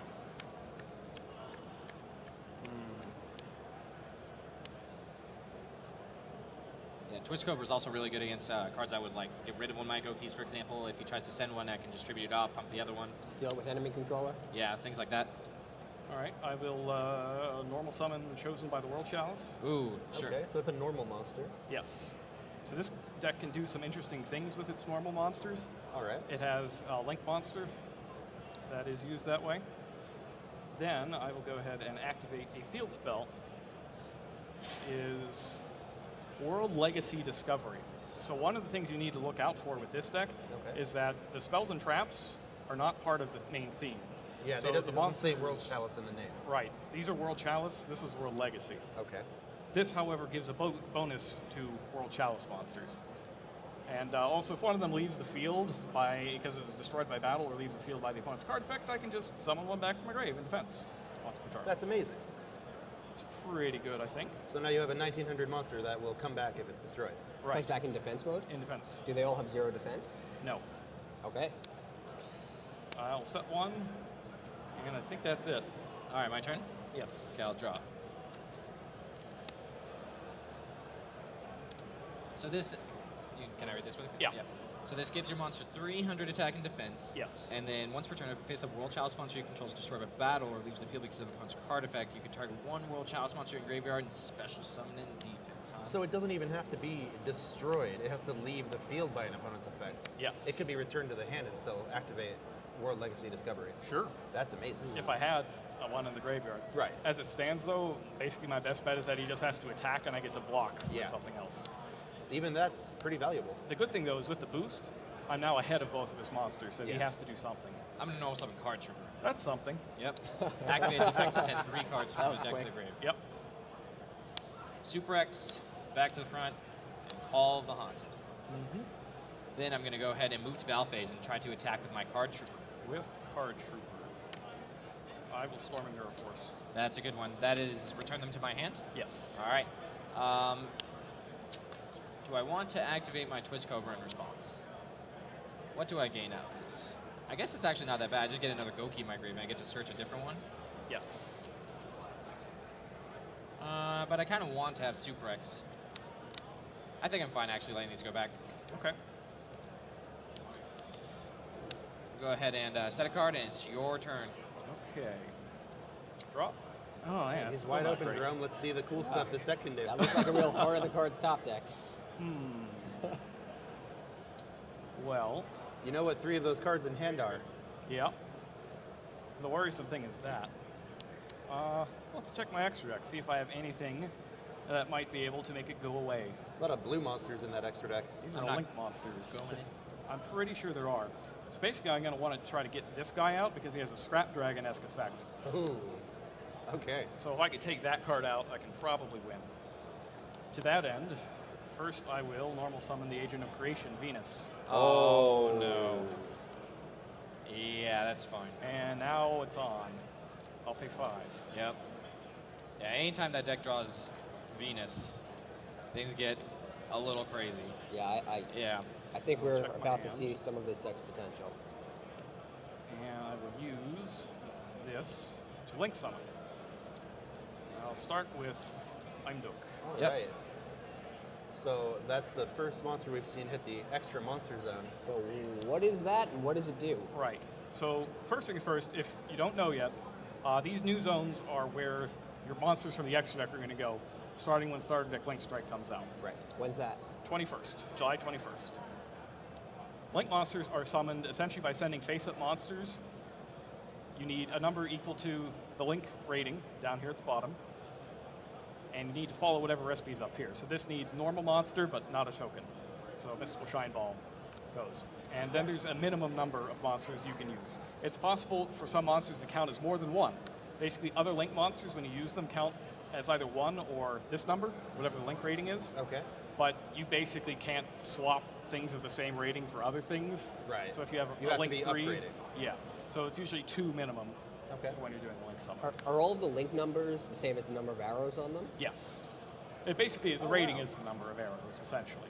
But it's also the number of materials you need. So this is a Link with a Link rating of 1. It has a 1 arrow. Right. Yep. Pointing towards Unfortunately, Robbie. it points towards him. Yeah. So So that if means- this were to stay on the field, he would get an extra slot to use extra Yeah. monsters with. Probably won't stay there for that long, though. No. I'm thinking about using the extra normal summon that it gives me. So Yeah. One of the abilities is that if he fights something that he's pointing to, he wins. The other monster's dead. The other thing is that it gives me an extra normal summon to use on a World Chalice monster. Which is very important in a combo deck, obviously. So now he doesn't have any defense points. It's just link 1 instead of defense points. So link monsters can never be in defense position. Can't be face down, can't be in regular defense position, just can't happen. So can you target it with Book of Moon or a card like that? But then can you activate a card like Book of Eclipse that would otherwise turn it face down? Yes, as long as it's not just link monsters on the field, everything else would still turn face down. Okay. Now if it's just link monsters on the field, is that a legal card to activate? If it turns all your cards face down? No, because it wouldn't can't do even anything. be activated. All right, so I think I'm going to take my extra normal for this. I wish I had a different card, but I do have World Chalice Guard Dragon here. That is not a very scary dragon. No. Yeah, it's cute. I love it. You say it's not scary, but then it beats Yeah, you. well then it turns into this. That's basically how the link monsters for this work. They're kind of the the cool, tough versions of the regular ones. Okay. Oh, I see now. Yes. All right, so I need 2 monsters that have World Chalice in the name. That's what we're going to do next. So we will use these. So now you can summon a Link 2 monster. Right. Yep. So here's Aram. He gets 300 for each World Legacy monster in the graveyard. Don't have any. But the more important thing for him is that he can tribute a monster that he's pointing to summon. It's what? Any monster from your graveyard, right? Yeah. Tribute 1 World Chalice that it points to, target 1 other monster in your graveyard, and summon it to a zone that he's pointing to. Okay. So I'm going to try to start building up the formation here and pay another 5. Yep. For Venus. Seems like Venus is really good. Venus is really good. Yeah. Especially with link monsters. Yeah, 1 card creating 4 materials. Is there any way to get it from the deck without naturally drawing it? Yes. To get Venus? So Transmodify would be the best way to do that. The Searcher for the World Chalice theme is a level 2 light fairy that gets a World Chalice monster when you normal summon it. So you can just normal summon that, get whatever you need, and then Transmodify it into Venus. What does Transmodify do again? It transforms a mon. What level higher? By 1. So like for the same type and attribute? Yeah. So your level 2 light fairy becomes this very scary level 3 light fairy. Yep. All right. All right. So let's use these. Do they have different types and attributes? Also, Transmodify would be a good way to use the Mystical Shine Balls if you draw them. Yep. To get Venus. Yes. I And feel like that I'll card summon was used in Infernoid back in the day. I don't remember. I think maybe you're right. Let's see. They have a variety of levels, so it works pretty well in there. And I'll go ahead and use Venus again and get the last Shine Ball out. No, Infernoid. Sorry. That's what I meant. Yeah, I was thinking Infernoid, probably not the best. No, Infinity on the other hand. Infernity is what I was thinking. Okay, that So- should be I thought you said shuffling. I was thinking Infernity. See, we know each other. And We it puts get me at 5,000. What is that Link monster? All right, so this is Eve. If she is linked to anything, which means either an arrow is pointing to her or she is pointing to something, and then she can't be destroyed by battle or card effects. And if she is linked, then the opponent can't target her with card effects. So right now, she can't be targeted or destroyed by card effects? Right, or battle. Or battle. Also, she can substitute herself for destruction if one of the things that she is linked to would be destroyed by a card effect. And all of these have abilities that let you special summon another World Chalice from your hand when they're sent to the graveyard. When a card it's linked to is? No, when it itself When it is sent to the graveyard. Yes. All right. So that you can link it to that card. Yeah. And if you don't know, the reason I was able to do this, even though my extra monster zone is full, is because I've got an arrow pointing to this zone and one pointing here. So now these work for my extra deck. So now you can summon 2 more monsters from your extra deck as of now? Pretty much. All right, so I will use this and make Induk here. All right. He gives you an extra normal summon, right? I've already used it. Yeah. Oh, it's a once per turn effect. Yeah. Now I'm going to use the graveyard effect of World Chalice Guard Dragon. That's me banish it to special summon a normal monster from my graveyard to somewhere that a link monster is pointing to. Okay. So I'll go here. Yep. So that's linked from that arrow? Right. what's next? All right, next I'm going to use these two as link material. Okay. So what I mentioned before, where sometimes the number of monsters it says you need here in the material line isn't the same as the actual number of materials you need. That's Right. because link monsters can count as their number. So I'm going to use these as 3 link materials. All right. Summon a monster that needs 2 or more link monsters as its materials. And that is Ningirasu, the World Chalice Warrior. And you're able to summon it there because... Oh, sorry, I can't summon it there. Yeah, that's not legal. Can't do that. It is not linked. It's not linked. Well, that that puts a damper on things. Just a little bit. Just a bit. Can you not summon it to this zone here? You could, but You don't the want reason it he there. wants to is because that guy will get to draw a card for every World Chalice it's linked to. And if he puts it here, it's It's not going to do anything then. That's not legal. Not Is very that it's useful. linked to or that it points to? That it points to. Okay, yeah, so it'd be for 0. So let's try to do something legal instead. Might be good. That'd be important. Start here. All right. I guess you could just ib there and then do the same thing, right? And then just yeah. So you basically got around it. Yeah. It's It's just a little basically the less same powerful, move. It's yeah. one of the things you'll have to get used to, essentially, as you start playing with these cards, is that the positional stuff is weird. Takes a little bit to get used to. Yeah, ib's definitely the big payoff card. All right, so now you'll get 2 cards. Yeah. So this has a mandatory effect when it's link summoned. Draw cards equal number of World Chalice monsters that it points to. Now these have optional effects that can activate when you send them to the graveyard to summon from the hand. So if I had another monster in my hand, the Right. chain would be ordered chain link 1, chain link 2, and I could summon something here and then draw cards, including that. Oh, hey. I will get 2 though. I see how that would work. So now you can summon this because that links to that, and then that links to that zone. Well, no, it's just because this one points. This one Right. doesn't even technically. If this was not here and this one pointed there, he could still use it. It's wherever Wait, these so arrows if point to. this were in here, If this But were this here, was he wouldn't be already able to here. put But this that here. were there, you could so special let's summon extra deck Right, monsters yeah. to So your let's say main I would zone. destroy this, right? He could still special summon to these both those zones because he has a link monster there pointing to those Oh, zones. really? Yeah. Yep. With the extra monster zone empty? Yes, he gets to choose. Interesting. Yeah. Basically, the first one has to go in the extra monster zone, but if you have other zones that are being pointed at, then you get to choose where you put it. The only reason this has to be the first one is because you have no zones being pointed to. It's basically the only free unlocked zone. It's to get then things once started. that guy's there, you already have these 2 unlocked, so you get to choose from your unlocked ones. Yeah. All right, so let's see what's going on in here. It's nothing super great. I could really use another monster.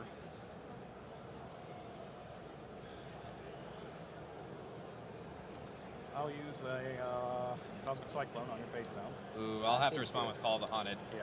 So I'm going to get back my Goki. Call of the Haunted's going to get banished. Goki's going to go leave, but then I'm going to activate its effect to add a different Goki card from the deck to my hand. So I think I'm going to go ahead and add Goki Rematch. And what does that do? Oh, it's my favorite Goki card. I get to target 2 Gokis with different levels and special summon them both in defense mode. I can only activate 1 per turn, but Target them from your graveyard? From my graveyard, yeah. So you can see it's pretty crazy because they get to search when they're sent to the graveyard. So after I do a little bit of link summoning or whatever, I can Goki, rematch, bring them back, link summon more, get more searches, even search another rematch for the next turn. That's assuming you survived that long. Right. Yeah. Now, if I had one more monster, you Those wouldn't. link monsters are pretty strong, right? How much attack is Orm at? Yeah, so they He's gain at 23. 23, but he doesn't gain additional for... No, because I don't have any World Legacy. Oh, it's only card. spells and traps. That so- was the missing piece to my combo, was the World Legacy monster. Okay, so right now it's 21, 23, 46, plus 28, 74. Is that right? No. Thinking if I can do the 72, last couple. right? Maybe it what would we be should- 72. 72? If I attacked right now. 63. So close. 63. Yeah. Oh, it's It's frustrating. going to have that Ukazi. It's All right, frustrating. it's now my comeback time. Or a couple Mystic Shine Balls. Well, I will battle. All right. I'll attack for 21. Yep. 23. Yep. 28. Yep. Put you at big 8. Just Super X. Just Super X. But you know about a few cards in my hand. I do. 4 of them, to be exact. And then in main phase 2, I'm going to go ahead and use Auram's effect. Sure. I'll tribute Priestess to summon the other Priestess. And the reason I'm doing this is to activate Priestess's effect to summon a World Chalice from my hand. Okay. That'll be this. Oh, that's the good one. Ooh. So this is a World Legacy and a World Chalice Yes. card.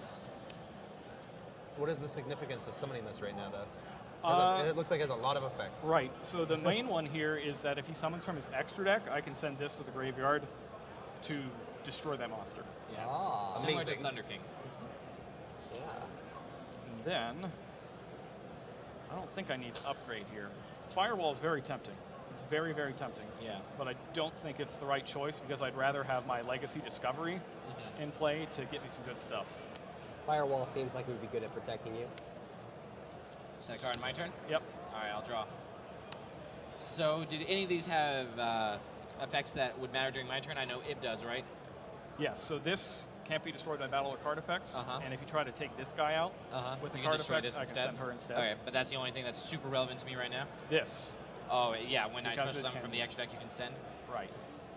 Send, is it negate or just destroy? I think it just destroys. It's just destroy. Yeah, tribute this, send the monsters to the graveyards. It doesn't even destroy, it sends. Oh, wow. That's crazy. Okay, well, I don't have too many options. I'm going to start with Goki Suprex. Yes. Activate its effect. Yes. Special summon Twist Cobra. Yes.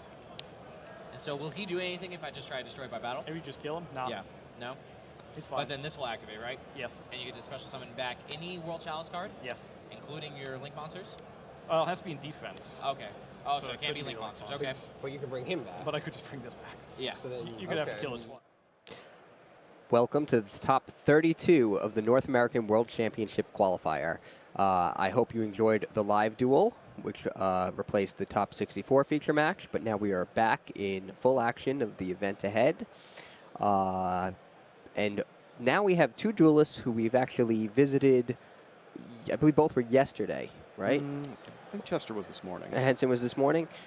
We have Zachariah Butler, whose 60-card deck is very interesting. He still uses that Grasslook Screener, even though it is now limited, with Left Arm offering to search for it in his Lightsworn deck. We saw him yesterday drawing 2 copies of Brilliant Fusion, searching for the third, and drawing Lazuli, and still winning that duel, even though he ultimately lost the match. So that was a rather...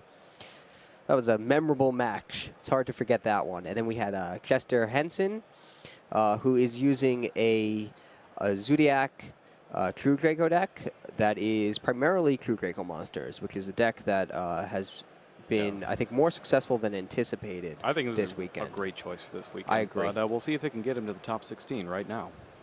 It's time to duel.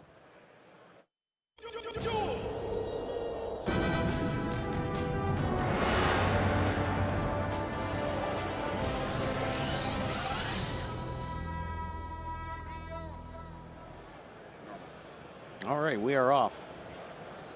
And Chester Henson is starting things off with Zodiac Rapier. We'll use it to...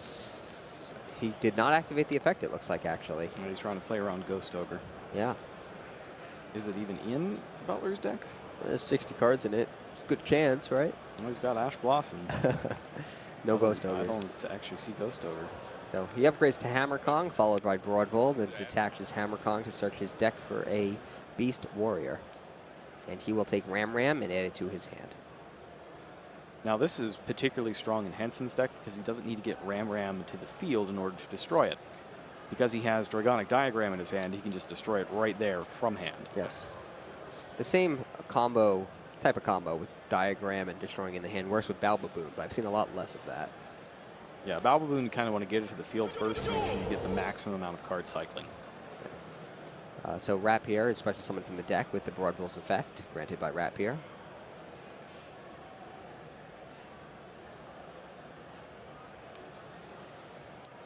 He activates Pot of Desires, banishes the top 10 cards of his deck, and I think Ash Blossom and Joyous Spring is going to stop it. That's brutal. Every time it hurts. It's tough, but it does make sure that his diagram will go through unopposed. That's true. And the important thing here isn't Clears so the much way. the search as it's going to be destroying Ram Ram. I mean, the search is super important, but if you negate Diagram with Ash Blossom, you don't get to destroy the Ram Ram either. So as long as the cards he was going to go get with Dragonic Diagram aren't in those 10 face-down ones, I think he's going to be in good shape anyways, and Butler will just be down a card.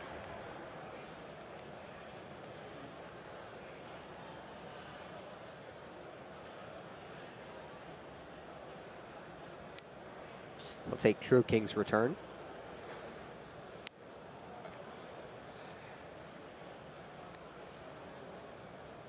And does he have a... He does have a True Draco in He his has hand. Dynamite Knight, the True Draco Fighter. He does not have Masterpiece, though. Right. He doesn't have a way to get an extra normal summon anyway. Chicane brings back Ram Ram.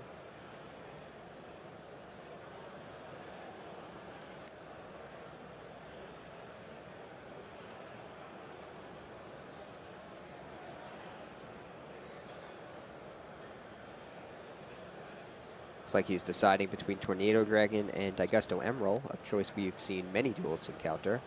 In this case, I think he might want the Tornado Dragon. And now he goes for Abyss Dweller instead. That works too. He must know what his opponent is playing. Yeah, I was thinking you would take Tornado Dragon to blast Brilliant Fusion, for example. That would make sense. By being able to chain Abyss Dweller to, say, Graphic Screener, that works too. Yes. Left arm offering off the top for Butler, who now has Rapier, Lone Fire Blossom, 2 copies of Predaplant Allfrisk Scorpio, and the left arm offering. Scorpio is one of, I think that was one of Robbie's picks for the Maximum Crisis starting hand. Useful for its ability to get any card with fusion or polymerization. Yeah, it's a very good card. Also gets you a rank 3 in the process.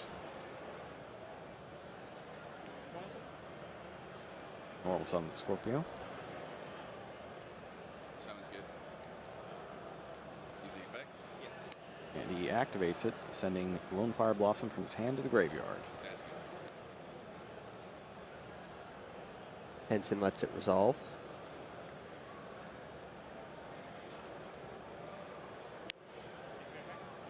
That's good. And now he's going to go ahead and search out his fusion card. He takes Brilliant Fusion. Thanks to the effect of Darlingtonia Cobra.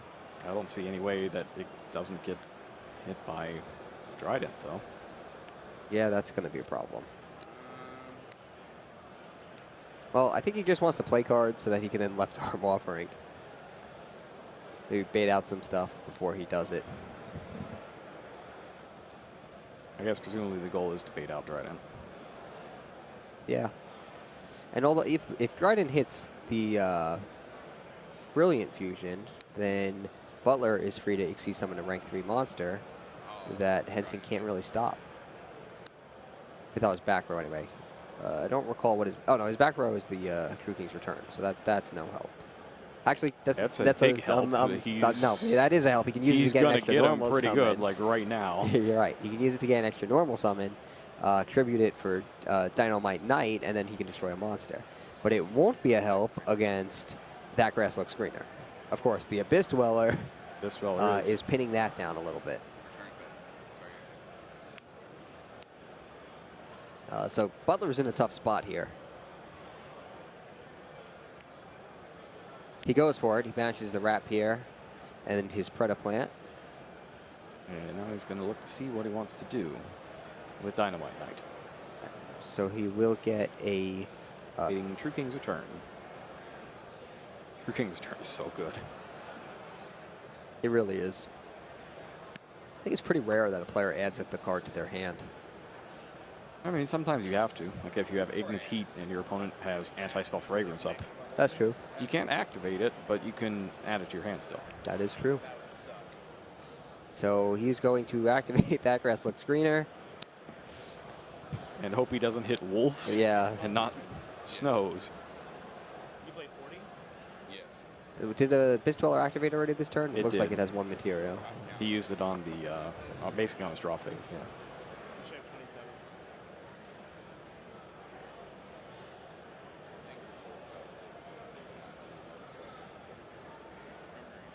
21. 21. I have 51. All right, so that's 30 cards. 30 cards. 21 to 51 is the number of cards in their deck. Yeah, without that Abyss Dweller, could be in huge trouble. How many is that right there? Wow. It's a lot of cards, but finally got the snow.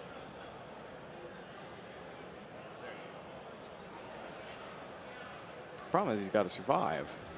Well, that shouldn't be too hard because he can use snow, right, twice in one chain. It's true. So you can just chain that to Abyss Dweller. Although, I don't know. Maybe it might be hard, actually. Go ahead. Because that True King's Return is there, can get tributed to clear one of the snows out. Go. Stand by. Main. Yeah, and Butler is basically forced to use both snows now, just to put blockers on the field. It's the True King's Return, and in fact, he's going to have 2 traps available to him to clear out both monsters.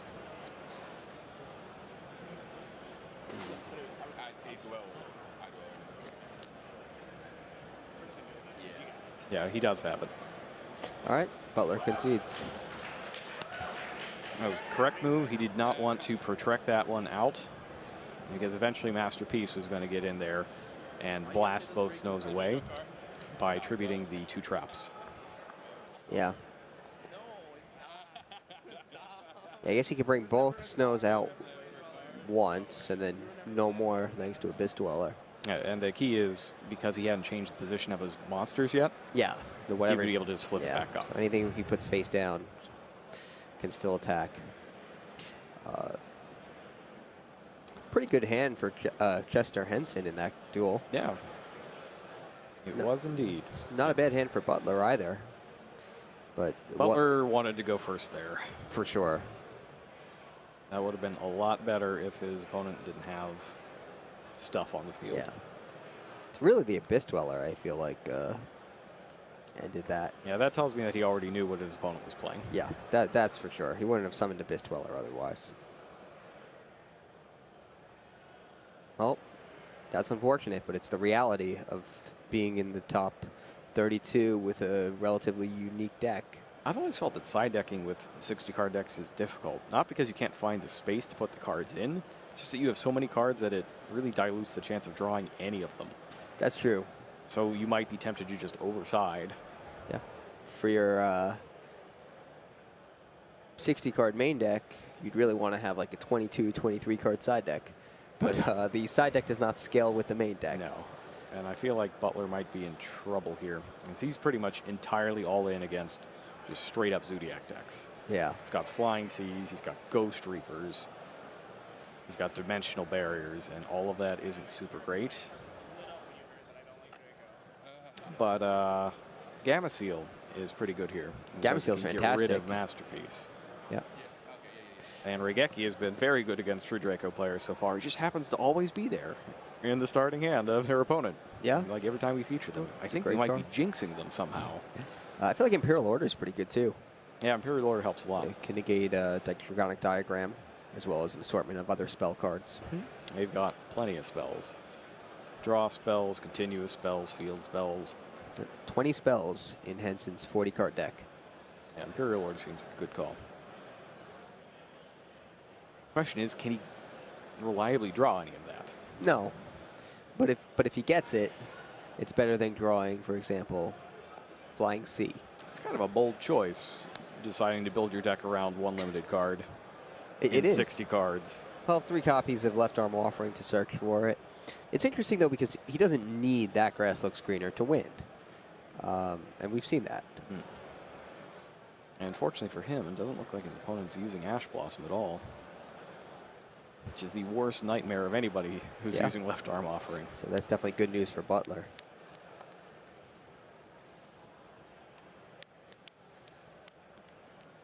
Ghost Ogre and Snow Rabbit could be useful. It's useful in pretty much every matchup at this point. Maybe Dimensional Barrier. I don't know. I don't think I'd put in Dimensional Barrier going second. No, not against that Lightsworn deck. Yeah. No Dweller. Yeah. Shouldn't even play it. Shouldn't even play it? Nah, it's not good against Zoo. It's not much for Henson to put in. Not a whole lot. This is a, I guess it'd be considered a rogue matchup. This was not really on anybody's radar coming in, but it made it to the top 64.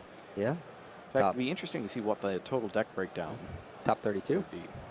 Yeah, for top 32. He might go all the way. Could go all the way, but he's got to get through this game first. Well, one at a time.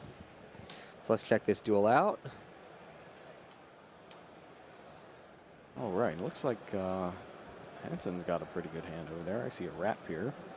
I see a Ghost Ogre.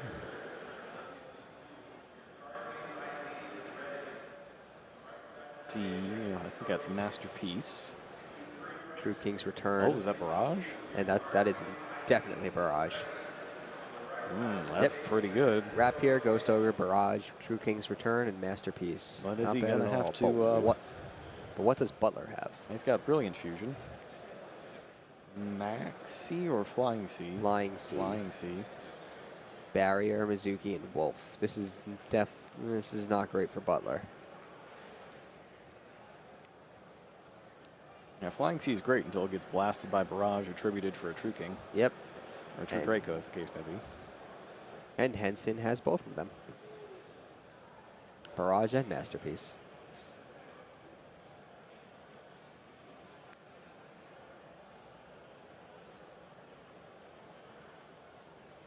Sends Gem Knight Lazuli. He didn't draw it this time. Maybe that's why he's not doing as well. And Wolf.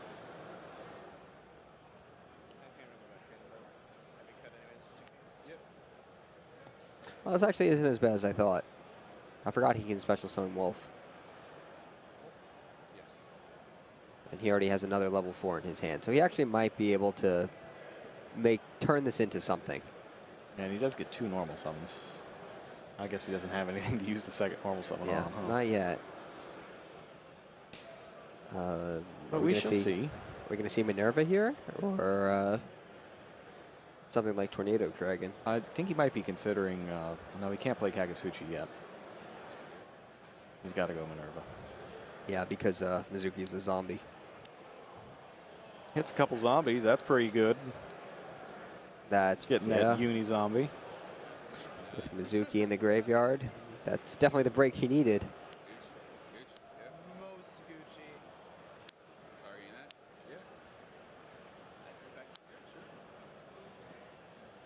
Ranwy Solitaire.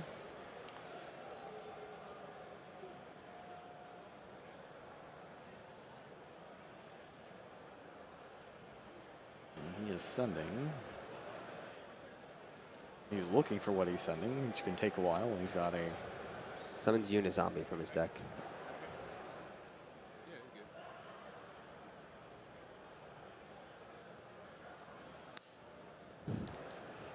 Sends another Mizuki.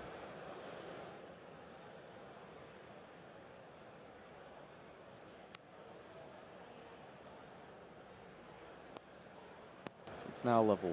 Well, something has had its level increased by 1.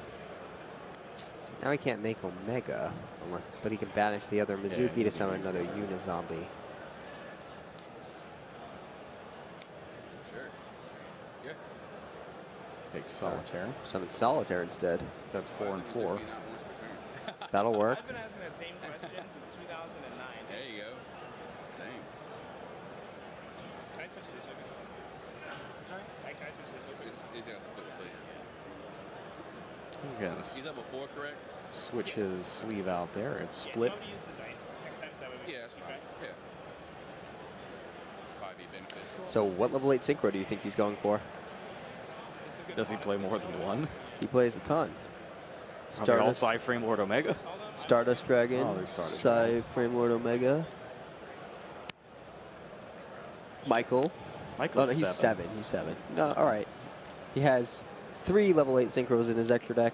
2 of them are Omegas. Yeah, he goes with Stardust. All right, we saw this before with Greg Abbey's autograph on it. Very stylish. The first edition Ghost Rare Duelist Genesis signed Stardust Dragon. Yeah. Very nice. This is actually pretty cool because Stardust Dragon can negate Zodiac Barrage, right? Yeah, destroys a card on the field. So that's pretty good.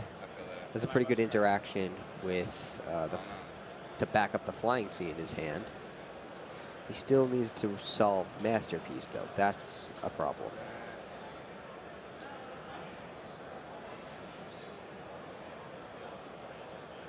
It's not often you get a Synchro, a Fusion, and an Xyz monster out at the same time. Yeah, that's interesting.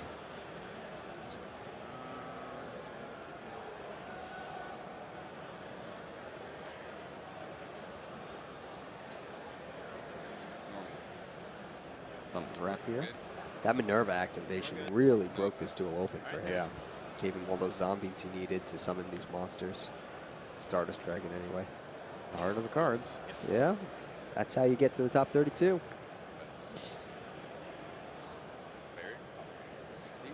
That's good. Hammerkong's effect activates after he puts it on Rapier to try to special summon another Rapier, but Dimensional Barrier stops all Xyz monsters. That only affects them on the field, right? Yeah. So when Minerva's destroyed, its effect will activate? Right.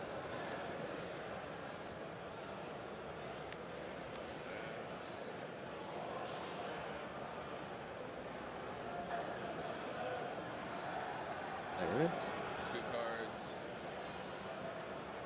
That's why sometimes you see somebody destroy their own monster with Dryden, for example.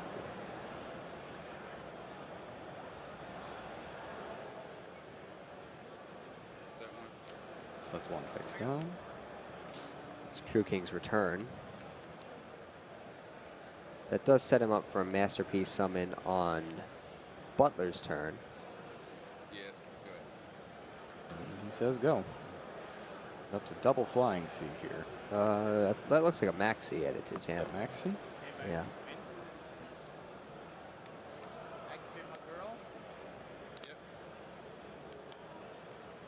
Minerva hits a bunch of nothing. Yep. You're still 7th of a card once Snow hits the graveyard. Now, does Henson also have Maxi? Oh, it's a bit late, huh?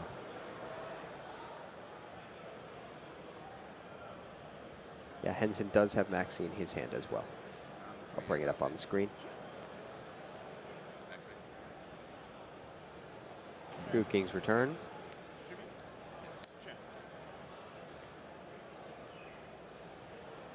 He's 2 monsters, and there he is. Masterpiece.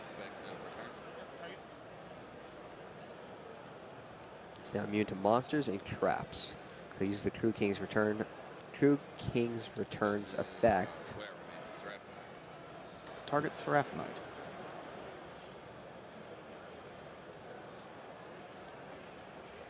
That's interesting.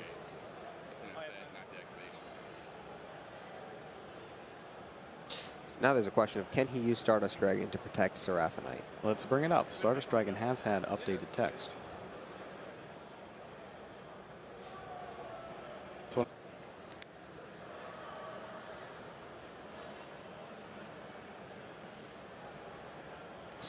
He's revealing his English. The latest text of Stardust Dragon is during either player's turn when a card or effect is activated that would destroy a cards on the field, you can tribute it.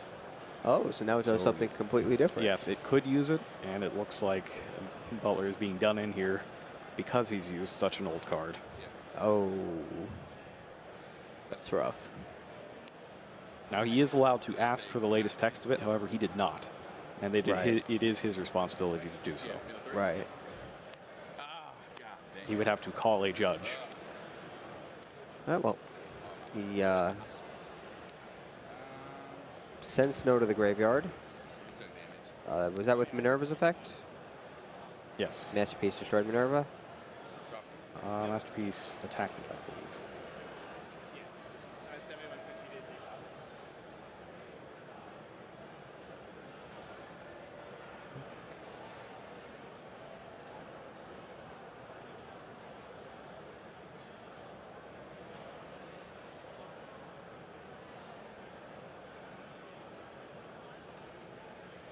And that Masterpiece is unaffected by monsters. Yes, and traps.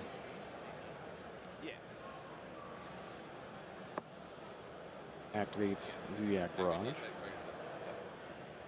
Activates the effect of target itself. Ooh, again, Stardust Dragon could negate it. Yes, just with that old text, it doesn't say that it would, but You can look this up in the card database right now during either player's turn. When a card or effect is activated that will destroy cards on the field, you can trigger the card to negate the activation. And really, Butler should know that. Yeah. I'm surprised about that one, because that's a fairly common interaction. And actually, I didn't realize. I knew Stardust Dragon can negate Barrage. It didn't occur to me that then it should also be able to negate True King's Return. Oh, Masterpiece attacks. And Stardust Dragon is destroyed, but that wouldn't have happened if he had tributed Stardust Dragon to stop the Barrage. 6,600. You're how much? It should be at 66. Took 950 and then 5 forfeit. So 66. Yep. 2 cards in hand. Yep. I'm surprised neither one of them asked for the most recent text of Stardust Dragon. Yeah. I didn't realize, though, that Stardust Dragon got new text that was functionally different. Yeah, that was part of the, there was a big update to a lot of cards at that time to clarify whether they just worked against card activations or also the activations of effects of that type. Yeah, and it looks like Stardust Dragon is one of those cards. Yes, it is. This is the, we called it the 3 versus 5 update. Does it block these 3 things or all 5 things? Target.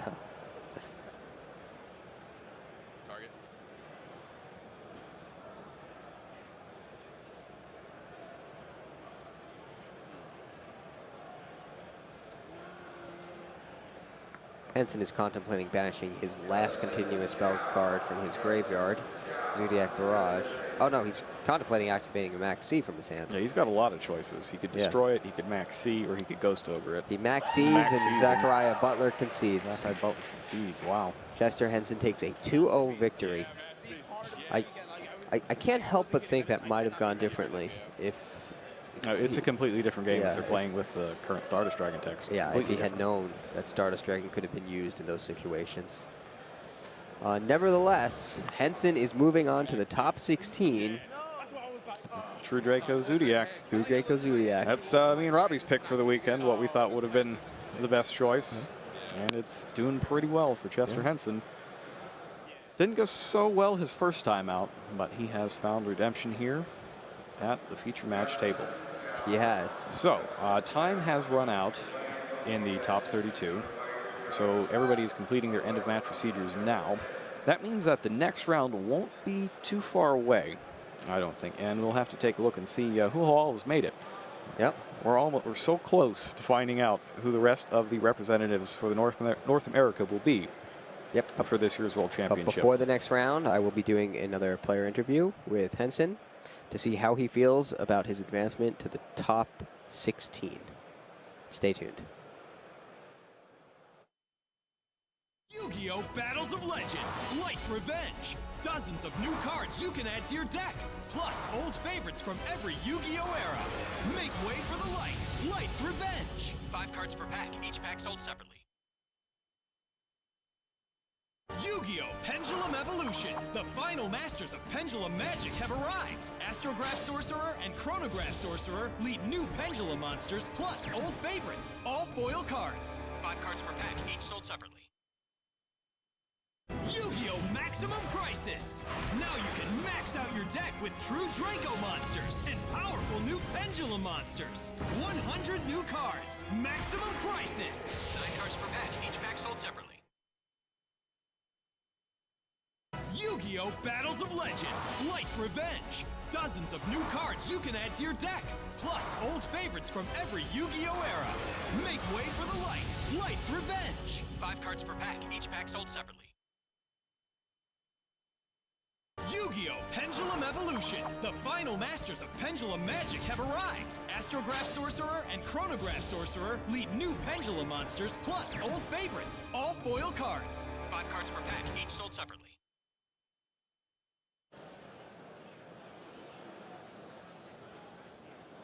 I'm here with Chester Henson, who's fresh off a 2-0 win in the top 32 and about to move on to the top 16.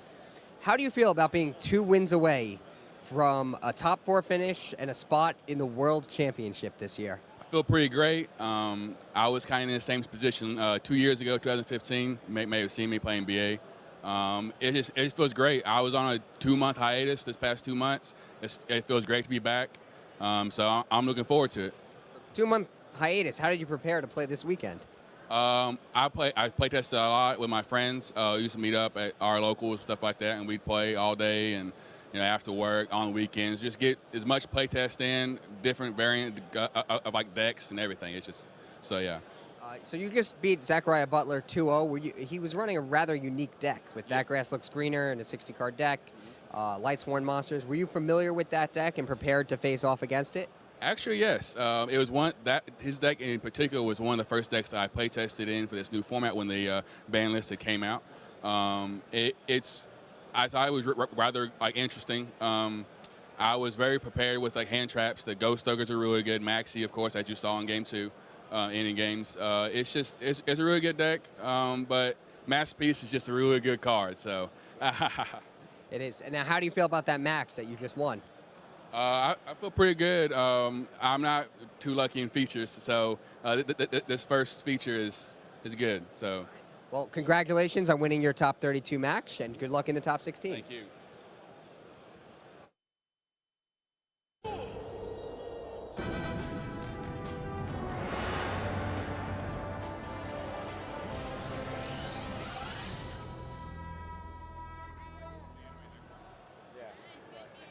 All right, and we are ready to go.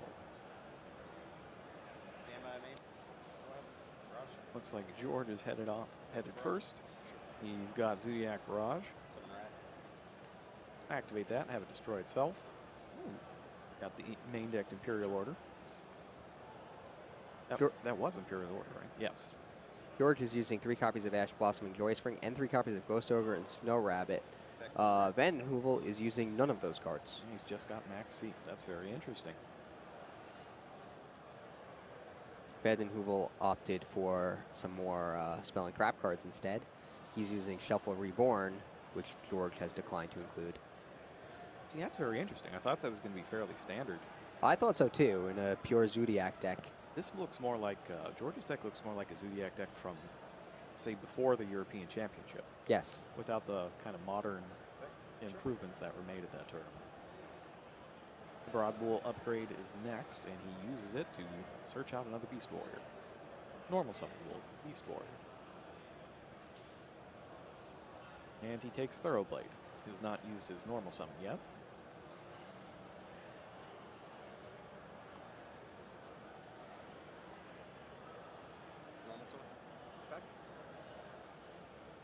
Activates it, discarding Whiptail. Picking up a trap, another Solemn Strike. That's pretty good. That's kind of the classic Zodiac thing, is you want to have your Xyz monsters in a big pile of stuff that says Solemn. I feel like some things never change. The big pile of stuff that says Solemn has always been pretty good. I've thought so. A lot of my locals didn't agree with me for about 6 months.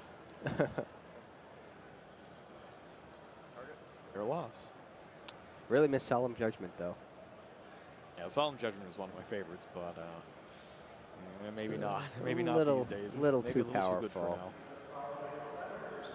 The good thing about paying half your life points is you can always pay half your life points.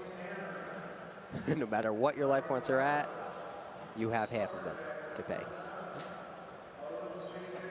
Draws a card off Dargus to Emerald. Ooh, it hits a tanky.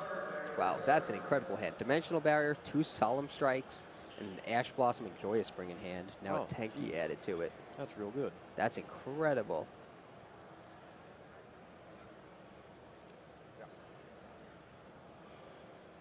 Throws Hammer Kong on top, and then goes to checking on K9 next. Bring back Hammer Kong. Tiger Mortar's probably going to put a material onto Hammer Kong. And I'm pretty sure this is just Robbie's favorite combo. Surprised. He loves putting the material on Hammer Kong. Definitely because it stays negated for this turn. Definitely surprised he put it in defense mode, though. Since it has 0 defense points, but 1,600 attack points. Now he has a Whiptail he also could have put on it. He still has 1 Zodiac left to use. There it is, Trident. So he's going to set all 3 of his trap cards. He has an Ash Blossom in his hand, and play passes to Vanden Heuvel, who now has Ram, Whiptail, Enemy Controller, My Body as a Shield, Zodiac Barrage, and Pot of Desires. Ooh, no. Yeah, that Ash Blossom is going to be pretty Oh, good no. against Pot of Desires. I don't think I've actually seen anybody get it hit by Ash Blossom yet. Well, you're about to see it now, I suspect. 10. And that's Oof. the end of that. That's 10 rough. cards out of his deck, unavailable to him for the rest of the duel, and he got nothing in return. That's rough. That was my guess. This is going to be almost impossible to break out of. This is just a bad situation. For sure. Summons Ram.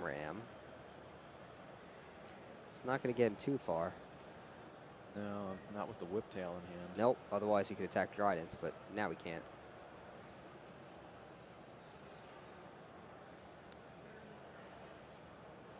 Thinking about making his own Trident so he can use it to destroy something.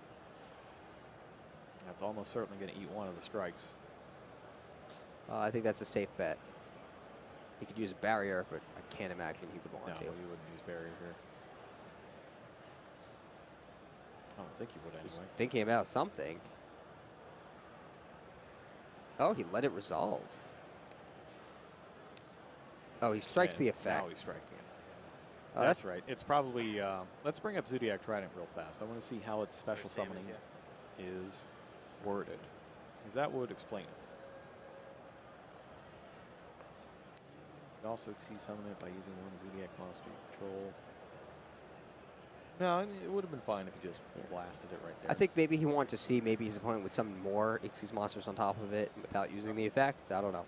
And if he did, then Fjord would get more value out of the Solemn Strike. Say use the effect right away, and Solemn Strike will just destroy it. So I guess it's not that bad to wait and see. He certainly didn't lose anything by doing so. Vanden Heuvel set some cards. None of them particularly relevant. And now George uses the effect of his Emerald. The old adage in this matchup is if your opponent resolves Digesto Emerald twice, you're in trouble. Yeah. He was already in trouble.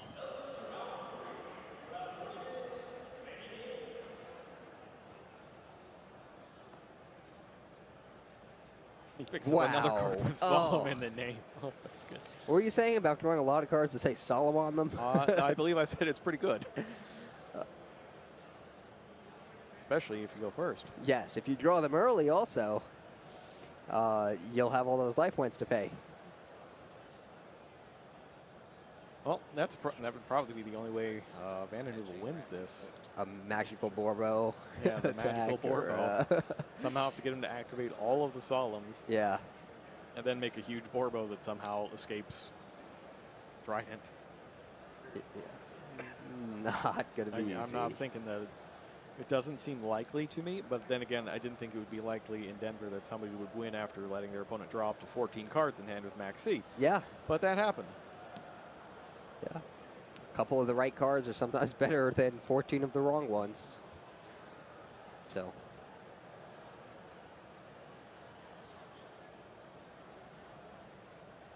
Borbo's up next. Sorry, Broadbull's up next. I got Borbo on the brain.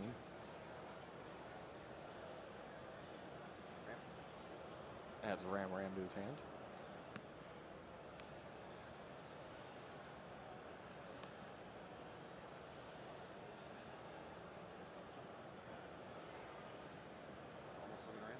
Summon the Ram to the field.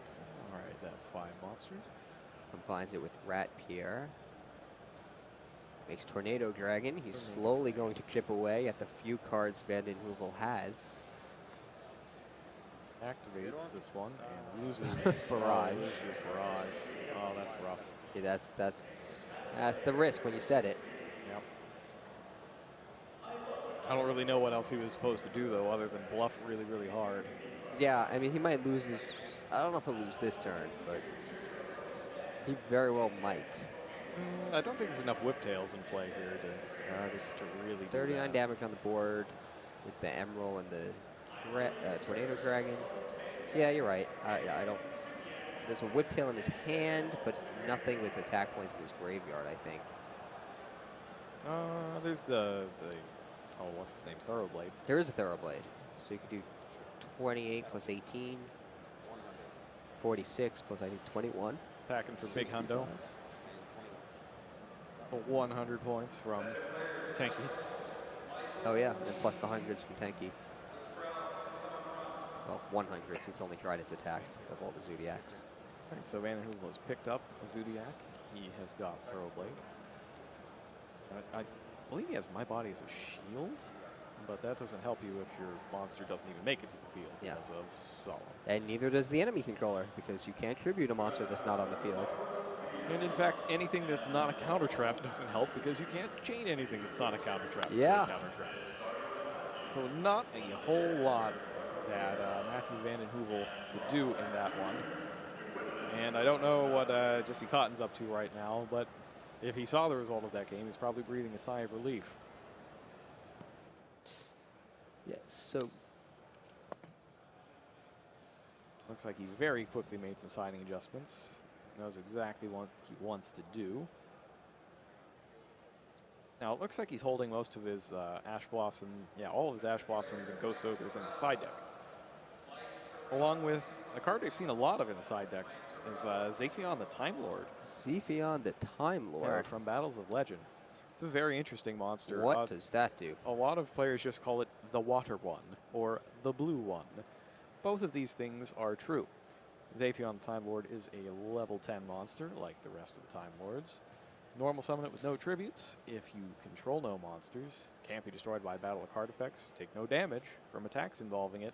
But the key is that if it does battle, it can shuffle all of the spells and traps on your opponent's field into the deck.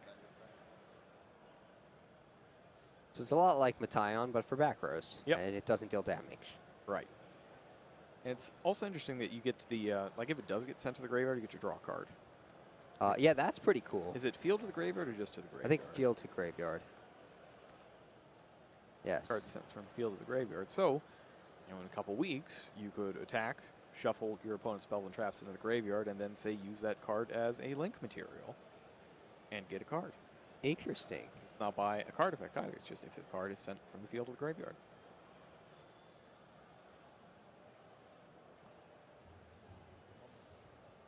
I like Zephion. The Time Lords are cool. They were one of my favorite things from the end of 5Ds.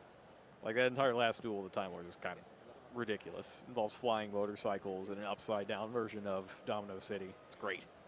I would highly recommend watching it. I believe it's up on Crunchyroll, along with Reigns, the latest series. Ah.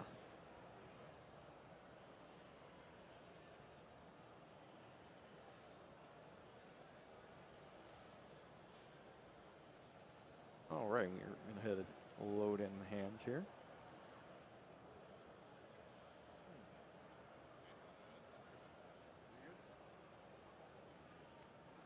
Nice. So he's got a Zodiac. He's got Whiptail.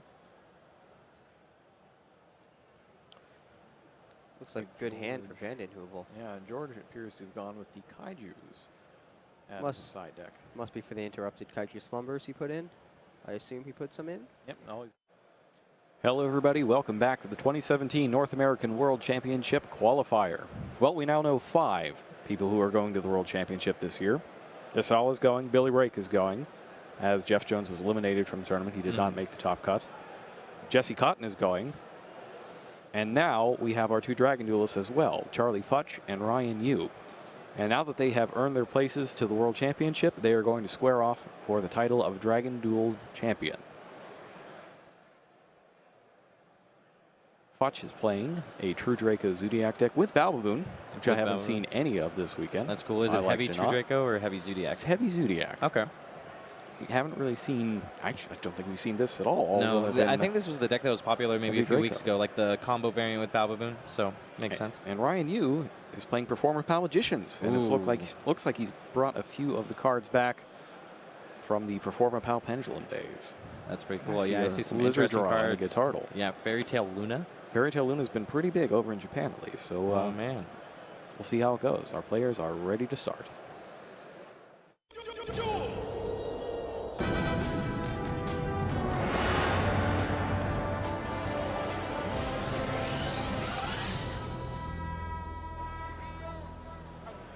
Ryan Yu's deck is a tight 40 cards, but it's notable for basically just running at least one of all of the best cards available. Like he's got Maxi, he's got Ghost Ogre, he's got Ash Blossom, he's got one of each. He's got one Ram, he's got one Thoroughblade, he's got one Whiptail, but he's running 2 Rapier. So a lot of one-offs. But that's kind of a thing that Pendulums have always done. They play a lot of different one-off cards and then go search for them with all of their multitude of search effects. So explain to me why this deck wants to use Fairy Tale Luna. So Fairy Tale Luna, so you use 2 copies of it so that when you play the first one, you can search out the second one. But the idea with Luna is that your opponent only has so many copies of whatever monster it is in their deck, and especially for extra deck monsters. So, and you can pendulum summon the Lunas from your hand as well, even if you're stuck under Dimensional Barrier or something like that. So you can just keep putting these on the field and just keep forcing your opponent to bounce their cards back. It's extremely obnoxious to see a lot of them. Pretty cool. Yeah, being able to pendulum summon it back over and over seems like a beating. So even if they have 1 copy in their extra deck, to send away, it's unlikely they'll have 2 extra ones. And looking at Futch's lineup here, he's got 3 Drident, 2 Broadbull, 2 Chakanine, 2 Tiger Mortar, 2 Hammerkong, 2 Borbo. So the only one that he would be able to survive the double Luna is Drident. Okay.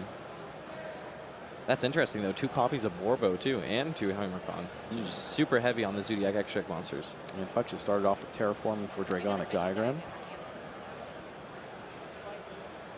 Maybe that's 1 Borbo. Is it 1 Borbo? I think it's 1. Like, this is a 1. Yeah, I think it's actually 1 Borbo, 1 Hammerkong, and then 2 of the rest of them. So, yeah. He destroys Bababoon from his hand. That lets him summon 2 more. Yep. Gonna get both Bababoon effects. Like what I'm seeing so far. It's Yeah. good stuff. Anytime you have Diagram Bababoon, it's a good day. Oh, yeah. Nice job on beating Rohan. He'll first draw 1.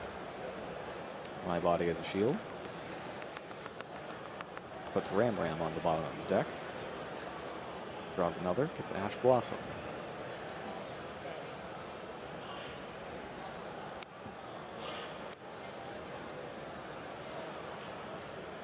Invoker, yeah. If you couldn't tell, I have no hand to spell. The 2 Bababoons are combined to form MX Saber Invoker. That's classic. We haven't seen that since Terror Top got limited. And Rapier is summoned from the deck.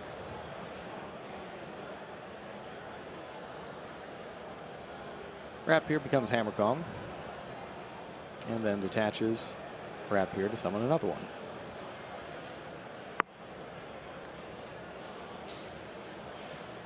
Special summon 15.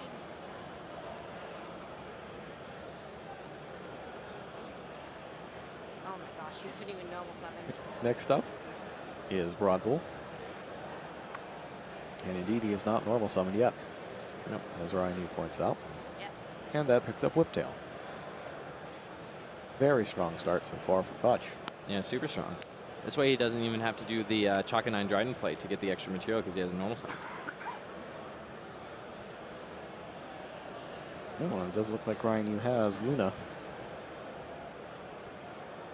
I think that did that Rapier just sneak under that Broadbull? Oh. So 1 was detached from Hammerkong to summon another one. Sure.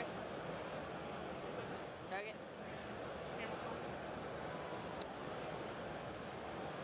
I do wonder. Well, I look.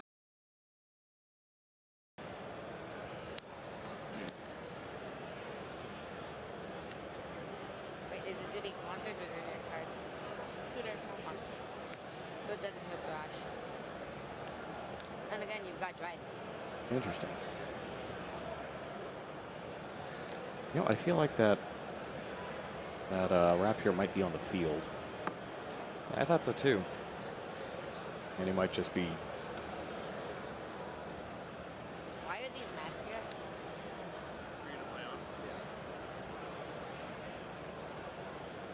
Now his Rapier's everywhere.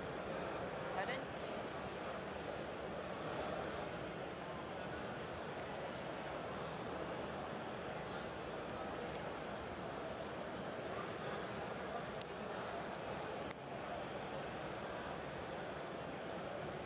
Thinking about, well, no, he hasn't normal summoned yet, has he? No, he could actually get out Masterpiece if he wanted to.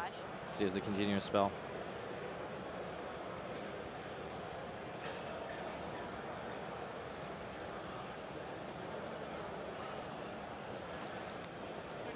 Yeah, how open you broken, dude. What are you gonna attach barrage to? Huh. Quite how it works. He'll start a new chain afterwards. Still hasn't normal summoned, have you? Zodiac Ram hits the field.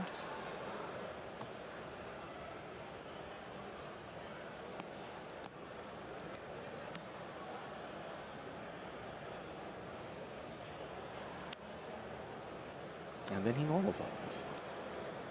Ammo? Looks like he's going to summon Tornado Dragon. You're mean. Yeah, Tornado Dragon Dryden's pretty good against the Pendulum deck. Definitely. And he has Ash Blossom too for Pendulum Call. Stand my mid. That's just rough. No Pendulum Call on the other side, but there's a Duelist Alliance and a Fairy Tale Luna they could potentially stop if he wants to. But because he went out of his way to chalk 9 back to Hammercon and give it materials, that Luna can only target the Hammercon. So Hammercon was the one that brought back by Chakanine? Yes.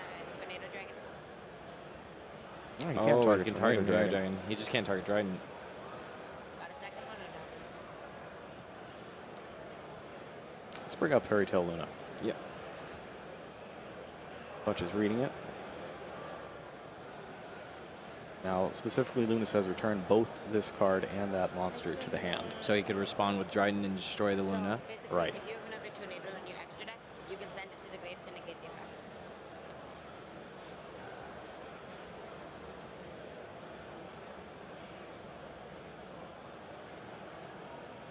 Go back to hand. Yeah. Actually, and then materials deck. He declines to do so. Luna's back in the hand, and now Yu has that double Luna setup.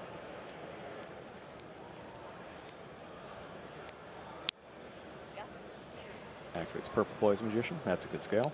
Yep. Follows up with Duelist Alliance. Nice dual slides. Ooh, that gets hit by Ash Blossom. Yep.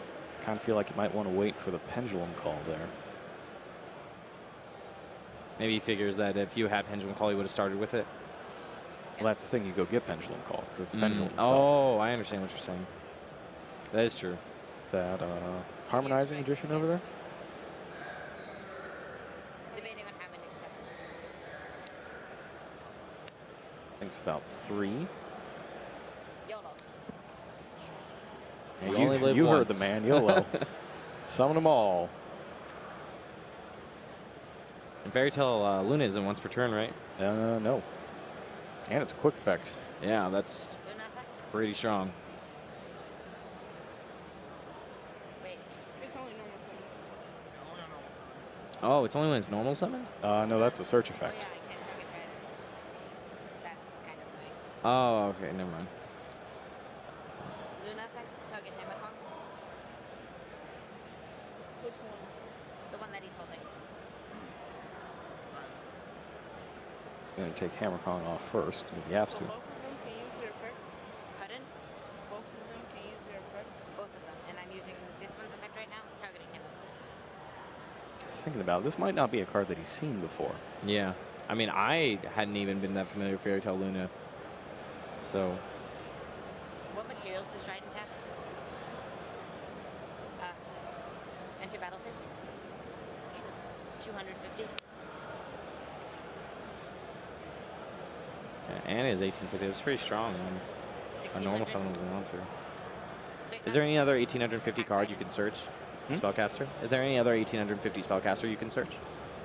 Sure, there are plenty of them. They all have The Fairy Fairy Tale or Tales? Charmer in the name. Nice. It also works with the Charmers. Oh, I didn't realize that. Or the, is it the Charmers or the Familiar Possessed? I think it might be Familiar I think Possessed. it's Familiar Possessed. I think the Charmers are the flip monsters, right? When he gets destroyed, I get to summon a dark spellcaster from my grave, but I don't really have any, so. Luna. Ooh, he targets Luna. Interesting. I'll chain Luna's effect. Chains Luna's effect, and that's going to get another Dryden out of the extra deck. Yep. Hmm.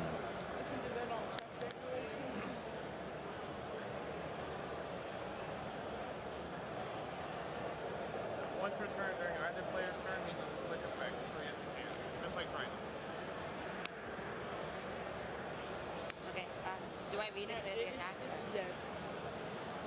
It's dead. I negated the. No, Luna goes to hand as part of its effect. No, because I negated it. He negated it with Dryden. He sent it But Dryden. then wouldn't the Dryden be on the field still? No, because it's under attack.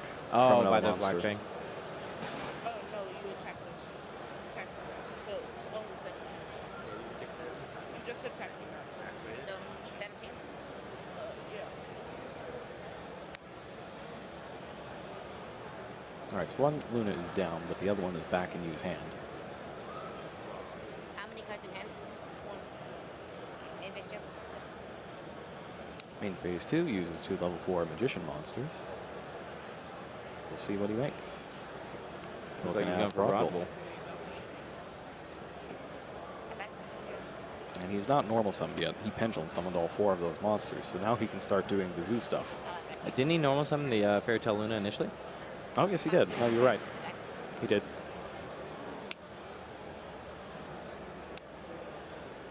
This has been a long turn. Yeah, definitely. Hey, if you lose, you get the blue trophy. Yeah, so Zodiac Broadbolt is you can only summon it through the special way once per turn. But if you exceed summon the first one properly with 2 level 4 monsters, you can do exactly this. Yep. Brings back Kong. And as long as you don't stay on top of another Broad Bolt. Right. Right. Yeah, that's why he made a Hammer Kong in between. Effect. Target. Double iris. He's going to destroy his own double iris magician. I mistakenly thought that was harmonizing at first. And this is good because he's going to get Time Pendulum Graph. His only trap card. It's extremely nasty one at that.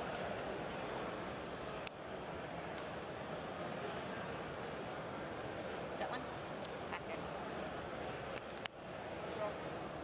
So Right, he's fuck at is up. 63. Draws Maxi a little late. He is indeed at 6,300. He's got a Max C. Looks like Masterpiece he can't play, and My Body's a shield. Oh, sorry.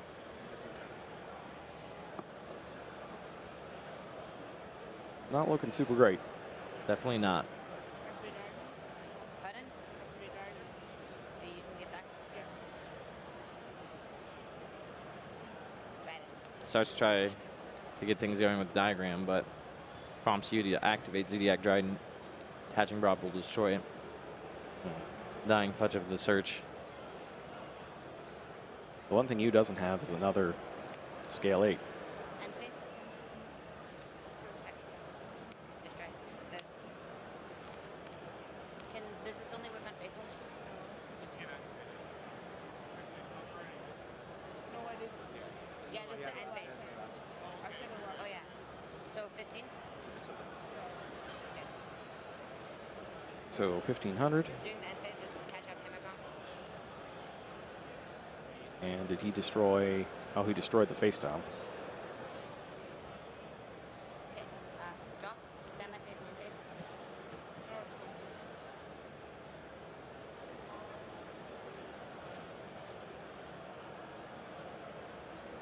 Let's see what Ryan Hughes got over here. He's got some Zoo cards, and the Fairy Tale Luna. And something new. And what he wants is to try to finish this before Fudge has a chance to get any more Zoo cards. Yeah.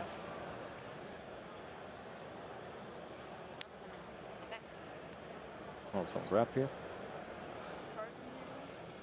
Vampires effect. Cards in hand. 3.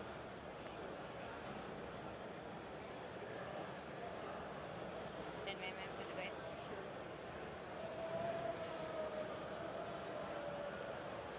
Orbo. Here comes Borbo. He's going to get another wrap here.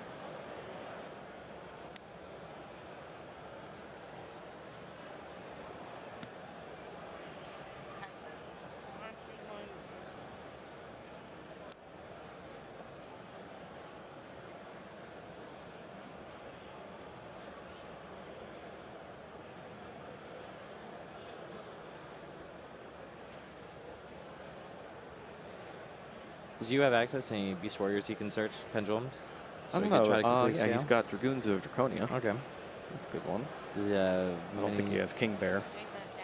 Does he? I don't see it. I don't see there's the Mini Minotaurs. Taurus. Oh, He's got Mini Taurus in there.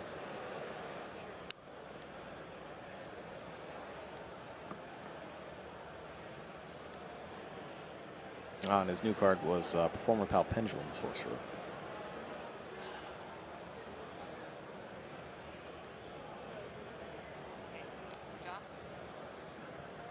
Passed his turn there. Fetch draw and sets a monster. Hammer Kong is forced to attach during the end phase.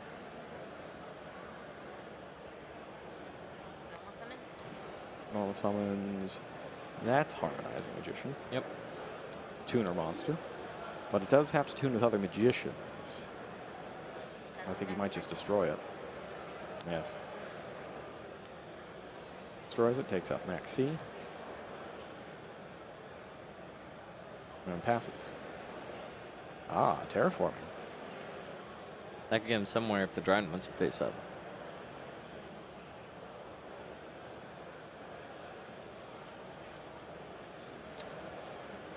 This is his last face down in Ash Blossom? Is that I what it believe is? so, yeah. So 0 attack, can't threaten it.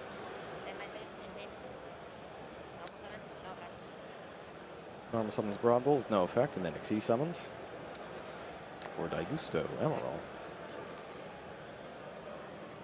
And now he's going to get a chance to reload.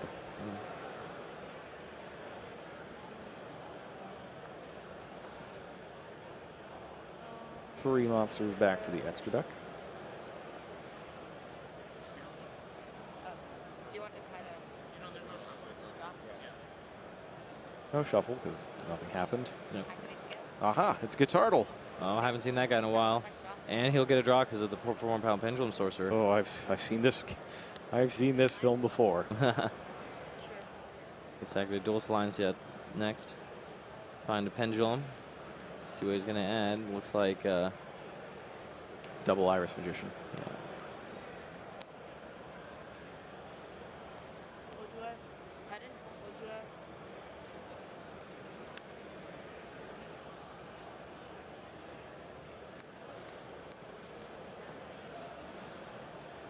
Overlay for Broadbull. Nope. He's thinking about whether or not he wants to bridge, I guess. Goes with Tiger Mortar first to swap a material around. Gonna put a Whiptail on Borgo. Switches it to attack mode. And now he goes for a second Trident.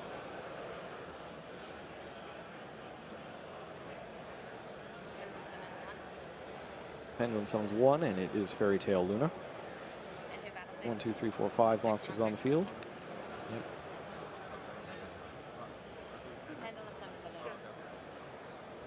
So attacks. Ghost Ogre and Snow Rabbit.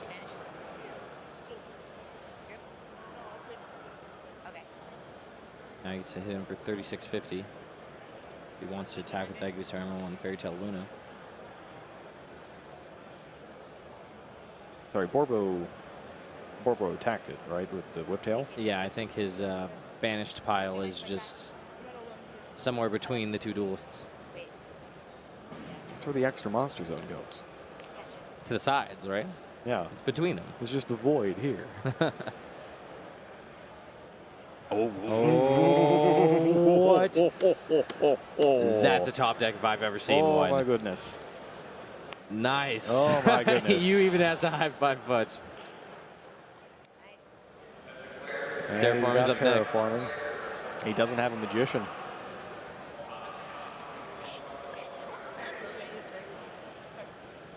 But he has to destroy Masterpiece. Yep. He's going to search here. Oh, True King's Return. Try to get some defense. Can I read return? Takes a look at return. So that, at the very least, that could put 2950 in the way. Yep. And I do think, I don't think you has another Borbo? Borbo. Nope, only one. Yeah, but he does have No, a bunch of pendulum monsters in his extra deck. Yes. And some monsters in hand, so And I'm sure he Luna can is make one of some them. pendulum magic happen. Yeah, are you using the effect?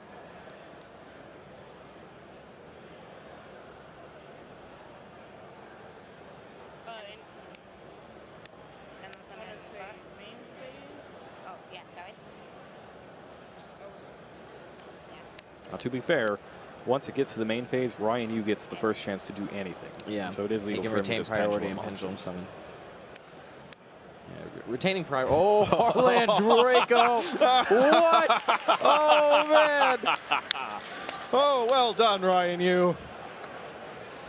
Well done indeed. Yeah. Yeah, but you've seen enough. Oh, man. I haven't seen that one in a while. Oh, that's good stuff. Oh. Let's bring that up.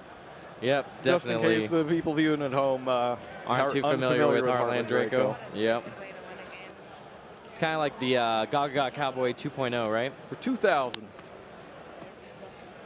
Well, I'll tell you what it does. Lets you Yeah. attack directly for 2,000. Yep. You can detach material from it. Only it can attack for the turn, but it can attack directly. Yep. Don't we get extra time? And 2,000 is enough. Yep. Also can't be targeted by attacks if you have a continuous spell. Any face-up spell card. Oh, any face-up spell card. Right, Oh, so a so pendulum including counts. pendulums. Oh, what Pendulum a deal. counts. That's a really good Oh, idea from Ryan Yu. Yeah, I like it. I don't think we've ever. I don't think I've seen Harlan Draco in a pendulum deck yet. No, I haven't. Yeah. I have not seen that either. Well, it's that sort of imaginative effort that you need to win a WCQ. Yeah, definitely. Super cool. Let's take a look at side decks and see what Yeah. they might bring in. So let's start with Fudge. Anti-spell fragrance. Oh, seems good Pretty against good, pendulums. Yeah, dimensional barrier. Also quite good. Droll and Lockbird could be interesting with all the searching that he does. Maybe. But it might be too little too late once he's made the first search. Yeah, how about Ghost Reaper and Winter Cherries?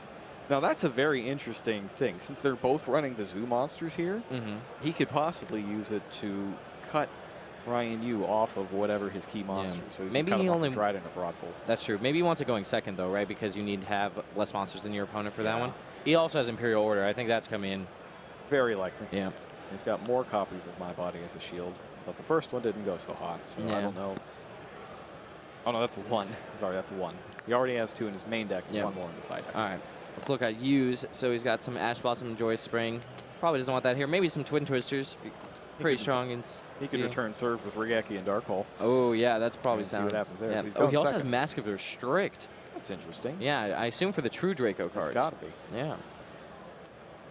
Also, one Dimensional Barrier. I think he could bring that into. It would be the only other trap card in his deck if he did. I don't know that he's going to Imperial Order himself. It seems I don't unlikely. think so. Seems unlikely. I'm excited now. That was a good game. Yeah, that was a great game.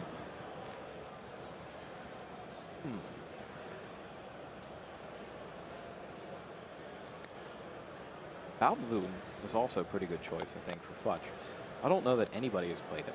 And it makes me think, well, let's say you take the version of the True Draco Zoo deck that's more True Draco than it is Zodiac. Mhm. And you Would you put consider Balbaboon in that? Balbaboon there to try to help you filter more and get more tribute materials? Maybe. I think the bigger issue I would have with it is that you already need Diagram for it to be good. Right. And the issue that deck has is just not having cards like Diagram, right? So that's why I might sway. I might not want it initially, but I know that the raw power Bababoon is there, right? Yeah. Like being able to filter through that many cards. You also get a rank 3, so we saw Invoker. There's other rank 3 options too, but you really probably just want Invoker because you need to get to your zoo cards as quickly as possible. Or you might just have the 2 monsters and use 1 extra tribute summon to tribute one of them, and then use the other one with one of your traps. Oh, that for could another work too. tribute summon. I also like that you can or destroy the Balbaboon from your hand without using your normal summon. So you Yes. get all your monsters in play without normal summon, which means you could use your summon for Masterpiece or whatever True Draco you want. That is huge. Yeah. That's interesting. Maybe we'll see that going into the summer. Looks like our duelists have made their choices. They are almost ready to begin.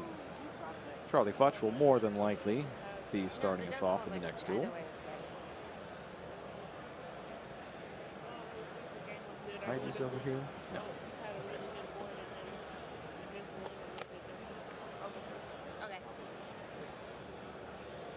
All right. And we are ready.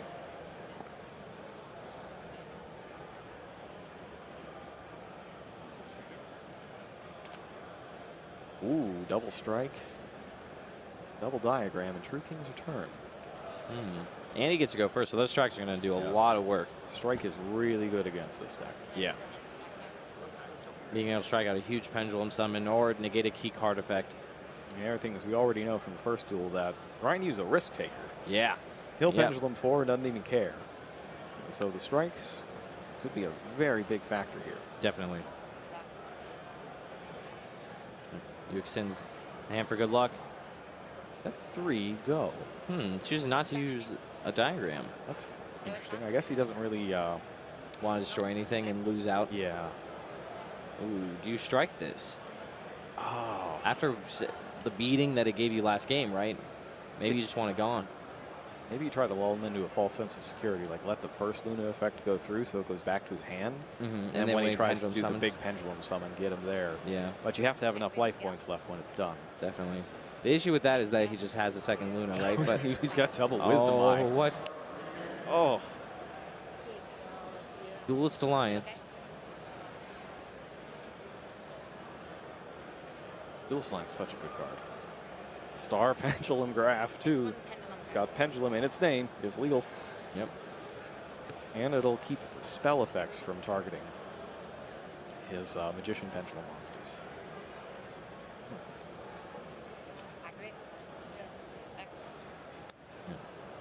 Wisdom Eye Magician is destroyed, replacing it with... so he's adding Harmonizing to hand and putting the Scale 8 Double Iris over there.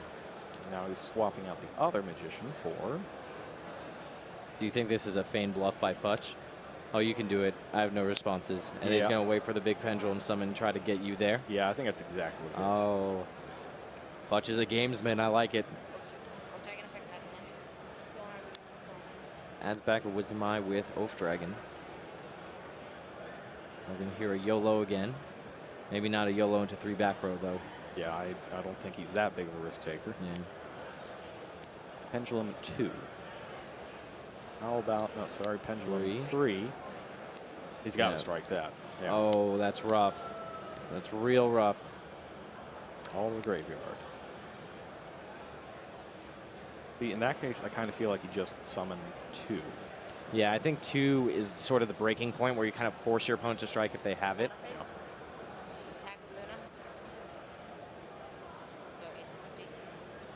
But the good thing with the, oh no, he doesn't have any left in his extra deck because he used them all.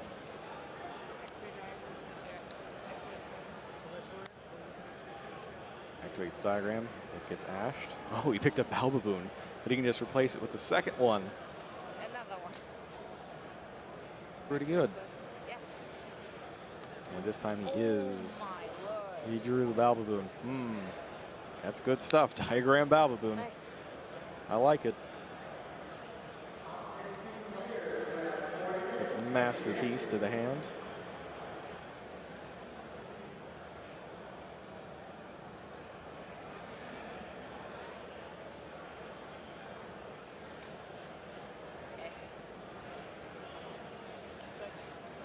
Sure.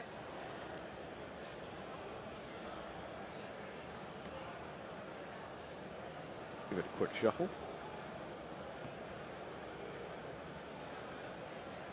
And he draws Dimensional Barrier.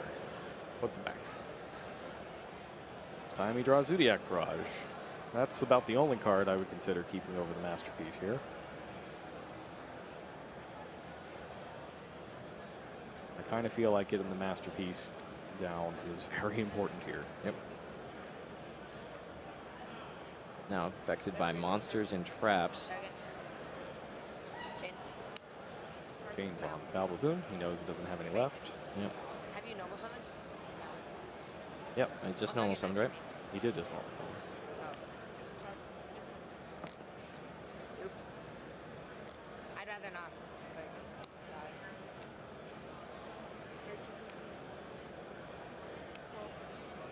Play some attacks. Bababoon and Masterpiece. Now the interesting thing with Masterpiece here is that even if he takes out one of these scales, Ryan, you can just replace it because he has the Pendulum Graph.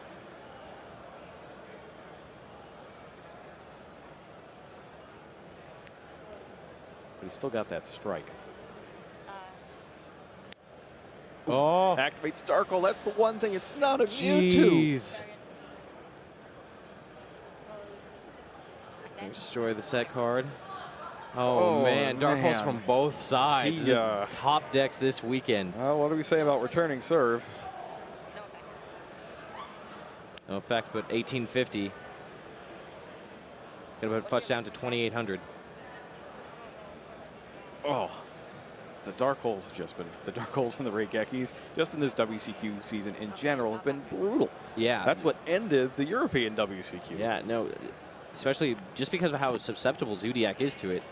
That's why we see things like 3 main deck My Body, right? That's right. Goes for Hammer Kong. Activates Luna. Oh, and that gets gets struck. struck as well. Ooh.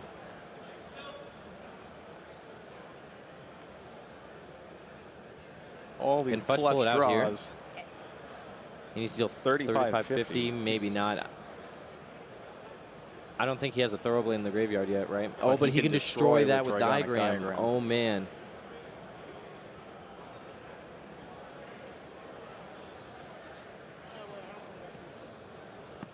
He goes with diagram.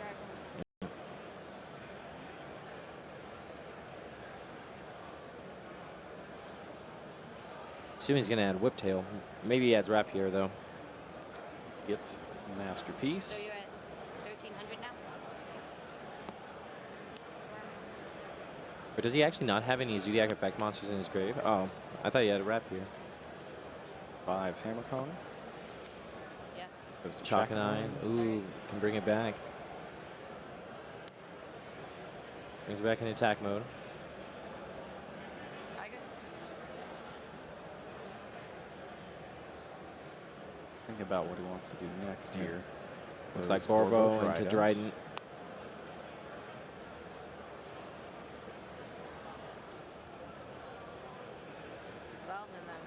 I think the adrenaline might be a little overloaded. The 1600. Puts him in 1950. What does he have in the graveyard, Zodiac-wise? I think just Broadwell, maybe, or a few other Xyz monsters, but I don't think anything too. Nothing to get back with Ram to win. Yeah, no effect monsters. Yeah, earlier I thought he had Whiptail or Rapier, but I don't think he does. If he wanted to, he could activate Dryden, detaching the Whiptail, right, and destroy his own Ram, and then put the Whiptail in the graveyard like that, but maybe not. You draw to a single card. What is it? It's Duelist Alliance.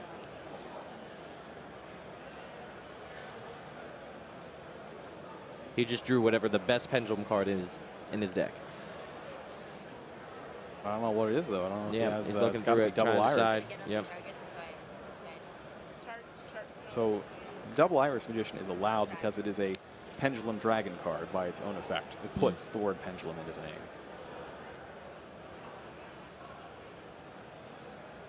It's always treated as a pendulum dragon. Yep. You let's press no.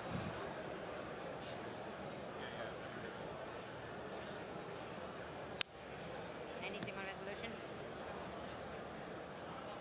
Normal summon? Normal summons it. Effect.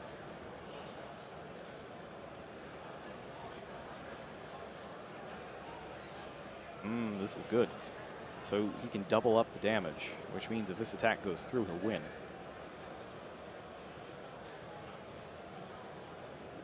And he's going to get 2 searches off of this too, because Double Iris Magician destroys itself. He will both get the Star Pendulum Graph search and the Double Iris search, which will get him his trap card that he can use to interact on his opponent's turn. Is it just no better than with him? Just with him.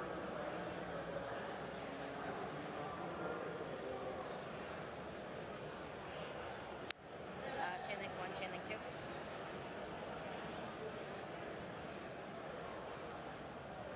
And now he blasts the Pendulum Graph. He just gave away the game. Yeah, that's enough damage, right? He just gave away the game. Oh, that's a tough way to go. 1,300 life points. I don't think he's realized it yet, though. Yeah, the Double Iris now doubled up. The attack points.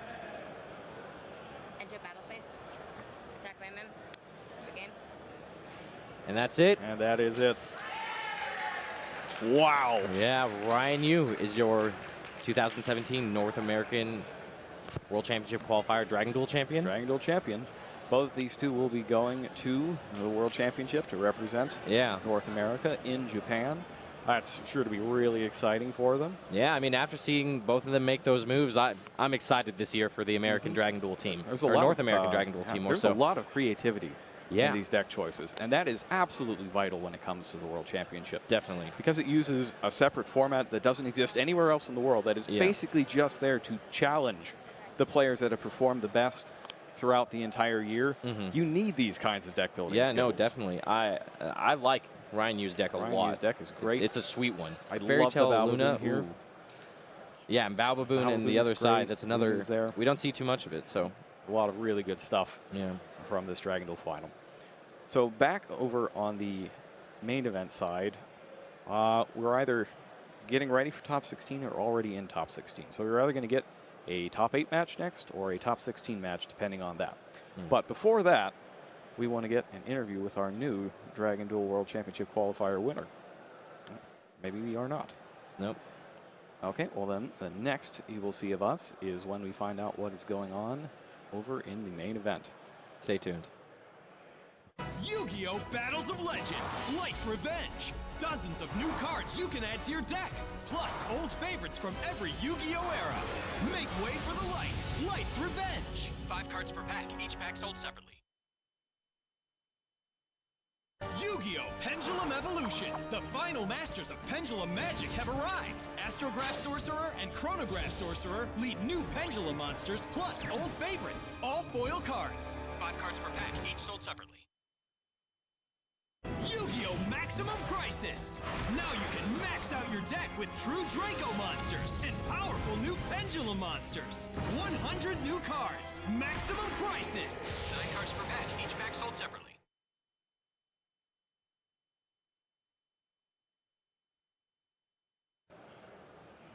Well, he's starting off with Tenki for Zodiac Whiptail. Sorry, not... No, you know, he did get Whiptail, but then he normal summoned Rapier and sent combo. That's interesting. Why did he choose to...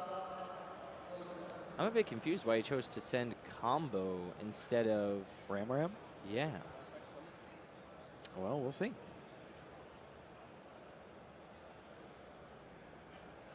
Searches out and special summons the second Ram.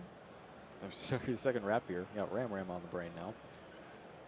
And then Broad Bulls for Thoroughblade. Once again, another one of those 3 Thoroughblade decks. Yep, he puts a Chakanine on top of the other Rapier to bring back Hammer Kong. Tiger Mortar on the Chakanine to put Rapier under Hammer Kong. Okay, so it's still negated for this turn. I've just never seen anyone open like this.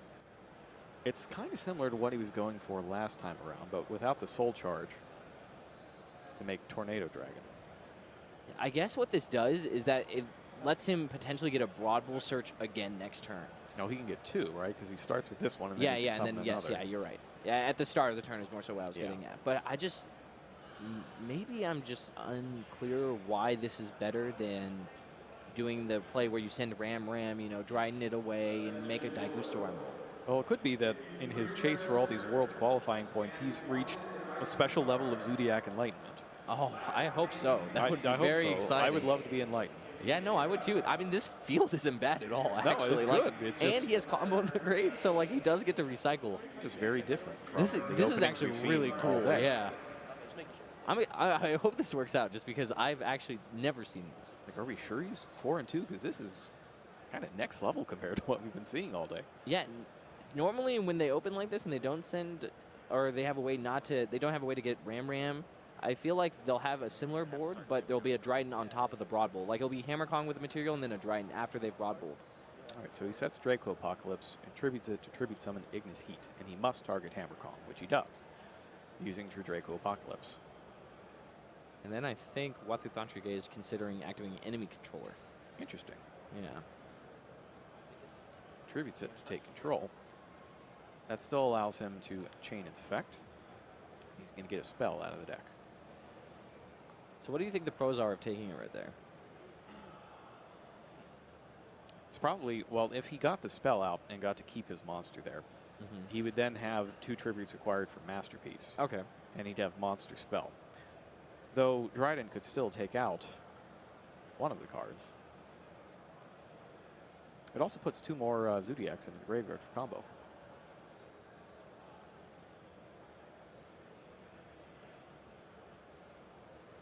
Activates Pot of Desires. No Ash Blossom in sight. 10 cards off the top.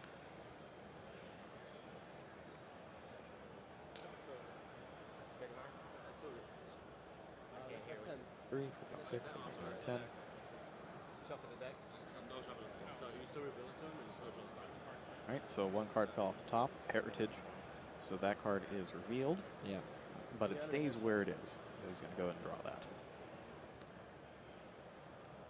Thing we haven't seen quite yet what might be in those 10 banished cards. Yeah, I've also never seen someone banish 10 cards like that. 2 Dracos. Well, it's pretty good, right? Because a 4-tiered pyramid is 10 cards. Yeah, I mean, it was pretty cool. I'm impressed. Impressed on both sides. And he picks up a couple of spells there. One is the True Draco Heritage, which we saw. And he's already sent 1 type to the graveyard there. We can activate Duality next. Another Heritage. Ooh, Oh, Dark Hole. but I'm pretty sure that Is that he has My Body is his other set, yeah.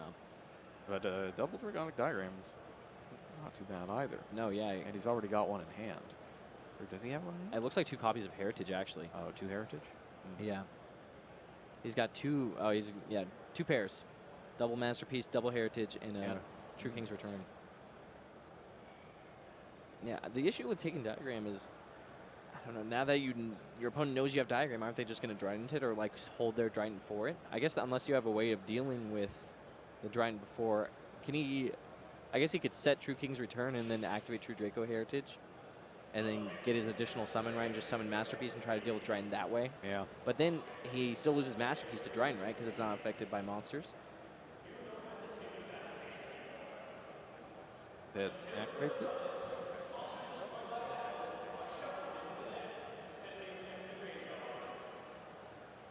That's 1 face down. Yeah.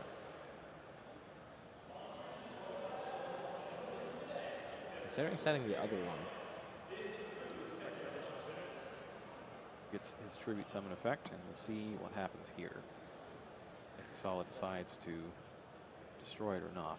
Probably should not. And he tributes 2, and their effects will activate as well to destroy a spell and a monster. Yeah. Chain link 1, chain link 2. Chain link 1. Target, chain link 2. Trident. Chain Link 3, face Dryden's down. going to be on Masterpiece. Chain Link 4, Broad Bowl is going to get it. Yeah, it's unaffected by spells. Spells and traps. So, yeah, can't My Body that. And now I believe he sent all 3 types, spell, trap, and monster. So he's going to draw 3 off Heritage. Jeez. That's a really strong play. This is exactly what I'm talking about, though. Like, the True Draco deck is just so easy it's so good at dismantling the turn 1 Zodiac fields. It is. Yeah. So why I'm shocked that more of the hybrids aren't doing so well. You took a look at what the top 64 decks were. It was top 65. It was basically everything that was 5-0 after round 5. Yeah. And there just wasn't a lot of this.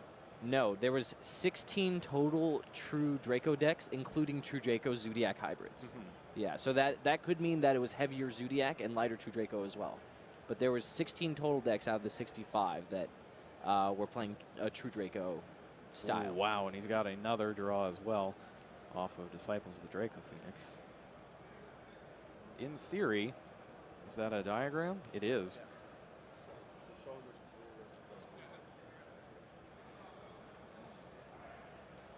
Man, this is rough. Destroys Heritage.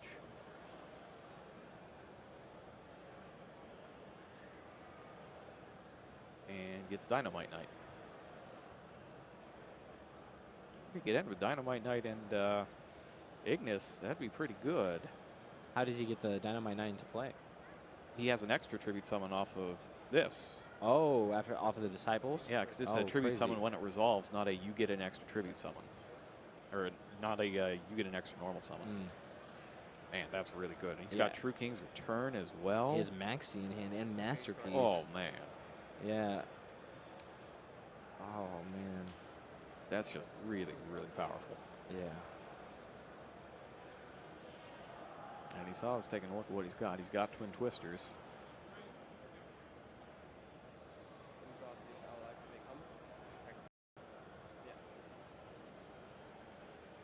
So combo activates.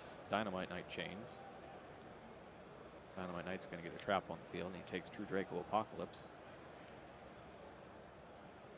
Yeah, the True Draco deck kind of reminds me of, in addition to like Clipboard, sort of like maybe this pure one specifically, like the Spellbook Prophecy deck, where at one point they just have so much going on, they keep on getting more and more effects. Like whenever you try to do something, oh, I'll trigger my Dynamite. Oh, my Ignis triggers, right? I'll get another card. Next turn, diagram something else away. Okay, destroy a card, add another card. And the way that grinds you out, man, it's just so scary staring down a field like this. Even though you know, like, none of these cards really interact with you a lot, just the fact that he's going to get so many more cards in the process.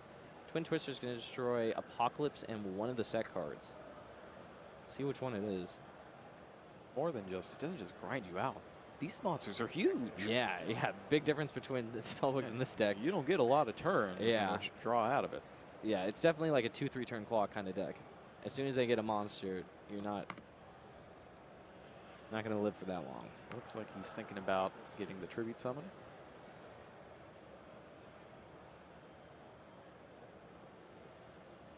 Affected by monsters. It's interesting that he chose Ignis Heat. Oh, yeah. You said yeah, I'm sorry. I thought you meant like tribute him. Oh, wait, it can't still be draw phase. It's double side Twin Twister, right? Second. Yeah, I'm still draw. Yeah. A little confusion. A little confusion on what phase it's in. Yeah. So effect. Look up True King's Return for a sec. I think he might have still missed a trick there. Return or Apocalypse? Return. Okay.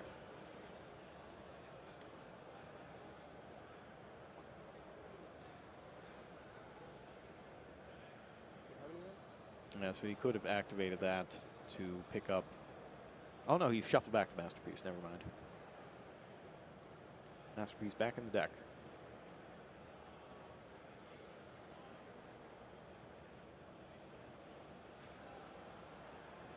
Yeah, the issue here was that Asala was saying I'm activating Twin Twister in the draw phase, whereas he figured it would be in the main phase. Yeah.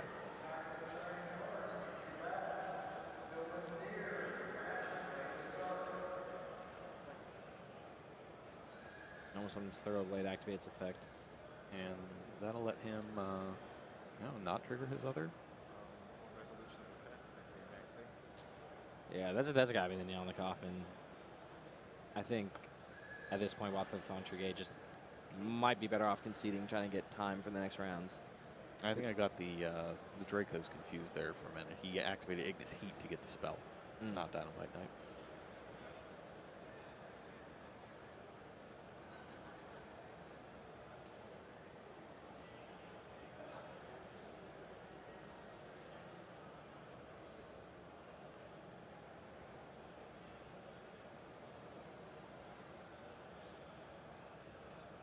Is he just holding off on Dynamite? The Dynamite didn't get the Apocalypse? Did it get? Oh yeah, it did. Did it? I thought it did, but maybe not. I got a little confused there. Yeah. Because I thought the Draco Phoenix was the card that he got off I of see Twin what you're Twister's saying. activation, and that's the only thing that was activated this turn. Oh no, then you're probably right. Maybe it was just set and it was flipped.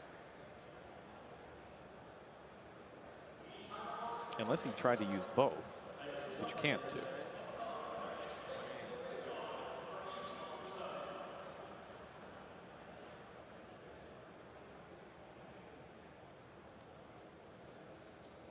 I'll have to watch that one again later.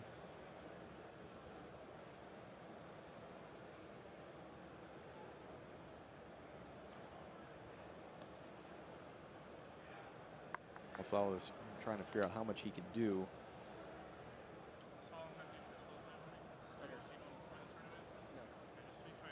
And Asala takes a warning for slow play here. Special summons twice.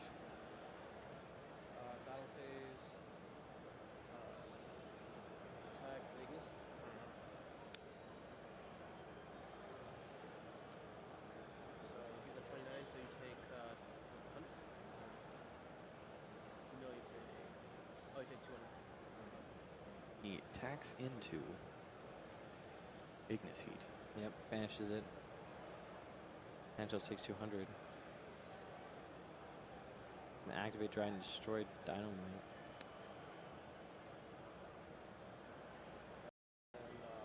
Not too bad. Good No. recovery.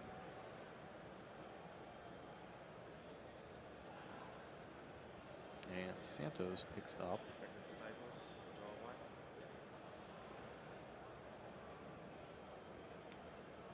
1, 2, 3.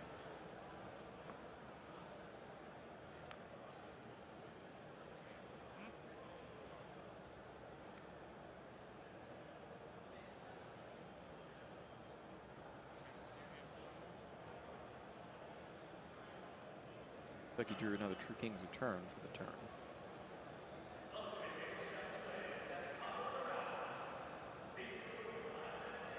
He draws up 2-5. And that looks like a diagram.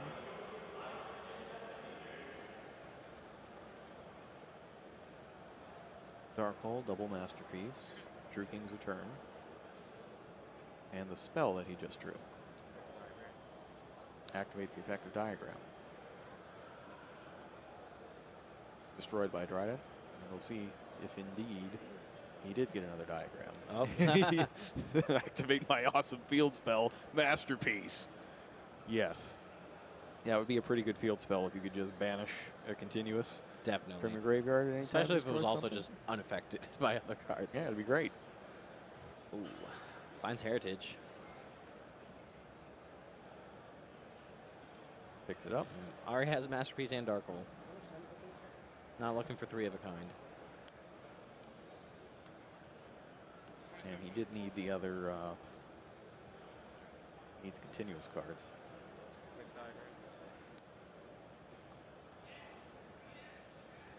Diagrams, taking out Disciples.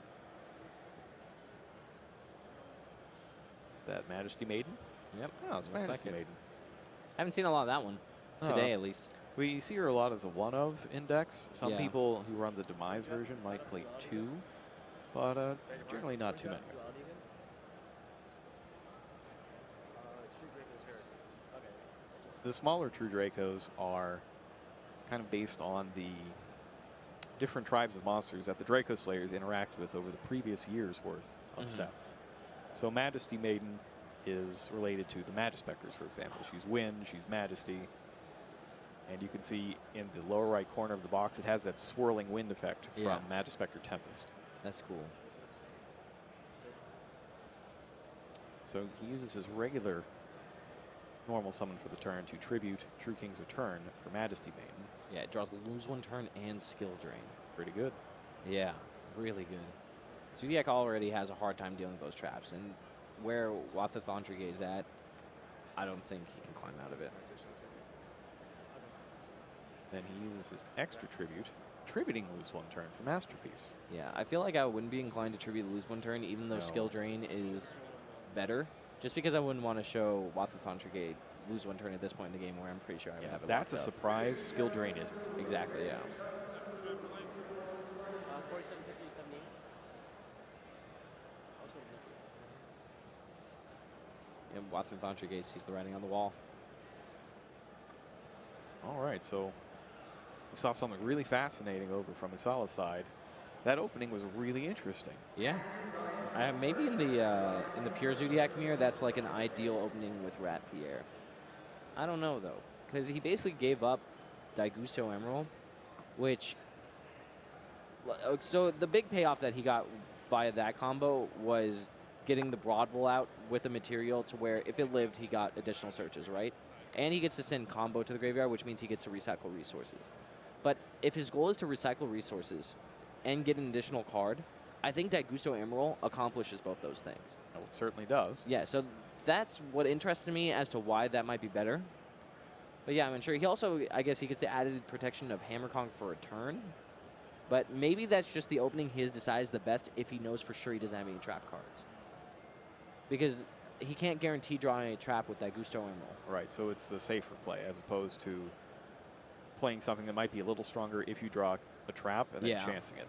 Yeah. See how many traps he has. It's not a whole lot. No, it looks about, well, 6 real ones, right? You can't really count combo. No. But yeah, it looks like about 6, which seems like the standard. It's usually like triple dimensional barrier, triple solemn strike was the most popular going into this weekend. We've seen a lot more solemn warnings. He's playing the 1 solemn warning over the 3rd strike. And we've seen the Canada too. Yeah, we saw Canada His making first a opponent. resurgence. Yeah, and then Guaranteed Torrential those. Tribute is the last trap I think that Zodiac really wants to play. I think we saw one play Lost Wind as well, but Yes. don't really see that anywhere else. So it's really just like dimensional barriers, solemns, Torrential Tribute, and sometimes Canada. So over on the other side, I really liked what we saw out of Santos' deck. That was Yeah. very strong. He got the triple draw off of Heritage and then a double draw later.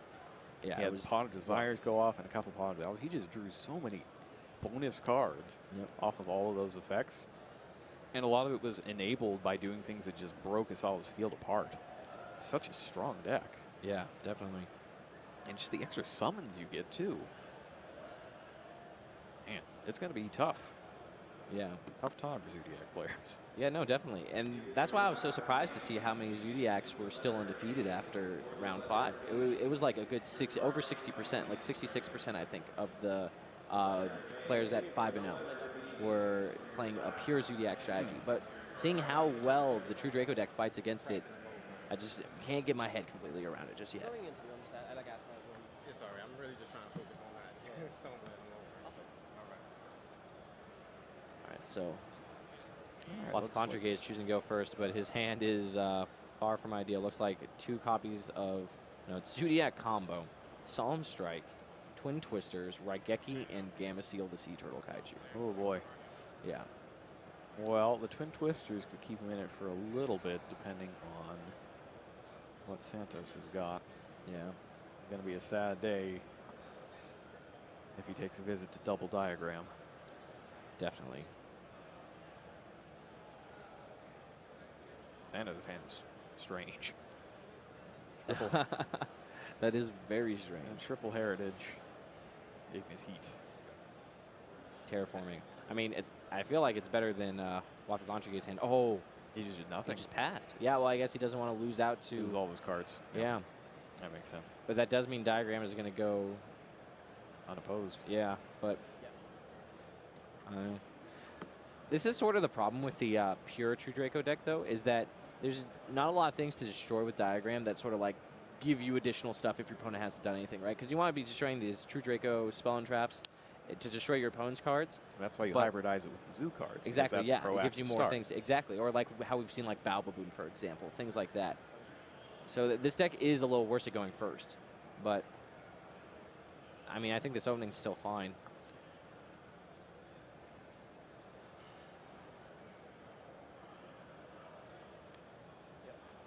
Activates Diagram. That's one. Let's write the second Heritage.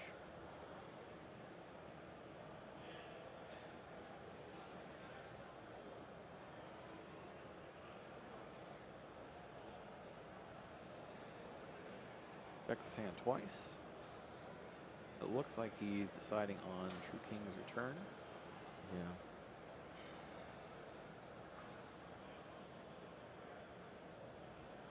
Is it just like way too greedy to destroy your Dark Hole there instead? Right? I think so, yeah. Search Masterpiece and then activate or set a Heritage, activate a Heritage, tribute off Ignis and the Heritage, and then try to draw 2 with your Heritage, just so you have a Masterpiece that's unaffected by spells and monsters. Do you think it's a little too much? I think he's spending a lot of cards there when he has no idea what's going on the other. I could understand that. Like, I would just hope that the draws off Heritage sort of make up for it a lot, you know what I mean? Because like Dark Hole isn't doing much for him, especially in this position.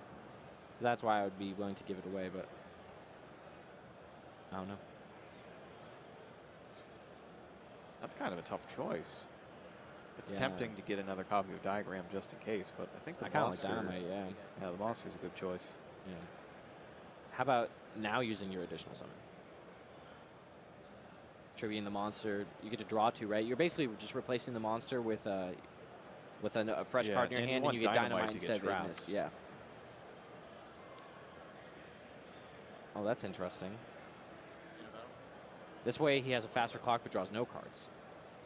Guess he's going to rely on these two to get him. This might be the play to cards. win, though. Like, you see your opponent's hand's bad. All right, 2 turns. Go. You have 1 turn. Now he's going to eat Regeki. Yeah. Well, he's going to get some effects, right? He's going to get 1 effect. 1 effect. You can't chain both because they're quick effects. There's the Zodiac monster. Wathathontrike really wanted last turn. Activates Regeki. Now he'll have to decide which card he wants.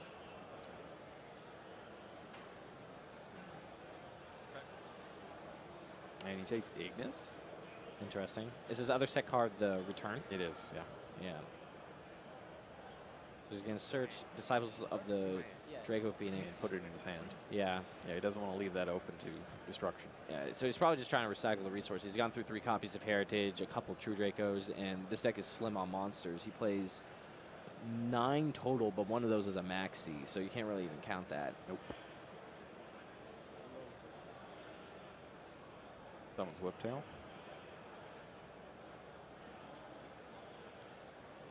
I don't think you do 8,000 off a single Whiptail.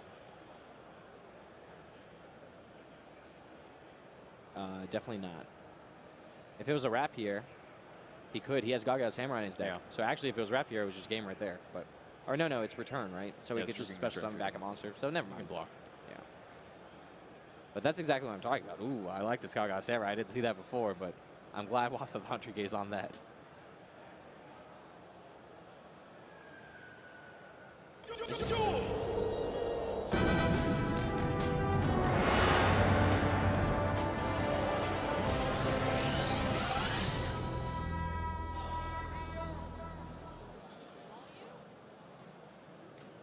We now have the top 8 finalists from the North American World Championship qualifier for the Dragon Duels.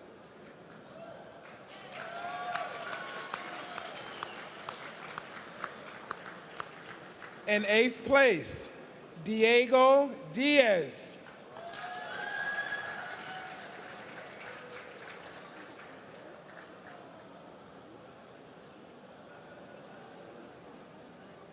In 7th place, we have Martin Wu.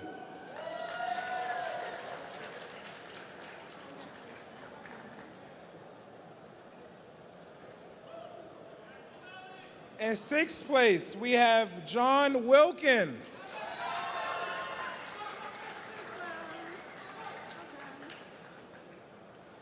In 5th place, we have Aiden Tiemann.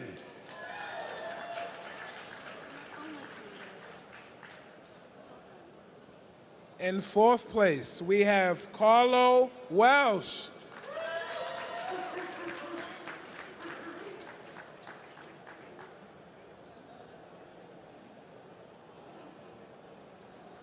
In 3rd place, we have Rohan Moti.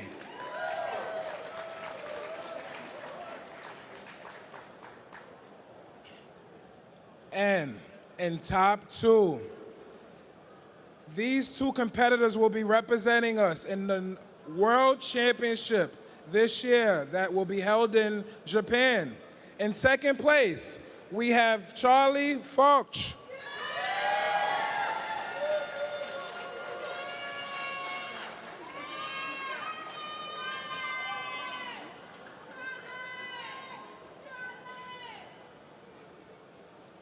And in 1st place, our North American Dragon Duel champion for 2017, Ryan Yu.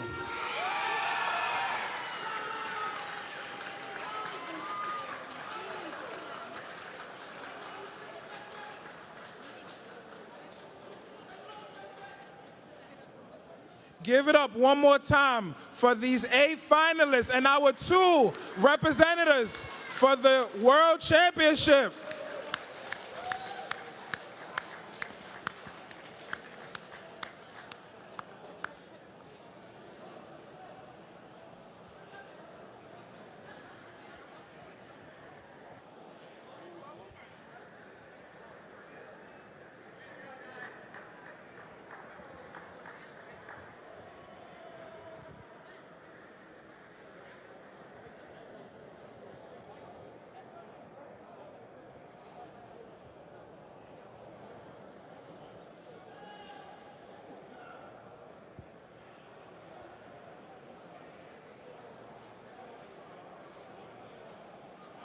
Yu-Gi-Oh! Pendulum Evolution! The final masters of Pendulum Magic have arrived! Astrograph Sorcerer and Chronograph Sorcerer lead new Pendulum monsters, plus old favorites. All foil cards. 5 cards per pack, each sold separately. Yu-Gi-Oh! Maximum Crisis! Now you can max out your deck with true Draco monsters and powerful new Pendulum monsters. 100 new cards. Maximum Crisis! 9 cards per pack, each pack sold separately.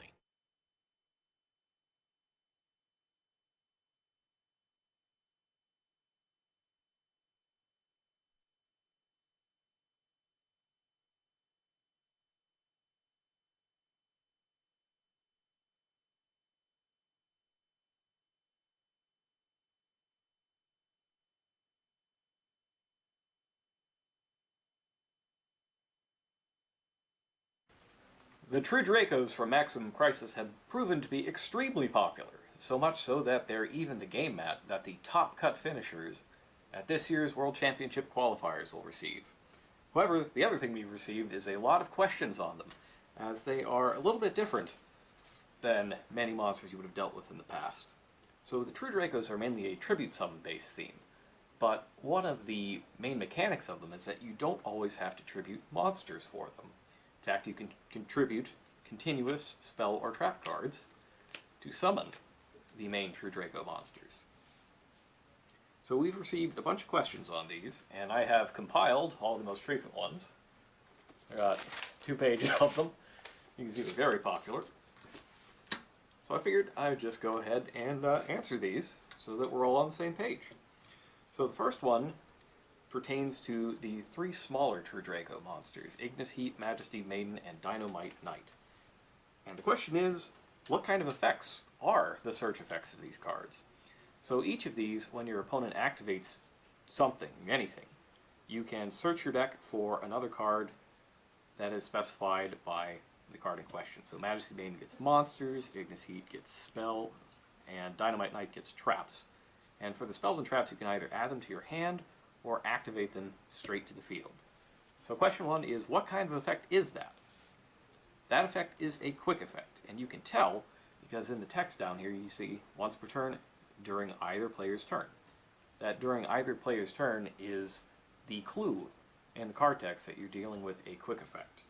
Incidentally, that means that if you have multiple monsters out, and your opponent activates a card, you can only chain one of them to it. You can't just use all 3 right away, because it's a quick effect that needs to be chained directly to the card in question. This is a lot like the Paleozoics, for example, or the Psyframe Lore, or Psyframe Gamma. Additionally, because this is a quick effect, but it doesn't negate the activation of anything, and it doesn't do any of the other things that are listed as being allowed, you can't use that effect in the damage step. So one way that you can get past these cards is attack them with something only slightly smaller and then use an attack pump during the damage step. That way they don't get any cards and you take out their monster. So our next question is, can you tribute face down continuous spell or trap cards to summon these? I figure a lot of people are thinking, well, if it's face down you don't know that it's a continuous spell or trap, so you shouldn't be able to tribute it. However, the rules for tributing monsters essentially also apply to tributing continuous spells and traps. And that means that you can also tribute face-down continuous spell and trap cards. Because remember, when you're dealing with tributing monsters, monster doesn't have to be face-up. If you have a face-down winged beast, for example, you can tribute it for Icarus attack, even though you can't see that it's a winged beast and you wouldn't know. That's just the way the rules of tributing work, and they also apply to these cards. So continuous spell and trap cards, if they're face down, you can still tribute them. Now this next one deals specifically with these 2 cards, Ignis Heat and Dynamite Knight. They have an ability that lets you activate cards straight from your deck, which is kind of a strange thing in Yu-Gi-Oh! Because normally you can't activate anything while a chain is resolving. They don't quite work like normal activations. So for example, if you activate a spell card with Ignis Heat, it won't give you spell counters for anything. But the question is, can you chain anything to that activation? And the answer is no. And that is because it's happening during the resolution of a chain. There's actually just no way that you're even allowed to activate cards or effects when one of these guys is activating a True King or True Draco continuous card from the deck. You're in the middle of a resolving chain, and let's say that it worked like Formula Synchro, which it doesn't. But let's say that it did, and it was after this card effect resolves, activate a whatever from your deck. You still couldn't do it because you're in the middle of a resolving chain, and these will always be chain link 2 or higher because they're quick effects that have to chain to something else. That's about it for them. Questions? Actually, just one main one here on Masterpiece, the True Draco Slaying King. You're probably going to see a lot of this guy. He's going to be a big part of the competitive landscape this summer. So the way Masterpiece works is he gets immunity to effects of cards with the same type as the cards that you tribute for him. But the key part of his text is that he's unaffected by the effects of cards with the same card type as the original type of the cards tributed for its tribute summon.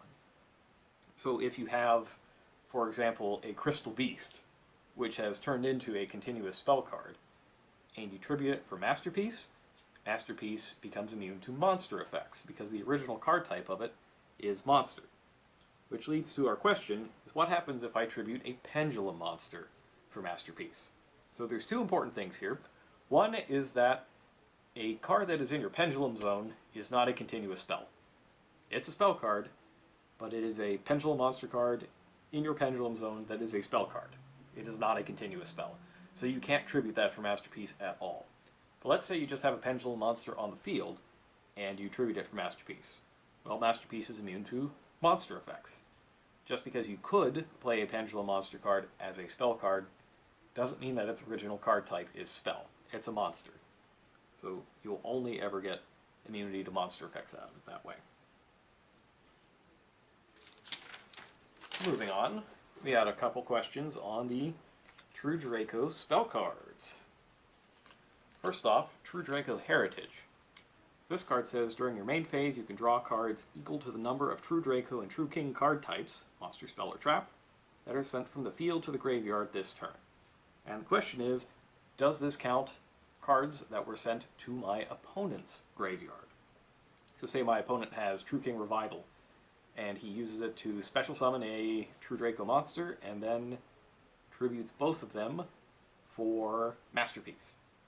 Well, in that case, two cards have been sent, two different card types, monster and trap, have been sent to my opponent's graveyard. I want to play True Draco Heritage and just draw two cards. Can I do it? Yes. Yes, I can. Doesn't say sent from the field to your graveyard, just sent from the field to the graveyard. So that means either players. That means that in a mirror match, you have to be really careful about when you do your tribute summons, because you might be handing your opponent a pile of free cards that they wouldn't have otherwise. Also have a question that's come up quite a bit on Disciples of the True Draco Phoenix. And the question is, when do I use the first effect of Disciples? So the first effect is the one that lets you target 3 True Draco and or True King cards in your graveyard, shuffle them into the deck, then draw 1 card. That is a card effect that you can use once per turn during your main phase. It's essentially like an ignition effect. It's basically exactly the same as the first effect of True Draco Heritage. It's just that True Draco Heritage doesn't have a cost, it doesn't do anything at activation, so it needs during your main phase, whereas this will just start with the thing you do at activation. Now, the last guy isn't a True Draco, he's a True King, but we got a couple questions on him as well, and that's the True King of all Calamities. This has been a very popular monster, not just in True King decks. It's been a big part of dinosaur decks as well that are making use of True King Lithosagem. Normally you'll summon it with True King and, say, Trishula for a nasty 1-2 punch. But questions we got on this, the first one is on its first effect. Does it change the attributes of monsters that are summoned after it resolves? So this effect says, during the player's turn, you can detach 1 Exceed material from this card and declare an attribute. This turn, all face-up monsters on the field become that attribute. Also, monsters in your opponent's possession of that attribute can activate their effects or attack, etc., etc. That effect lasts this turn, not when it resolves. Not everything that was there when it resolves, just this turn. And as a result, new monsters that are summoned after it resolves will also become the declared attribute. True King Qual Calamities is really, really good. And the last one is about the other effect, the one that lets you destroy your opponent's monsters that you would choose with a True King if you do not use the first effect. So can you still destroy your opponent's monsters for a True King effect if you did not first activate True King of All Calamities effect to change attributes? And the answer is you can, as long as they are already appropriate monsters for that effect. You only need one monster of a matching attribute, so even if you don't change anything, say because he's out of materials, you could still destroy an appropriate monster of the right attribute in your hand, and then just any monster your opponent controls for the second monster. The reason for that is these two effects are separated. So it says also they can activate their effects or attack, period, and then we've got an entirely new effect after that. So these are not linked in any way, they are independent from each other. So even if you run out of Xyz materials or have them all detached by some effect, you can still summon your True Kings way easier by destroying your opponent's monsters. And that about does it. Those are the most frequent asked questions that we get about the True Draco and True King monsters. And hopefully that'll help you out when you are viewing our tournament coverage and you see these monsters in action. Speaking of, we will be streaming the World Championship qualifier right here, Official Yu-Gi-Oh! TCG. You can also follow us on Facebook at Official Yu-Gi-Oh! TCG, or on Twitter, Yu-Gi-Oh! _TCG. And you can also catch the European WCQ when it happens over on twitch.tv/official Yu-Gi-Oh! channel. Thanks for watching.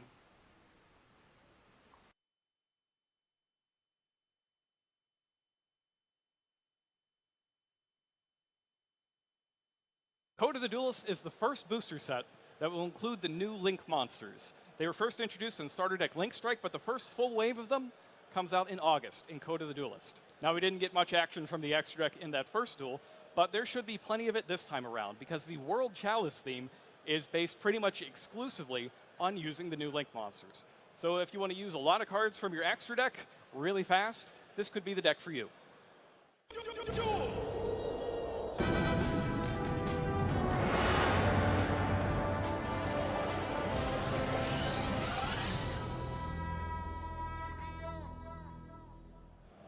All right, so World Chalice, it is essentially a combo deck, which means one of two things is going to happen. Bad things are going to happen to you, or it's going to explode in my face. Just in case the latter is what happens, allow me to show what it's supposed to look like when it works. If everything goes really well, we will be able to come up with something that looks like this. And in the process, whatever cards you have will probably go to the graveyard. Will that happen? I don't know. You can find out in a second. I hope so, because I want to ask what all those cards do. But I'd rather it be relevant to the context of the game. Got it. Makes sense. Trying to high roll again. All right, I'll go dark. I'll go dark. I think you should go with Earth, Robbie. No, man. Yeah, pretty good. Vanquished. Your choice. All right. Well, my Gokis are really looking for a rematch, so I'll go first. Right. I assume the attributes are a 1? Yes. Yes. Yeah, these are really nice. They are. And you can get one just by pre-registering. Still time left. All right, here's what we got. It's okay. It's not bad.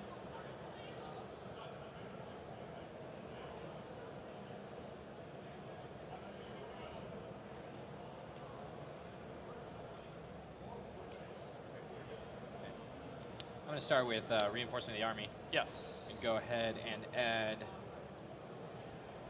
You're going to Goki ahead? I'm going to Goki and add Twist Cobra to my hand. Twist Cobra, okay. Yeah. I think this one's my favorite one. Yeah, Twist Cobra is really good. Yeah. What does it do? Why is he so good? Well, yeah, go for it. He has a quick effect that says I can tribute a Goki monster and target another Goki monster, and then that second Goki monster gains attack equal to what I tributed. And because all the Gokis search when they're sent to the graveyard, I also get a search in the process. Nice. Yep. That's a quick effect. And when I have something like Goki Suplex alongside of it, I'm going to activate his effect, So Goki Super X is a lot like Marauding Captain, so I'm going to get 2 Gokis into play, which means I can already start activating Twist Cobra if I want to. All right. All right, and after that, I'm going to go ahead and set that card and end my turn. Go ahead. All right. Can he tribute himself to give his own attack points to another Goki? Yes. Oh. All right. So he's probably not attacking over you. Right. Either. Well, but he's probably going to try to send a bunch of my cards to the graveyard with his World Chalice cards. If his hand's good, he won't need to attack. Yeah. It's not great. I think I can do something with it. But it's not great. Oh man, it's super not great. So it's neither of the two possibilities? Yeah, this is closer to the one where I just get my face beat in. Oh. I don't like that one very much. Not good. I'll use The Cosmic curse Cyclone. of the combo deck. That's fine. So 1,000? Yeah. Banish my Twin Twisters. That's good. Okay. Then.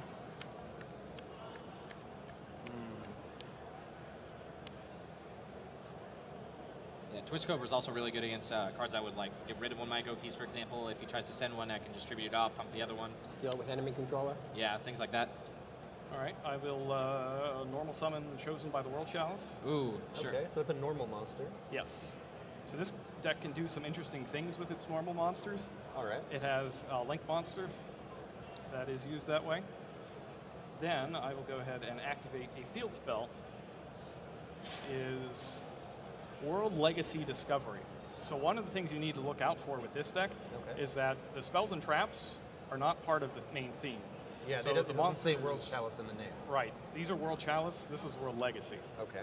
This, however, gives a bonus to World Chalice monsters.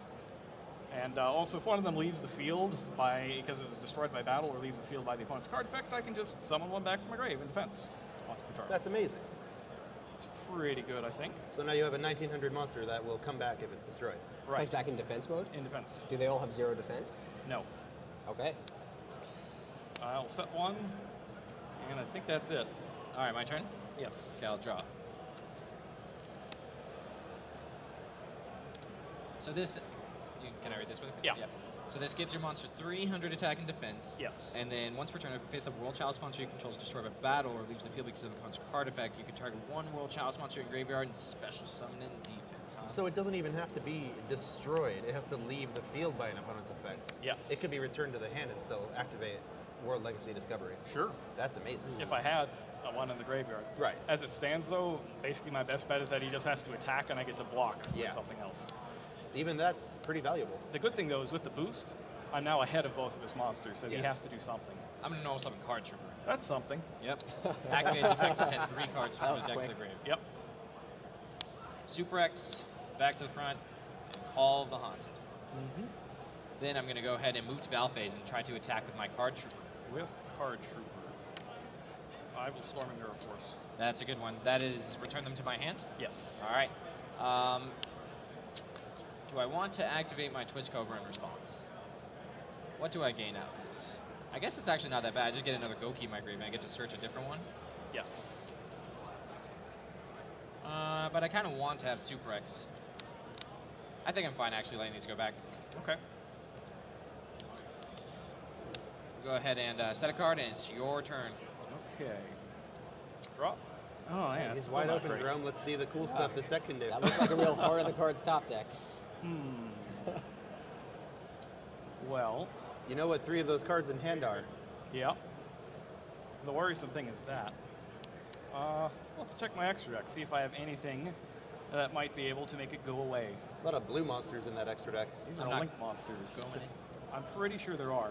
So basically, I'm going to want to try to get this guy out because he has a Scrap Dragon-esque effect. Ooh. Okay. So if I could take that card out, I can probably win. To that end, first I will normal summon the Agent of Creation, Venus. Oh, no. Yeah, that's fine. And now it's on. I'll pay 5. Yep. Yeah, anytime that deck draws Venus, things get a little crazy. Yeah, yeah.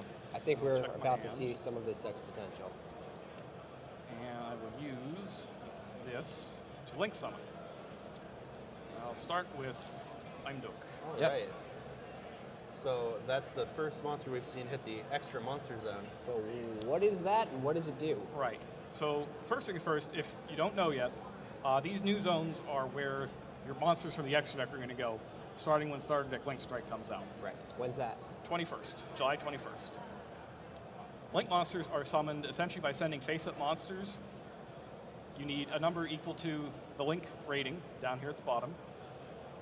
And you need to follow whatever recipe is up here. So this needs normal monster, but not a token. So Mystical Shine Ball goes. And then there's a minimum number of monsters you can use. It's possible for some monsters to count as more than one. Basically, other Link monsters, when you use them, count as either one or this number, whatever the Link rating is. Okay. But you basically can't swap things of the same rating for other things. Right. So if you have You a have to Link be 3, upgraded. yeah. So it's usually 2 minimum Okay. for when you're doing the Link summon. Are all of the Link numbers the same as the number of arrows on them? Yes. Basically, the rating is the number of arrows, essentially. But it's also the number of materials you need. So this is a Link with a Link rating of 1. It has a 1 arrow. Right. Yep. Unfortunately, it points towards him. Yeah. So if this were to stay on the field, he would get an extra slot to use extra monsters with. Probably won't stay there for that long, though. No. I'm thinking about using the extra normal summon that it gives me. So Yeah. one of the abilities is that if he fights something that he's pointing to, he wins. The other monster's dead. The other thing is that it gives me an extra normal summon to use on a World Challenge monster. Which is very important in a combo deck, obviously. So now he doesn't have any defense points. It's just Link 1 instead of defense Right. points. So Link monsters can never be in defense position. Can't be face down, can't be in regular defense position, just can't happen. So can you target it with Book of Moon or a card No. like that? But then can you activate a card like Book of Eclipse that would otherwise turn it face down? Yes, as long as it's not just Link monsters on the field, everything else would still turn face down. Now, if it's just Link monsters on the field, yeah, is that a legal card to activate? If it turns all your cards face down? No, 'cause it This wouldn't do can't even anything. be activated. All right, so I think I'm going to take my extra normal for this. I wish I had dragon here. That is not a very scary dragon. No. Yeah, it's cute. I love it. You say it's not scary, but then it beats Yeah, you. well then it turns into this. That's basically how the Link monsters for this work. They're kind of the cool, tough versions of the regular ones. Okay. Oh, I see now. Yes. All right, so, I need 2 monsters that have World Chalice in the name. That's what we're going to do next. So we will use these. So now you can summon a Link 2 monster. Right. Yep. So here's RM. He gets 300 for each World Legacy monster in the graveyard. Don't have any. But the more important thing for him is that he can tribute a monster that he's pointing to summon. It's what? Any monster from your graveyard, right? Yeah. Tribute 1 World Chalice that it points to, target 1 other monster in your graveyard, and summon it to a zone that he's pointing to. Okay. So I'm going to try to start building up the formation here and pay another 5. Yep. For Venus. Seems like Venus is really good. Venus is really good. Yeah. Especially with Link monsters. Yeah, 1 card creating 4 materials. Is there any way to get it from the deck without naturally drawing it? Yes. To get Venus? So Transmodify would be the best way to do that. The Searcher for the World Chalice theme is a level 2 light fairy that gets a World Chalice monster when you normal summon it. So you can just normal summon that, get whatever you need, and then Transmodify it into Venus. What does Transmodify do again? It transforms a monster. What Level higher by 1. With so the, like for the same type and attribute? attribute, yeah. So your level 2 light fairy becomes this very scary level 3 light fairy. Yep. All right. All right. So let's use these two. They have different types and attributes. Also, Transmodify would be a good way to use the Mystical Shine Balls if you draw them. Yep. To get Venus. Yes. I And feel like that summon card was Eve. used in Infernoid back in the day. I don't remember. I think maybe you're right. Let's see. They have a variety of levels, so it works pretty well in there. And I'll go ahead and use Venus again and get the last Shine Ball out. No, There it is. Infernoid. Sorry. That's what I meant. Yeah, I was thinking Good guy. Infernoid, probably not the best. No, Infernity, on the other Infernity hand. is Yeah. what I was thinking. Okay, that So- should be I thought you said shuffling. I was thinking Infernity. See, we know each other. And We it puts get me at 5,000. What is that Link monster? All right, so this is Eve. If she is linked to anything, which means either an arrow is pointing to her or she is pointing to something, then she can't be destroyed by battle or card effects. And if she is linked, then the opponent can't target her with card effects. So right now, she can't be targeted or destroyed by card effects? Right, or battle. Or battle. Also, Okay. she can substitute herself for destruction if one of the things that she is linked to would be destroyed by a card effect. And all of these have abilities that let you special summon another World Chalice from your hand when they're sent to the graveyard. When a card it's linked to is? No, when it itself. When it is sent to the graveyard. Yes. All right. So that you can link it to that card. Yep. And if you don't know, the reason I was able to do this, even though my extra monster zone is full, is because I've got an arrow pointing to this zone and one pointing here. So now these work for my extra deck. So now you can summon 2 more monsters from your extra deck as of now? Pretty much. All right, so I will use this and make Induk here. All right. He gives you an extra normal summon, right? I've already used it. Yeah, oh, it's a once per turn effect? Yeah. Now I'm going to use the graveyard effect of World Chalice Guard Dragon. That's when we banish it to special summon a normal monster from my graveyard to somewhere that a link monster is pointing to. Okay. So I'll go here. Yep. So that's linked from that arrow? Right. So what's next? All right, next I'm going to use these 2 as link material. Okay. So what I mentioned before, where sometimes the number of monsters it says you need here in the material line isn't the same as the actual number of materials you need. That's because link monsters can count as their number. So I'm going to use these as 3 linked materials. All right. Summon a monster that needs 2 or more link monsters as its materials. And that is Ningirasu, the World Chalice Warrior. And you're able to summon it there because... Oh, sorry, I can't summon it there. Yeah, that's not legal. Can't do that. It is not linked. It's not linked. Well, that that puts a damper on things. Just a little bit. Just a bit. Can you not summon it to this zone here? You could, but You don't the want reason it he there. wants to is because that guy will get to draw a card for every World Chalice it's linked to. And if he puts it here, it's It's not going to do anything then. That's not legal. That Not it's very that it's useful. linked to or that it points to? That it points to. Okay, yeah, so it'd be for 0. So let's try to do something legal instead.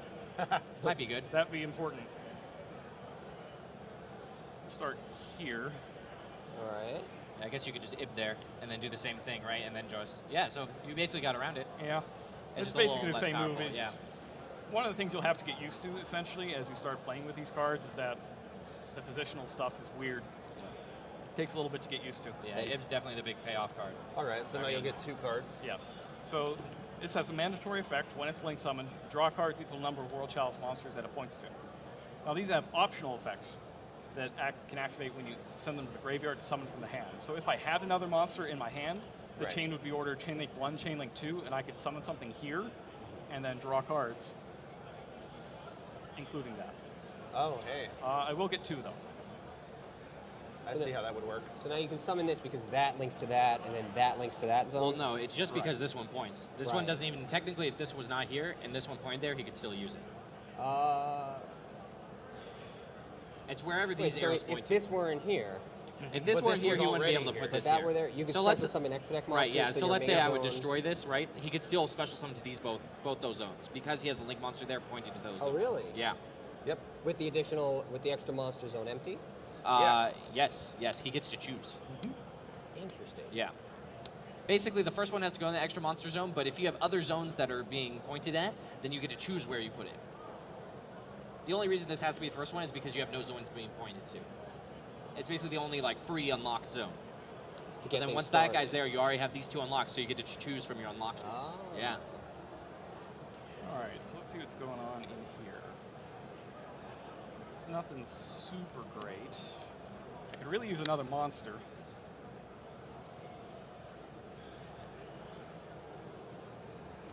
I'll use a Cosmic Cyclone on your face down. Ooh, I'll have to respond with Call of the Haunted. Yeah. So I'm going to get back my Goki. Call of the Haunted's going to get banished. Goki's going to go leave, but then I'm going to activate its effect to add a different Goki card from the deck to my hand. So I think I'm going to go ahead and add Goki Rematch. And what does that do? Oh, it's my favorite Goki card. I get to target 2 Gokis with different levels and special summon them both in defense mode. I can only activate 1 per turn, but... Target them from your graveyard? From my graveyard, yeah. So you can see it's pretty crazy because they get to search when they're sent to the graveyard. So after I do a little bit of, link summoning or whatever, I can Goki, rematch, bring them back, link summon more, get more searches, even search another rematch for the next turn. That's assuming you survived that long. Right. Yeah. Well, if I had one more monster, you Those wouldn't. link monsters are pretty strong, right? How much attack is Orm at? Yeah, so they It's gain... a 23.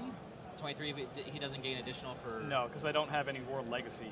Oh, it's only card. spells and traps. That so- was the missing piece to my combo, was the World Legacy monster. Okay, so right now it's 21, 23, 46, plus 28, 74. Is that right?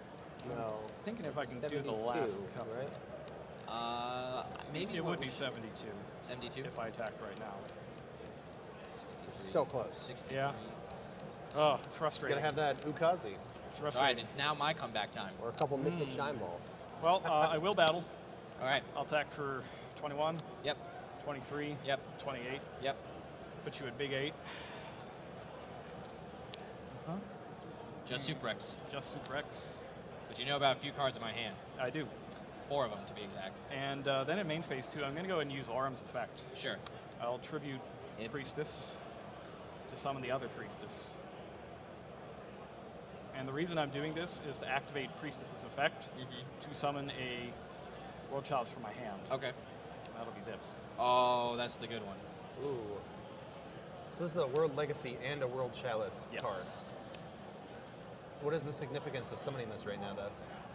It looks like it has a lot of effect. Right. So the main one here is that if he summons from his extra deck, I can send this to the graveyard to destroy that monster. Yeah. Ah. Similar to Amazing. Thunder King. Yeah. And then, I don't think I need to upgrade here. Firewall is very tempting.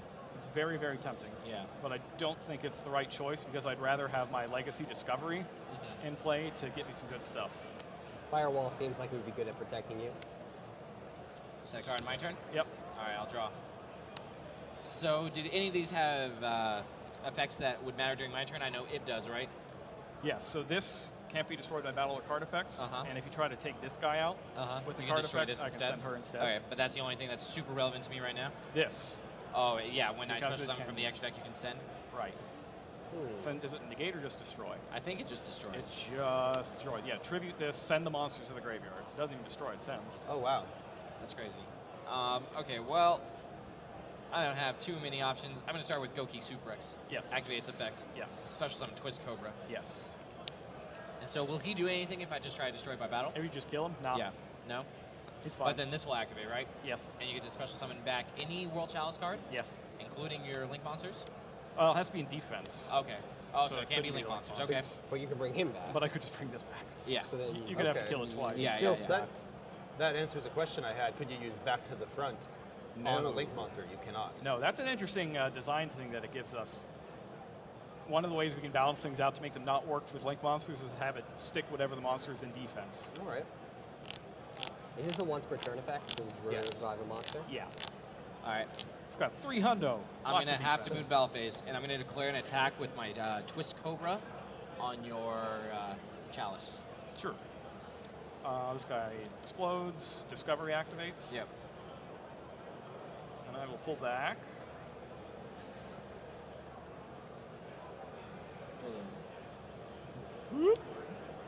I'm going to have to declare attack again with my Gookie Super X. Yep, this time you get him. All right. Now I'm going to go and move to main phase 2. Yes. Let's see it, Robbie. I'm very excited Yep. for this main phase 2. I feel All like right. it's going to be pretty Show me exciting. something good. Start with Mrs. Radiant. Okay. Then I'm going to get both these searches. Two So, searches. 2 First Gookie off, what cards. does that do? Well, it's a lot like the older card, Mindless Mindless Radiant. Radiant? Yeah. Yeah. But it's also a Link monster. Yeah, so all our monsters on my side field gain 500 attack and defense. Also, when monsters lose attack, so it's very similar to Mindless Radiant. And then it has an additional effect that's when it's sent to the graveyard, I get to add back an Earth monster from my Alright. hand. Yeah, it's a pretty good one. Okay, so for what I'm going to add, I think... Mindless Radiant always needed a grooming. That thing looked a little mangy. I think I'm going to go ahead and add another copy of Goki Rematch and a Goki Super X. So this will add sounding pretty Rematch cool. and this will add Can you Super use X. 2 rematches in the same turn? No, once per turn. Okay. I'm just looking to make sure that I'm not out of the Right. duel next turn. Get Because that. I can't really summon too much insurance anymore. plan. Yep. It's so good, though. Goki Rematch is Yep. so good. And unlike Soul Charge, you can use it at 800 life points. Yep. So I'll activate this. Well, and you can battle that same turn. Yeah, he already had battled this turn, and he still can do Two it. different levels, so Suprex and Twist Cobra. Yep. But I think I'm going to not put them in those zones. Maybe over here instead. Possibly there. Yeah, probably won't matter too much because I'll use them as materials if I'm trying to do things, but don't want to get too crazy. Push him to the side.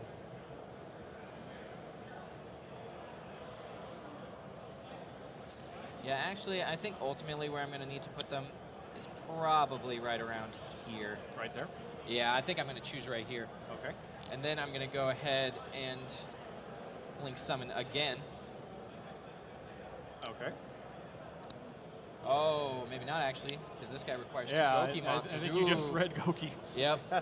Maybe misread it a little bit, but that's okay. So Goki the Great Ogre, his ability is to make all monsters lose attack equal to the defense. It's very good against things that aren't Link monsters, but he does require all Goki monsters You know as what? material. Actually, Welcome back. We are now in the top 8 of the North American World Championship qualifier. This might actually be the most important round of the tournament. I was about to say that, yes. The winner here will represent North America at the World Championship this year in Japan. The loser will go home. Yes. There's a chance that someone who loses in the top 8 can still go if one of the top 4 decline. That is and true. would prefer to pass down their invitation That is to true. one of to the 5th place player. However, odds are that it's winning in for Worlds. Definitely. So for this top 8 feature match, we have Matt Caroli using a True Draco Zodiac deck with heavy True Draco, 3 Masterpiece, 3 Dynamite. And then on the other side of the table, we have Roland Fang, who is using a pure Zodiac deck. So this has become probably the prototypical matchup of the tournament. Yeah. We're definitely seeing a lot of pure Zodiac decks and a lot of heavy Draco with a splash of Zodiac decks. Yeah. So this match will determine which one of them is invited to the World Championship in Japan. Yeah, looks like our players have already started, so let's not keep them waiting.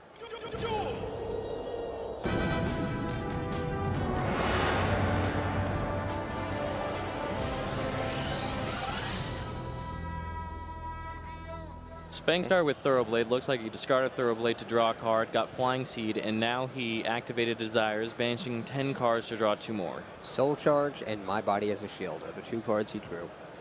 Definitely good ones, but that Flying Seed is going to cause some problems. Yep. He has Twin Twisters, Regeki, Maxi, and another Thoroughblade in hand.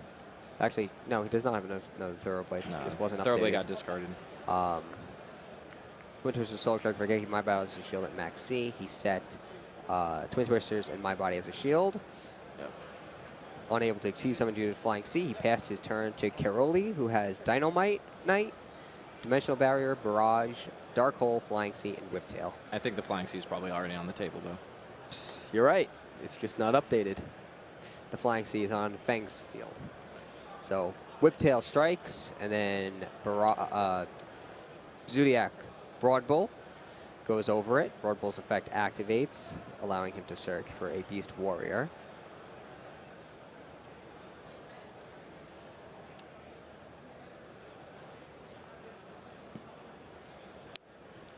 He takes Zodiac Ram.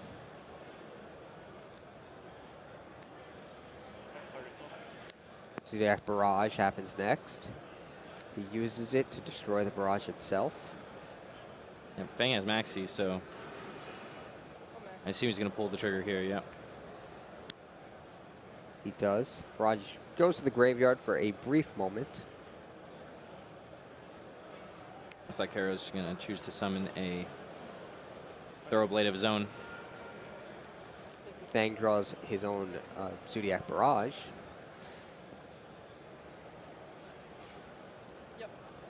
Thoroughblade discards a Ram, allowing him to draw a, looks like Diagram, actually. No, Heritage, actually. Oh, that's a Heritage? Is great here, yeah. Oh, that's good Activates too. Heritage, gets the additional summon. Why did he not put the Barrage on the Broadbull? He likely forgot. So I guess it's an optional effect? It is an optional effect. All right, so he's allowed to forget. Yeah. It probably won't matter too much here because he's not going to push more under Maxi, but yeah, he will lose the material. I think it's You don't the think reason. you don't think he'd push to ignite it? Maybe. I think after this Twin Twister, probably he's more likely to, yeah. But I think if the Dynamite resolved, then I don't think he would have. Yeah. Well. Because he already has Dimensional Barrier, so it kind of has an out already. Fang discards Soul Charge. Yeah. Oh, looks like he might upgrade to that Dryden. I don't know if I like that, though. I think it's worth giving your opponent one card to be, well, if it I had don't a know. I second don't like material, Dimensional he'd be Barrier. able to destroy I think with two. Dimensional Barrier, I would be significantly less inclined to do it. But I could be wrong. But yeah, missing that barrage is huge because even if he doesn't do it, if Rod will live, like he gets another search, things like that, it really matters. Fang will probably switch that Flying Seed to attack mode, though, and just destroy the Broadwell like that. You know what happened to the My Body as a shield? Yeah, it got destroyed by the effect of Heritage. Because Oh, that's right, because it's this. It was destroyed by Twin Twisters. Right. It looks like he's going to upgrade to Dryden, give Fang another draw. Finds Ram Ram on top. Yeah, now he definitely wishes he had a barrage under Yeah, it. I'm not sure how good this is either because doesn't Fang just get to switch Flying Seed to attack mode and threaten Dryden and he forces Dryden? I'm I sure guess the he- difference is if you plan to get rid of your opponent's Flying Seed anyway eventually, and you want to protect your Zodiac Xyz, it's fine. Because he did it like this too, missing the barrage trigger won't matter too much because all it means is that he could have activated Dryden the following turn before ranking it up into whatever he wants. Oh, but he could have also, I don't know, he could have, I don't know if he wanted to keep Thoroughblade on his own field, Mhm. but if he had the barrage as a Nick C's material, he could have used it to just destroy his Fang's Thoroughblade and keep his own instead of attacking over it. Yeah, the issue with that is then Flying Seed can attack into the Thoroughblade. That's true. That's what I'm saying. If he wanted to Yeah. keep Thoroughblade, so See, like right here, did he even use the effect of Dryden? he did not. Yeah, so I guess the second material wouldn't be relevant with the line of play. no, I mean, but he chose. also just gave Fang another card. That's true.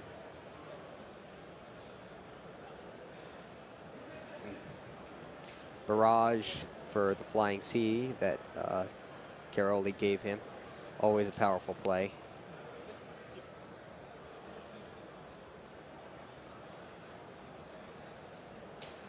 Summons Rat Pier from his deck.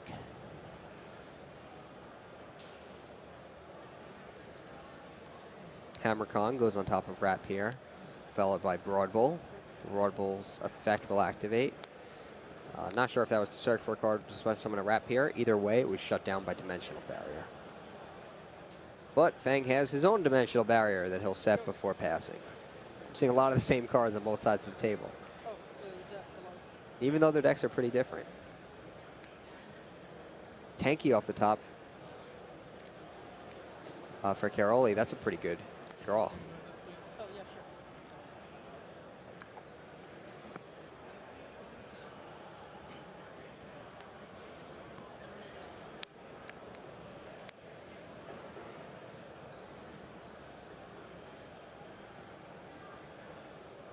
Dark Hole slams down next to try to threaten the entire field. Yeah, Ram Ram will still trigger though.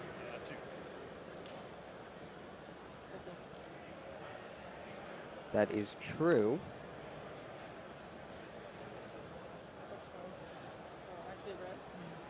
Let's see what he brings back.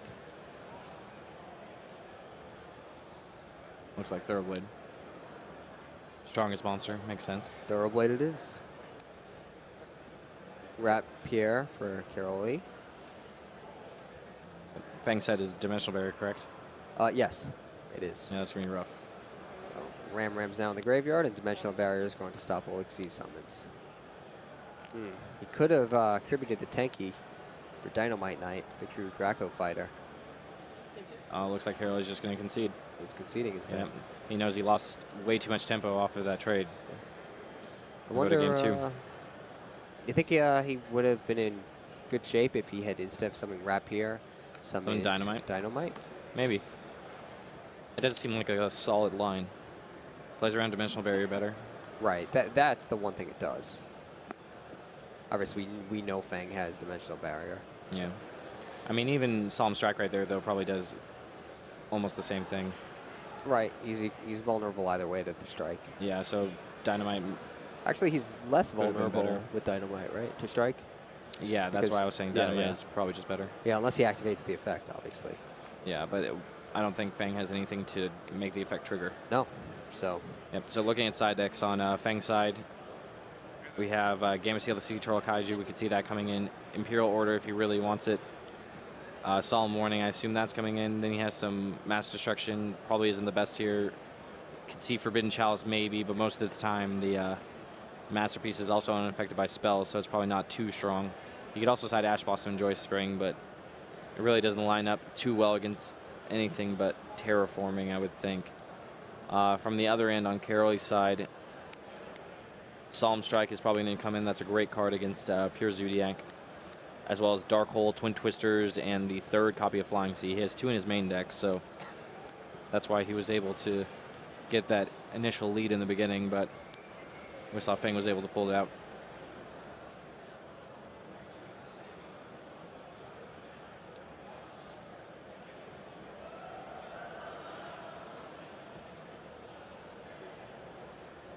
I love the Top Cut mat. It's beautiful.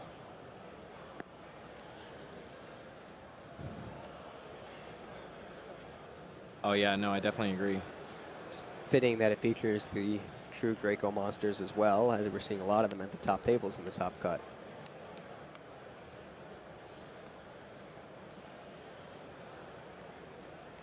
Yeah, I think it has all but, was it a 1, maybe 2 on it? It's a little unfortunate that all of them are 1, 2, 3, 4, 5, 6, 7. Well, there's 8 total if you count the True Draco Phoenix, I guess, so almost all of them. But still very good looking, I agree.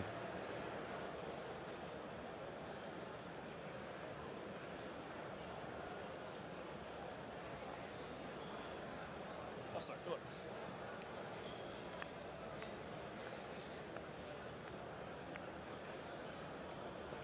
Caroli does choose to go first. He opens up with Masterpiece, Wrap here, looks like another Masterpiece, Tanky, and Pot of Desires. So that seems like a pretty good hand, actually.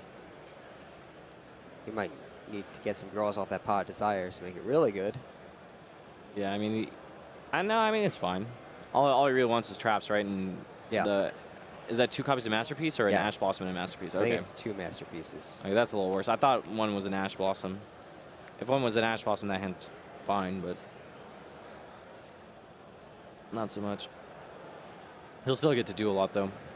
And hopefully after he combos off a bit. Fang's hand has Ram, Thoroughblade, Tanky, Twin Twisters, and Dimensional Barrier. So nothing that will disrupt Caroli's first turn plays. Right. So he will send Ram to the graveyard with Rapier. You'll see some in Borbo, followed by Broadbull, and then use Broadbull to search his deck. Here comes Whiptail. K9 next, detach Broadbull, and now we have Ram on the field. Yep. Activates the effect that Rapier has granted Chaka 9 to special summon another Rapier from his deck. There it is.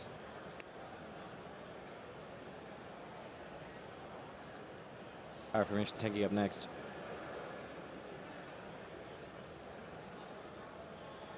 Finds Thoroughblade from his deck. How many copies of Whiptail does he use? He's searching Thoroughblade right now.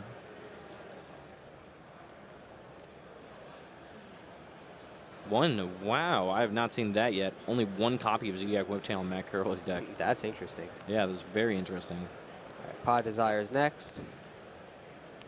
10 cards, gone for good, never to return. Yep. Nothing big crazy. ones are like a Ram and a Dynamite, but other than that, too big. Ooh, finds True Draco Apocalypse. And was that Imperial Order? It looked like Unending Nightmare, but he doesn't play that card, so it's not Unending Nightmare. Well, I know another continuous secret rare trap. Imperial Order? Actually, it's probably Dimensional Barrier. It could have if been you a thought it was Dimensional an Barrier. Nightmare. That's also a secret rare trap. There's a lot of cards that could be. Yep, Dimensional Barrier. Yes. Activates the effect of Goose Journal. Dig a bit more. Now his hand's just great. Yes. Fantastic.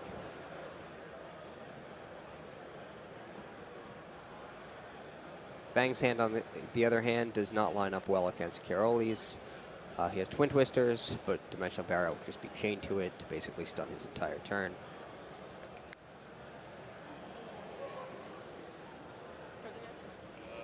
Now 7. Plus True Draco Apocalypse can just destroy a monster.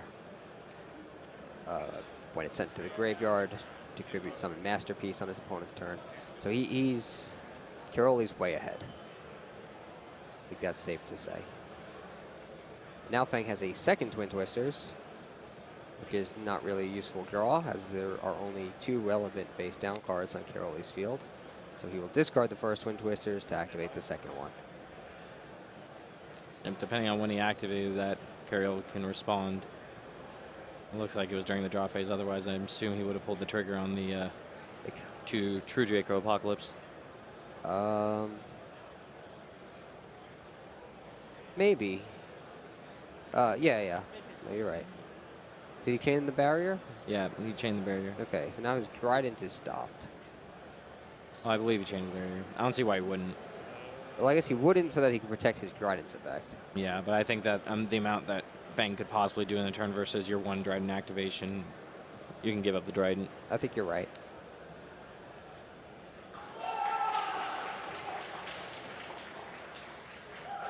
Sounds like someone advanced to the World Championship. Yeah. Or maybe everyone's just really excited that Fang searched for rep here. I know I am. Almost on Zodiac Thoroughblade. I'm going to activate the effect. Discarding Zodiac Ram, draw a card, finds another Dimensional Barrier. Yeah, so he did use the Dimensional, he did chain the Dimensional Barrier to the Twin Twisters. 1600 to Caroli. That allows Thoroughblade to take it down. Yep. Dimensional Barrier doesn't do much to Masterpiece, though. It does not. Yep, especially because he also just drew Terraforming. So this is really good for Caroli, who has now forced the activation of the Dimensional Barrier, and now has nothing to worry about except for certain so-called hand traps. But we know Fang does not have any of those. Right. But Caroli does. Even after he summons his Masterpiece, he gets to back it up with Maxi. That's always a good card to back up a winning board with. Probably the best. Yeah.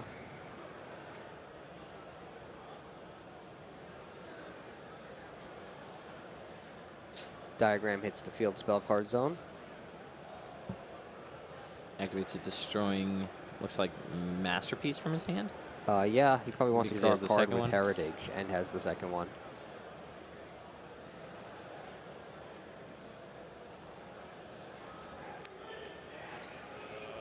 There's the Heritage. Fang is reading it, so we can too.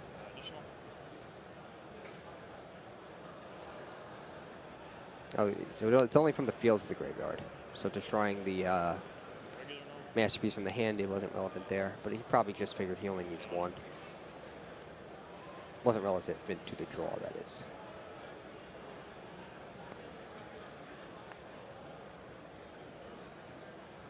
Draws a card with Thoroughblade. Yeah. Thoroughblade. Terraforming again. Searches for another diagram, of course.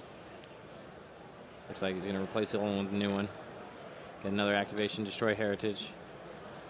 He's going to destroy that Tinky if he wants to. I'm sure he will. Might as well. True King's Return.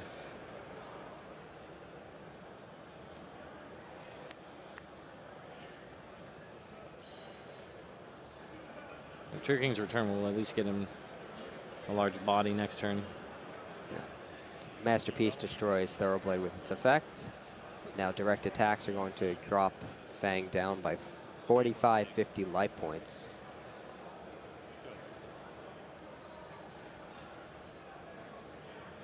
Shuffle Reborn for Fang. Would be good if Caroli did not have Maxi in his hand. Yeah.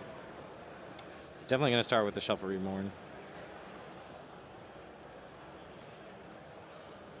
There's no reason to really start with Wrap here in case your opponent has Dimensional Barrier. So then you can't even activate the Shuffle Reborn. But I guess the difference is negligible maybe after that. Yeah, because if they're going to Dimensional Barrier, you can't do anything. So Rapier's effect activated. Maxi was chained. Well, we know the back row is True King's return, right? Yes. Oh, yeah, and Fang knows it Search too, for actually. it. Yeah, Fang knows. So he doesn't need to really play around it. But in any case... Yeah, I think the writing's on the wall at this point. Yeah, I mean, he has to play through Maxi. I mean, how does he get through the Masterpiece, though? It's unaffected by spells and monsters. He doesn't. But he has no choice. Because if he doesn't try to get through the Maxi, he loses. Yes. All right, he'll just He concede chooses the instead. latter. He chooses the latter. He chooses to lose now. I think that Carroll pushes to game 3. Yeah, I think defeat was inevitable there, even if he kept playing. So it's an exciting top 8. One duel left to determine who will represent the North America.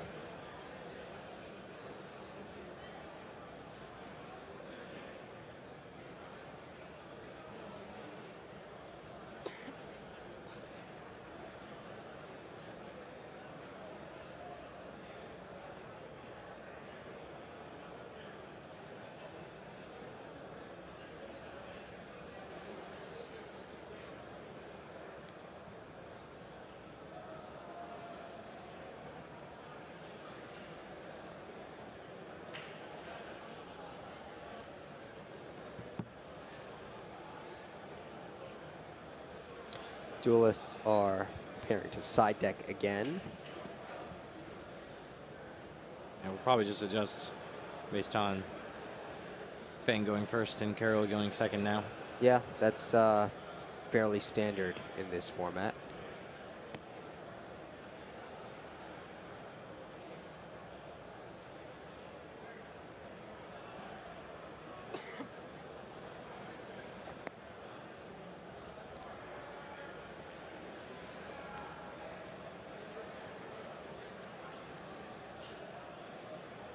Yeah, I really do like this True Draco Zodiac deck.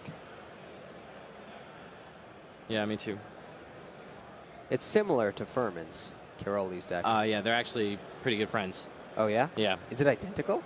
I don't think so. I don't think Furman made the Flying Seas. There's actually a token over on a Caroli side, and it looks like it's Billy Break, Matt, and Aaron Furman on that token. Oh. Yep, from the New York Comic Con. You were there. I probably was. If it was last year, I certainly was. Yeah. Looks like it. In fact, I did Duel the Master with Aaron Furman. And Billy Break? And Billy Break, yeah. He's probably there. That explains the token. Indeed it does. I feel so left out. Don't feel too bad. I was also a master. Yeah, I just want this game to get underway. I'm so excited to see who advances. Yeah. Remember last year I used a Blue Eyes deck at Duel the Master. How Did you enjoy that? I did. I Yeah. love playing Blue Eyes. But how times have changed. Yeah. I didn't see a Blue Eyes deck at all this weekend. Oh, yeah. Things have definitely changed.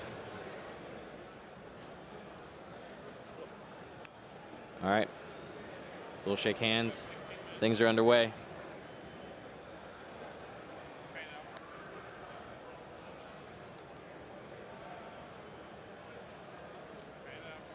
Looks like Fang has a lot of gas.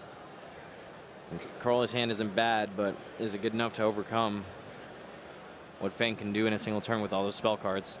Looks Wow. like he has Tenki and Barrage. Looks like 2 barrages to me.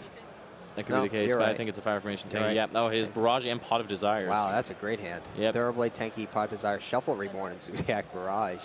Yep. No hand traps, or so-called hand traps, from Matthew Caroli, who is basically going to just sit through Fang's entire turn and see how much trouble he's in when the turn's over.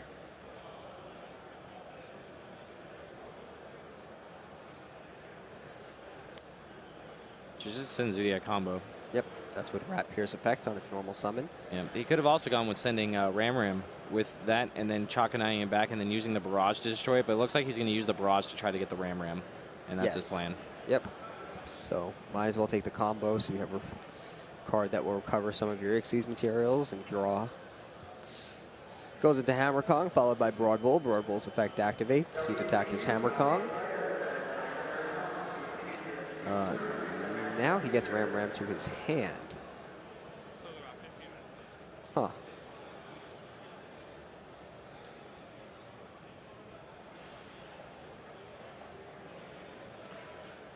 Why do you suppose he got Ram Ram to his hand?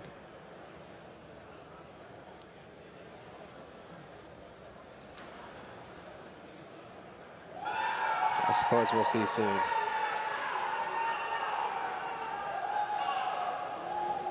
Broadwell uses the effect granted by Rapier to special summon another from the deck, then uses K9 to upgrade Broadwell. He activates Zodiac Barrage, destroys the Tenki. I think now we might see. So now he takes Thoroughblade and is going to use its effect to discard the Ram Ram he added to his hand. Interesting. So that explains why he took the Ram Ram before, because he needed it in his graveyard, and that was the way he chose to get it there. Draw a Solemn Warning. Very good top deck.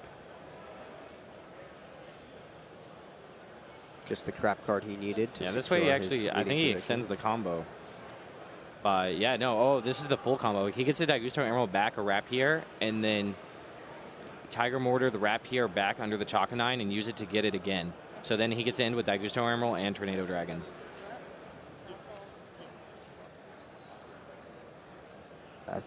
This was an incredible hand.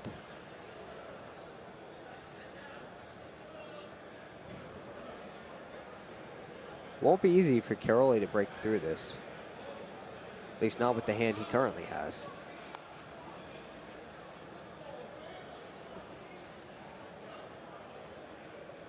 I think that was a Twin Twisters off the top for Fang.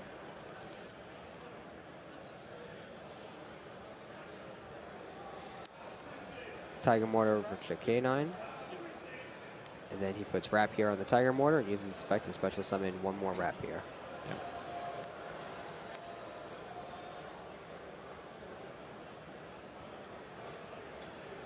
Yeah, I think this is the first time I've seen someone do the full double combo on stream. The double rank 4 combo. He'll still need to ride into the Ram, right. But shouldn't be an issue. He should also, I don't think he's used Borbo yet. He also has Pot Desire, so. You're right, he has it. Yeah, he can just stack Borbo and then go into Dryden, so his Dryden still has an extra material in addition. Yep, that was my concern. Yep, draws Soul Charge. Wow. Banishes a bunch of spells and traps and a single Whiptail, so not too bad. Doesn't look like anything too important. Gonna give a stare for a minute. Think about whether he needs to reassess his play, but I doubt he will. Soul Charge and Thoroughblade. So now it should be Borbo and then Zodiac Dryden. Yep. And then do you make a Tornado Dragon or another Daigusto Emerald? Does he play a second Daigusto Emerald? He does. Right? Caroli does. There's, oh, no. Yeah, the second Daigusto Fang Emerald is only actually plays very one. unpopular. There's a good chance he'll make a Abyss Dweller. So Fang only plays one. Caroli plays two. Yeah, he's going to choose Abyss Dweller. That gets around all the True Draco spell and trap effects.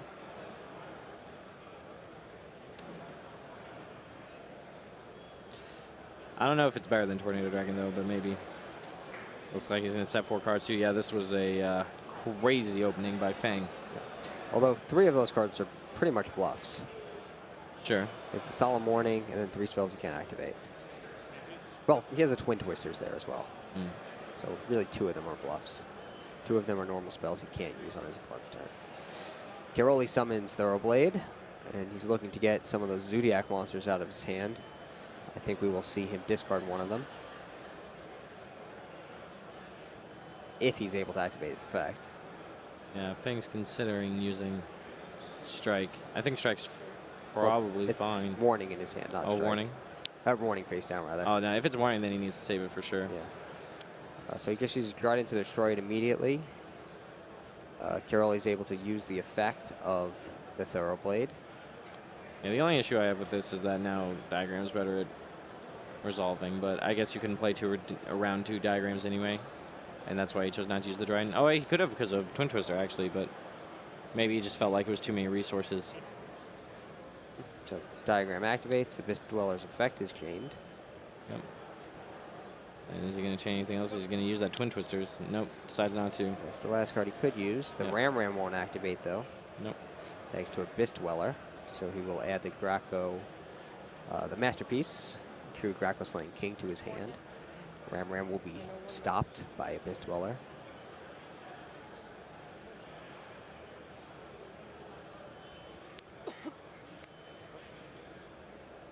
True Graco Heritage. Yep, gonna get in that additional summon. But looks like Fang's gonna. Twin Oh, and Twisters Fang for punches it. game. Fang's going to Japan. He is?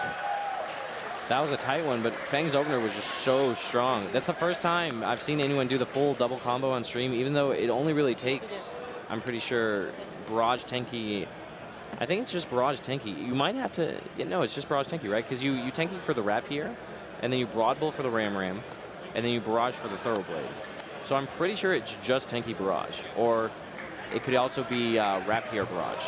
I think can get you there. Oh, maybe not Rap Hair barrage because you need to barrage. Oh no, you could just barrage your own barrage. I was thinking that you couldn't barrage a monster, so that you'd have to destroy the Tenki, but you could just have barrage destroy itself then the same way. But whether or not that's better than keeping your barrage, I guess, is a better question.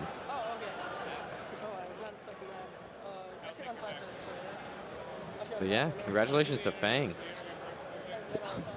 He's moving on to the top 4. The journey of the weekend is not over yet, even though he has assured himself a spot in the top 4 and a position in the World Championship this year. I think he's aiming for the top. Yeah, I mean, I think the nerves are off at this point, though.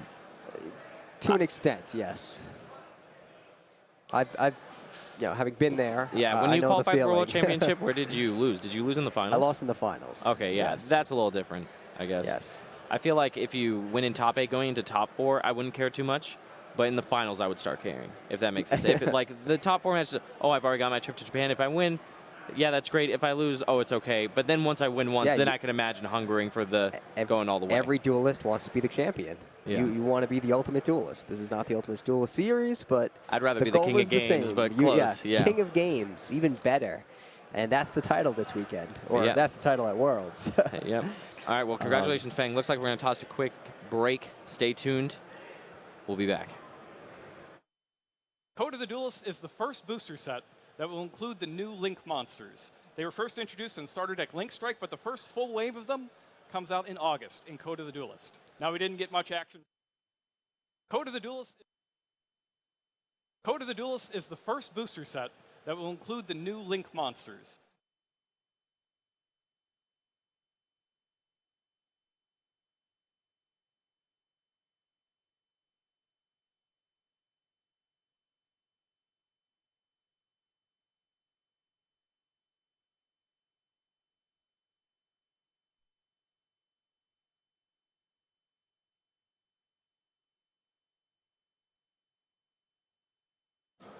I am here with Roland Fang, who just took a top 8 victory to assure himself.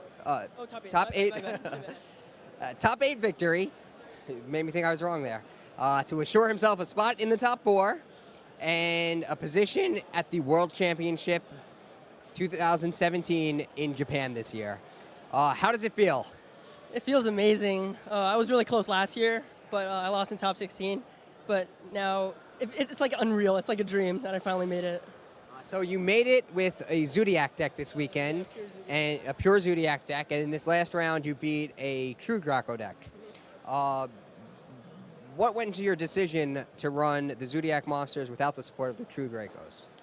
I felt that the Zodiac monsters themselves, like without the true Draco engine, made the deck like more consistent, and it's just what I've been playing for a long time, and it was what I was most comfortable with. So now you've assured yourself a spot in the top 4. How did you prepare for this event to make it this far? I play tested a lot with my friends at my locals. Like whenever we had a chance, we would go over to a friend's place and just play as much as we could. Now, how are you feeling about your next round, and if you're fortunate enough, the final round? Well, I'm feeling amazing already from this victory, but I want to try to get this victory, so. All right, well, congratulations on making it to the top 4, and good luck in the rest of the tournament and at the World Championship. Thank you so much.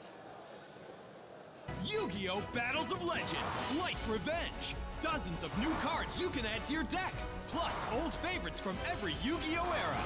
Make way for the Light, Light's Revenge. 5 cards per pack, each pack sold separately. Evolution! The final masters of Pendulum Magic have arrived! Astrograph Sorcerer and Chronograph Sorcerer lead new Pendulum monsters plus old favorites. All foil cards. 5 cards per pack, each sold separately. Yu-Gi-Oh! Maximum Crisis! Now you can max out your deck with true Draco monsters and powerful new Pendulum monsters. 100 new cards. Maximum Crisis! 9 cards per pack, each pack sold separately.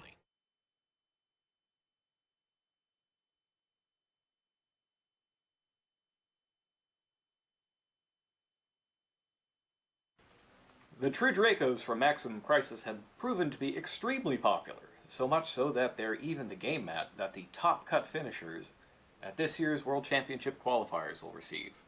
However, the other thing we've received is a lot of questions on them, as they are a little bit different than many monsters you would have dealt with in the past. So the True Dracos are mainly a tribute summon based theme, but one of the main mechanics of them is that you don't always have to tribute monsters for them. In fact, you can contribute continuous spell or trap cards to summon the main True Draco monsters. So we've received a bunch of questions on these, and I have compiled all the most frequent ones. I got 2 pages of them. You can see they're very popular. So I figured I would just go ahead and answer these so that we're all on the same page. So the first one pertains to the 3 smaller True Draco monsters, Ignis Heat, Majesty Maiden, and Dynamite Knight.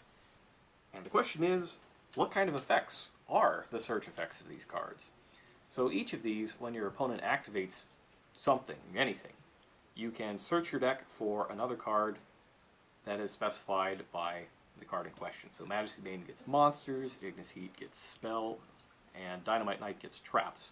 And for the spells and traps, you can either add them to your hand or activate them straight to the field. So question 1 is, what kind of effect is that? That effect is a quick effect, and you can tell because in the text down here you see once per turn during either player's turn. That during either player's turn is the clue in the card text that you're dealing with a quick effect. Incidentally, that means that if you have multiple monsters out, and your opponent activates a card, you can only chain one of them to it. You can't just use all 3 right away, because it's a quick effect that needs to be chained directly to the card in question. This is a lot like the Paleozoics, for example, or the Psyframe lore, or Psyframe Gamma. Additionally, because this is a quick effect, but it doesn't negate the activation of anything, and it doesn't do any of the other things that are listed as being allowed, you can't use that effect in the damage step. So one way that you can get past these cards is attack them with something only slightly smaller and then use an attack pump during the damage step. That way they don't get any cards and you take out their monster. So our next question is, can you tribute face down continuous spell or trap cards to summon these? I figure a lot of people are thinking, well, if it's face down you don't know that it's a continuous spell or trap, so you shouldn't be able to tribute it. However, the rules for tributing monsters essentially also apply to tributing continuous spells and traps. And that means that you can also tribute face-down continuous spell and trap cards. Because remember, when you're dealing with tributing monsters, monster doesn't have to be face-up. If you have a face-down winged beast, for example, you can tribute it for Icarus attack, even though you can't see that it's a winged beast and you wouldn't know. That's just the way the rules of tributing work, and they also apply to these cards. So continuous spell and trap cards, if they're face down, you can still tribute them. Now this next one deals specifically with these 2 cards, Ignis Heat and Dynamite Knight. They have an ability that lets you activate cards straight from your deck, which is kind of a strange thing in Yu-Gi-Oh! Because normally you can't activate anything while a chain is resolving. They don't quite work like normal activations. So for example, if you activate a spell card with Ignis Heat, it won't give you spell counters for anything. But the question is, can you chain anything to that activation? And the answer is no. And that is because it's happening during the resolution of a chain. There's actually just no way that you're even allowed to activate cards or effects when one of these guys is activating a True King or True Draco continuous card from the deck. You're in the middle of a resolving chain, and let's say that it worked like Formula Synchron, which it doesn't. But let's say that it did, and it was after this card effect resolves, activate a whatever from your deck. You still couldn't do it because you're in the middle of a resolving chain, and these will always be chain link 2 or higher because they're quick effects that have to chain to something else. So that's about it for them. Our next couple of questions, actually just one main one, here on Masterpiece, the True Draco Slaying King. You're probably going to see a lot of this guy. He's going to be a big part of the competitive landscape this summer. So the way Masterpiece works is he gets immunity to effects of cards with the same type as the cards that you tribute for him. But the key part of his text is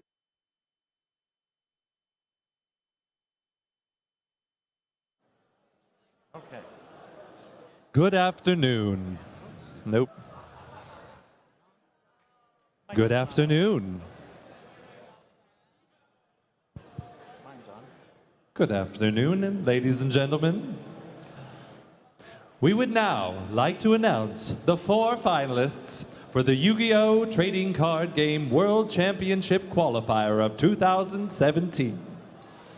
These 4 players will represent North America in the 2017 World Championships in Japan. The 4 finalists are Roland Fang,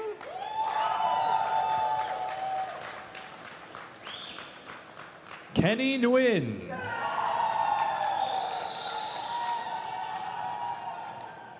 Chester Heston, and Richard Yam. Congratulations, one and all. These 4 players will now compete for the title of North American Champion. May the best duelist win.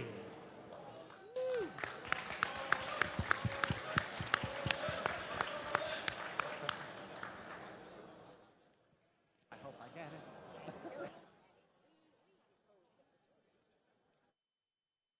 Yu-Gi-Oh! Battles of Legend, Light's Revenge. Dozens of new cards you can add to your deck, plus old favorites from every Yu-Gi-Oh! Era. Make way for the light, Light's Revenge. 5 cards per pack, each pack sold separately. Yu-Gi-Oh! Pendulum Evolution. The final masters of Pendulum Magic have arrived. Astrograph Sorcerer and Chronograph Sorcerer lead new Pendulum monsters, plus old favorites. All foil cards. 5 cards per pack, each sold separately. Yu-Gi-Oh! Maximum Crisis! Now you can max out your deck with true Draco monsters and powerful new Pendulum monsters. 100 new cards. Maximum Crisis! 9 cards per pack, each pack sold separately.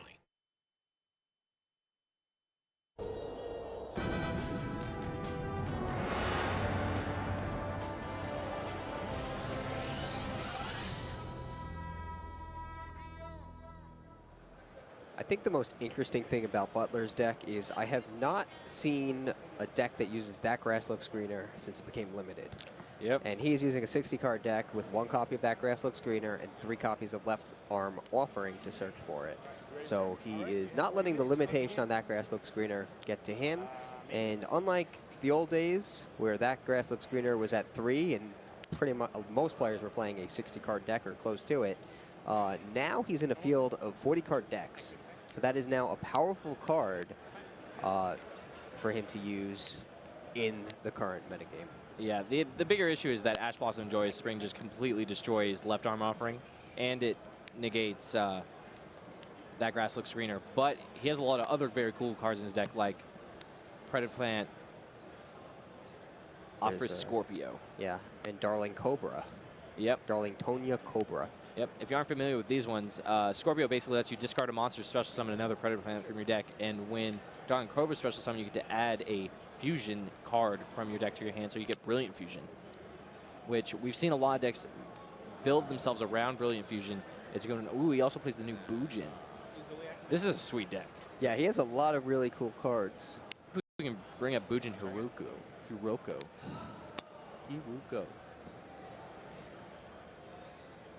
Gets to add it back with Gemini Losley that he sent off the Brilliant Fusion. So Brilliant Fusion effectively just added to his hand. So Bujin Hiroko is a normal monster, but it has a pendulum effect. So you can banish this card in your pendulum zone, then target 1 Bujin Exceeds monster you control. Special summon from your extra deck 1 Bujin Exceeds monster with a different name by using that target as an Xyz material. So what you can do is overlay for a Bujinte Tsukiyomi, for example, discard your hand, draw some cards, but then put a Amaterasu on top of your Tsukiyomi and do some really nasty things. I don't think he runs Tsukiyomi, but he can swap Amaterasu for Kagutsuchi. Okay. Or vice Similar, versa. yeah. So basically, he gets the payoff from milling 5 off of Kagutsuchi and then puts Amaterasu on top. Yes. Yeah. So that's super cool. Yeah. The first thing I always think of is, I just want to draw cards. Yeah. But I forgot we're playing the 60-card yeah. mill myself deck, so a little different. But yeah, he's just going off. Yeah, incredible start for Butler. No, that grass looks greener, though. Don't think he needs it here. No, it's good enough without. Yeah. When we talk about, like, if we ever use the word ceiling or, like, highest potential of what a deck is capable to do, these 60-card decks are capable of doing so much. They're just jam-packed with these combo cards that make it so they can build these crazy boards. Overlay for Tiger Mortar, detach wrap here to special summon another from his deck.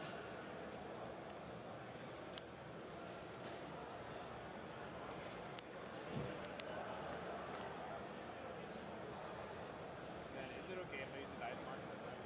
Sorry? Is it okay if we use like a die or something mark that I use it? Yeah, that's fine. Yeah. Mandatory effect.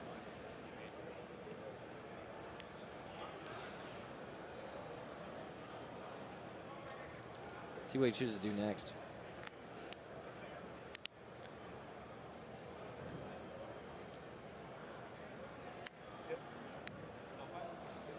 Send 5 cards from the top of his grave or deck to the graveyard with Kagutsuchi, setting up that Bujin Hiroko to turn into Amaterasu.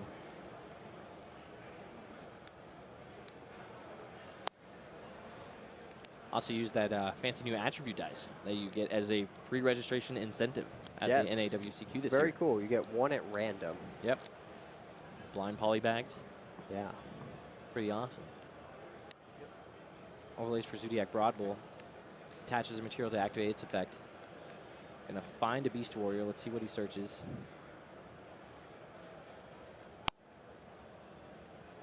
Might have to search for Arcus, yeah. Looks like he's gone through his Whiptails. Or his Whiptail more so. Yeah, only 4 Zodiac cards in his, or 4 Zodiac monsters in Butler's deck. Probably smallest Zodiac engine I've seen in the feature match area, at least today. That's all you need to take advantage of the power of the Zodiac extra deck. Yep.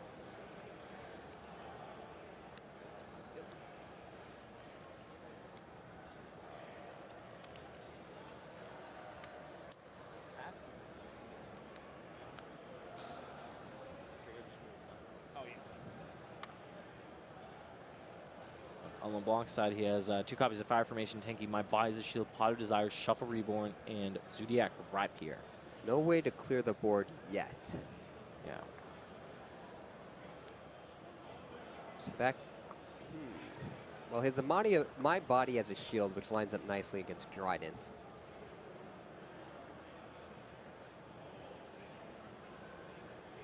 He has a pretty good hand, actually.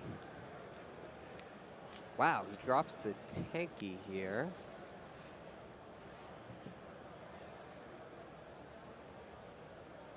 A little surprised he didn't just summon the Wrap here. I think he mostly wanted to see if he could bait the Trident. Yeah? Yeah. I mean, no reason not to. You're probably activating that Tenki at some point anyway. And you are giving your opponent a little bit more information, but not a substantial amount more.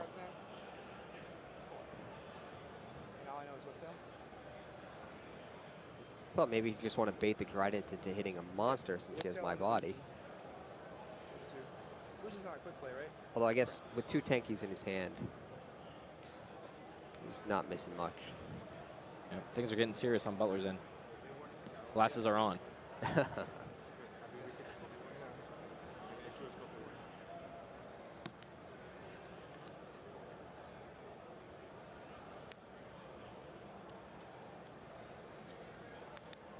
LeBlanc search Thoroughblade. He might yeah, if he's going to normal summon, try to discard that Wrap here. Wants to try to dig for more action. That makes sense. So that's why he did the Tenki first. Yeah.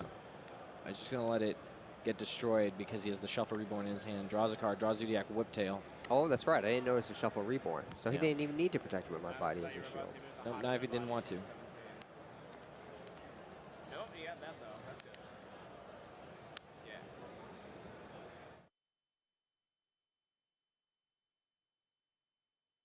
Trading card game, North American World Championship qualifier. Well, we have all of our World Championship competitors decided now, so there's only one thing left to do, and that's to find out who the 2017 North American champion is.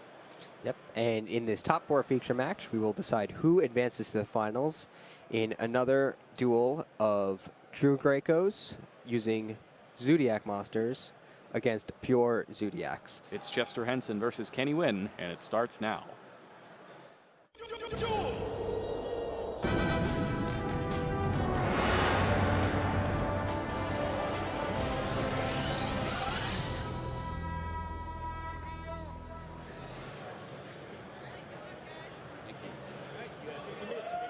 Here we go, 50 minutes in this round.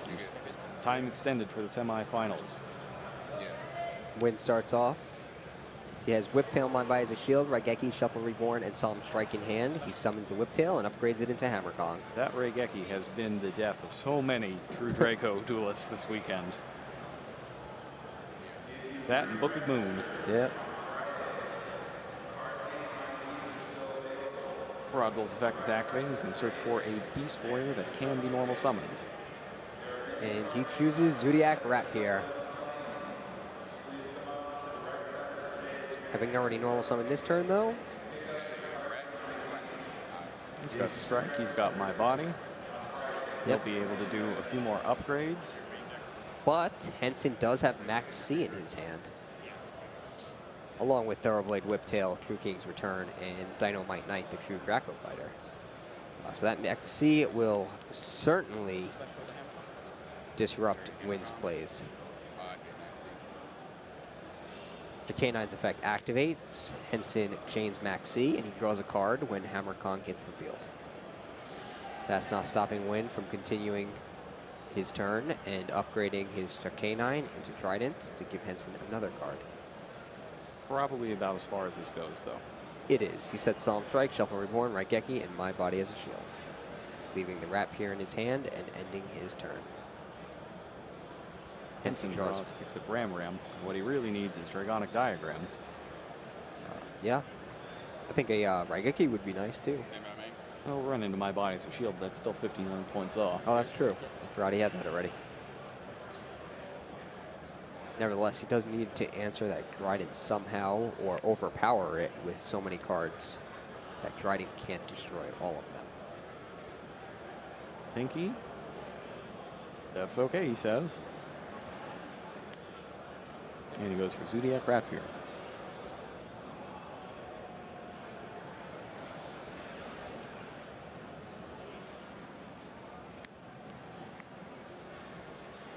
That's a lot more monsters than I would want to see. Henson's only got 15 monsters in the entire deck, and he started with 5 of them. Yeah, it's not great. It's definitely not great. Well, now he needs to decide whether to summon his Zodiac monster or the Dynamite. That is a conundrum. He could also try setting the return and attributing it. Right. He does have Masterpiece. Right, but he can't make it immune to monsters, so it'll immediately be destroyed by Trident. Indeed. So I feel like Masterpiece is not really an option here.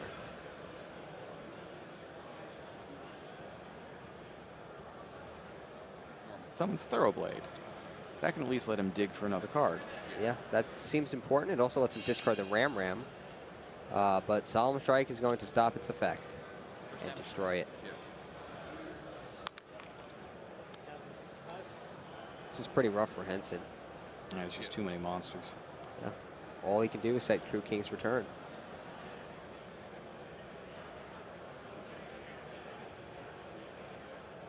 Guess he's deciding if he wants to. He does. Wins up. Stand by Memphis.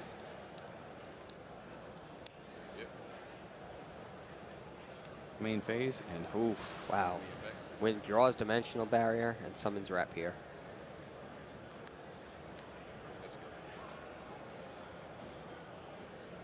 I think you can partially attribute his fearlessness to the fact that he has My Body as a shield face down. Certainly helps. Yeah. You can summon all you want with the confidence that nothing your opponent plays can destroy all your monsters.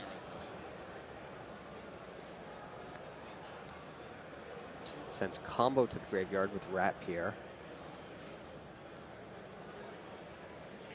Rue King's Return on Henson's field. He's now able to tribute summon if he uses its effect. Yeah, I'm activating the card. Oh, you're activating the tribute summon effect? Yes. Activates the tribute summoning effect.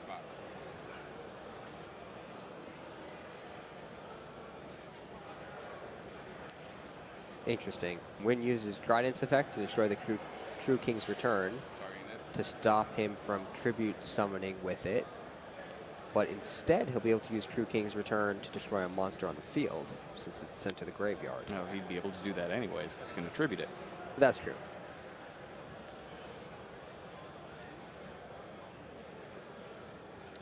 But I feel like that probably is the reason he wanted to tribute summon in the first place, right? Yes. To destroy a monster on the field. Now also gets in Dynamite out. That's true. Although Dynamite was not long for that field.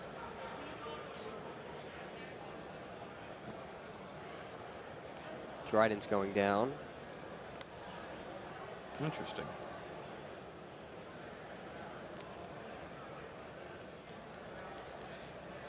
Yeah, I guess there's no reason to hit something different. Well, there is the Rapier. Yeah, but if you destroy the Rapier, it'll just get Tiger Mortared back. Right? Perhaps with Trident being used as an Xyz material. So Rapier gets promoted into Borbo, and Borbo's effect special summons Rapier from the deck. You normal correct? Yes. Right.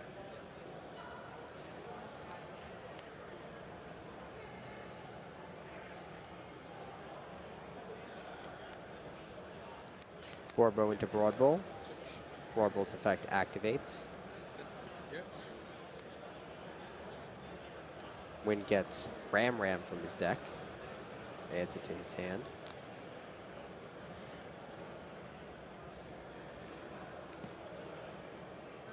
You had what? What's up? Ram.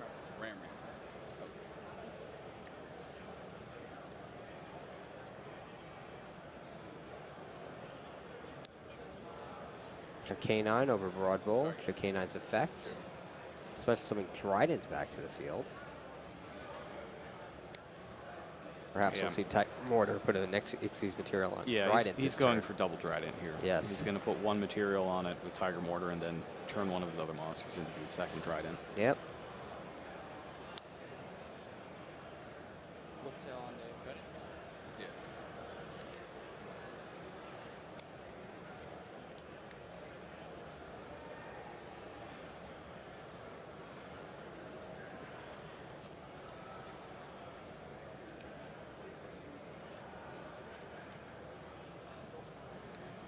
Trident's over Tiger Mortar, as you predicted.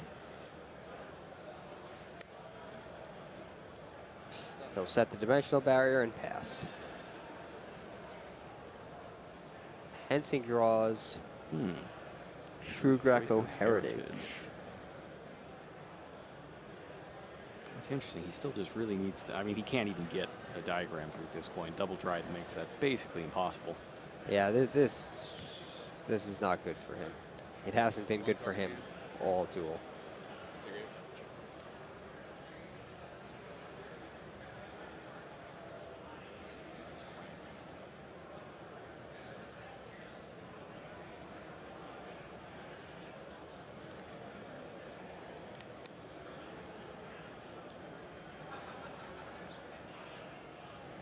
He's evaluating his options, but he really doesn't have a lot.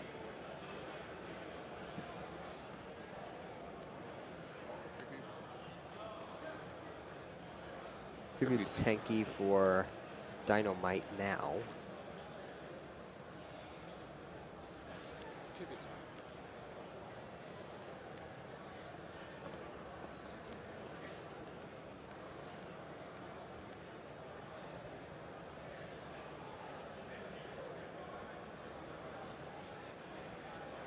He attempts to attack one Trident. Its effect targets Dynamite Knight. I expect Dynamite Knight will chain its effect. Does indeed. And he will get a trap out of the deck. Yes. This is good. Monsters and spells or monsters and traps is enough to win him the duel. Activate return. It's definitely a long shot, though.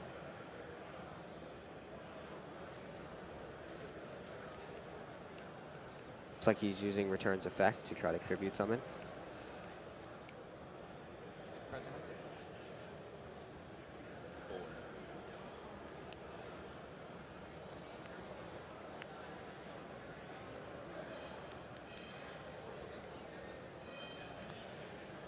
Now the trick is going to be, what does he tribute for it? Spell or the return? Right.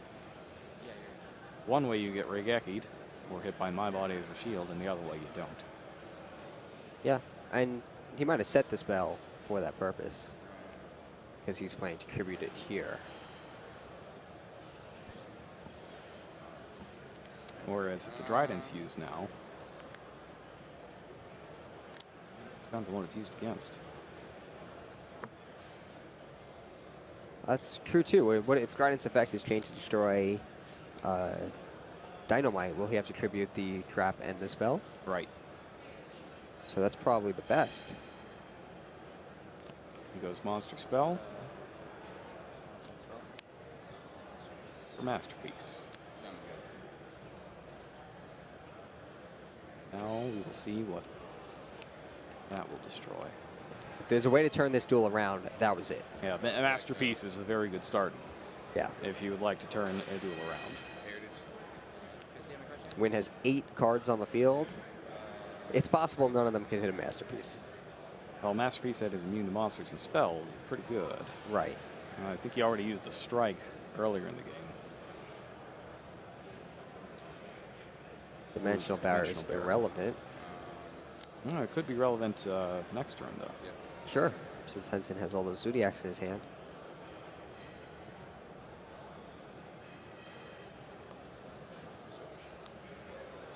Audible Circus. Oh, I think he can actually attack over Masterpiece. You have to get a lot of Whiptails down, and then Masterpiece would probably just destroy that monster. And he can't use my body because he's unaffected by spells. Whose turn did he use the... Oh, he destroyed... Never mind. He destroyed the Dimensional Barrier with the effect of his tributed spell. I always miss that. Right. I always forget that activates. Yeah, so he would... It's not easy for him. This might not be easy for Win to get over.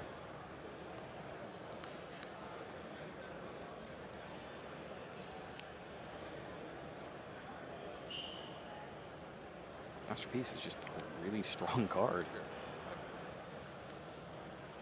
Really is. Thoroughblade discards Ram. He draws. I mean, he's probably going to try to get a bunch of draws, see what comes out. So he could combo, he could also Emerald. Win draws enemy controller, so Henson made the right call, distributing the spell to make Masterpiece immune to enemy controller.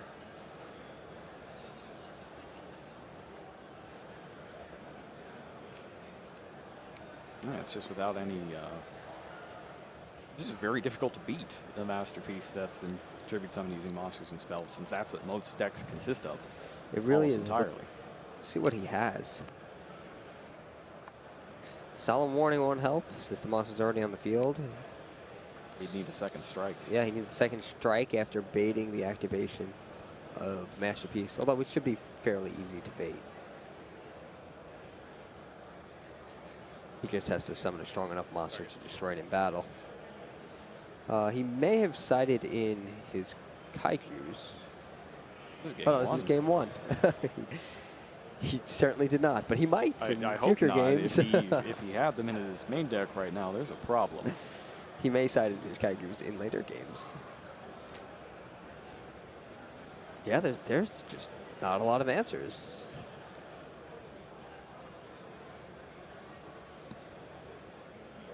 It's interesting that he let the tribute summon go through. Yeah, if he had used Dryden to destroy the Dynamite in response to the True King's Returns activation, yeah, that would work. he would. He probably would have just lost, right? He would have had he would have no back rows and a monster immune only to spells and traps. Yeah, and it would be immediately destroyed by Dryden. The second Dryden, yeah.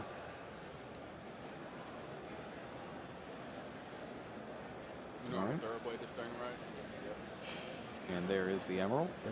That's not what happens, and now Win is grasping. Sure. Targets. He has basically just filled his extra deck back up. Yeah. But his only helpful card here is Solemn Strike.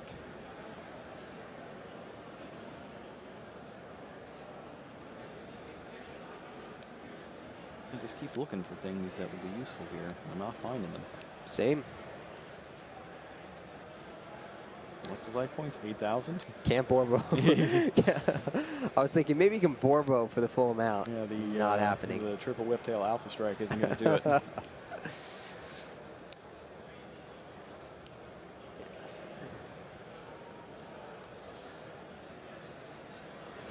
Looks like Win drew Ash Blossom and Joyous Spring. He's got a tanky as well. All spells and monsters.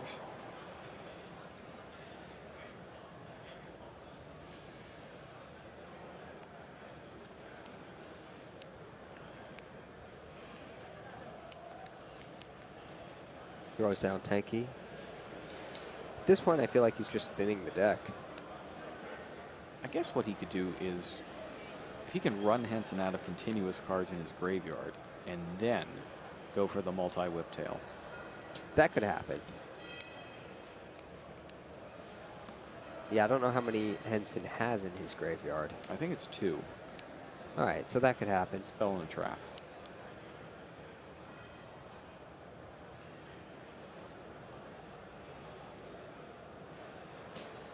He's going to need to threaten that card in battle. It's a question of how will he do it.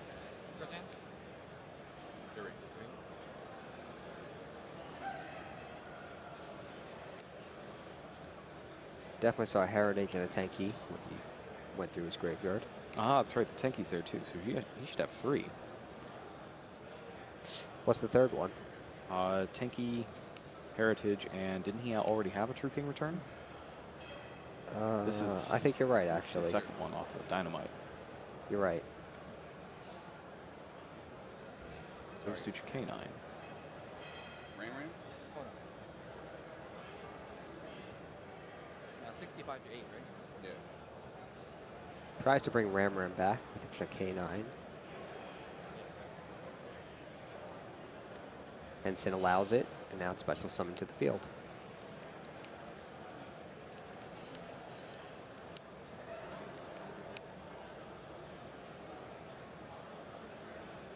Has almost a full field there. All he's missing is a monster in the additional monster zone. All right, he's missing 1 spell and trap, and a field spell, and I guess pendulums. Yeah. But in terms of what a Zodiac deck can actually just put on the field, he's got 1 slot left.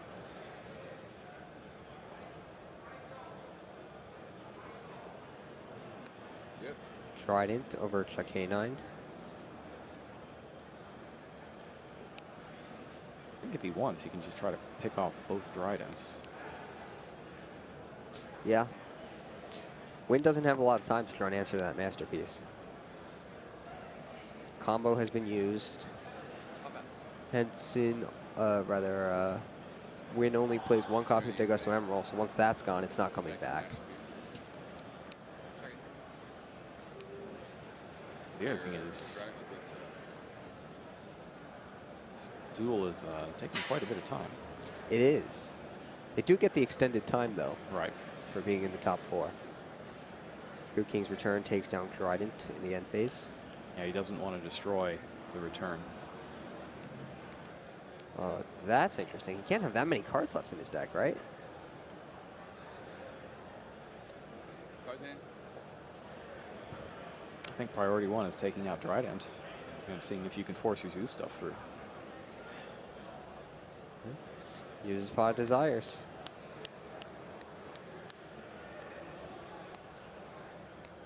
Ash Blossom stops it, so he lost 10 cards and got no return on it.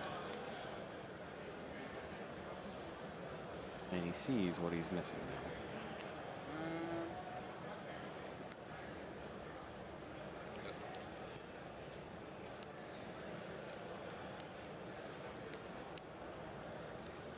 I think he's going to take out that Trident next, seems likely.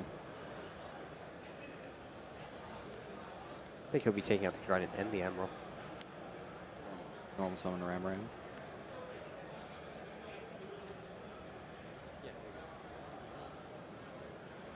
Attack mode. Battle phase. Goes to battle. Here we go.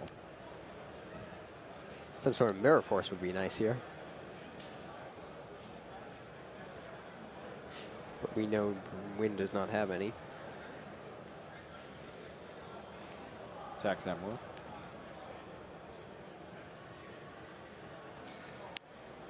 Trident's effect destroys Dynamite.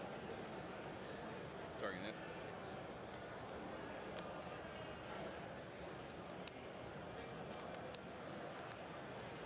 It's destroyed. He can't use its effect since it wasn't tribute summoned.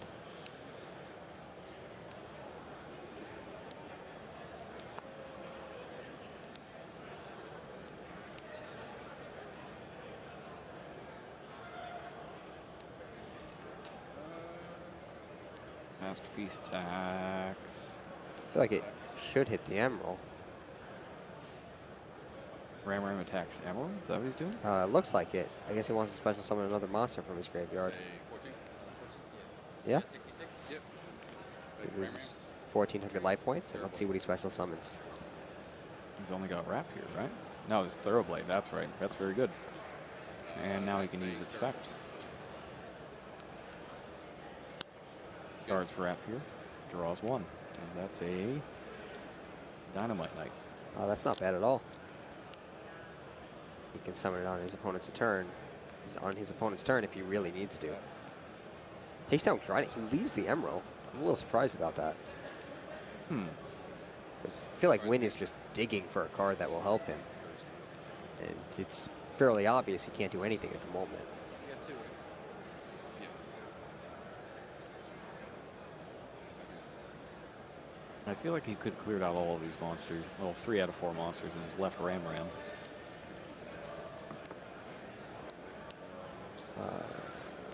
He certainly could have. Takes out Kong.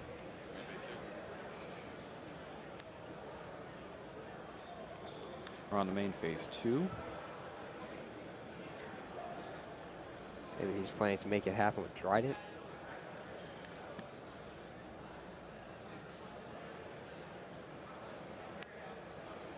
Goes Kong.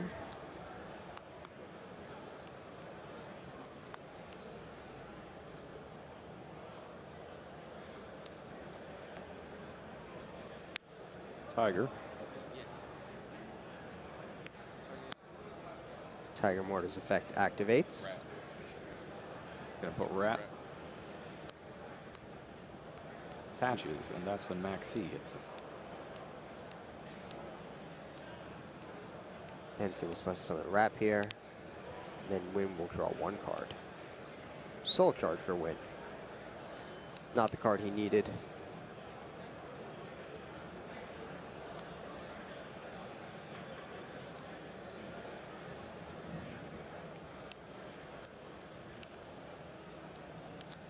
Checks his extra deck.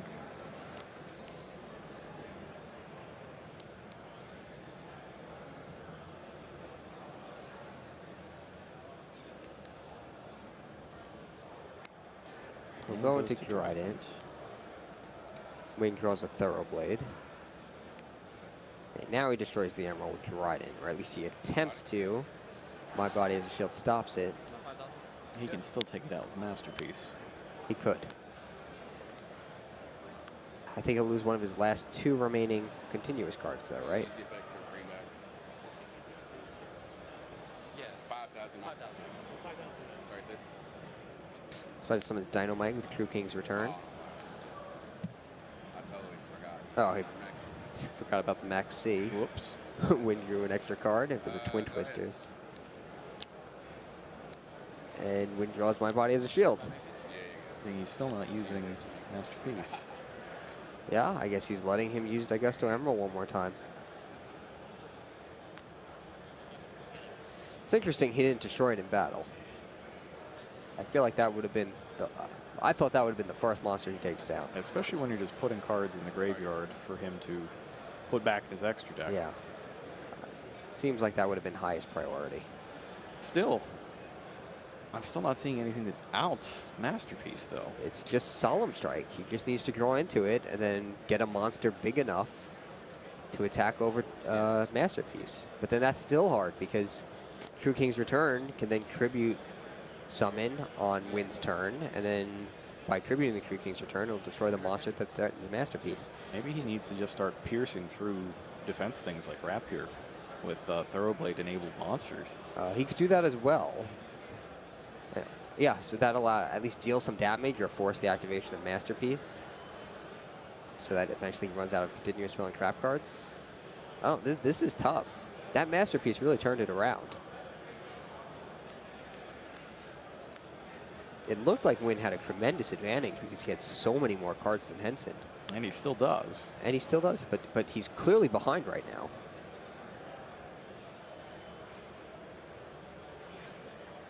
None of the cards answer it. Goes to Vorbo.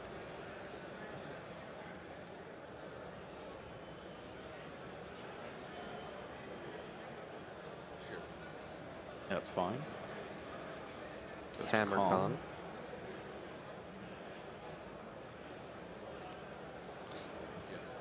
Thoroughblade is normal summoned. Think he'll probably use its effect. Just gonna keep digging. Yeah.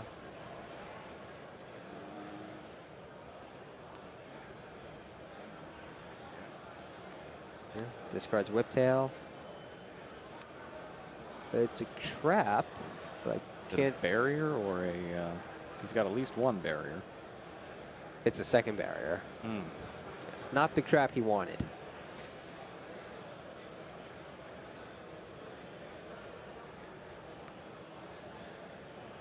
It wouldn't surprise me if this becomes a one duel round. Even with 50 minutes.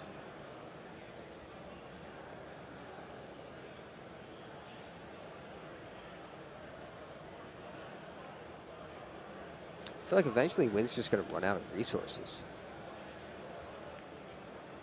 Yep. Henson is just so slowly getting ahead. Yep.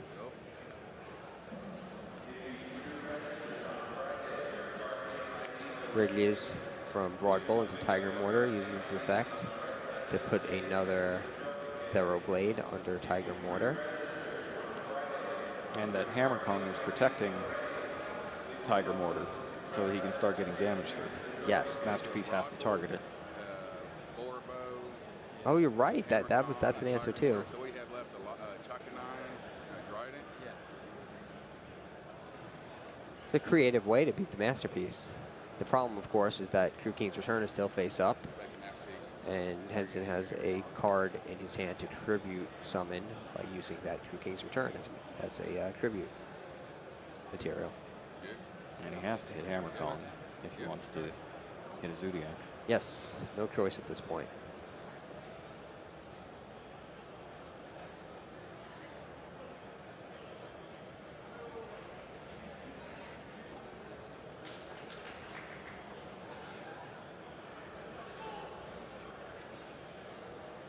Change Twin Twister.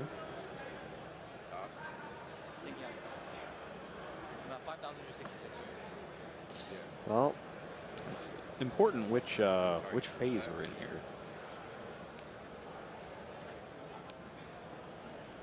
It is important, actually. Well, as you might want to chain to tribute summon Dynamite. Yeah, this is a problem for Wynn either way, because True King's Return is going to take down a monster, and so will Masterpiece. And the way this is going to work is, so Masterpiece had to target Kong, right? Right. So after that chain resolves, Kong's off the field, so the return can then target Tiger Mortar. Right. I guess it was in the main phase because he will tribute it. So Kong's gone for Masterpiece, and now Mortar's gone as well.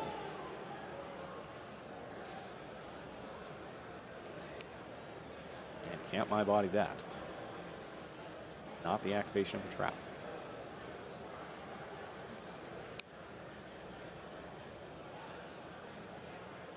He could try taking control with enemy controller. And maybe try to get the wrap here. Does that do anything? Does that Only accomplish if he can anything? get. No. Not a whole lot. Henson is navigating this very well because he was. It was so long ago, but I remember him being very far behind. He responded to the pressure of this duel extremely well. Yes, he really crawled back. And at this point, I don't even think he can lose. Oh, you can always lose against Zodiac. There are many ways to lose to Zodiac and very few ways to win. That's why it's so powerful. Well, Win now lost his only Hammer Kong, his he throws Daigusto down the Emerald. Soul Charge. Oh, that's true. He can get Hammer Kong back that way and probably Tiger Mortar material back onto it. And that Soul Charge looks like he is not used Dynamite yet. He has. Well, he's going to wait to see what the targets are before deciding. Right. I don't know. Even if he draws Solemn Strike at this point, he's not going to have enough life. Not if he takes 4. That's the first thing. And 2, I don't think he'll be able to apply the pressure to force out Masterpiece's effect for him to Solemn Strike. Yeah, so he's definitely leaving himself with enough points left. Yeah. To run out of Solemn if he needs it. Yeah, he seems to be playing to the 1 out. Yeah, no, he gets. It's like. All right. Just gonna pop another one, right? Better than nothing, right? Pop another one to half all effect. Dynamite's effect. The tribute summon Dynamite's effect. He still has the Raigeki face down to clear out everything else anyway. You taking Win has a Raigeki face down? I believe he had Raigeki. Okay. I think he set it on the first turn. Well, it's not horrible, but it still leaves the main problem. Masterpiece. Does indeed. And the thing is, well, we'll see if he remembers to switch Daigusto Emerald into defense. Because otherwise, that is an avenue to his demise. Yes. If it gets halved by True Draco Apocalypse, goes down to 900, and then Masterpiece over it is enough. I think he'll remember because if he forgets, even if he forgets about True Draco Apocalypse, he'll lose enough life points that he can't use Solemn Strike. And since he only brought 3 cards back with Soul Charge, he seems to be cognizant of his best way of trying to win this duel. Let's see if he uses the Apocalypse here.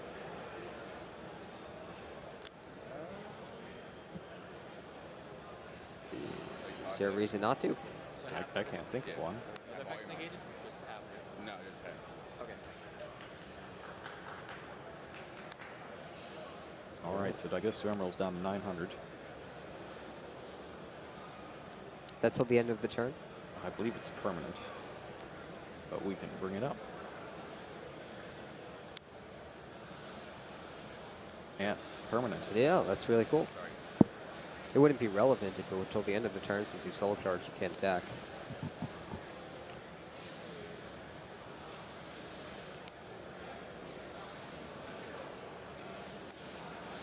Goes Drident. Could be in this weird space where he has to Drident his own Emerald. If he doesn't put it in defense mode, Yeah, if he yes. doesn't put it in defense. That will be his way to not lose if he messes that up. He passes. Wow. Well, now let's see if Henson realizes. I'm sure he's going to attack the Emerald, no matter what. Even if he doesn't realize its attack points are only 900, which I'm pretty sure he does. Well, first thing he's got to do is bait out Drident. And he just drew the card that's going to help him do it. He got Terraforming? He drew Is that Terraforming, correct? yeah. That'll probably bait it out. You basically just can't let diagram go through. You're at 2,000? Well, if Win notices between the time he ended his turn and the time he stares down diagram that he's going to need his Giant's Effect to destroy Emerald, we might see him leave the diagram. How much attack is it? He's at 900.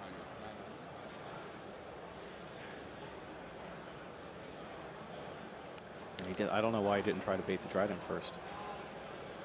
Targeting that? Yeah, I don't know if he would have been successful, to be fair. Guidance Effect really is reserved for destroying the Emerald once you realize that you lose if it stays in attack position. I'm not certain he realized it until the attack was declared. That's possible. Because if he knew, it would be in defense mode. Right.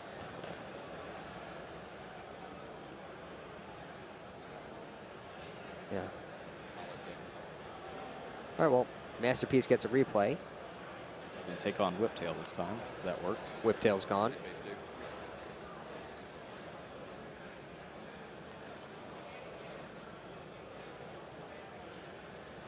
Quickly checks his face down banish cards, make sure he doesn't make any illegal activations. Henson did use Pot of Desires this duel. Do you think winning by deck out is a potential avenue to victory? His deck's looking pretty thin. Probably got about 10 to 12 cards left. It's probably a few too many.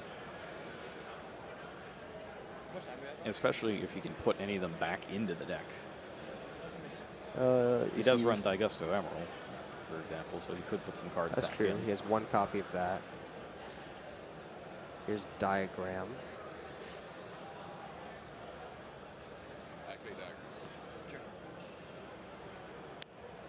Destroys Apocalypse.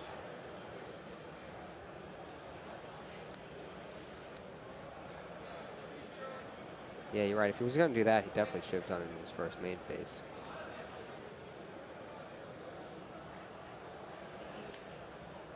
Yeah, he looks like he's got one monster left in there. Two monsters. One of them another Masterpiece. Well, it's pretty simple then. If Win can get rid of Masterpiece, he'll probably win. Big if, though. And now Apocalypse gets to destroy a monster. Apocalypse? Yeah, just staying on target. Probably Hammer Kong here.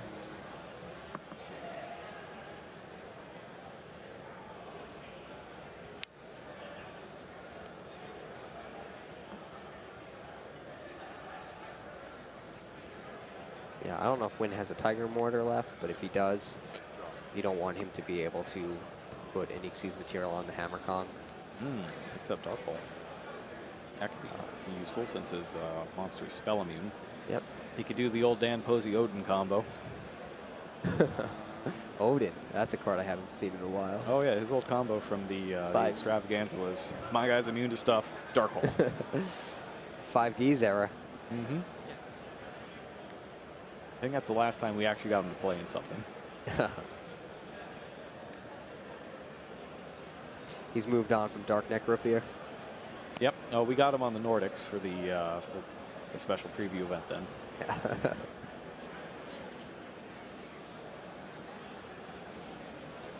Was Broad Bull? Whiptail into Broad Bull. Henson's life points are still so high also. Win still can't just get a quick win. Does a swap. Does Chicanine. Gets her out there. Thinking after that. At one hand. Yes.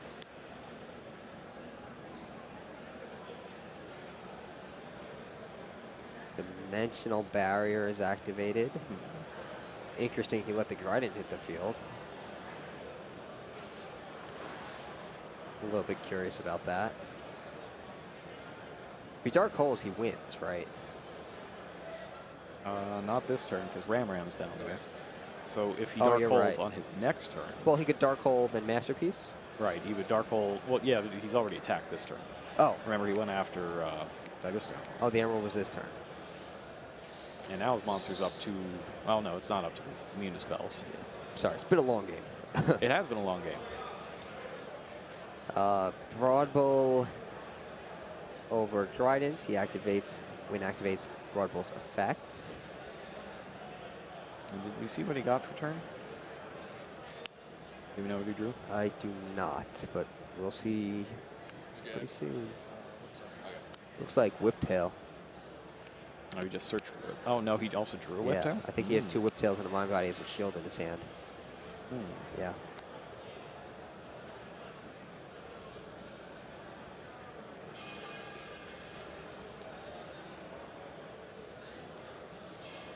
Extra deck's looking a bit thin.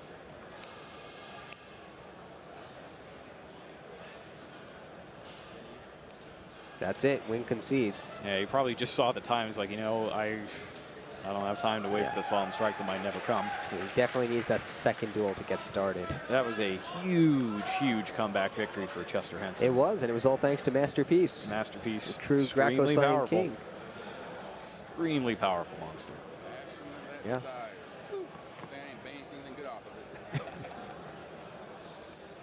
That was played very well by Henson. Yeah. I feel like the one place where Win might have gone wrong a bit was allowing the Tribute Summon of Masterpiece to happen. 100%. If he had chained the effective Trident to destroy the on-field Dynamite, Henson would have been unable to make his Masterpiece immune to monster effects, and it would have just gone down immediately. That's about it. Other than that, he played very well. I liked how he set up the Hammer Con to try to protect his heavy weapons Tiger Mortar. Yes, that was a great attempt at a comeback. A lot of good stuff. You can see how they've made it this far at the WCQ. Absolutely. So now Henson has a chance to get at his Ghost Ogres, as he is going to be going second here. And Win has a chance to put in his Kaiju, so that doesn't happen to him again. I think both of those are fairly likely to happen. And he's only running the Kaijus. He doesn't have Slumber here. I was just thinking that. That's really weird, and this is not the first time I've seen that. He's running actually a number of Kaijus. 3 in his deck, 0 Slumbers.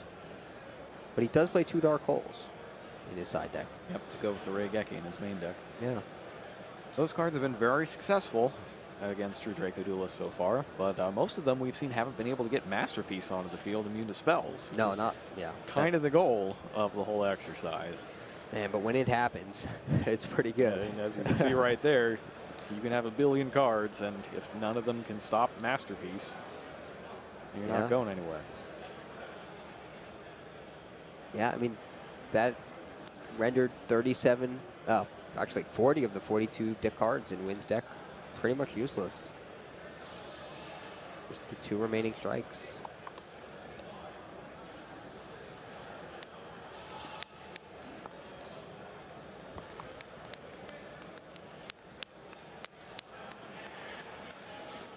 Anything else? Ash Blossom did a pretty good job there.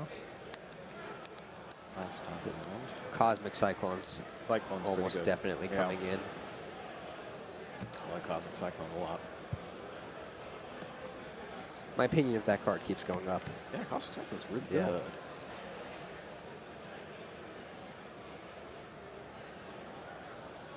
And, you know, if you're going to blind Cosmic Cyclone something and go to the Duelist, you know, if you can hit the Trickstar reincarnation, they might get to flip it, but they won't get a monster back. That's true. It's part of the thinking there is why we put Cosmic Cyclones everywhere. Was for stuff like that. Yeah.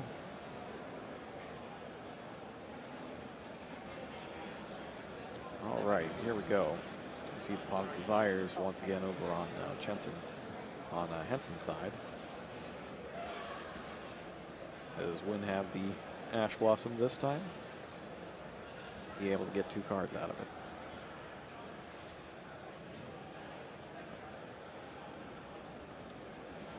See, looks like 2 Dynamites in his hand, maybe?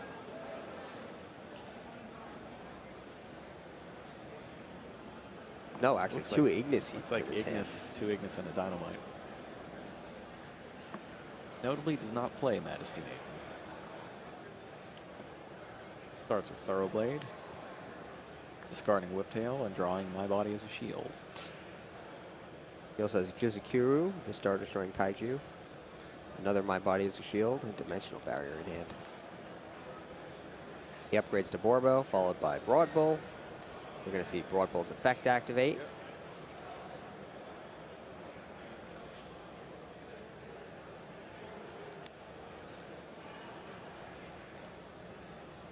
He'll add Rat Pair to his hand. Yeah, what? What?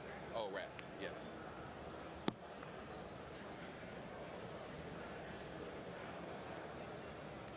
Goes to Jack 9 next.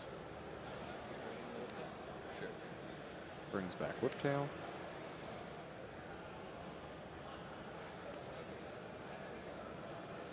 Sure. And Trident.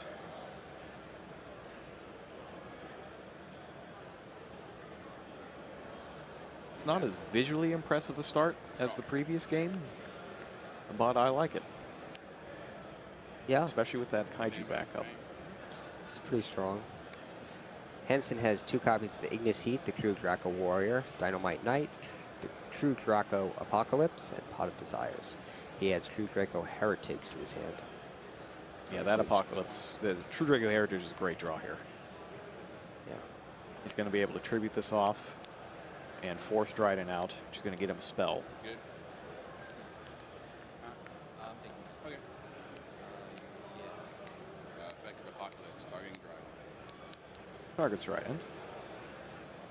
That's the effective card activating, so the My Bodies aren't useful here.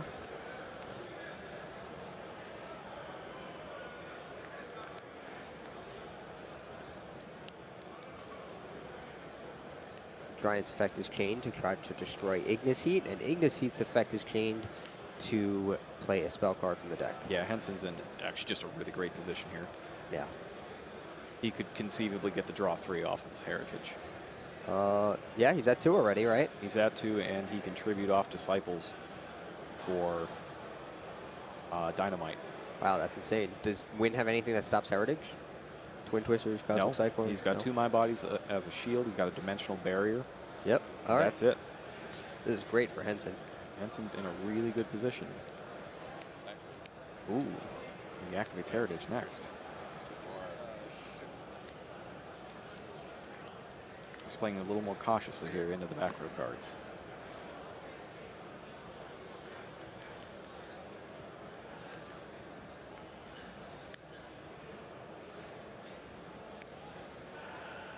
Draw 2. Tribute. Huh? You say tribute.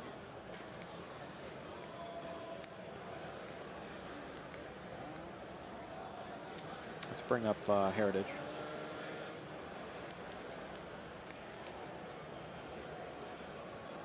Here it is.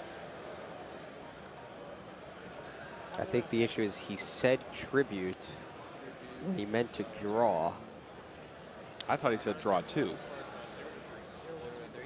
What happens if it's like a. Like that would have to be something you go to instant replay for, which Yeah. we don't have here. But I could have sworn he said draw 2. I don't know what he said. Whoever does the first step.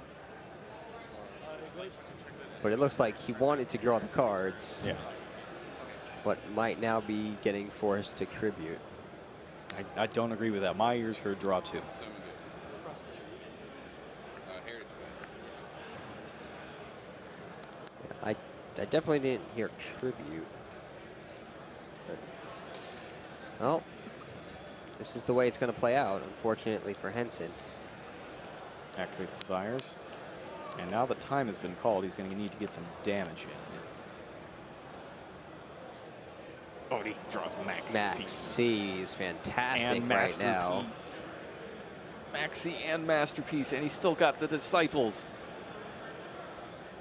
He's still got Disciples, so he has another Tribute Summon.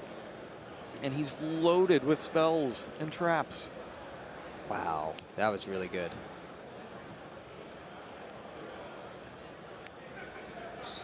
He activates the Disciples. Now let's see if he... Well, he's probably just going to tribute. No, he just takes effective shuffle.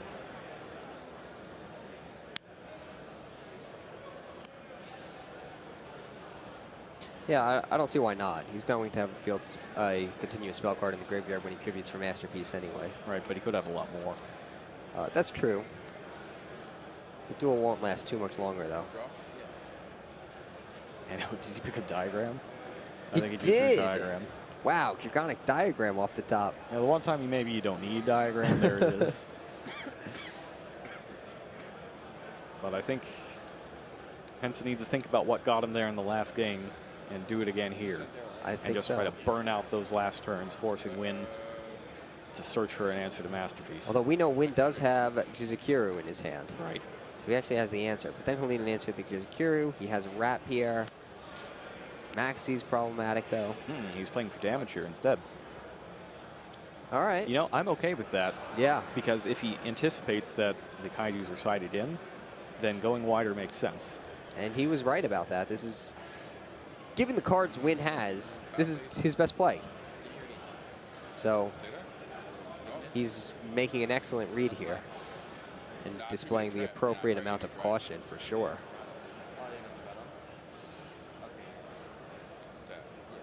Ignis Heat attacks, destroys Whiptail.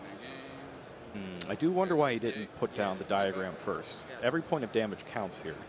And Oh, the that's plus right. 300 to each would have been useful.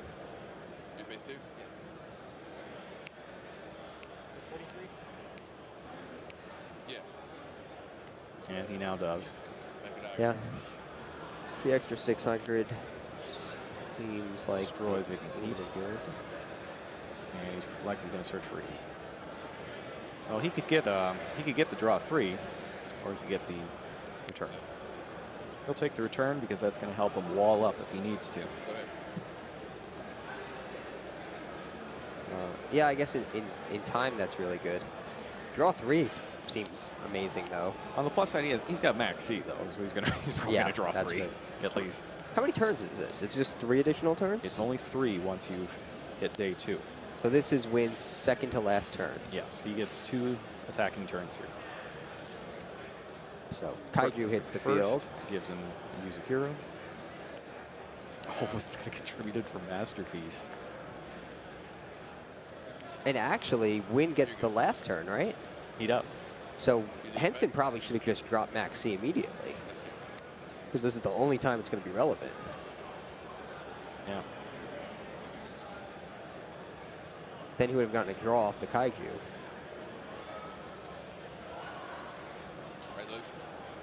Unless he wants to bait Win into summoning some monsters to sort of force him into a bad position. He's going to summon Dynamite. And now, here he is. It's that time again. That's right. Masterpiece. All right. So True King's Return activates first, and Wrap here is gone. out And of anyone here. has enough. That's it. He knows he can't do it. Chester Henson takes a drawn-out 2-0 victory to That's win a with his marathon first duel. Yeah, True Draco Zodiac. So he's moving on to the finals with it.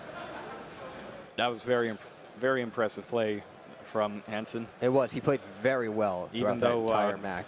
there are some play sequences that got muddled up a little bit there, and we had the draw issue there with the Heritage. Yes. But in the end, he did play well enough to win. Right. And then the finals. Do we know who's going to be his opponent in the finals, or is that yet to be decided?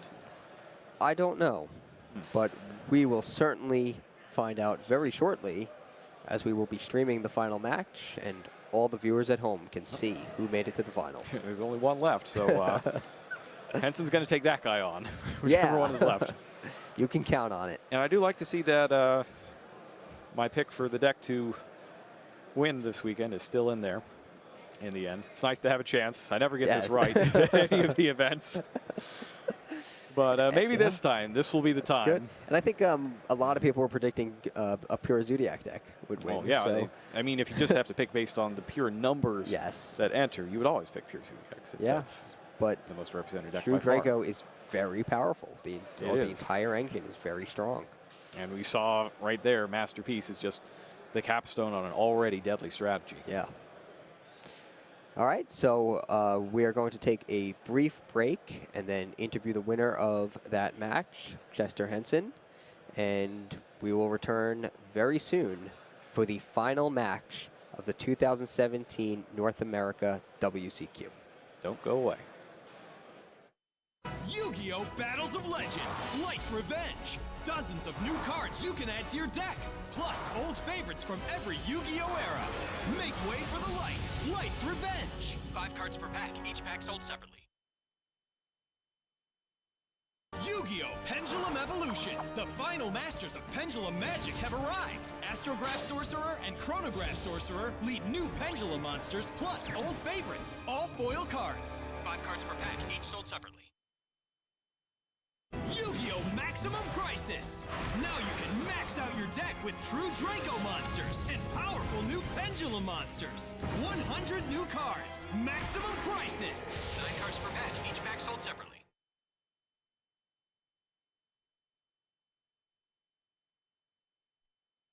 Yu-Gi-Oh! Battles of Legend! Light's Revenge! Dozens of new cards you can add to your deck, plus old favorites from every Yu-Gi-Oh! Era. Make way for the light! Light's Revenge! 5 cards per pack, each pack sold separately. Yu-Gi-Oh! Pendulum Evolution! The final masters of Pendulum Magic have arrived! Astrograph Sorcerer and Chronograph Sorcerer lead new Pendulum monsters plus old favorites. All foil cards. 5 cards per pack, each sold separately. I'm here with Chester Henson, who just won his top 4 feature match, 2-0, with his True Draco Zodiac deck. You're moving on to the finals, and you're already guaranteed a spot at the World Championship in Japan this year. How does it feel? Feels great. It was something I wanted to do this season. Me and my buddies, we always wanted to top this event together. We did, but unfortunately, didn't make it as far. But I'm trying to win it for everybody else. So. Did you play test with your friends? Yeah. And are they running the same deck as you? No. A couple of buddies were in my area, and then my other buddy is just playing a different deck. But yeah. How do you feel about your odds in the finals? Good. I feel like my deck is the best deck. It has a really good matchup against the most popular deck, which is the Pure Zoo deck. So take it one round at a time. So. True Draco Zodiac is a very strong deck. We'll see if it has what it takes to win the 2017 North America WCQ. Stay tuned.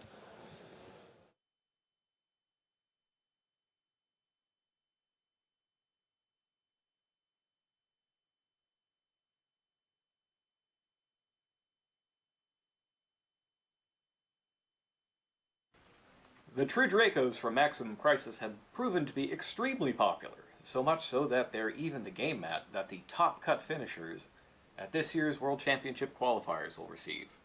However, the other thing we've received is a lot of questions on them, as they are a little bit different than many monsters you would have dealt with in the past. So the True Dracos are mainly a tribute summon based theme, but one of the main mechanics of them is that you don't always have to tribute monsters for them. In fact, you can contribute continuous spell or trap cards to summon the main True Draco monsters. So we've received a bunch of questions on these, and I have compiled all the most frequent ones. I got 2 pages of them. You can see they're very popular. So I figured I would just go ahead and answer these so that we're all on the same page. So the first one pertains to the 3 smaller True Draco monsters, Ignis Heat, Majesty Maiden, and Dynamite Knight. And the question is, what kind of effects are the search effects of these cards? So each of these, when your opponent activates something, anything, you can search your deck for another card that is specified by the card in question. So Majesty Maiden gets monsters, Ignis Heat gets spells, and Dynamite Knight gets traps. And for the spells and traps, you can either add them to your hand or activate them straight to the field. So question 1 is, what kind of effect is that? That effect is a quick effect, and you can tell because in the text down here you see once per turn during either player's turn. That during either player's turn is the clue in the card text that you're dealing with a quick effect. Incidentally, that means that if you have multiple monsters out and your opponent activates a card, you can only chain one of them to it. You can't just use all 3 right away, because it's a quick effect that needs to be chained directly to the card in question. This is a lot like the Paleozoics, for example, or the Psyframe lore, or Psyframe Gamma. Additionally, because this is a quick effect, but it doesn't negate the activation of anything, and it doesn't do any of the other things that are listed as being allowed, you can't use that effect in the damage step. So one way that you can get past these cards is attack them with something only slightly smaller, and then use an attack pump during the damage step. That way, they don't get any cards, and you take out their monster. So our next question is, can you tribute face down continuous spell or trap cards to summon these?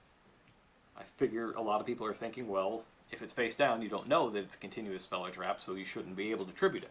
However, the rules for tributing monsters essentially also apply to tributing continuous spells and traps. And that means that you can also tribute face down continuous spell and trap cards. Because remember, when you're dealing with tributing monsters, monster doesn't have to be face up. If you have a face down winged beast, for example, you can tribute it for Icarus attack, even though you can't see that it's a winged beast and you wouldn't know. That's just the way the rules of tributing work, and they also apply to these cards. So continuous spell and trap cards, if they're face down, you can still tribute them. Now this next one deals specifically with these two cards, Ignis Heat and Dynamite Knight. They have an ability. And it all comes down to this. 2 duelists are left in the finals of the North American World Championship qualifier. For our final round, we will have Roland Fang face down, Chester Henson. It's going to be a good one. Yes, this is Pure Zodiacs against True Draco Zodiacs in a match that will determine the champion. Yep. Let's get right to it. Players are ready to begin. It's time to duel.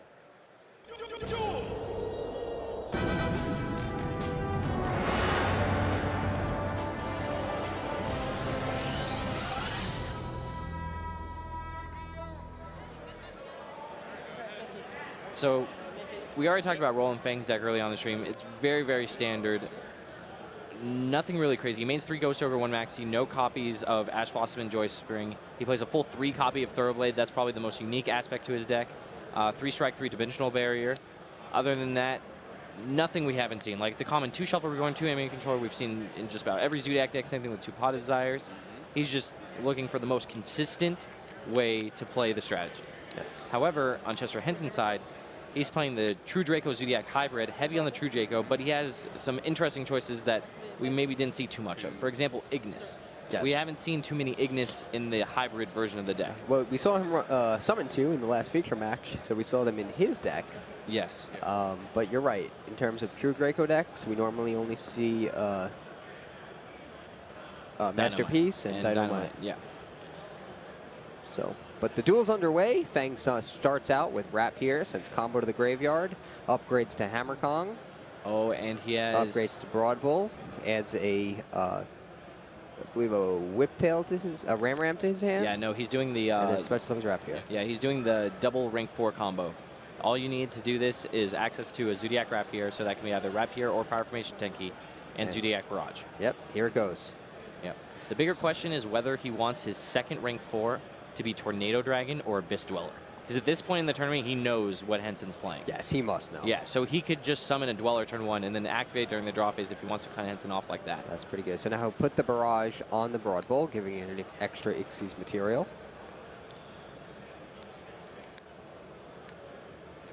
Canine comes down next. He'd attack his Broad Bull and now special summons Ram from his graveyard. Thoroughblade combines with Rapier to make that Gusto Emerald. And activate the effect of Emerald.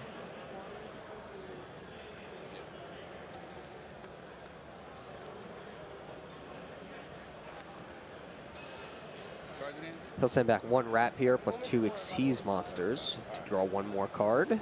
Yep. This was fairly predictable, but as you mentioned, I think the more interesting question is what he chooses as his second. Yeah. From here, he's going to Tiger Mortar back the Rat onto his Chakanine and then use it to get the next Rat from his deck.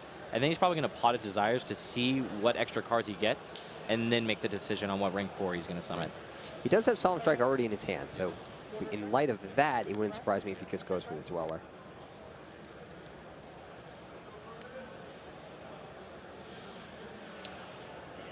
Tiger Mortar activates. He attacks his Rapier, then attack his material to summon Rapier from his deck.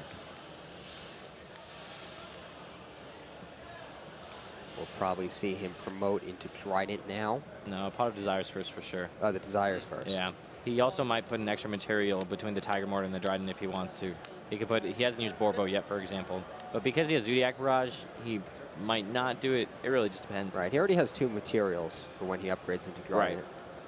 He'll Well, be he'll using have one one this after, turn, yeah, but all he really needs is one going into his opponent's turn. Right, because you can only use one in your opponent's turn. Right. So he draws, not sure what he draws actually, but his hand is now Dimensional Barrier, Solemn Strike, Twin Twisters, Solemn Warning, and 2 copies of Ghost Ogre and Snow Rabbit. That's incredible. Yeah, that's a great hand. Wow. Especially because he won't be able to use one of the Ghost Ogres, so he can just ditch it to Twin Twisters. Yeah, that's amazing. Yeah.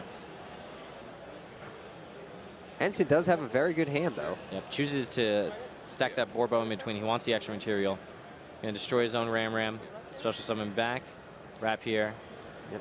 Rapier can be used in Nixie's material, unlike the Ram he destroyed, which was summoned by K9. So he'll combine his Rapiers. And looks like he's going for Dweller. Dweller it is. Yeah, he smells blood. Hanson can't help but smile. Hanson's hand's insane. He has Raigeki. And Fang does not have my body as a shield.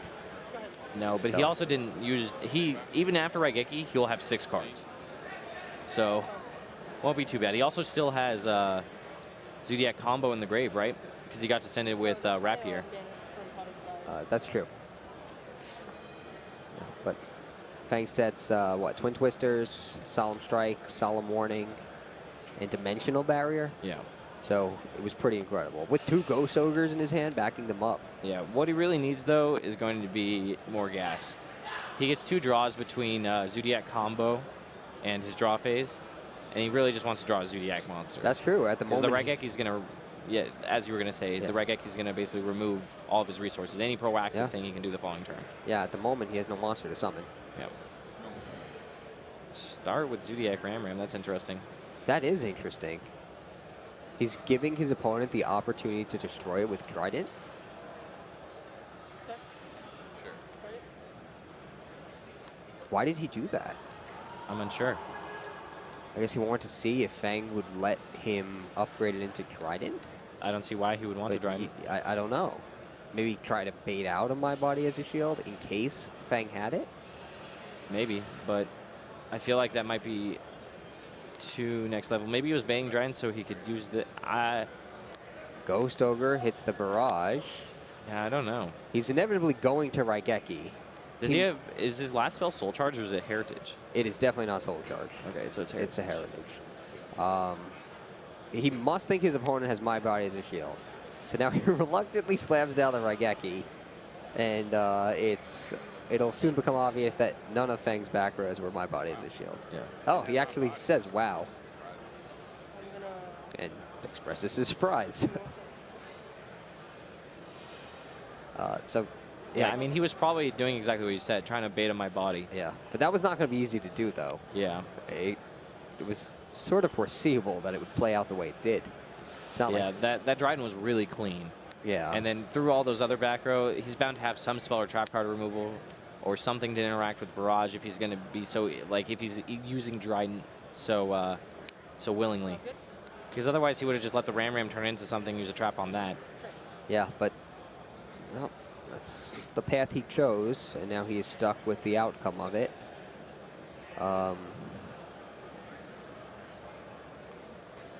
Turn certainly could have gone better for Henson.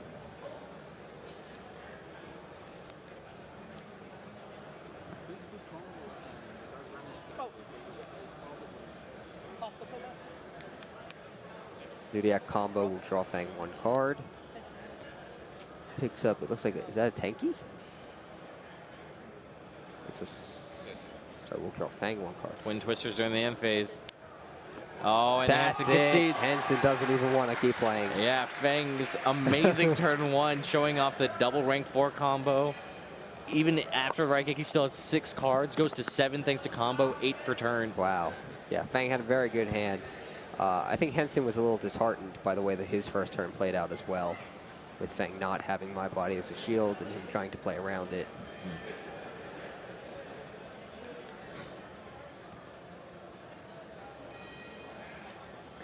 At this high level of play, though, I don't think Henson will let that rattle him. Yeah, no, I don't think so. I mean, he might be mildly disappointed, but other than that, I think he's going to go into Game 2 just as strong as he went into Game 1. We can take a look at the side decks, though. So from Henson's side, he's going to be going first this time around. So cards like Dimensional Barrier or what he's going to want to put in. He also has copies of Forbidden Apocrypha. Other than that, he could consider Twin Twister. That's a card that's pretty good against the pure Zodiac deck. You tend not to disrupt them when they try to go off with Tenkies and Barrages, but instead you use it to clear out the back row, so then during your turn you can just push through their one Dryden, whatever, and then they can't interact with you. From Fang's side, he'll be going second, so we might see Gameciel, the Sea Turtle Kaiju, come in as a way to answer Masterpiece. I think we'll definitely see Gameciel come in. We might even see Imperial Order just because it's that high impact against the True Draco deck. Same thing with Solemn Warning. I think so. Yeah, Darkhold and Forbidden Chalice, I'm less inclined to. They're great in the pure Zodiac Mirror, not so much here. Same thing with Flying Sea. We might see Ash Blossom and Joyous Spring. It's okay against the True Draco variant, like because the diagram is so important. Answering and Terraforming is great. So you have Terraforming and Tenki as potential things that you basically completely get to stop with Ash.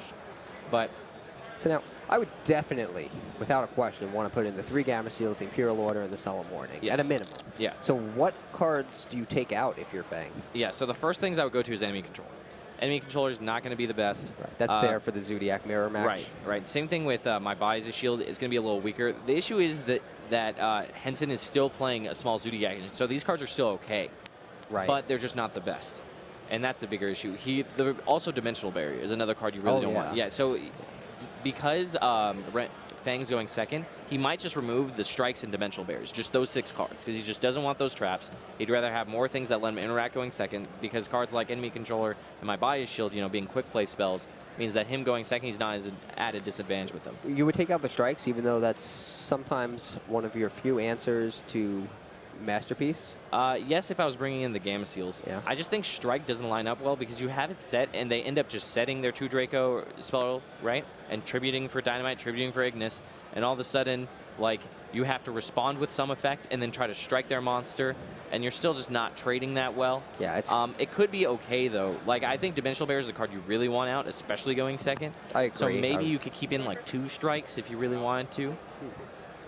Yeah, it really just depends, but I think I would side out some number of either Dimensional Barrier, Solemn Strike, Enemy Controller, and My Body's a Shield. All right. Yeah, he could consider Twin Twisters too, but I think it's okay going second. What do you take out if you're Henson? From Henson's side, that's a better question. Darkhold would be the first one just because he's going first, so he doesn't really need it as much. Let's see, how many cards does he want to bring? He wants to bring in 3 Dimensional Barrier and 2 Forbidden Apocrypha most likely, and maybe Twin Twisters. So Darkhold, I would probably take out Raigeki as well, even though it's just the same thing. I just want the more cards for going first, right? Other than that, I don't know. A lot of these other cards are engine cards, right? Like they're either part of the True Draco half or the Zodiac half. So I assume he would just slim some number of the True Draco cards. It's tough to cut. Yep. Henson is starting off Duel 2 with Terraforming Pot of Desires. Fang doesn't Ash the Terraforming? True Draco Heritage, Dimensional Barrier, and True Draco Apocalypse. Apparently not. I feel like that's the one card you really want to Ash Blossom. Yeah, he lets it resolve, and Henson adds Diagram to his hand. Fang's hand has Gameciel, the Enemy Controller, Shuffle Reborn, Barrage, and Ash Blossom and Joyous Spring, as you mentioned. Yeah, he'll be able to Ash Blossom the... Yeah, I don't like that at all. Well, yeah. Although, yeah. The difference here is that he has a diagram. If you're going to Ash Blossom the diagram regardless, why wouldn't you just do it on the terraforming? Yeah, I don't know. Maybe no, because you can use multiple diagrams in a turn. Yeah, I don't know if I agree with that. Or if he wasn't going to Ash Blossom either of them. Yeah, like he could have been holding for Desires, right? Yeah. Like, okay, maybe. But that's not what he did. I think Terraform is really what you want for. Like, that is probably the best card to hit in this matchup with Ash Blossom. I'm not sure of his reasoning there.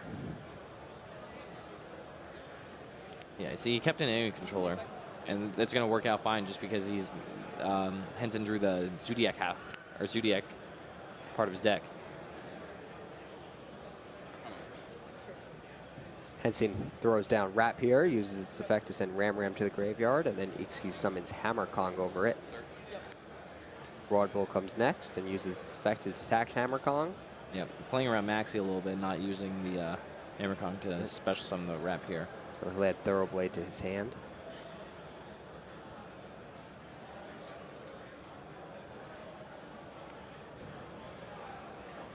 Chicanine next over the Broad Bull, and its effect will probably be special summoning Ram from the graveyard, as it does. Next, he uses Canine's effect granted by Rat here to special summon another rat from his deck.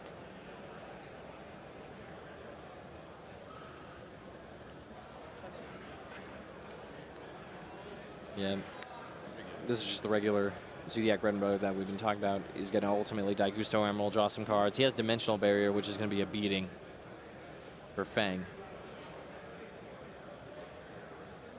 He also has True Draco Heritage. He could just summon the Dynamite if he wanted to, too.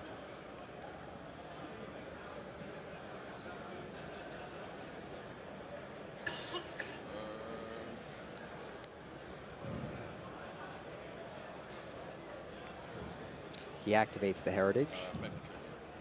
Oh, he's going to use it. Here's his True Draco Apocalypse. Can Apocalypse destroy your own cards? That's I don't think so. A good question. Let's find out. If he could, that'd be kind of cool because you get to destroy your Ram, but I don't think it does. Any monster on the field. Oh, that would have been cool. Why he just gets to save a material on Dryden, right? Yeah, why didn't he do that? It probably doesn't come up enough for him to just think about it, maybe. Or there could be something I'm missing, too.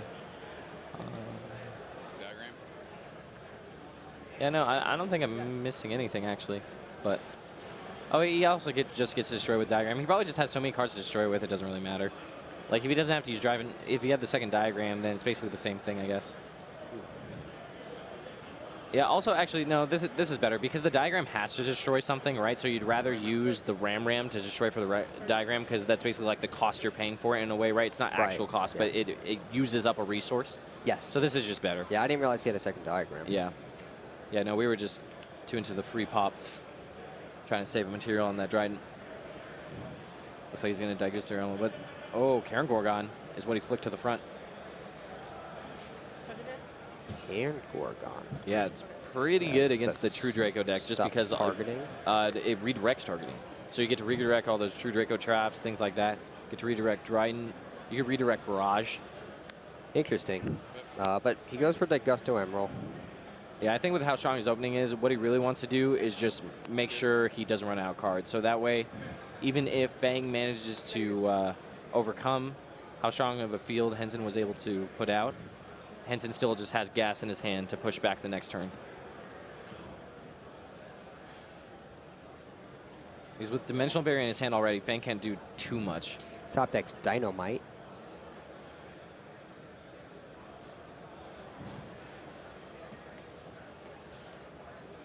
He'll probably just set the barrier, upgrade to Trident, maybe with a monster bridging the way. Yeah. He's a Tiger Mortar on that Ram. That's a little nice. 2,000 defense, pad that Trident. It's not bad, and then Trident comes down with 2 materials. Dimensional Barrier backs up his field, and it is now Fang's turn. Yep, what's Fang draw for turn? Looks like a Dimensional Barrier of his own, so he kept in Dimensional Barrier. That's interesting. He has Gamma Seal, so that will be his answer to the Trident, I think. And that'll allow him to use the Barrage. But we know Henson has Dimensional Barrier down, which will be problematic for whatever he summons from the deck with Barrage. Yep. Oh, he attributes the Dynamite. Throws down the Barrage. He's trying to use his to enemy controller. Yeah. But if Trident destroys the Barrage, he'll have no way to do that. Yeah, the only thing he can do from there is Shuffle Reborn back the Ogre and then try to enemy controller the Trident. Yeah, we might see that. But yeah. So Trident destroys the Barrage. So this is that's not it. what Fang wanted to happen. He was. Yeah, I'm surprised. I'm surprised he didn't keep playing though to try to do the Shuffle Reborn play that you mentioned. Yeah, no, it's just not that good though. It's not that good, but it's better than guaranteed loss, right? I can agree with that. Yeah.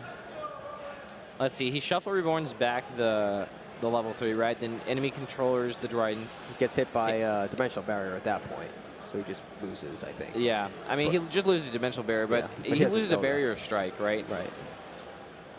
I guess he almost loses to True Draco Traps too, because if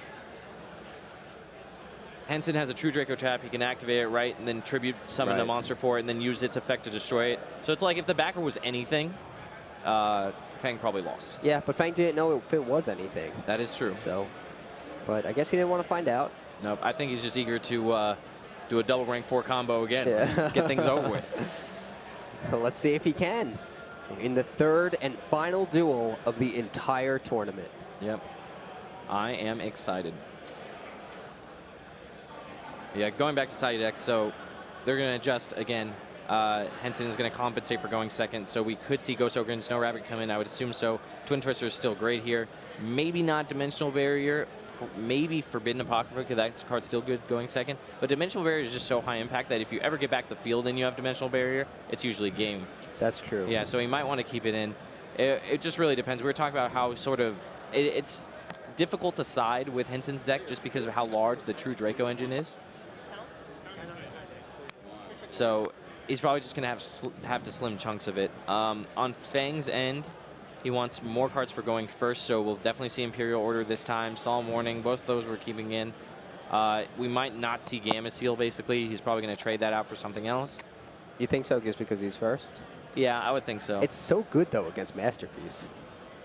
That's true. It's just, it's so good, like, quote unquote, but at the same time, like, you're spending a card to deal with their monster, but you're still leaving them with a threat, right? So if they can still interact with you, like, they can still crack back. So, like, let's say you Gamma Seal and then they Dimensional Barrier, right? They still have a 2200 monster in addition to everything else they have to put you on a clock and probably keep you on the back foot. That's true, but Gamma Seal's really easy to take down for a Zodiac deck. Right, but if he has any trap, any interaction, you're not taking it down. No, and the fact true. you're going first, you know what I mean? That's when I think you maybe wouldn't want Gamma Seal. But I agree that going second, you want it for sure.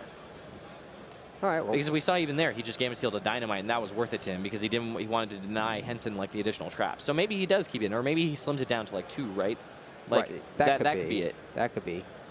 He might want to keep some outs live in his deck for in the event his opponent tribute summons a Masterpiece with a spell and a monster. Yeah, he also probably wants My Body as a Shield going first, too, more than he wants it going second, just because it's good against Ghost Rider and Snow Rabbit, good against the field, wipe effects. I could see that. Yeah. So we'll see. These duels have probably side decked enough throughout the whole tournament that they know exactly what they want to do. So that's a good part. Both of them are basically done already. Fang's just giving his deck one final shuffle. It's been a fairly quick-paced Deep breath. duel. Yeah, I mean, one turn each, basically. Yeah.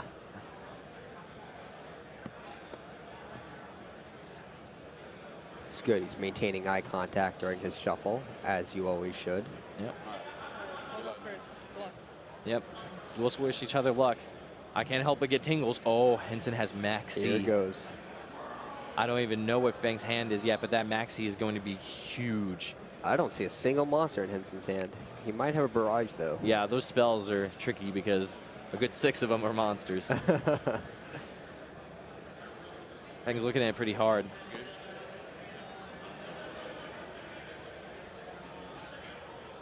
Yeah, Henson can't help but put down his hand. I think I would too if I had Maxi in it.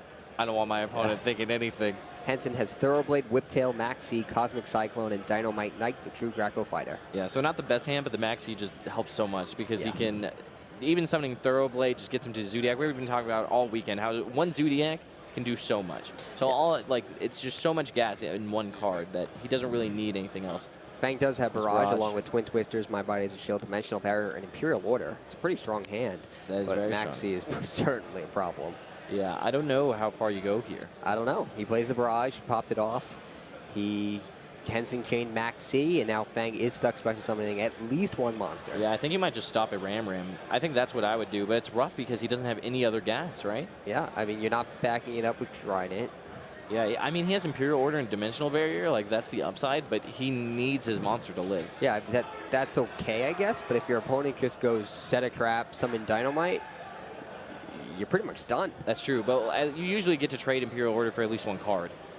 But I understand what you're saying, like getting over his field and just all of a sudden Fang really needs a top deck, right? But he only needs to draw a Zodiac, and he's probably still in it. On the next turn? That's true. So that's the upside. Well, not anymore. Henson drew Dimensional Barrier. Yeah, this is looking real good. Yeah, he still needs the card to tribute for Dynamite. I mean, all he really needs is Oh, yeah, I see what you're saying because of the dimensional barrier. He needs the continuous spell of trap. Yeah. How many cards is Fang going to set? I think 3 is how many I would set. Probably both traps, Twin Twister, holding my body shield to ditch for my Twin Twisters. He might go the Zodiac route even if he draws the continuous spell or trap card. But then we know he'll get shut down by the barrier. Actually, he has Cosmic Cyclone, though. He'll probably activate it to go try to clear it further. away. I don't think you... No. He flips Zodiac Dryden to the front. I don't think you want Dryden. I also would not have set them in that order. I feel like he's setting them too definitively. Oh, that can go either way, though. That Like could you think be, it could be a feign bluff or something? Yeah. You don't know. He might be trying to bluff his opponent or next level. Yeah. Since I'm saying this first, he's going to think it's better, so it's actually worse. That could be true, but I don't know. Oh, I don't even really like Dryden here either. That's the issue. Well, he hasn't done it yet. He just passes. I would have probably set the Twin Twisters. I feel like Twin Twisters is one of the ways that you're going to win this game. Being able to get rid of 2 back row during the end phase. So then what do you keep in your hand? My body's a shield. My body? Because I don't think I'm using it. Like, he's not going to... I don't think he's going to have a destruction effect for my Ram. You're right. Well, he might... Well, no. I was thinking maybe he'll try to Dryden, destroy it. But There's no Dimensional reason. Barrier probably won't let that happen. Yeah. So I think you're right. He summons the Thoroughblade. He doesn't draw the continuous spell or trap card, so the decision's easy here. Barrier activates in chain to its effect. And I presume he's going to discard Ram to draw 1 card. Yeah, I don't see why not. Because he has Cosmic Cyclone already, too, that Imperial Order isn't going to do too much. It's going to trade. No, he discards Whiptail, actually. He draws another Dimensional Barrier. Yeah, I guess the one reason why he might not have set the Twin Twisters is because he thinks he's going to need to flip order.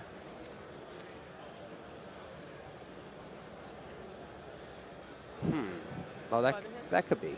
He might be thinking that. Well, if Henson sets both of his barriers, he's really going to regret not setting that Twin Twisters.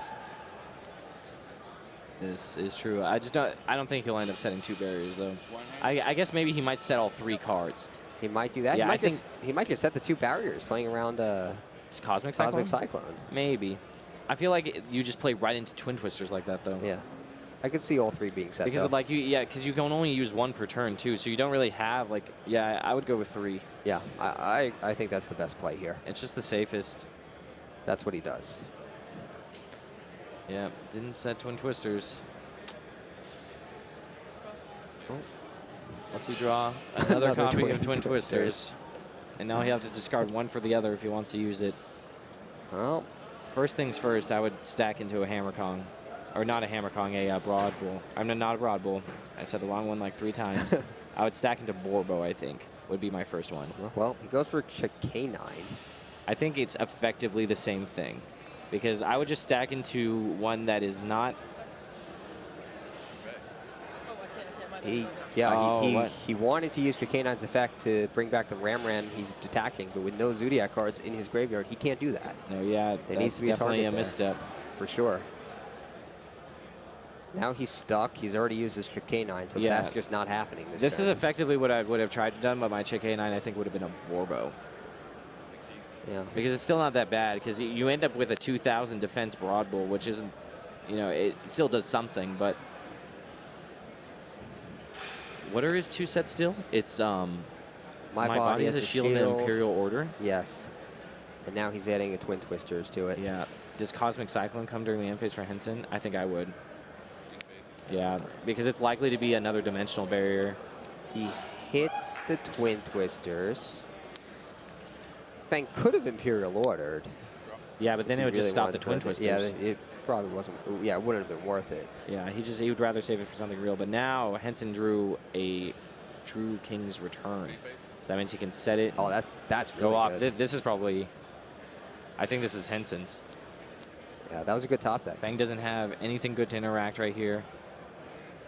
Henson has it normal summoned. Yeah, Hammer Kong, Broad Bull, Broad Bull's effect. He detaches Hammer Kong.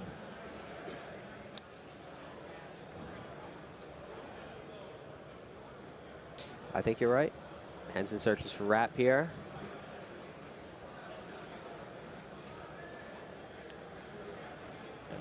I mean, Henson doesn't know that those back rows won't interact with him.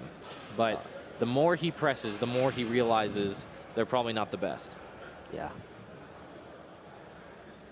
I don't think they're scaring him, though. It's not like he's making a tremendous commitment to the field that's in danger because of what those back rows might be.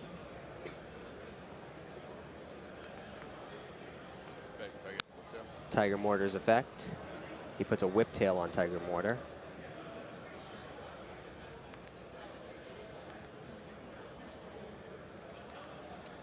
You're at 8K? No, we're both, and you're at 7K.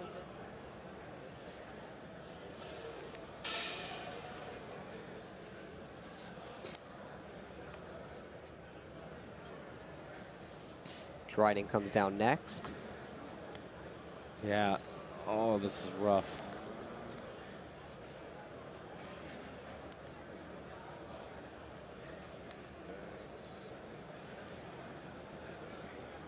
I think next is just, yeah, he's just going to set the card and then Yeah. trigger for Dynamite, right? And then I think from so. there, he's in the driver's seat. I don't know how Fang deals with all of that. Yeah, he'll take 5,300 immediately. And if he activates a card, Dynamite's effect will activate to get another trap. So, first off, that's the end of Broad Bowl, thanks to Crew King's returns effect.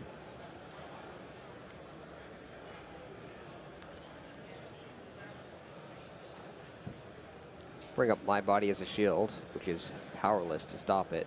Yeah, just not stop that effect. Since the card is not being activated, just the effect of it is being activated from the graveyard. Yep, 25 puts Fang down to 55. 20 will put him down to 27. 27? Correct.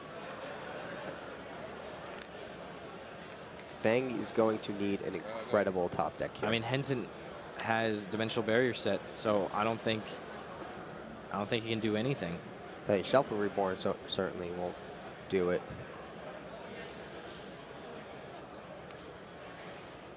He'll activate it on Ram Ram.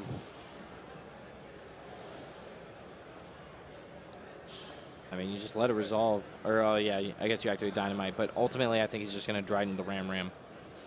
And then Dimensional Barrier afterwards. Yeah. I mean, worst case scenario, Fang has My See Body, that. right?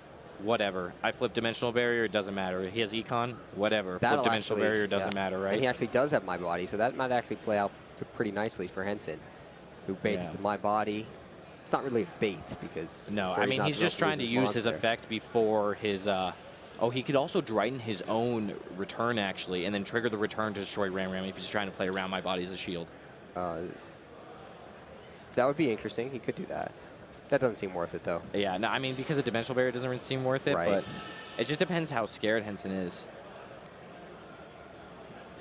Because the return isn't really doing too much either. That's true. He has the Dynamite on the field, so it might become relevant to special summon that. Yeah. And if he draws a monster to tribute summon. Oh, so he leaves the let's go Ram to Ram. Hammer Kong. And now, yeah, Henson leaves the Ram Ram on Fang's field long enough for Fang to see summon Hammer Yeah, Kong. well, I guess actually he does have Zodiac monsters in the graveyard now. So if he Dryden's Drydening the Ram Ram is just bad because he gets back his Zodiac Exceeds and he keeps going. Well, he can't keep going because presumably Henson would flip Dimensional Barrier. Well, right. I'm just saying that my preemptive thing of Drydening the Ram Ram was just wrong. He should have waited for a first Exceeds and then done it there. Okay. Yeah, so he's going to Dryden now. All right, so this makes sense. My Body as a Shield is going to counter it. But I think when Broad Bolt tries to use its effect, we are inevitably going to see Dimensional Barrier. So you're at 12? Fang drops down to 12. Wow.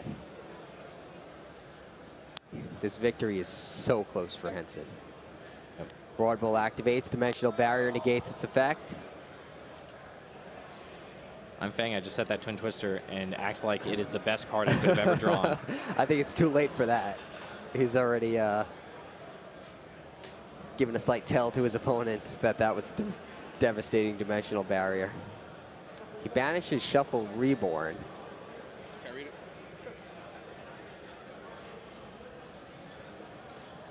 Henson is reading it, so perhaps we should also.